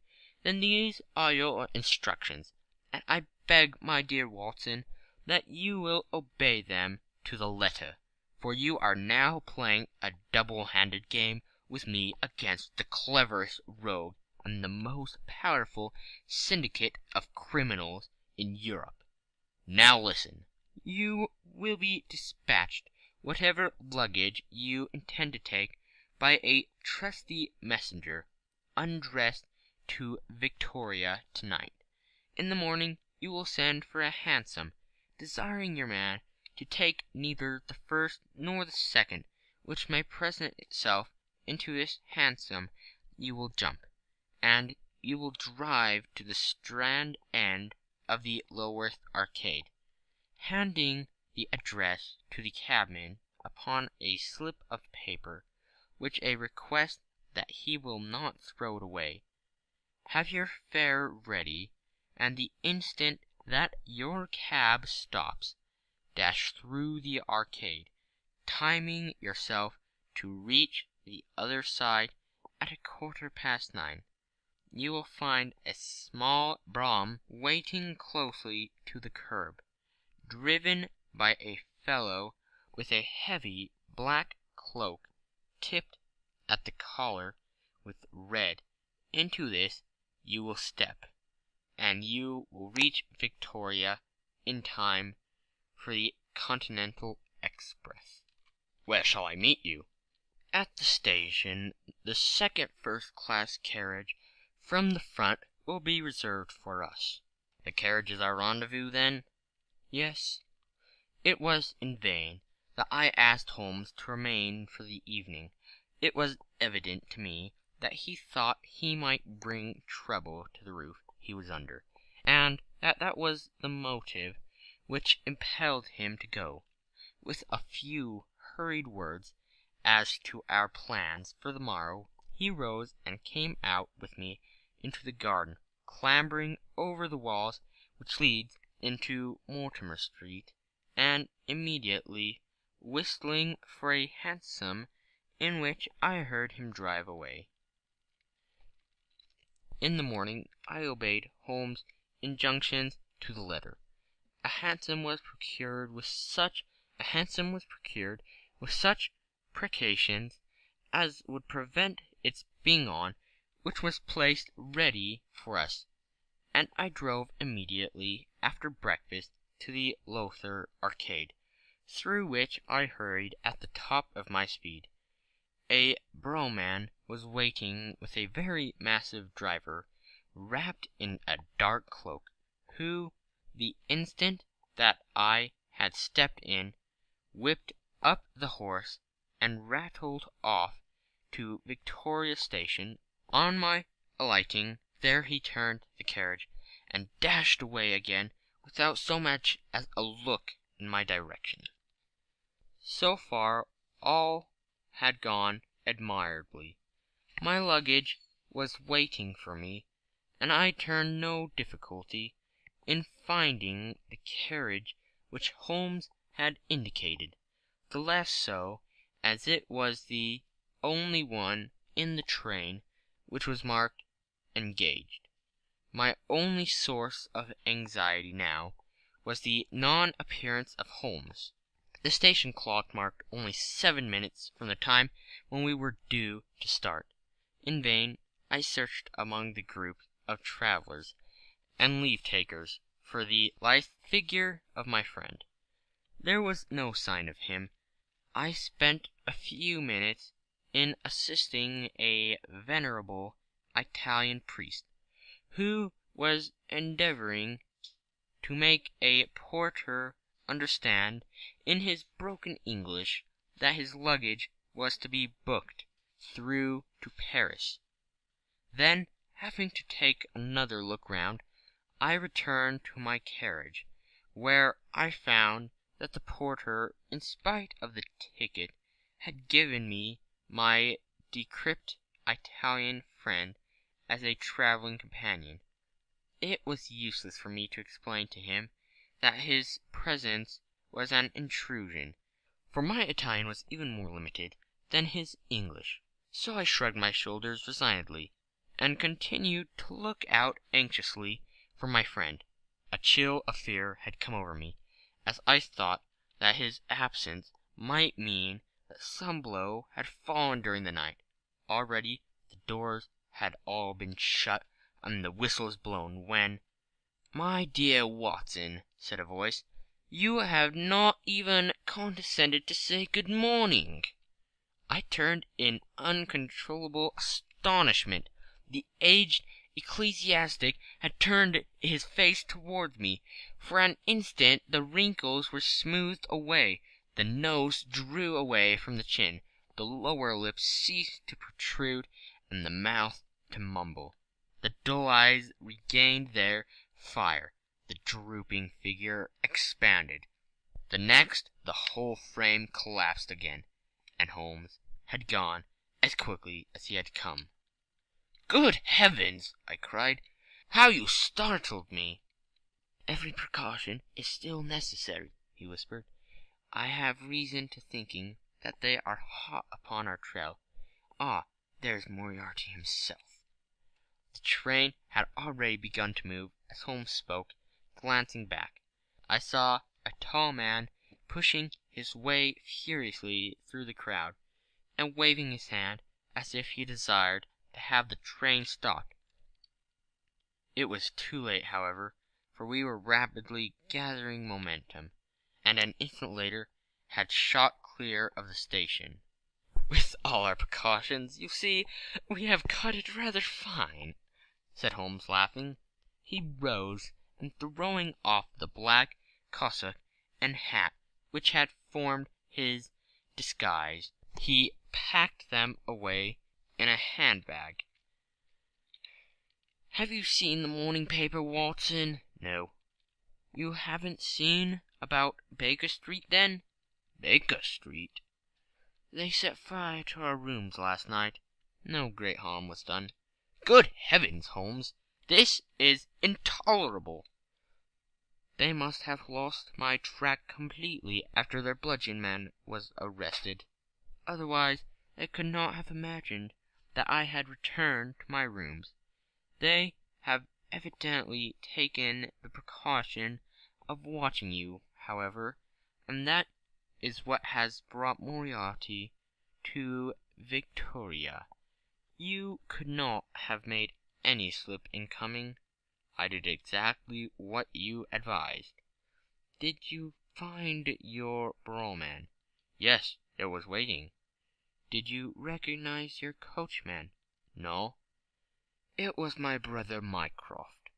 It is an advantage to get about in such a case without taking a mercenary into your confidence.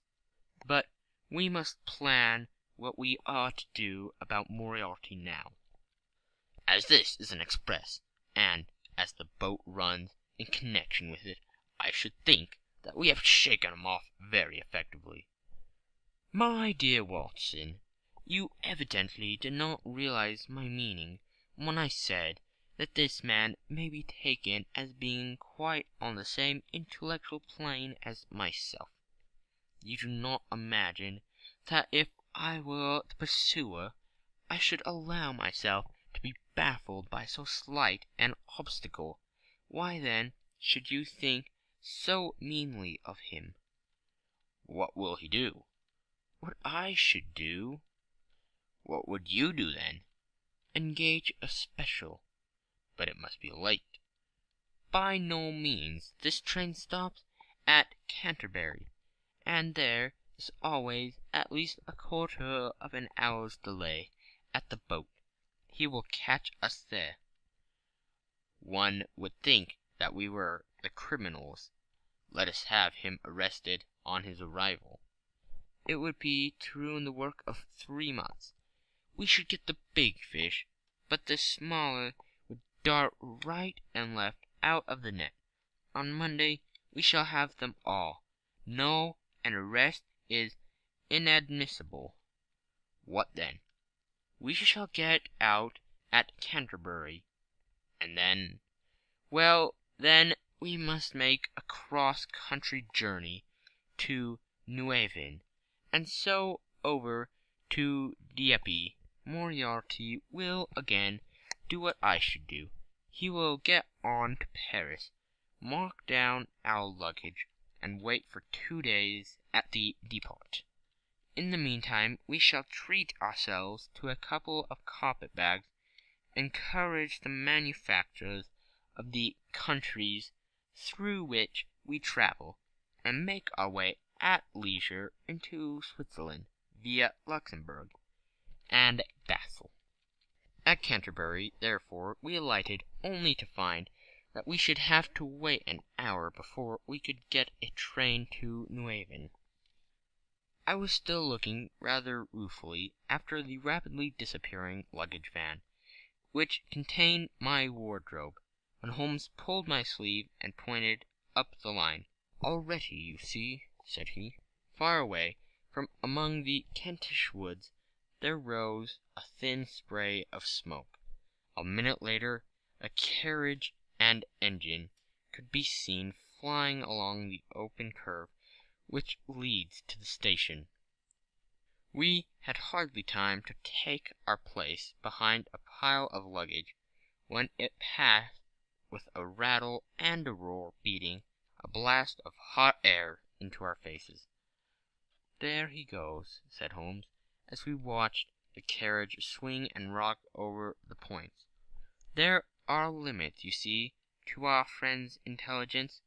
It would have been a coup de militaire had he deduced what I would deduce, and acted accordingly.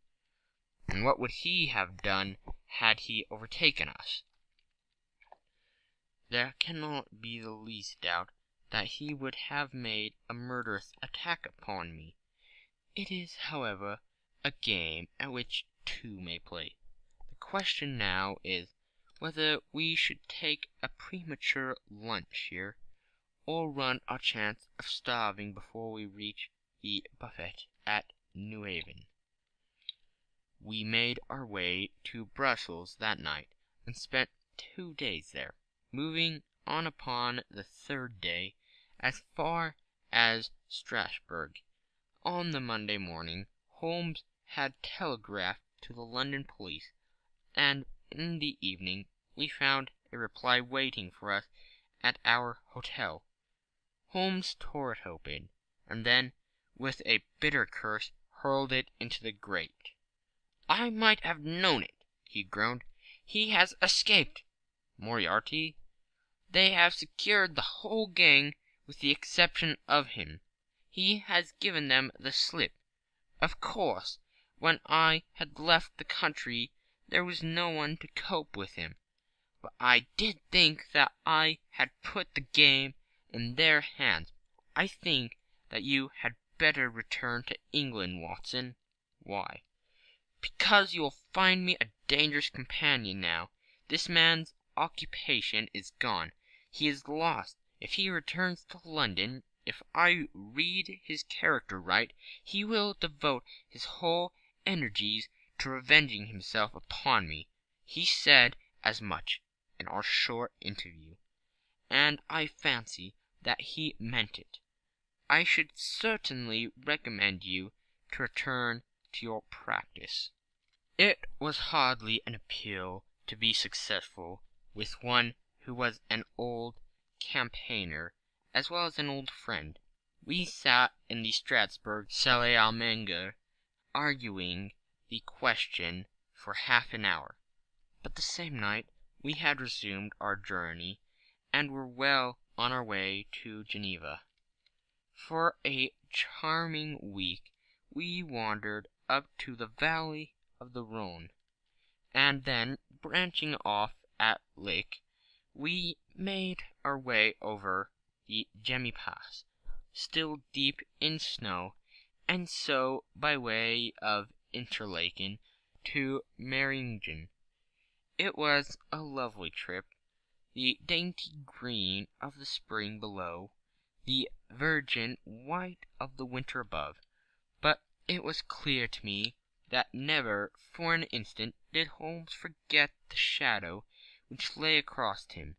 In the homely Alpine village, or in the lonely mountain passes, I could tell by his quick glancing eyes, and his sharp scrutiny every face that passes us, that he was well convinced that walk where we would, we could not walk ourselves clear of the danger which was dogging our footsteps.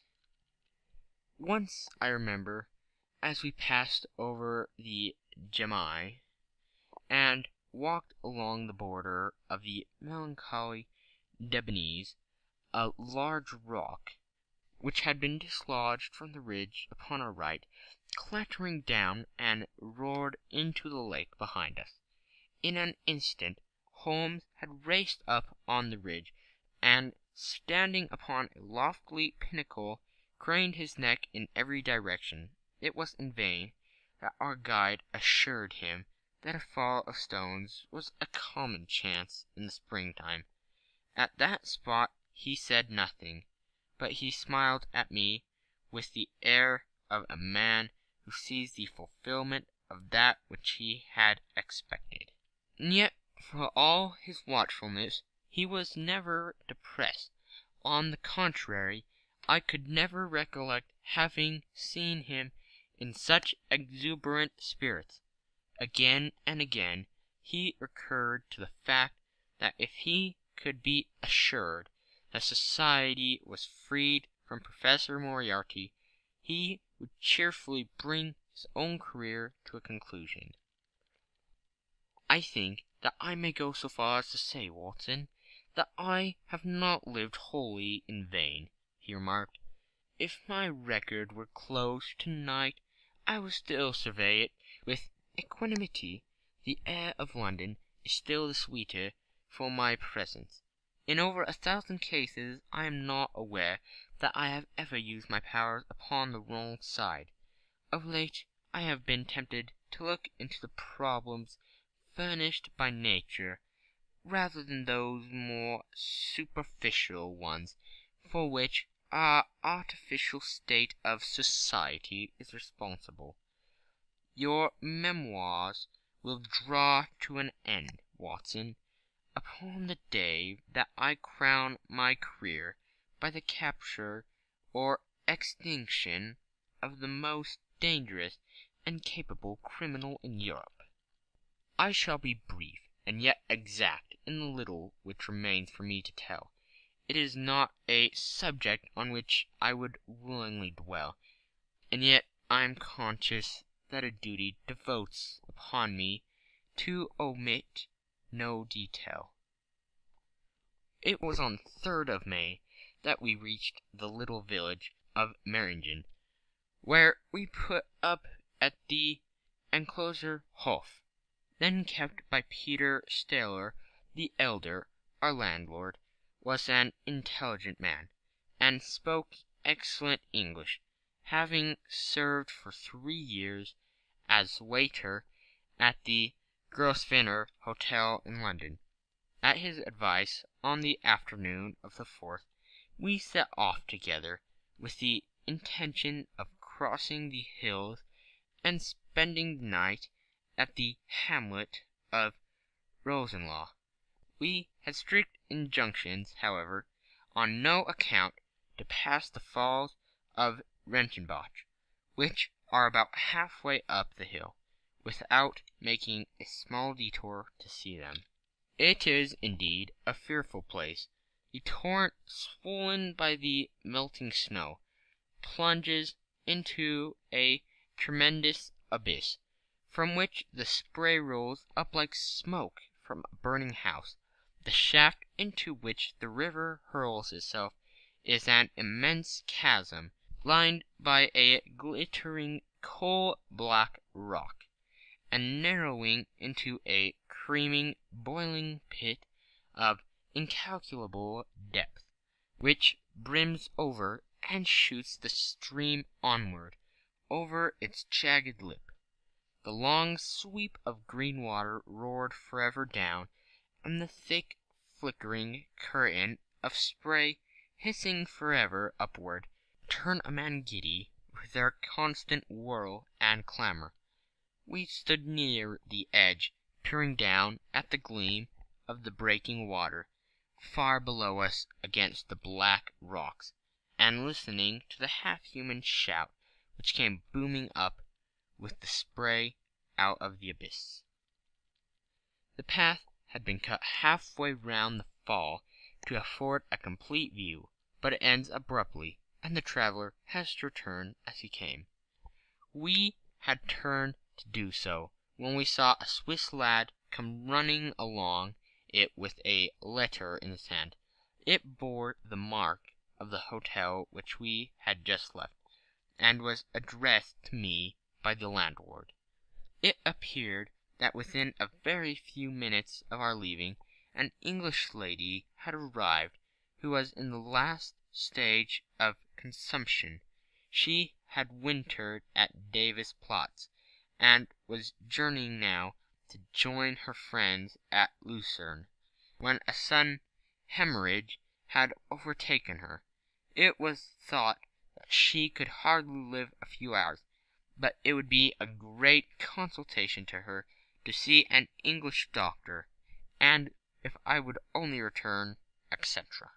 The good Steller assured me in a postscript that he would himself look upon my compliance as a very great favour, since the lady absolutely refused to see a Swiss physician, and he could not but feel that he was incurring a great responsibility.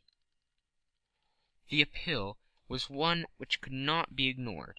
It was impossible to refuse the request of a fellow countrywoman dying in a strange land. Yet I had my scruples about leaving Holmes. It was finally agreed, however, that he should retain the young Swiss messenger with him as a guide and companion while I returned to Meiringen. My friend would stay some little time at the fall, he said, and would then walk slowly over the hill to Roslaw, where I was to rejoin him in the evening. As I turned away, I saw Holmes, with his back against a rock and his arms folded, gazing down at the rush of the waters. It was the last that I was ever destined to see of him in this world. When I was near the bottom of the descent, I looked back. It was impossible from that position to see the fall, but I could see the curving path which winds over the shoulder of the hill and leads to it. Along this a man was, I remember, walking very rapidly. I could see his black figure clearly outlined against the green behind him. I noted him, and the energy with which he walked, but he passed from my mind again as I hurried on upon my errand. It may have been a little over an hour before I reached Meiringen. Old Steller was standing at the porch of his hotel. "Well," said I, as I came hurrying up, "I trust that she is no worse." A look of surprise passed over his face, and at the first quiver of his eyebrow my heart turned to lead in my breast. "You did not write this?" I said, pulling the letter from my pocket. "There is no sick Englishwoman in the hotel?" "Certainly not," he cried. "But it has the hotel mark upon it. Ha! It must have been written by that tall Englishman who came in after you had gone. He said—" But I waited for none of the landlord's explanations. In a tangle of fear I was already running down the village street, and making for the path which I had so lately descended. It had taken me an hour to come down. For all my efforts 2 more had passed before I found myself at the fall of Reichenbach once more. There was Holmes' Alpine stock still leaning against the rock by which I had left him, but there was no sign of him, and it was in vain that I shouted. My only answer was my own voice, reverberating in a rolling echo from the cliffs around me. It was the sight of the alpine stock which turned me cold and sick. He had not gone to Roselaw then. He had remained on the 3-foot path, with sheer wall on one side and sheer drop on the other, until his enemy had overtaken him. The young Swiss had gone too. He had probably been in the pay of Moriarty, and had left the two men together. And then what had happened? Who was to tell us what had happened then? I stood for a minute or two to collect myself, for I was dazed with the horror of the thing. Then I began to think of Holmes's own methods, and to try to practice them in rendering this tragedy. It was, alas, only too easy to do. During our conversation we had not gone to the end of the path, and the alpine stock marked the place where we had stood. The blackish soil is kept forever soft by the incessant drift of spray, and a bird would leave its thread upon it. 2 lines of footmarks were clearly marked along the further end of the path, both leading away from me. There were none returning. A few yards from the end the soil was all ploughed up into a patch of mud, and the branches and ferns which fringed the chasm were torn and bedraggled. I lay upon my face and peered over, with the spray spouting up all round me. It had darkened since I left, and now I could only see here and there the glistening of moisture upon the black walls, and far away down at the end of the shaft, where gleam of the broken water, I shouted. But only the same half-human cry of the fall was borne back to my ears. But it was destined that I should, after all, have a last word of greeting from my friend and comrade. I have said that his alpine stock had been left leaning against a rock which jutted on to the path. From the top of this boulder the gleam of something bright caught my eye, and raising my hand I found that it came from the silver cigarette case which he had used to carry. As I took it up, a small square of paper upon which it had lain fluttered down onto the ground.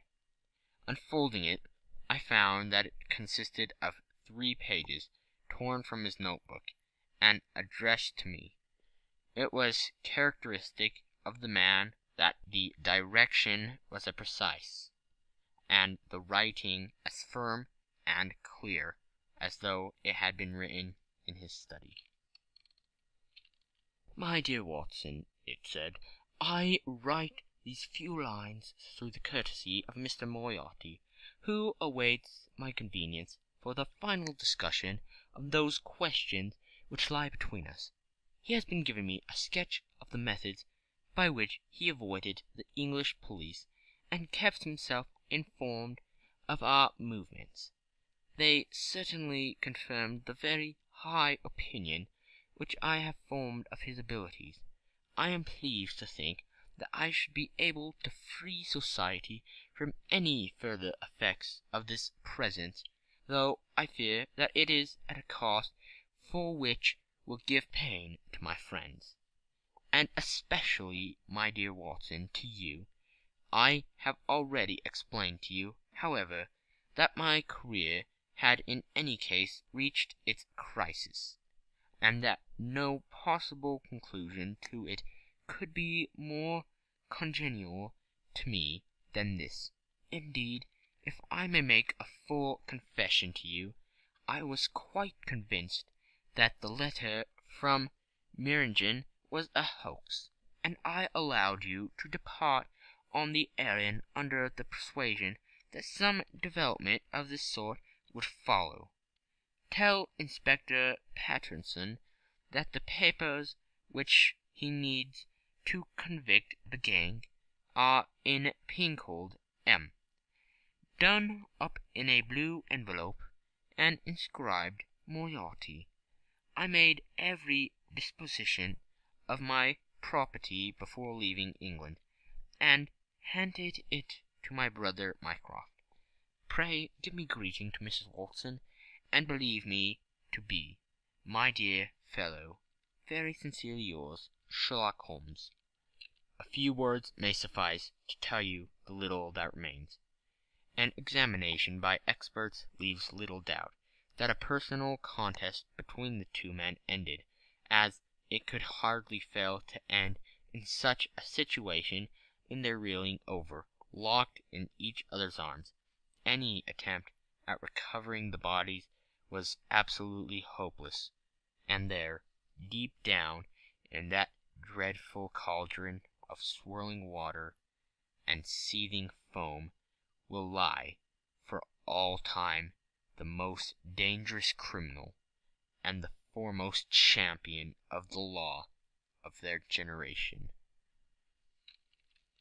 The Swiss youth was never found again, and there can be no doubt that he was one of the numerous agents whom Moriarty kept in this employ. As to the king, it will be within the memory of the public how complete the evidence which Holmes had accumulated exposed their organization, and how heavily the hand of the dead man weighed upon them.